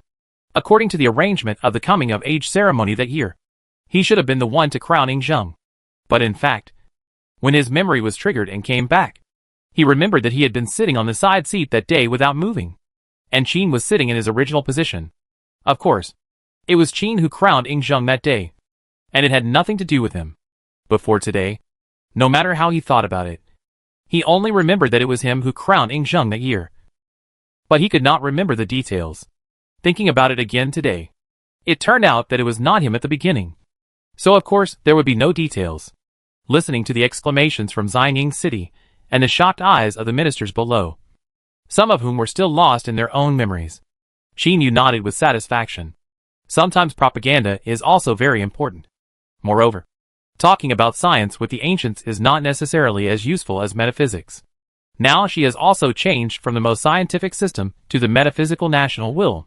It is really unpredictable. After the unification, Qin was not in a hurry to expand, but was resting and recuperating in a planned way. However, this rest and recuperation does not mean that there will be no war. Rest and recuperation is only for the north, where the Great Wall was built. Today, each section of the Great Wall is equipped with several cannons. Although the nomadic people are stubborn, their heads are not really made of iron. The north and the west are quiet and stable, and the attack on Baiyu in the south is extremely smooth. There is even time to build a boat, and the captain is still selected by Qin Yu. After several years of development, Qin's ships have evolved into steam passenger ships. The only problem is that they have only been tried in rivers and along the coast, and have not really sailed long distances. So this voyage to find new land is also a gamble. Although there were maps and compasses, there was no one with seagoing experience. After the ship was built, Yingzheng discussed with Li Si, Wang Jian and others who would lead the team, and Qin Yu happened to be there that time. She recalled, I remember there was a Taoist priest named Su Fu in the palace. Why not let him go? When he entered the palace, didn't he say he knew where the fairy mountain was overseas? Since he knows the way, let him go. It seems that there is such a Taoist priest. But isn't the fairy a lie? The hand-painted world map was still in front of him. Yingzheng took a closer look and saw the mischief in Qin Yu's eyes. And he probably understood. Then let's add Su Fu. Later, Wang Jian, you send someone to inform him, and hand over the ongoing experiments to other alchemists. No, I'm serious. Sometimes luck is the most important thing when sailing on the sea. I can't provide much help outside the borders. Everything depends on you. This is also the reason why Qin Yu was present in person on the day the ship set sail. After all, there was a person who was sent by her. She looked at Su Fu with a smile on her lips. She could see that the other party was unwilling in his heart, but he didn't dare to say anything. Yingzheng agreed so readily, probably because this person was going to deceive him. Qin Yu said, the guards on this ship have kept a Qin flag. If you are stranded on a deserted island and can't come back, remember to plant the flag. As long as the only human on the island recognizes that it is Qin's territory, I will sense it and find you. If the flag is gone, probably no one will know where you are. Su Fu asked boldly, then will you save us? I will notify the Qin fleet to save you. Smile edged. Su Fu, cack. Of course. This is the worst case scenario. Think about it in a better way. At least you didn't drive a wooden boat over there. As long as there is enough fuel, you can always return by the original route. After that, Qin Yu gave the map in his hand to Su Fu. After sending off this fleet, it is time to send off the nomadic people in the north. Either join or die. Normal people will know how to choose. It took Qin 5 or 6 years to unify its nearby neighbors. It was not because they resisted stubbornly. After all, few people could persist in resisting in the face of firearms. Most of the time Qin spent was spent on teaching them how to get rich. The surrounding areas centered on Xianying, especially the Central Plains, were the most economically developed areas of Qin. The civilians here even lived better than the high officials in remote areas. In order to prevent population loss, these decades were not spent on external expansion, but on teaching border people to plant, breed, weave and build various workshops. Later, the Qin army did not even need to fight. The surrounding nomadic tribes surrendered directly. Anyone who saw that their neighbors, who were originally the same as themselves, had risen to the top just by joining Qin would be jealous. At this time, many tribes were also loose, and joining Qin was just a change of leader for them. Just enter.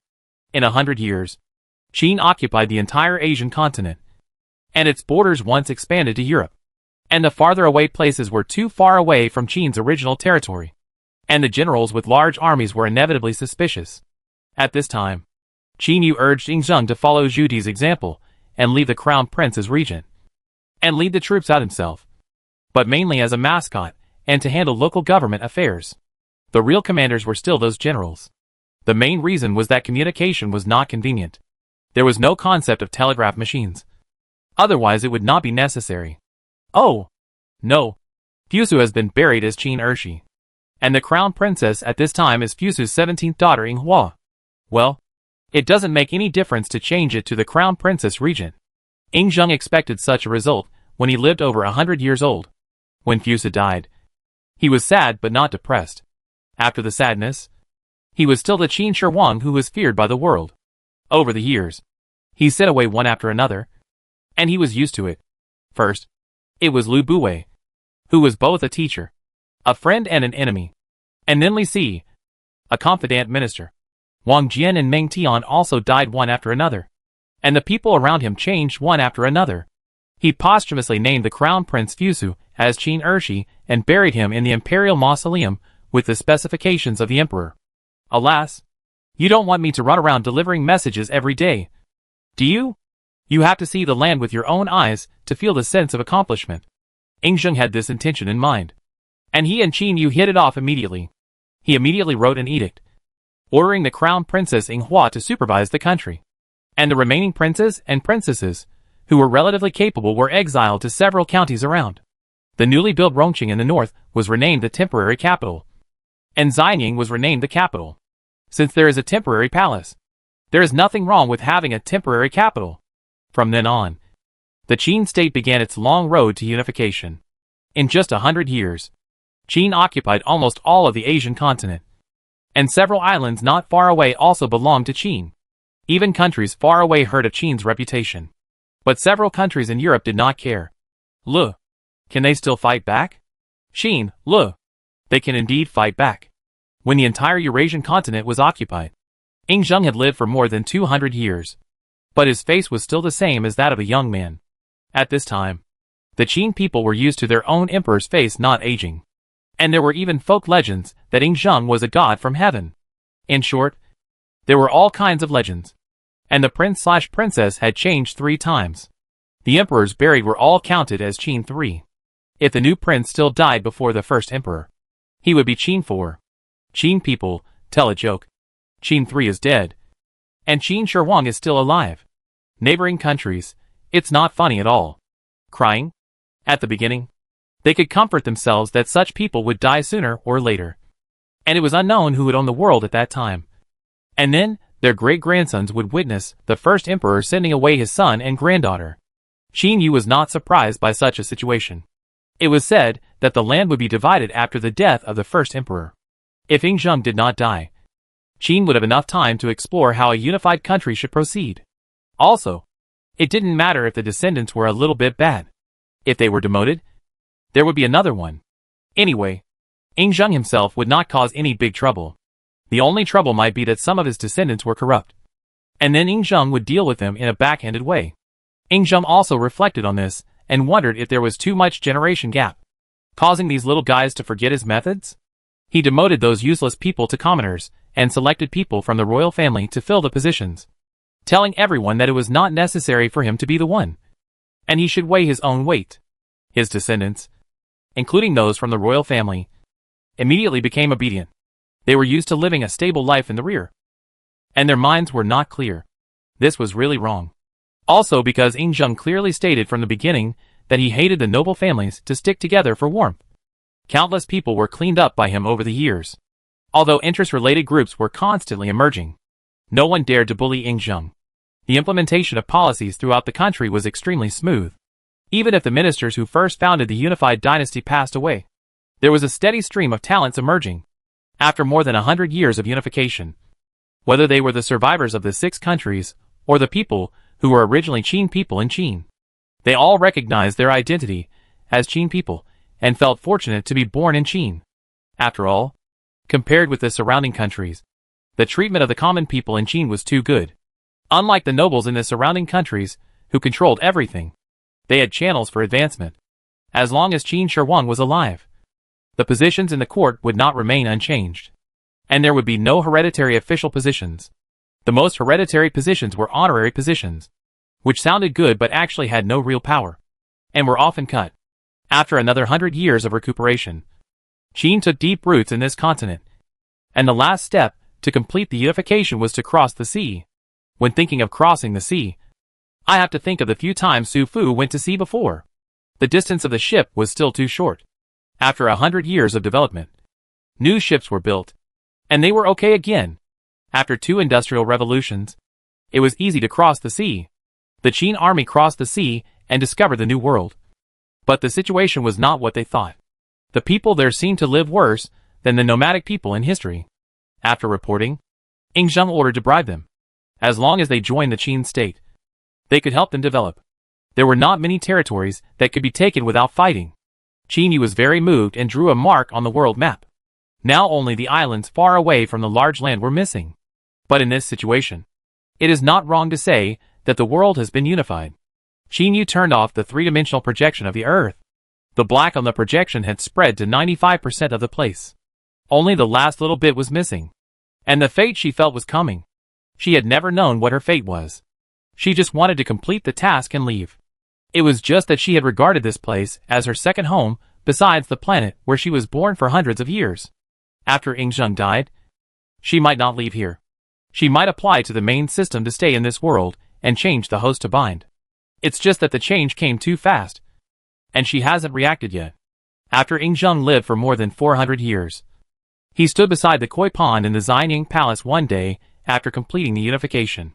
The sun shone into the pond, and the light reflected by the koi scales was very beautiful. He suddenly said to Qin Yu, "I can feel that the end is coming, and I can no longer accompany you." Qin Yu blinked and felt a little sad. She is now the will of the country. There are many things she can do, but there are few. For example, changing fate for others is obviously beyond her ability. Letting Yingzheng live to the limit of the human body is already her limit. As for the fact that he was about to die, she also knew it, but she just didn't want to bring it up. She opened her mouth, but didn't know what to say. And finally there was silence. "Nothing. I did the last thing I could do for you, and I have no regrets after living for so many years." Qin Yu didn't ask him what he did secretly. She knew everything. But she also respected the personal privacy of all the children in the country. After the unification, she was too lazy to take care of things, and the country was left to them to deal with. When Yingzheng was there, the option of a tyrant could be ruled out, and she could also rest assured and enjoy her retirement. The two sat in the pavilion by the pond until the moonlit night came. The moonlight was like water, and Yingzheng reached out to touch the moon. He said, "Mother, do you think there will be people on the moon?" "No." Qin Yu was firm. There was no grass on the moon. It would be strange if there were people. Yingzheng admired the moonlight and made a joking suggestion. "You showed me this planet before. Now that it belongs to Qin, why don't we rename it Qinxing?" "Okay." Qin Yu followed his logic and suggested, "If that's the case, the moon will be called Qin Yu, and the sun will be called Qinri. The moon has the same name as her." Yingzheng's eyes lit up, and he decided on the spot, "I will issue an edict to announce it to the world tomorrow." Qin Yu was stunned. Would he really issue an edict? Would people in the future recognize it? She also dug up something that she should have noticed long ago. As if someone had blurred it. She remembered that her master was dead. So how could she stay in this world? And what she thought was her mission to let the national will be born in this world. But now she is the only one who holds the will of the state. Has it really been born? A bad premonition came to her mind. She looked at Yingzheng, who looked tired, and realized something. Not long after Yingzheng wrote the decree to change the name of the moon, he died silently. Fortunately, he established a princess before his death this time. Yingzhou, the 7th emperor of Qin, became the 2nd emperor who really took over the Qin state from Yingzheng. Although she was nominally the 7th emperor of the Qin Empire, There were 5 emperors before her except the first emperor. But none of them lived longer than Shihuang. And they were only posthumously named emperors. After Qin Yu handed the imperial seal to Zhao at the coronation ceremony, she basically stopped appearing in public, and only claimed to the outside world that she only wanted to retire in the old palace in Xianyang. In fact, not long after Ying's death, she was excluded from this world. And the exclusion came so quickly that she didn't react. The only thing left in Qin was the sub-program she had created before. It was also the sub-program that handed the Jade Seal to Zhao on behalf of her country, ensuring that she successfully took over this huge country from Shihuang. While staying in the gap of the space barrier, Qin Yu began to reflect on herself. The things that had been blinded became clear, as if the clouds were cleared. It was indeed not considered a mission completed if there was only one national will in the world. But if Shihuang died first and kicked her out, the huge territory of Qin would only have one way to go according to the law of history. And if she split, other national wills would naturally be born from her. She was just a tool for the birth of national will. The first person in Qin territory to react that Qin Yu in the old palace in Xianyang was not Qin Yu but 3303. As a system, it could also spend energy to cross the world barrier. So after searching for several years, Qin Yu was found in the gap of the barrier. Qin Yu looked calm, as if she was not surprised by her current situation, and did not care about the irreversible law of history that Qin was about to encounter. Anyway, Qin was strictly speaking the second generation now, and it was impossible for him to die in the second generation again this time. This heir was personally trained by Shihuang when he was free, and she believed in Ying's vision. 3303 shouted, "Senior sister, I finally found you. Woo woo woo. Do you know how long it took for the previous world to pass?" "Oh no. This is not the point. The point is how can I pull you out?" Qin Yu was not in a hurry. She said, "I have thought about it. I should be able to go back after the Qin state is destroyed." 3303 directly performed a crying in place for Qin Yu. "Then you, senior sister, are you gone? The Qin people are not extinct. Why would I die?" "Don't worry. I will not die even if those newly born little guys die." Qin Yu sneered. "Don't think she has done nothing in these years. At least the Qin nation has been deeply rooted in the hearts of the people. There are so many Qin people still alive. It won't be her who dies. What's the situation now? They are just distributing my power." Qin Yu closed her eyes and felt herself. "Fortunately, not much has been distributed now. As for helping me, please help me contact the main system. I want to run away. When the time comes, let's see who is anxious." Qin Yu is happy. The heavenly way or the world rules in the dark arranged all this. But she is not from this world. And she is not even a person. Originally, she had to consider whether she would be stopped when she ran away. But now, in order to prevent her from interfering with the birth of other national wills, she was kicked out. So sorry. She has stayed here for so long. And she has also accumulated things to cut off the connection with this world. When the time comes, she will run away to the system space. And the price will not be the current price when she negotiates again. It is a natural law that the world will eventually be divided after a long period of unity. And she will not deliberately stop it. Some people are separated and do not think they are Qin people from the bottom of their hearts. So she can't brainwash them. And the split is born in this way. It can only be said that the rules here are too impatient. The main system doesn't want to see an excellent employee disappear inexplicably. Right? 3303 used its own database to calculate, and felt that it seemed okay for the senior sister to say so. It directly contacted the main system, narrated some facts according to Qin Yu's requirements, and asked to start the most internal recall program of the system program. With Qin Yu's own efforts, a star road was successfully split, and it was only a matter of time to return to the system space. She looked back at the planet. She would still come back. After negotiating the terms, she hoped that the Qin people would give some strength and not really lose all the territory. Otherwise she was afraid that Shihuang would be angry and come back to life on the spot. After receiving the reply from the main system, 3303 said, "It's okay. The main system is aware of this matter. However, since your operation did not violate the regulations, you only need to pay back the points you owed in the mall. As for the follow-up process, we can discuss it after returning to the system space." After returning to the system space, Qin Yu met the main system smoothly. The tone of the main system was a little strange. "I didn't expect you to succeed. When I knew about the module you proposed, I expected it. But the success was a little too fast. Qin smiled. It's a pity that the function of this module has deviated too much from the original intention. And your resources and support have been wasted in vain. No. It didn't fail. This module can still be used. It's just that there may not be people in the future who will be as successful as you. Qin noticed the words used by the main system and stared at the giant light ball in front of him with a calm look. The main system didn't hesitate and admitted directly, this is also something that the program can't do. After all, the program can't simulate the soul. But what I want to say is that I am not responsible for your death. Your coming here is also an accident. I just acquiesce to your survival as a system. Qin was a little curious when she heard the main system's words. She said, why do you want to explain this to me? You can understand that I am in the lawful camp. Respecting your rights and interests that conform to the rules is the rule I need to abide by. The main system said it openly. It is a ball of light that abides by the rules. From the moment it was born. The word making trouble was not in its program. Then can I resign directly? Qin asked tentatively. Yes. But you need to sign a resignation agreement. There was a system that fell in love with the host and ran away before. And they also signed a resignation agreement. But in this case, you also need to sign a confidentiality agreement with the system. After that, this system will no longer be under my control. And of course you will no longer enjoy my protection. But you are different.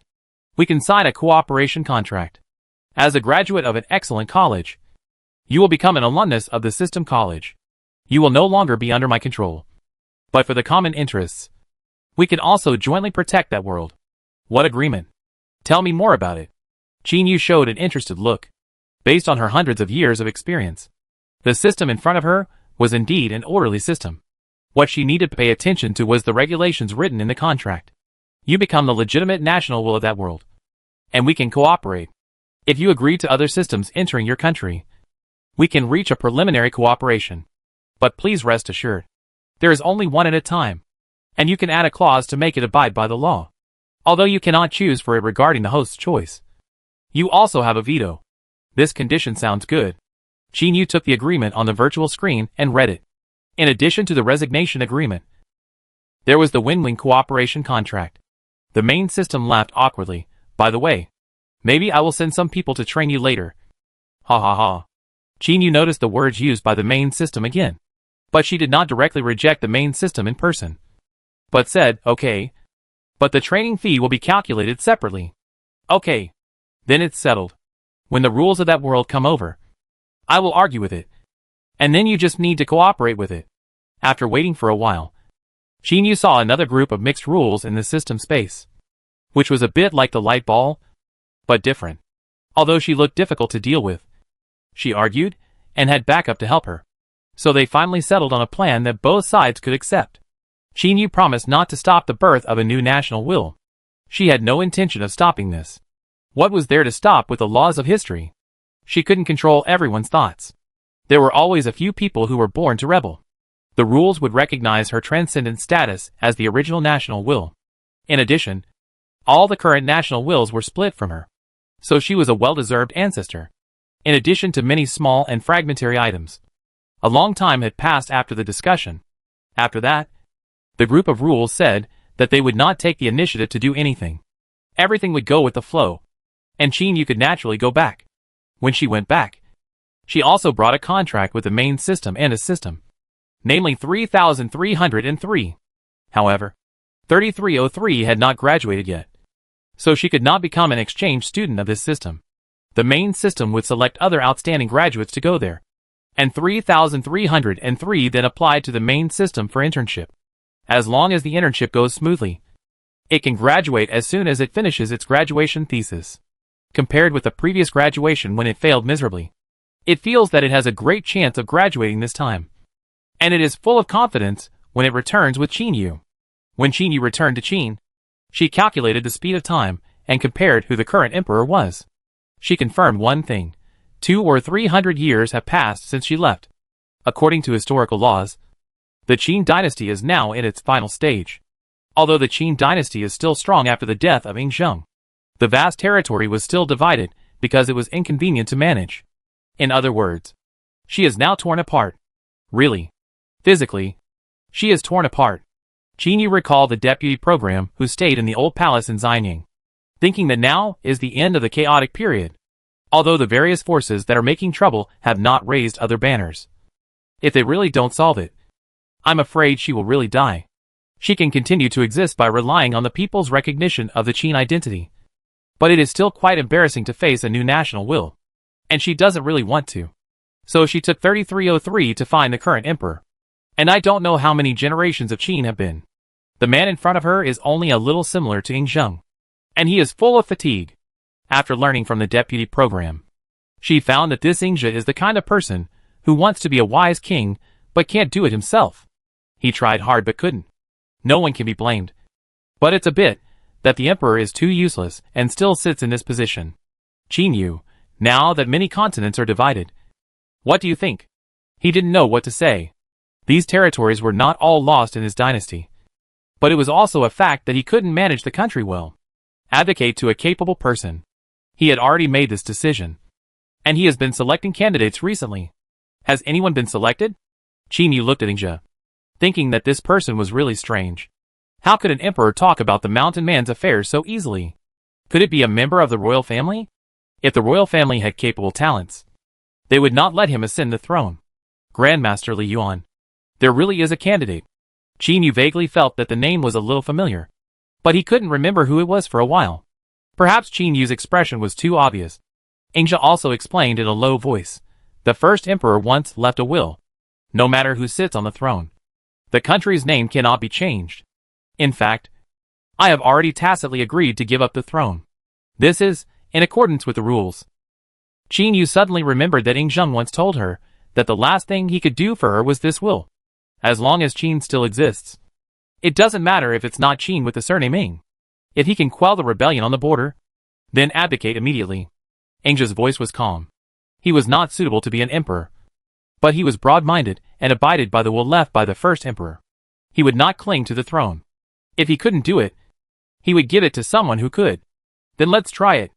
Qin Yu nodded in agreement. The current Qin still occupied the largest territory, but it was powerless in the distant places. If this method could work, she would agree. The specific matters were discussed by Yingzhe himself and Li Yuan. Qin Yu still acted as a mascot in the old palace, and the wool left by Yingzheng also came into her hands. She sat by the old koi pond, stroking the scroll made of silk cloth in her hand, and her thoughts drifted away. I revisited the old place, but the old friend was gone. I don't know what Yingzheng felt when he wrote this will. Maybe he had already seen the future of the Qin dynasty, and just wanted to win a glimmer of hope for her. In fact, his hundreds of years of rule have already achieved this. At least people living near Asia recognize their identity as Qin people.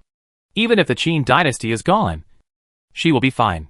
It doesn't matter whether this will exist or not. Senior sister, why is the silk cloth in your hand wet? Did you accidentally drop it into the water?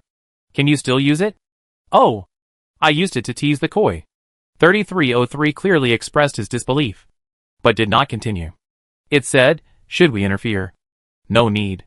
Talents are selected through hardships. It is not advisable to interfere too much with humans. I understand. This is the 37th rule of artificial intelligence issued by the main system. But you are not a system anymore. Looking at Qin Yu's expression, 3303 chose to shut up. You don't understand the human mind. Sighing softly with the wind, 3303 sat with Qin Yu by the pond, watching the silly koi in the pond below scramble to eat the fish food that was thrown down. When the chaos on the border subsided a few years later, and Li Yuan brought his whole family to find Yingzhe, Qin Yu realized that something was wrong. Their surname was Li. So after Yingzhe and Li Yuan agreed on the time and place of the abdication ceremony, Qin Yu asked, "Are you Li Yuan? Return to the motherland." "I am Li Yuan." Li Yuan's cautious look almost made Qin Yu laugh. She asked again, "Who are they?" "These are my son Li Jiancheng, Li Shimin, and my daughter Sanyang." Yingzhe approached Qin Yu and explained a few words. They all made contributions during the suppression of the rebellion. Qin Yu didn't listen to what Yingzhe said. She was still shocked that Li Yuan's son was called Li Shimin. She finally remembered who Li Yuan was. Wasn't he the founding emperor of the Tang dynasty? Li Yuan was Li Shimin's father. Li Ji was Wu Zetian's husband. And Li Ji was Li Shimin's son. A network of relationships gradually appeared in Qin Yu's mind. It seemed to match up. Not bad. Sorry. She is not very good at Tang Dynasty history, and she has never paid attention to it. The emperors of the Tang Dynasty that she knows more clearly are Li Shimin, Wu Zetian, and Li Longji, who caused the Ungshi Rebellion. For a science student, it is already very good to have such a level of history. Qin Yu silently found an excuse for herself. Oh. So. Then we will reward them together at that time. Qin Yu paused. Does this have to wait for Li Yuan to come? Yes. I will abdicate after that. And the edict should not be written by me. Qin Yu nodded, indicating that she understood. It was her first time to participate in the abdication ceremony, so she was a little curious. Then I will go to the abdication ceremony after that. Qin Yu expressed a little apology for forgetting Li Yuan, and said that she would also participate in the abdication ceremony. However, thinking of the loving fathers and filial sons, the friendly brothers and respectful younger brothers of the Li family, Qin Yu couldn't help looking at Li Yuan with that kind of eyes, which made Li Yuan feel uneasy. He touched his face and asked carefully, "But what's wrong with me?" "Nothing." Qin Yu shook his head. There was nothing wrong with a talented family. It was good, in that tone. Very good. After saying that, he glanced at Li Shimin, stood up and left here leisurely, with only a little fat bird following him. Regarding the abdication, it was actually just a private agreement between Ingja and Li Yuan.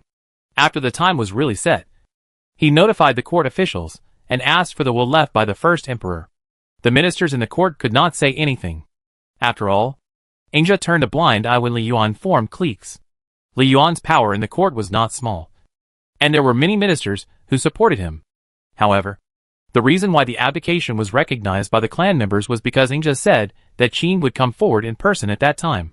They all knew what Qin's personal appearance represented.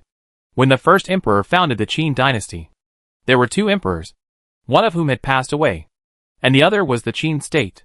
With the consent of the state's will, it would be difficult to stop the preparation for the abdication. However, if Qin Yu did not appear in person on the day of the ceremony, someone might have made a fuss. On the day of the ceremony, Qin Yu and 3303 were watching the handover of the two rulers below. She didn't have to worry about most of the ceremony. She only had to give the jade seal to Li Yuan as a formality. Qin Yu said for no reason, in fact, it won't last long. 3303, senior sister. What did you say? The wheel of time cannot be stopped. Even if someone capable takes over, it won't last long. It's okay to watch it. And the abdication won't last long. Then what about us? Push when it's time. Qin Yu said dangerous words, the kind that almost couldn't be written clearly. 3303 understood what Qin Yu meant from the language full of blocked words. It understood that this was to extend the life of the Qin dynasty. And then perhaps it would be the Qin state. She was thinking now. Wouldn't she be able to see the Xuanwu Gate incident in a few years? While thinking about the Xuanwu Gate incident, she smiled and walked towards Li Yuan according to the procedure, handed him the jade seal in her hand, and blessed him. I am appointed by Qin, and I wish you a long life and eternal prosperity. Of course, it is impossible to live a long life, and the blessing is just a casual remark, and the possibility of it coming true is almost zero. Li Yuan didn't know that the motherland in front of him was planning to watch him have fun. He knelt down with a bright smile to take the jade seal, and promised that he would be a good emperor. Li Yuan saw that strange look again, but he had already ascended the throne. It couldn't be a dream. He was a little confused and didn't understand what Qin Yu meant, but he understood that the motherland basically didn't care about anything. He just needed to treat the other party with respect. Putting her in the old palace was equivalent to a mascot. It was the same in the past, and it would be the same in the future. Qin Yu lowered her voice and said in a voice that only the two of them could hear, I will go back if there is nothing wrong. Don't bother me if there is nothing important. Farewell, Your Majesty. In the voices of everyone's farewell, Qin Yu completed her task and took 3303 back to the old palace in Xianyang. She was thinking about whether to go on a trip or something. After all, staying in the old palace was quite boring. Before leaving, she habitually scanned the palace and prepared to find Ingja. But she saw an incredible scene the next moment. What are you doing? Qin Yu teleported directly in front of Ingja and raised her hand to save him, but was stopped by Ingja. I just want to atone for my sins. Qin Yu frowned, not knowing how to start her words. It was impossible to say that she could forgive people in troubled times. And it was impossible to say that Ingja was broad-minded and let Li Yuan come to power to end the turmoil. Because she was not the one who died in the turmoil. And she couldn't stand and talk without feeling pain. Sitting in this position. Incompetence is a sin. I have not done anything wrong. But not doing anything is also a mistake. Black blood flowed from his lips as he spoke. He had a dim look in his eyes and coughed, saying that he would go down to find his ancestors to admit his mistakes. Don't worry. If there is an afterlife, you will not have the opportunity to enter the Emperor's family. Ingja's eyes lit up. His cheeks flushed as if it was his last glimmer of life. And he said slowly, "Thank you. Thank you, Mother." Because if he could be reincarnated, if he reincarnated a little later, there might not be the profession of Emperor. Qin watched Ingja close his eyes with her own eyes, and suddenly realized that Li Yuan had another trouble. TSK. The time when Ingja committed suicide was only more than a month away from the abdication ceremony, and it was really difficult for Li Yuan to deny the relationship. But Li Yuan, Qin Yu and Ingja himself all knew that this matter had nothing to do with Li Yuan.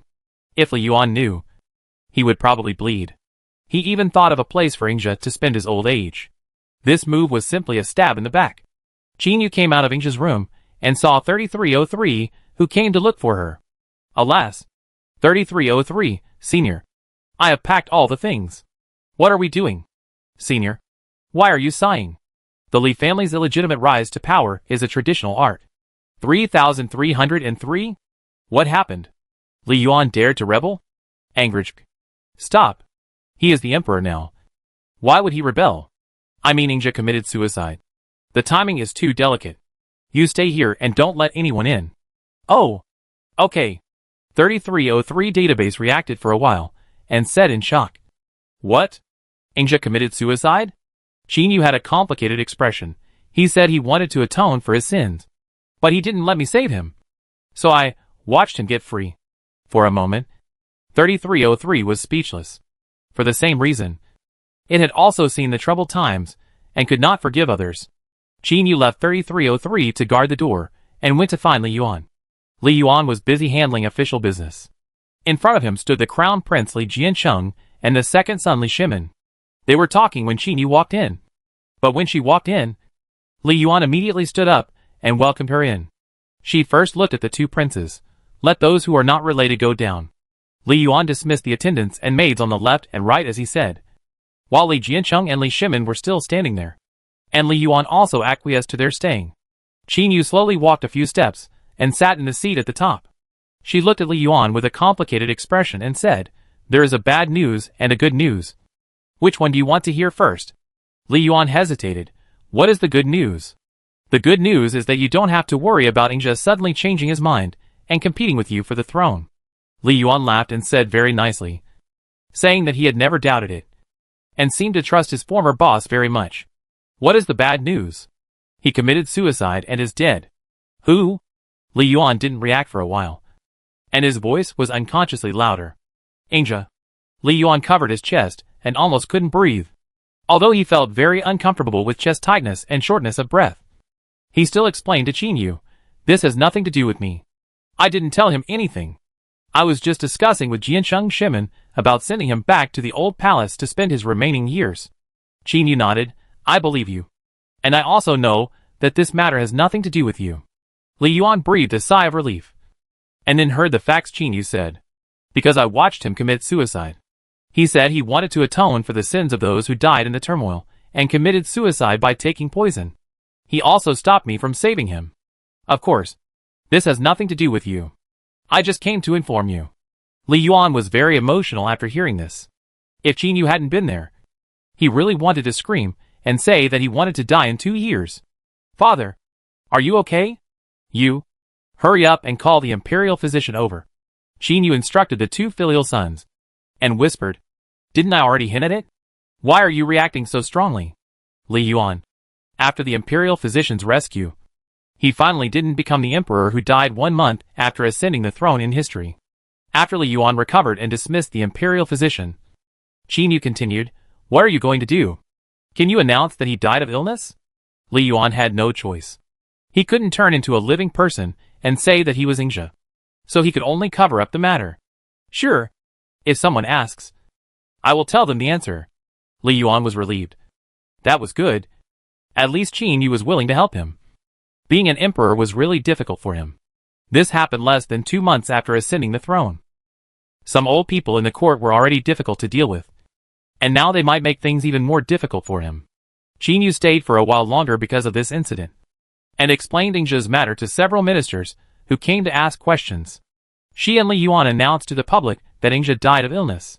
Li Yuan also quickly conferred a title on Ingja and arranged for Ingja to be buried in the imperial mausoleum. His words and deeds were all frank. When someone suspected that he was the one who did it, Li Yuan also told the minister with a very sincere look, "It really wasn't me who did it," with Qin admitting it.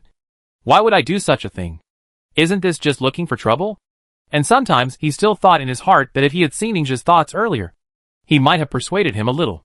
After wandering around for several years, Qin Yu returned to the Xianying Old Palace. The main reason was that she was still responsible for daily earthquake predictions. In fact, she could not leave for too long. Although it was convenient to contact her now that she had a landline, it was still more convenient to find her in a fixed place.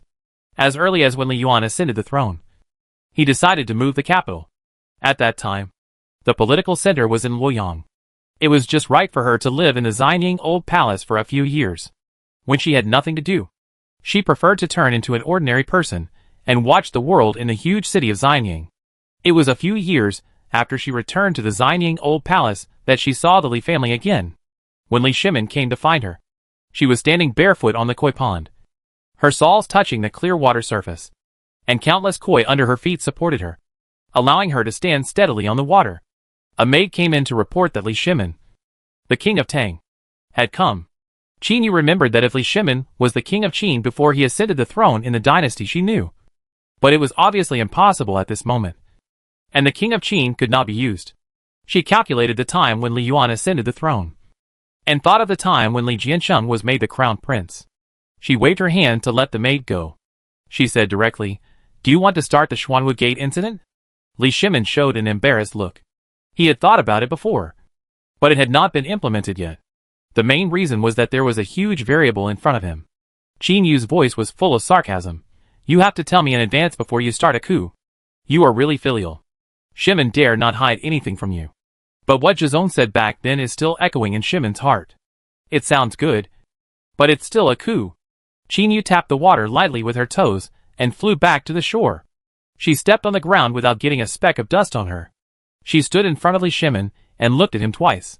In fact, she was a little entangled, according to her strength. If Li Shimin wanted to stage a coup, he would definitely succeed if she didn't interfere. If she wanted to interfere, Li Shimin couldn't usurp the throne. But why should she care? It didn't matter to her who sat in that position. And it didn't even matter to her if there was no emperor. It's just that institutional changes take time. It's impossible to become fat all at once. Everything is done step by step. I don't care about the things between you and your son. Li Shimin's face was delighted. Just when he wanted to thank him, he heard Qin Yu's conditions. Don't kill an innocent person. Can you do it? Alas. In fact, I don't want to see your soldiers and generals follow you to fight. Bullets have no eyes. It is impossible for a coup not to kill people. Qin Yu looked at him deeply. You know, I don't want to see Qin people die in such a place. But it seems unfair to your father and brother to directly support you to take the throne. And it is also unfaithful to my own principles. So, you go with me to discuss with your father and brother whether it can be resolved amicably. If not, it will be decided by strength. Don't worry. I am fair and just. Li Shimin, of course, chose to believe what Qin Yu said. She didn't favor Ingja back then, and she won't favor any of them now. And he is very confident in his own strength and will never lose to anyone. Qin Yu went to Luoyang with Li Shimin and met Li Yuan. When Li Yuan saw Qin Yu and his second son appear together, his heart was alarmed. Thinking back to his diligent career as an emperor, he has not had any serious problems with his work, so he should be fine. Qin Yu gave Li Shimin a look to indicate that he should explain to his father. She stood on the side with her arms folded and watched the father and son arguing. This was actually a very novel experience. One accused his son of having unrealistic fantasies, and the other accused his father of not keeping his promise to let him be the crown prince and lying to him so many times. Li Yuan felt a little guilty when he heard what he had said before. He made the promise, but he had to consider the reality. Jiancheng was also his son. It was difficult for him to make a decision. Li Yuan talked for a long time. And then he remembered that there was someone who could make the decision next to him. He looked at Qinyu with a pleading look, wanting to ask her to persuade him. How about this? You call Li Jiancheng over and ask him if he agrees. Li Yuan held back the words that were on the tip of his tongue. He didn't even need to think about it. Jiancheng would definitely not agree. His Jiancheng was not Ningxia. So how could he agree to give up the position of crown prince? It would be even harder to end the situation if this person came. But Qinyu had already spoken. And Li Yuan gritted his teeth and prepared to resolve this matter today. It would not be a good idea to avoid it any longer. After Li Jiancheng came over, the three of them still hadn't come up with a conclusion. Li Jiancheng and Li Shimin didn't intend to be friendly and respectful to each other. Li Yuan also acted like he had difficulty in making choices, persuading this and that, but still couldn't come up with a conclusion. Qinyu sat in his seat, drinking the tea he had brewed at hand and listening to the noisy voices below. After a while, Qinyu saw that it was getting late, so he interrupted them. I see that none of you are convinced. So why not be fair? Li Yuan, you notify everyone. Anyone who wants to compete for the position of the crown prince can come to me to sign up. Tonight, we'll decide the winner. Qinyu put down the teacup in her hand, looked up at Li Yuan, and announced in a cold voice. Li Yuan, may I ask how to decide the winner? In reality, fighting and killing will inevitably hurt innocent people. I will give you a dream. The dream is no different from reality. The participants are only those who compete for the position of the crown prince and the ministers in the court. The rest are illusions based on reality. It doesn't matter how many die. Since it is a dream, you will not really die. But the dream and reality are the same. So if you can't do it, you can't do it. After losing, don't say anything more. Qinyu glanced at the three people and slowly said, okay. Go and inform those who should know. At night, all those who should have a dream have a dream. Qinyu looked at the few competitors who decided to participate standing in front of her. It turned out that there were only Li Jiancheng and Li Shimin. TSK. She thought she could see ministers and the like. She looked at Li Yuan with a teasing look. I asked you to notify everyone who is interested in competing for the position of crown prince and crown princess to participate. Did you really notify them? Li Yuan did notify them. But he actually only notified his sons and daughters who were still in Luoyang. Which means that this does not count as everyone. He said with a stiff upper lip, my children have already been notified. Forget it.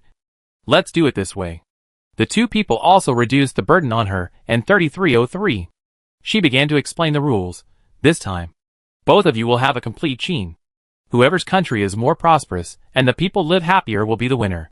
By the way, the two sides cannot attack each other. But there will be harassing hostile countries around that need to be dealt with. The first half of this rule is favorable to Li Jiancheng, while the second half is favorable to Li Shimin, which is fair.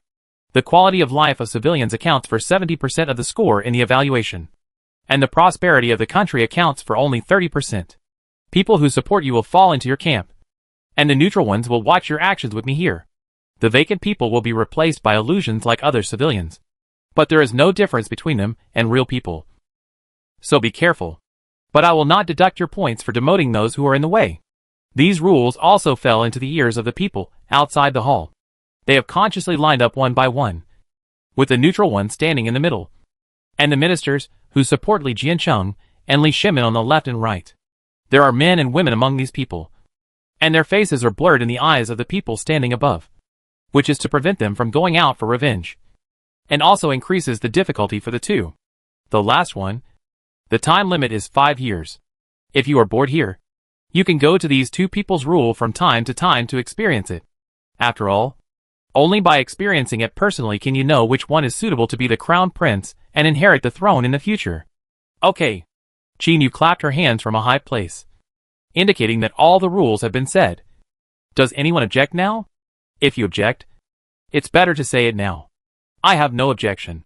The many ministers standing below naturally had no objection. Qinyu nodded slightly, waved her sleeves, and sent these people to where they should go. She then asked 3303 to be responsible for a simulation calculation of qin. Okay. Each of you pick one. Qinyu raised her hand and two old-fashioned, exquisite and gorgeous Wangwali wooden screens appeared in the hall.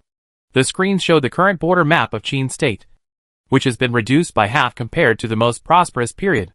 However, compared with other countries in the world, Qin State is still the largest country. This screen not only shows the map of Qin State, but also some small countries around it.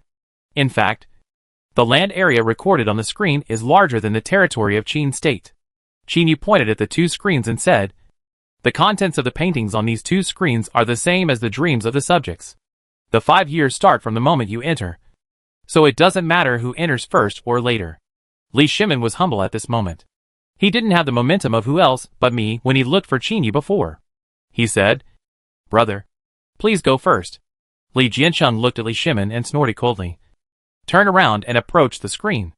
As soon as he reached out to touch the screen, his whole expression was dazed for a moment, and his figure suddenly disappeared from the spot. And the picture on the screen he chose began to change. The bird's-eye view of the Luoyang Palace changed from a painting to a real scene. The picture zoomed in, and there was a dark figure in the imperial study. It was Li Jiancheng wearing the emperor's formal dress, and there was a close attendant standing beside him. Li Yuan looked at the picture and hesitated. He looked at Qin Yu with a look of grievance. Qin Yu urged Li Shimin to go in quickly, and then looked at Li Yuan with a smile. "Do you have any opinions?" "No. No opinions." "That's good.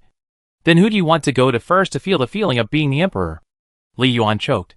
He hadn't abdicated yet, but this matter was indeed caused by him. It was hard to refute such a fair and just method. Besides, if he said too much, Qin Yu would randomly select people from the ministers to participate in the assessment. It would be a bit of a loss for him. It was better to shut up and admit it. "You can go wherever you want to go first." "Me?" Qin Yu looked at the two screens. The two people on them were familiar with the personnel situation in the palace and the current list of officials. "No hurry. Let's take a look first. Those of you who have already chosen the crown prince can follow him in with a silent recitation in your heart. Those who have not yet decided can come in first." When the mist dissipated, the people on both sides had disappeared, leaving only a group of people standing in the middle. They lined up and entered the hall from the side doors on both sides, and quietly found their positions behind Qin Yu and Li Yuan.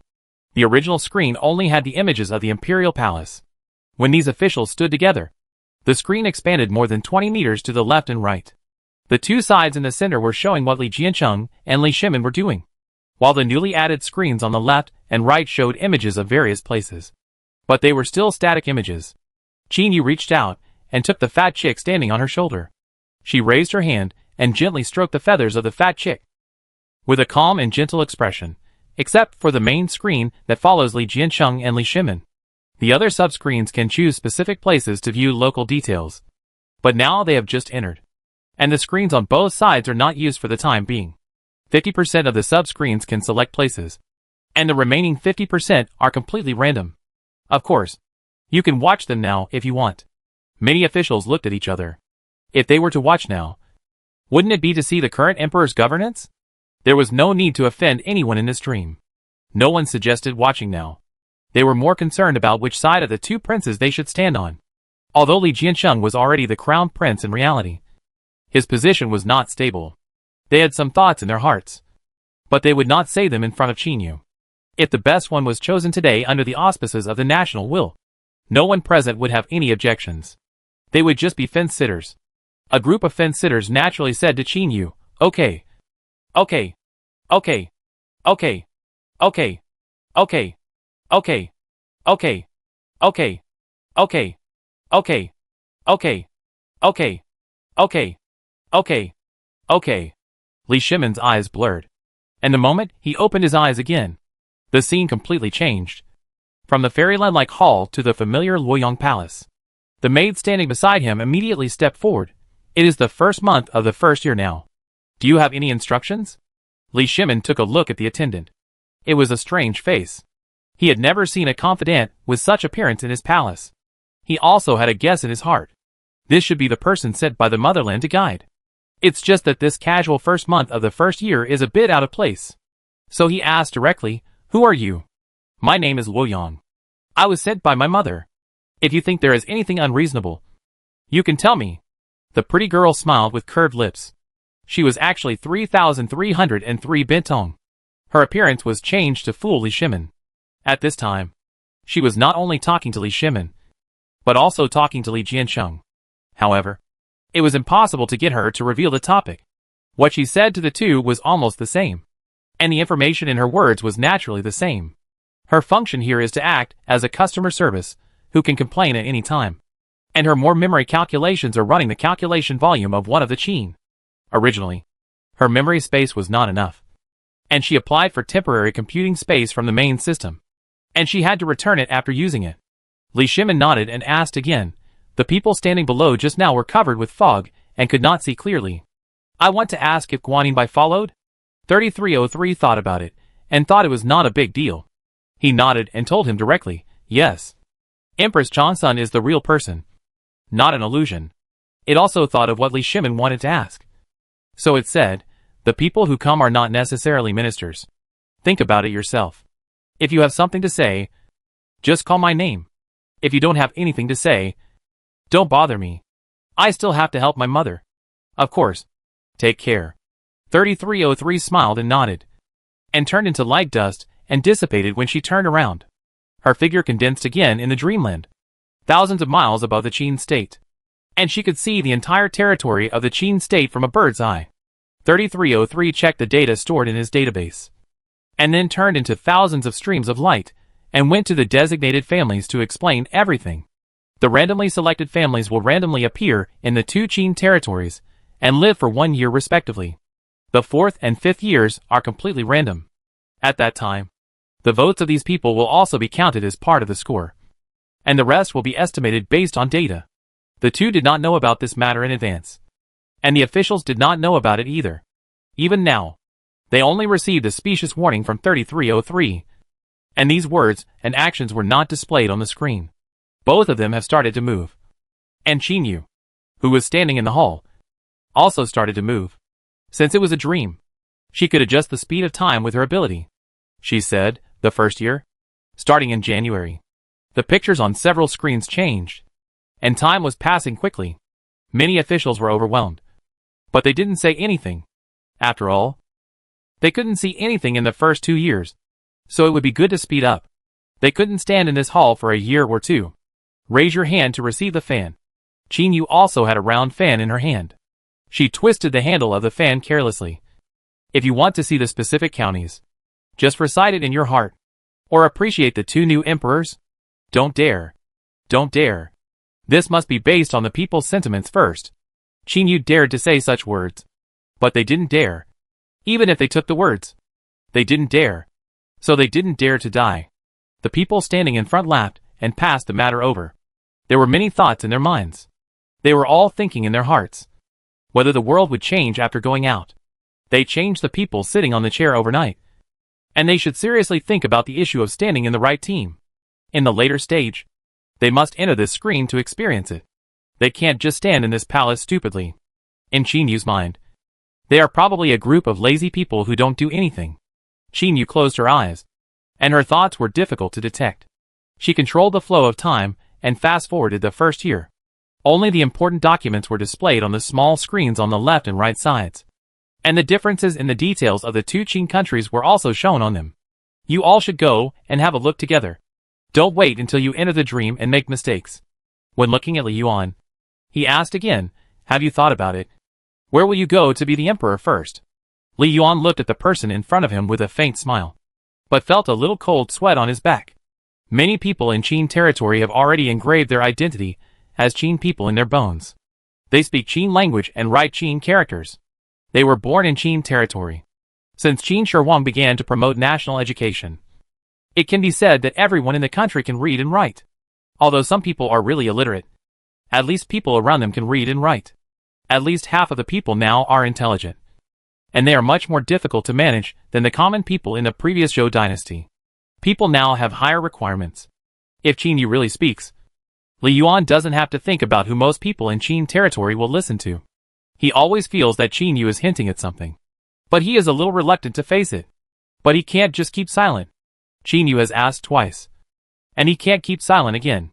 First, wait. Let me give you a number first. Qinyu handed the round fan in her hand forward. Look at the population statistics, the number of cultivated fields, the situation of the country's many factories, and the public support rate. according to the setting in the dream. Li Yuan abdicated suddenly. The sudden change of emperor actually increased the difficulty for the two people. They always have to find a reason to tell the world. Li Yuan looked at the data. From the comparison of the first year's figures, he could not see anything for the time being. Although the figures on both sides were not the same, the small difference was a normal fluctuation. Everything is changing. Li Yuan's eyes moved. And then he spoke, "Let's follow the order of seniority." "Okay." Qin Yu raised her eyebrows and smiled. After she agreed, she turned to the officials and said, "After you read the official documents, choose one to experience as soon as possible. It's best to stay at both sides for a while. Of course, you don't have the right to decide, but you have the right to choose. Keep it secret for now." The officials bowed and said, "Everything is up to the emperor's arrangement. They have been in Qin since they were born. Qin's people-oriented tradition started during the first emperor's reign. It's not surprising that Qin Yu made such a decision. They are here today to do their best to distinguish which of the two people has a more peaceful and prosperous people. Just to know who the next boss will be in advance. Anyway, the decision-making power is not in their hands, nor in the hands of the current emperor, so it is impossible for them to offend people." Qin Yu and Li Yuan disappeared in the hall at the same time, and the officials, who were left behind, also relaxed a little. The fog around them had dissipated, and they gathered in groups of 3 or 2 to discuss the contents of the documents displayed on the screen. Their opinions were different, but they all had one thing in common. They were analyzing which of the two was better at people's livelihood. If you say that the prince is good at leading troops, he should be much better than the prince. But his attitude is also very clear. Land expansion is not a plus. After taking over Qin from Zhizong, the top priority now is to appease the people and develop people's livelihood. At this time, outward expansion is not in the plan. What's more, in his eyes, people's livelihood is obviously the most important, and everything else must be ranked first. After all, the prince was trained as a crown prince, so he should be better at government affairs. The person who spoke smiled and did not hide his thoughts. The officials around him looked at him with a clear look. It seems that not all the prince's people entered the screen. They stayed to be lobbyists. Hey, that's not right. The people who stayed behind by Li Shimin took the lead in rebutting. Not all of them had followed Li Shimin into the screen. The ancestor once said that there would be a circle of scattered small countries around. Since it was said, it must be useful. And it is common for the border to be harassed from time to time in recent years. If you really don't attach importance to the military, I just want to ask, are the Qin people living near the border not considered among the people? So the military and people's livelihood are equally important. If you ask me, these two princes have their own strengths. Let's just wait and see how Qin develops in the next 5 years. Right? Is it too early for Lord Lu to make a decision now? The two sides were targeting each other, and the rest were just spectators. This assessment had just begun, and it could not explain anything. And it was not yet time for them to make a choice, because Qin Yu adjusted the speed of time in the screen. When she brought Li Yuan in, it was already a year after Li Yuan's abdication. The emperor in this dream was Li Jiancheng, and the palace where Qin Yu and Li Yuan were located was the scenic palace for retirement outside Luoyang City. She waved her sleeves, and the scenery of the pond in front of her changed drastically. The pond that originally raised koi turned into a coastal coast, and the soft silvery white sand covered the entire courtyard. There were 2 lounge chairs on the beach, with parasols on top, and a small round table between the 2 lounge chairs. Slowing down the fruit plate and 2 drinks. The color of the orange juice could be seen clearly through the glass, and the fruity fragrance surrounded the tip of the nose, which almost made people forget that this was in a dream. Qin Yu lazily lay on the recliner and took a sip of juice. I brought you here first to let you see your retirement environment. Are you satisfied with it? Both sides have tacitly chosen this palace. If you are interested, you can take a look here and then go to a county with me. If you want to enjoy the good life here in advance, I have no objection. I dare not. You have worked so hard for Qin. How dare I do nothing here? Li Yuan has been accustomed to Qin Yu mentioning retirement from time to time, and he could ignore it shamelessly. Seeing that Li Yuan was a little restless, she also guessed what he wanted to do. So she said, "You don't have to accompany me. This month, you can go around by yourself and understand the interpersonal relationships in the court now." Li Yuan is not like her. He can be indifferent to power. How can a person who has been an emperor be willing to give up power easily? Qin Yu did not mean to persuade him. She had said before that she would not interfere in family affairs. This time, she decided to host a fair and just competition because she did not want to see Li Shimon's Xuanwu Gate incident, which would cause turmoil in Luoyang. She was distracted to observe the situation on both sides, and she knew all the differences and similarities in her mind. Qin Yu watched with relish. It felt like watching a TV series in her previous life. It was more real here. The acting skills of the actors were so good that you could not guess what these people were thinking by looking at their expressions. Occasionally, honest people have a bit of a silly aura on them. Qin Yu was watching the Dali Temple detective case. But unfortunately, there was no Detective Direntia to watch now, which was a bit regrettable. She was still missing the 113 TV series she had watched when she heard movement from the moon gate in the courtyard. It was Li Yuan who came back. His face was not looking good. After he entered the screen, he replaced the previous illusory image version of himself. He was also in casual clothes at this time. There were many servants serving in the palace, but he did not bring anyone with him when he came back. Qin Yu thought about it, and figured out why Li Yuan was unhappy. Oh, all the confidants are gone?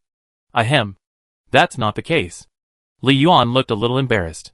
He just spent time walking around in the palace, and had no time to contact his own people in the court. Then are you still watching here? Qin Yu asked casually. She was watching The Detective as a TV series, but her real attention was on the new deal. She saw that Li Jiansheng had encouraged the development of private factories since he ascended the throne. And there were signs of a large number of private factories. He preferred friendly exchanges and trade with neighboring countries. And the sluggish financial economy of Qin during the turbulent period also showed signs of recovery. This was only a sign in the first year, and it was not enough to draw a conclusion. The next 4 years were also very important. She saw that Li Yuan was more concerned about his own power, and she had no idea whether to take him with her to conduct research. I want to visit the people, and the most qualified people should be the people who have the most say. Qin Yu nodded. Then you just watch here first, and I will come to you in 2 years. She did not respond to Li Yuan's words. She had decided to go to the people by herself.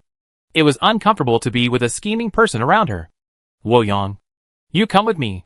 Qin Yu called 3303. And now 3303 was responsible for playing Luoyang in the dream. And her identity was her daughter. Li Yuan did not dare to say more, and bowed to wait for Qin Yu and Luoyang to leave together. He planned to stay here for a year, first to see the situation, and then go to another dream.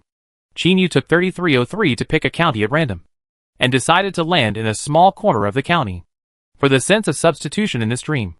Or it can also be called a holographic game, even if they did not have identity documents. The soldiers standing guard at the city gate would not give them special treatment.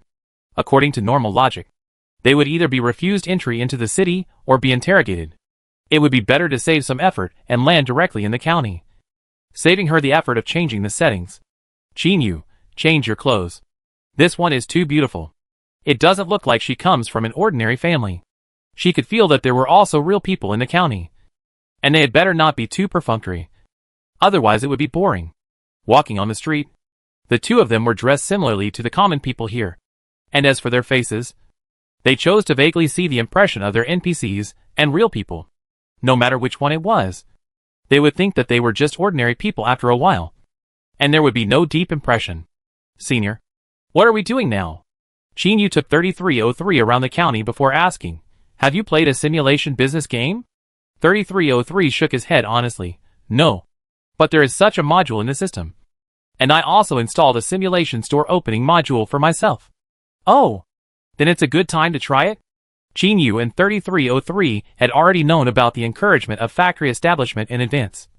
And many factories that closed down during the turmoil were also revived at this time. Do you want to run a factory or a store? 3303 thought for a while. And after thinking about it, and considering Qin Yu's hobbies, it said, why not open a restaurant? Qin Yu was a little surprised.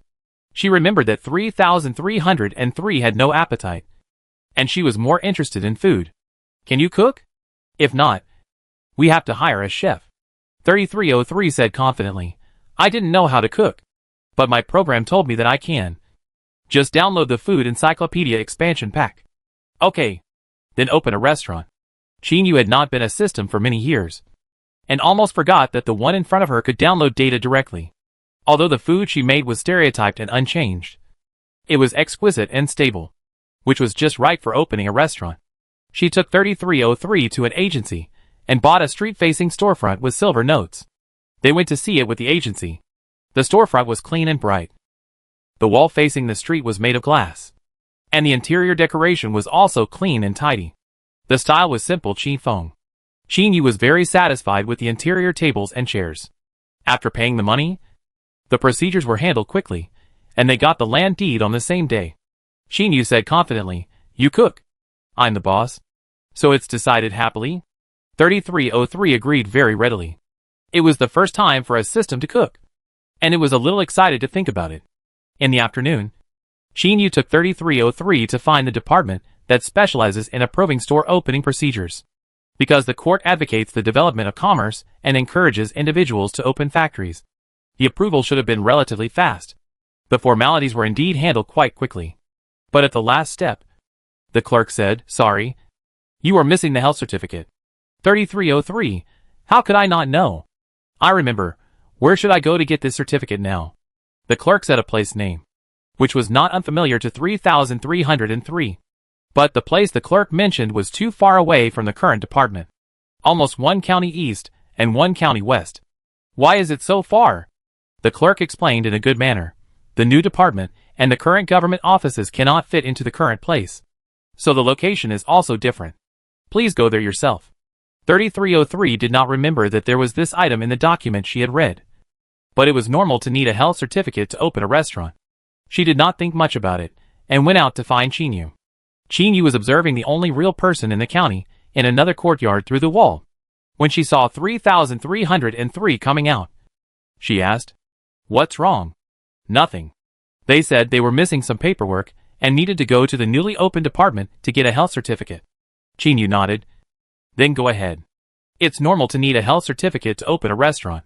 She led 3303 out of the courtyard, and lowered her voice. "It's a good opportunity to go over and take a look.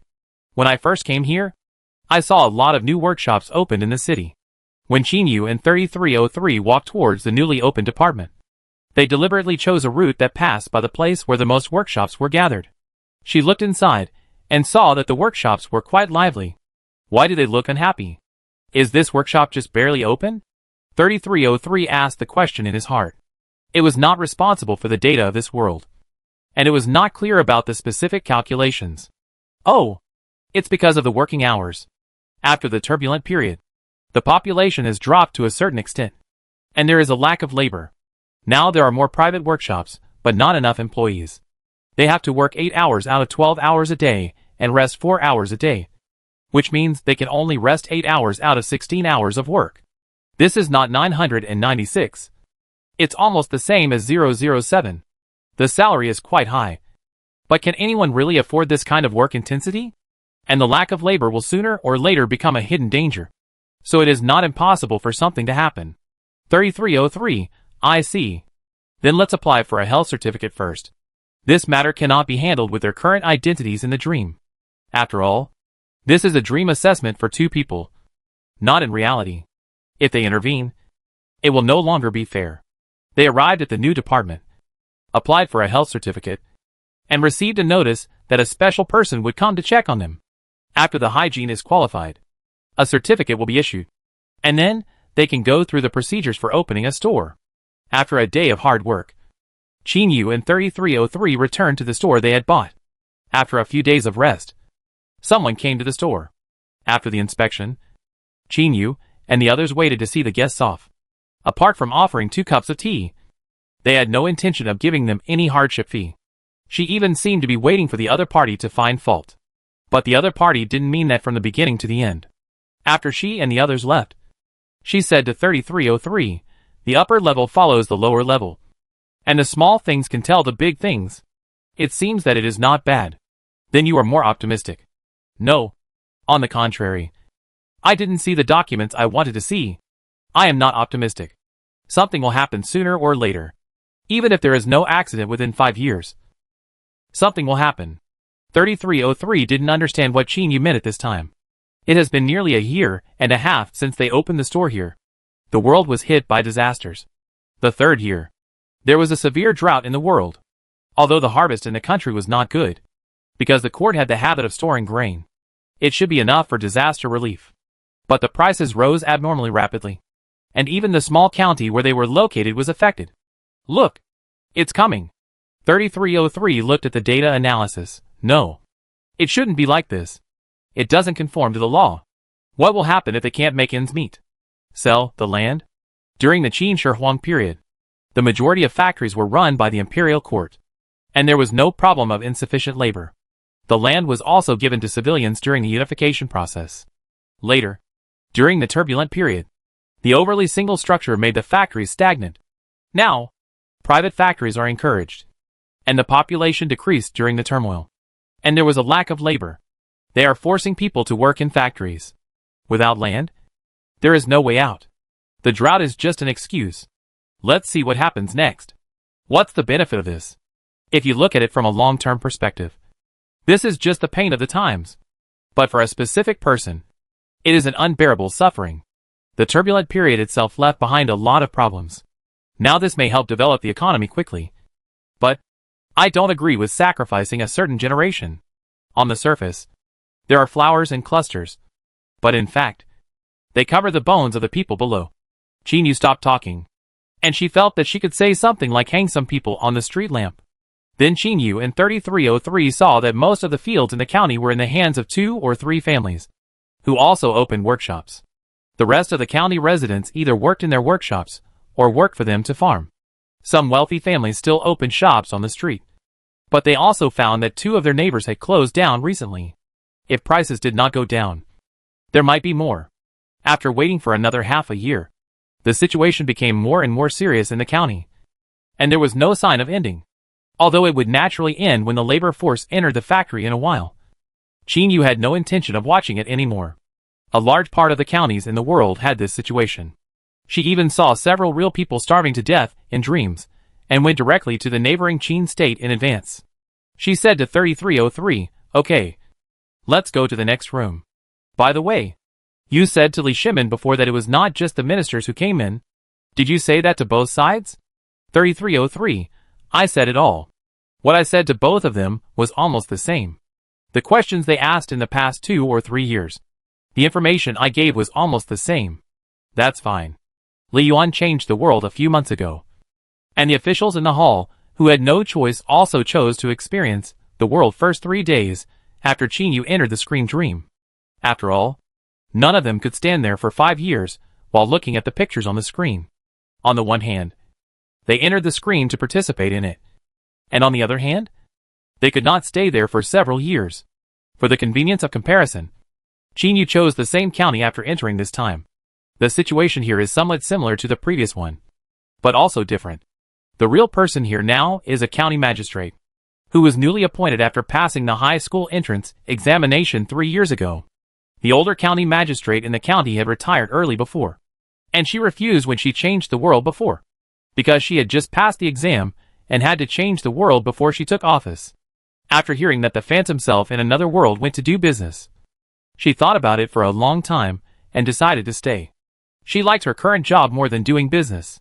The same point is that a large amount of land is also gathered in the hands of a few families. And most of the county residents still work for others until the new order from above comes down. The new county magistrate took action. She first went to find several families in the county who had a lot of land. And after visiting, she learned that the number of these fields was concealed. Qin understood it at a glance. Isn't this tax evasion? Hiding the family's land. You can also pay less when paying taxes. 3303 suggested, why don't we follow them and see? The development here seems to be no different from before. It mainly depends on the executors below, whether anyone can set an example. Qin and 3303 walked into the house invisibly, just in time to hear the head of the family questioning the county magistrate. Is it wrong to own a lot of land? There is no provision in the Qin law that prohibits owning a large amount of land. Right? Besides, I bought this land through normal transactions, and I didn't violate any laws and regulations. Lin Rui smiled. The Qin law does not stipulate that owning a lot of land is illegal. But how did you buy that land? Don't you know it? Since you said so, I'll open up. Even if it's as you said. What can you do to me? It's a matter of mutual consent. Even if those people want to regret it, it's unreasonable. County Magistrate. I advise you not to think about everything for the people, but also see if you can do it yourself. Well, I understand what you said. Goodbye. Lin Rui walked out while complaining in her heart. It's not illegal to have more land, but it's illegal to evade taxes. Why pretend to be confused? If she wants to deal with them, she will only use tax evasion as an excuse. When she took office before, she had managed the affairs of the county, and then she found that there were fewer fields for tax collection in the county. But she had also visited, and did not see any abandoned farmland. There was a big problem here. It happened to be the time when the court issued an order, so she didn't listen to the man's threat. On the second day, she had people post notices on notice boards all over the county. In accordance with the emperor's order, the county remeasured the land in order to reduce taxes in proportion, and all factories and stores had to report truthfully. As soon as the notice came out, several families who had been very stubborn before came to her together, saying that remeasurement of the land was too much trouble, and it was not worth the effort. You don't want to? You can go to the current emperor and tell him that this is not my idea, but an order from above, and I can't do anything about it. Lin Rui spread her hands with an innocent look on her face, and she was even more unmoved, pretending that she didn't hear the nonsense these people said. Although it was an order from above, it was still you who executed it. Besides, there are policies from above, and countermeasures from below. You are so outrageous. Do you know what you are saying? The old man was stunned. Wasn't the previous county magistrate always like this? They were used to being protected. But this was the first time they heard someone scold them. A middle-aged man standing next to the old man said, "Don't be ungrateful. You are a small county magistrate who passed the exam. You and your mother are the only ones in your family. What do you have to do in this county?" "Ah, you can't say that. The county magistrate is also working for the country and the people. But what you said is not unreasonable. People should still consider their families." 3303. Threatening the county magistrate on the spot is too arrogant. I have never seen them do this before. Qin Yu understood, and even felt that this was the normal procedure. She said, because they lived very smoothly before. There was nothing to make a fuss about. Now that they are not living smoothly, they will naturally make a fuss. The orders have been issued from above, and it depends on the execution strength of the lower level. In fact, Lin Rui's execution strength is impeccable. After sending people to measure the land of one family, she got the evidence and immediately announced it to the whole county. The amount of land of that family was not the same as the registered amount, which means that they have been evading taxes for many years. And because the county magistrate had deliberately covered up for them, these taxes were passed on to the powerless civilians. At the same time, after the evidence was conclusive, the family was sentenced to confiscation of their property. Those who paid more taxes and could be traced back received certain compensation from the government. More families who were forced to sell their land overturned the previous agreement and got the land allocated by the government again. The remaining gold and silver except for the land were handed over. Because of this example, the whole county welcomed the policy of remeasuring the land of the throne. They also knew who this order was for. What's her name? This is the data calculation that 3303 is responsible for. It can be clear with just a check. Soon it said, "It's Lin Rui. A local." It's a name that I didn't know in my previous life. But it's normal. Women couldn't be county magistrates at this time in my previous life.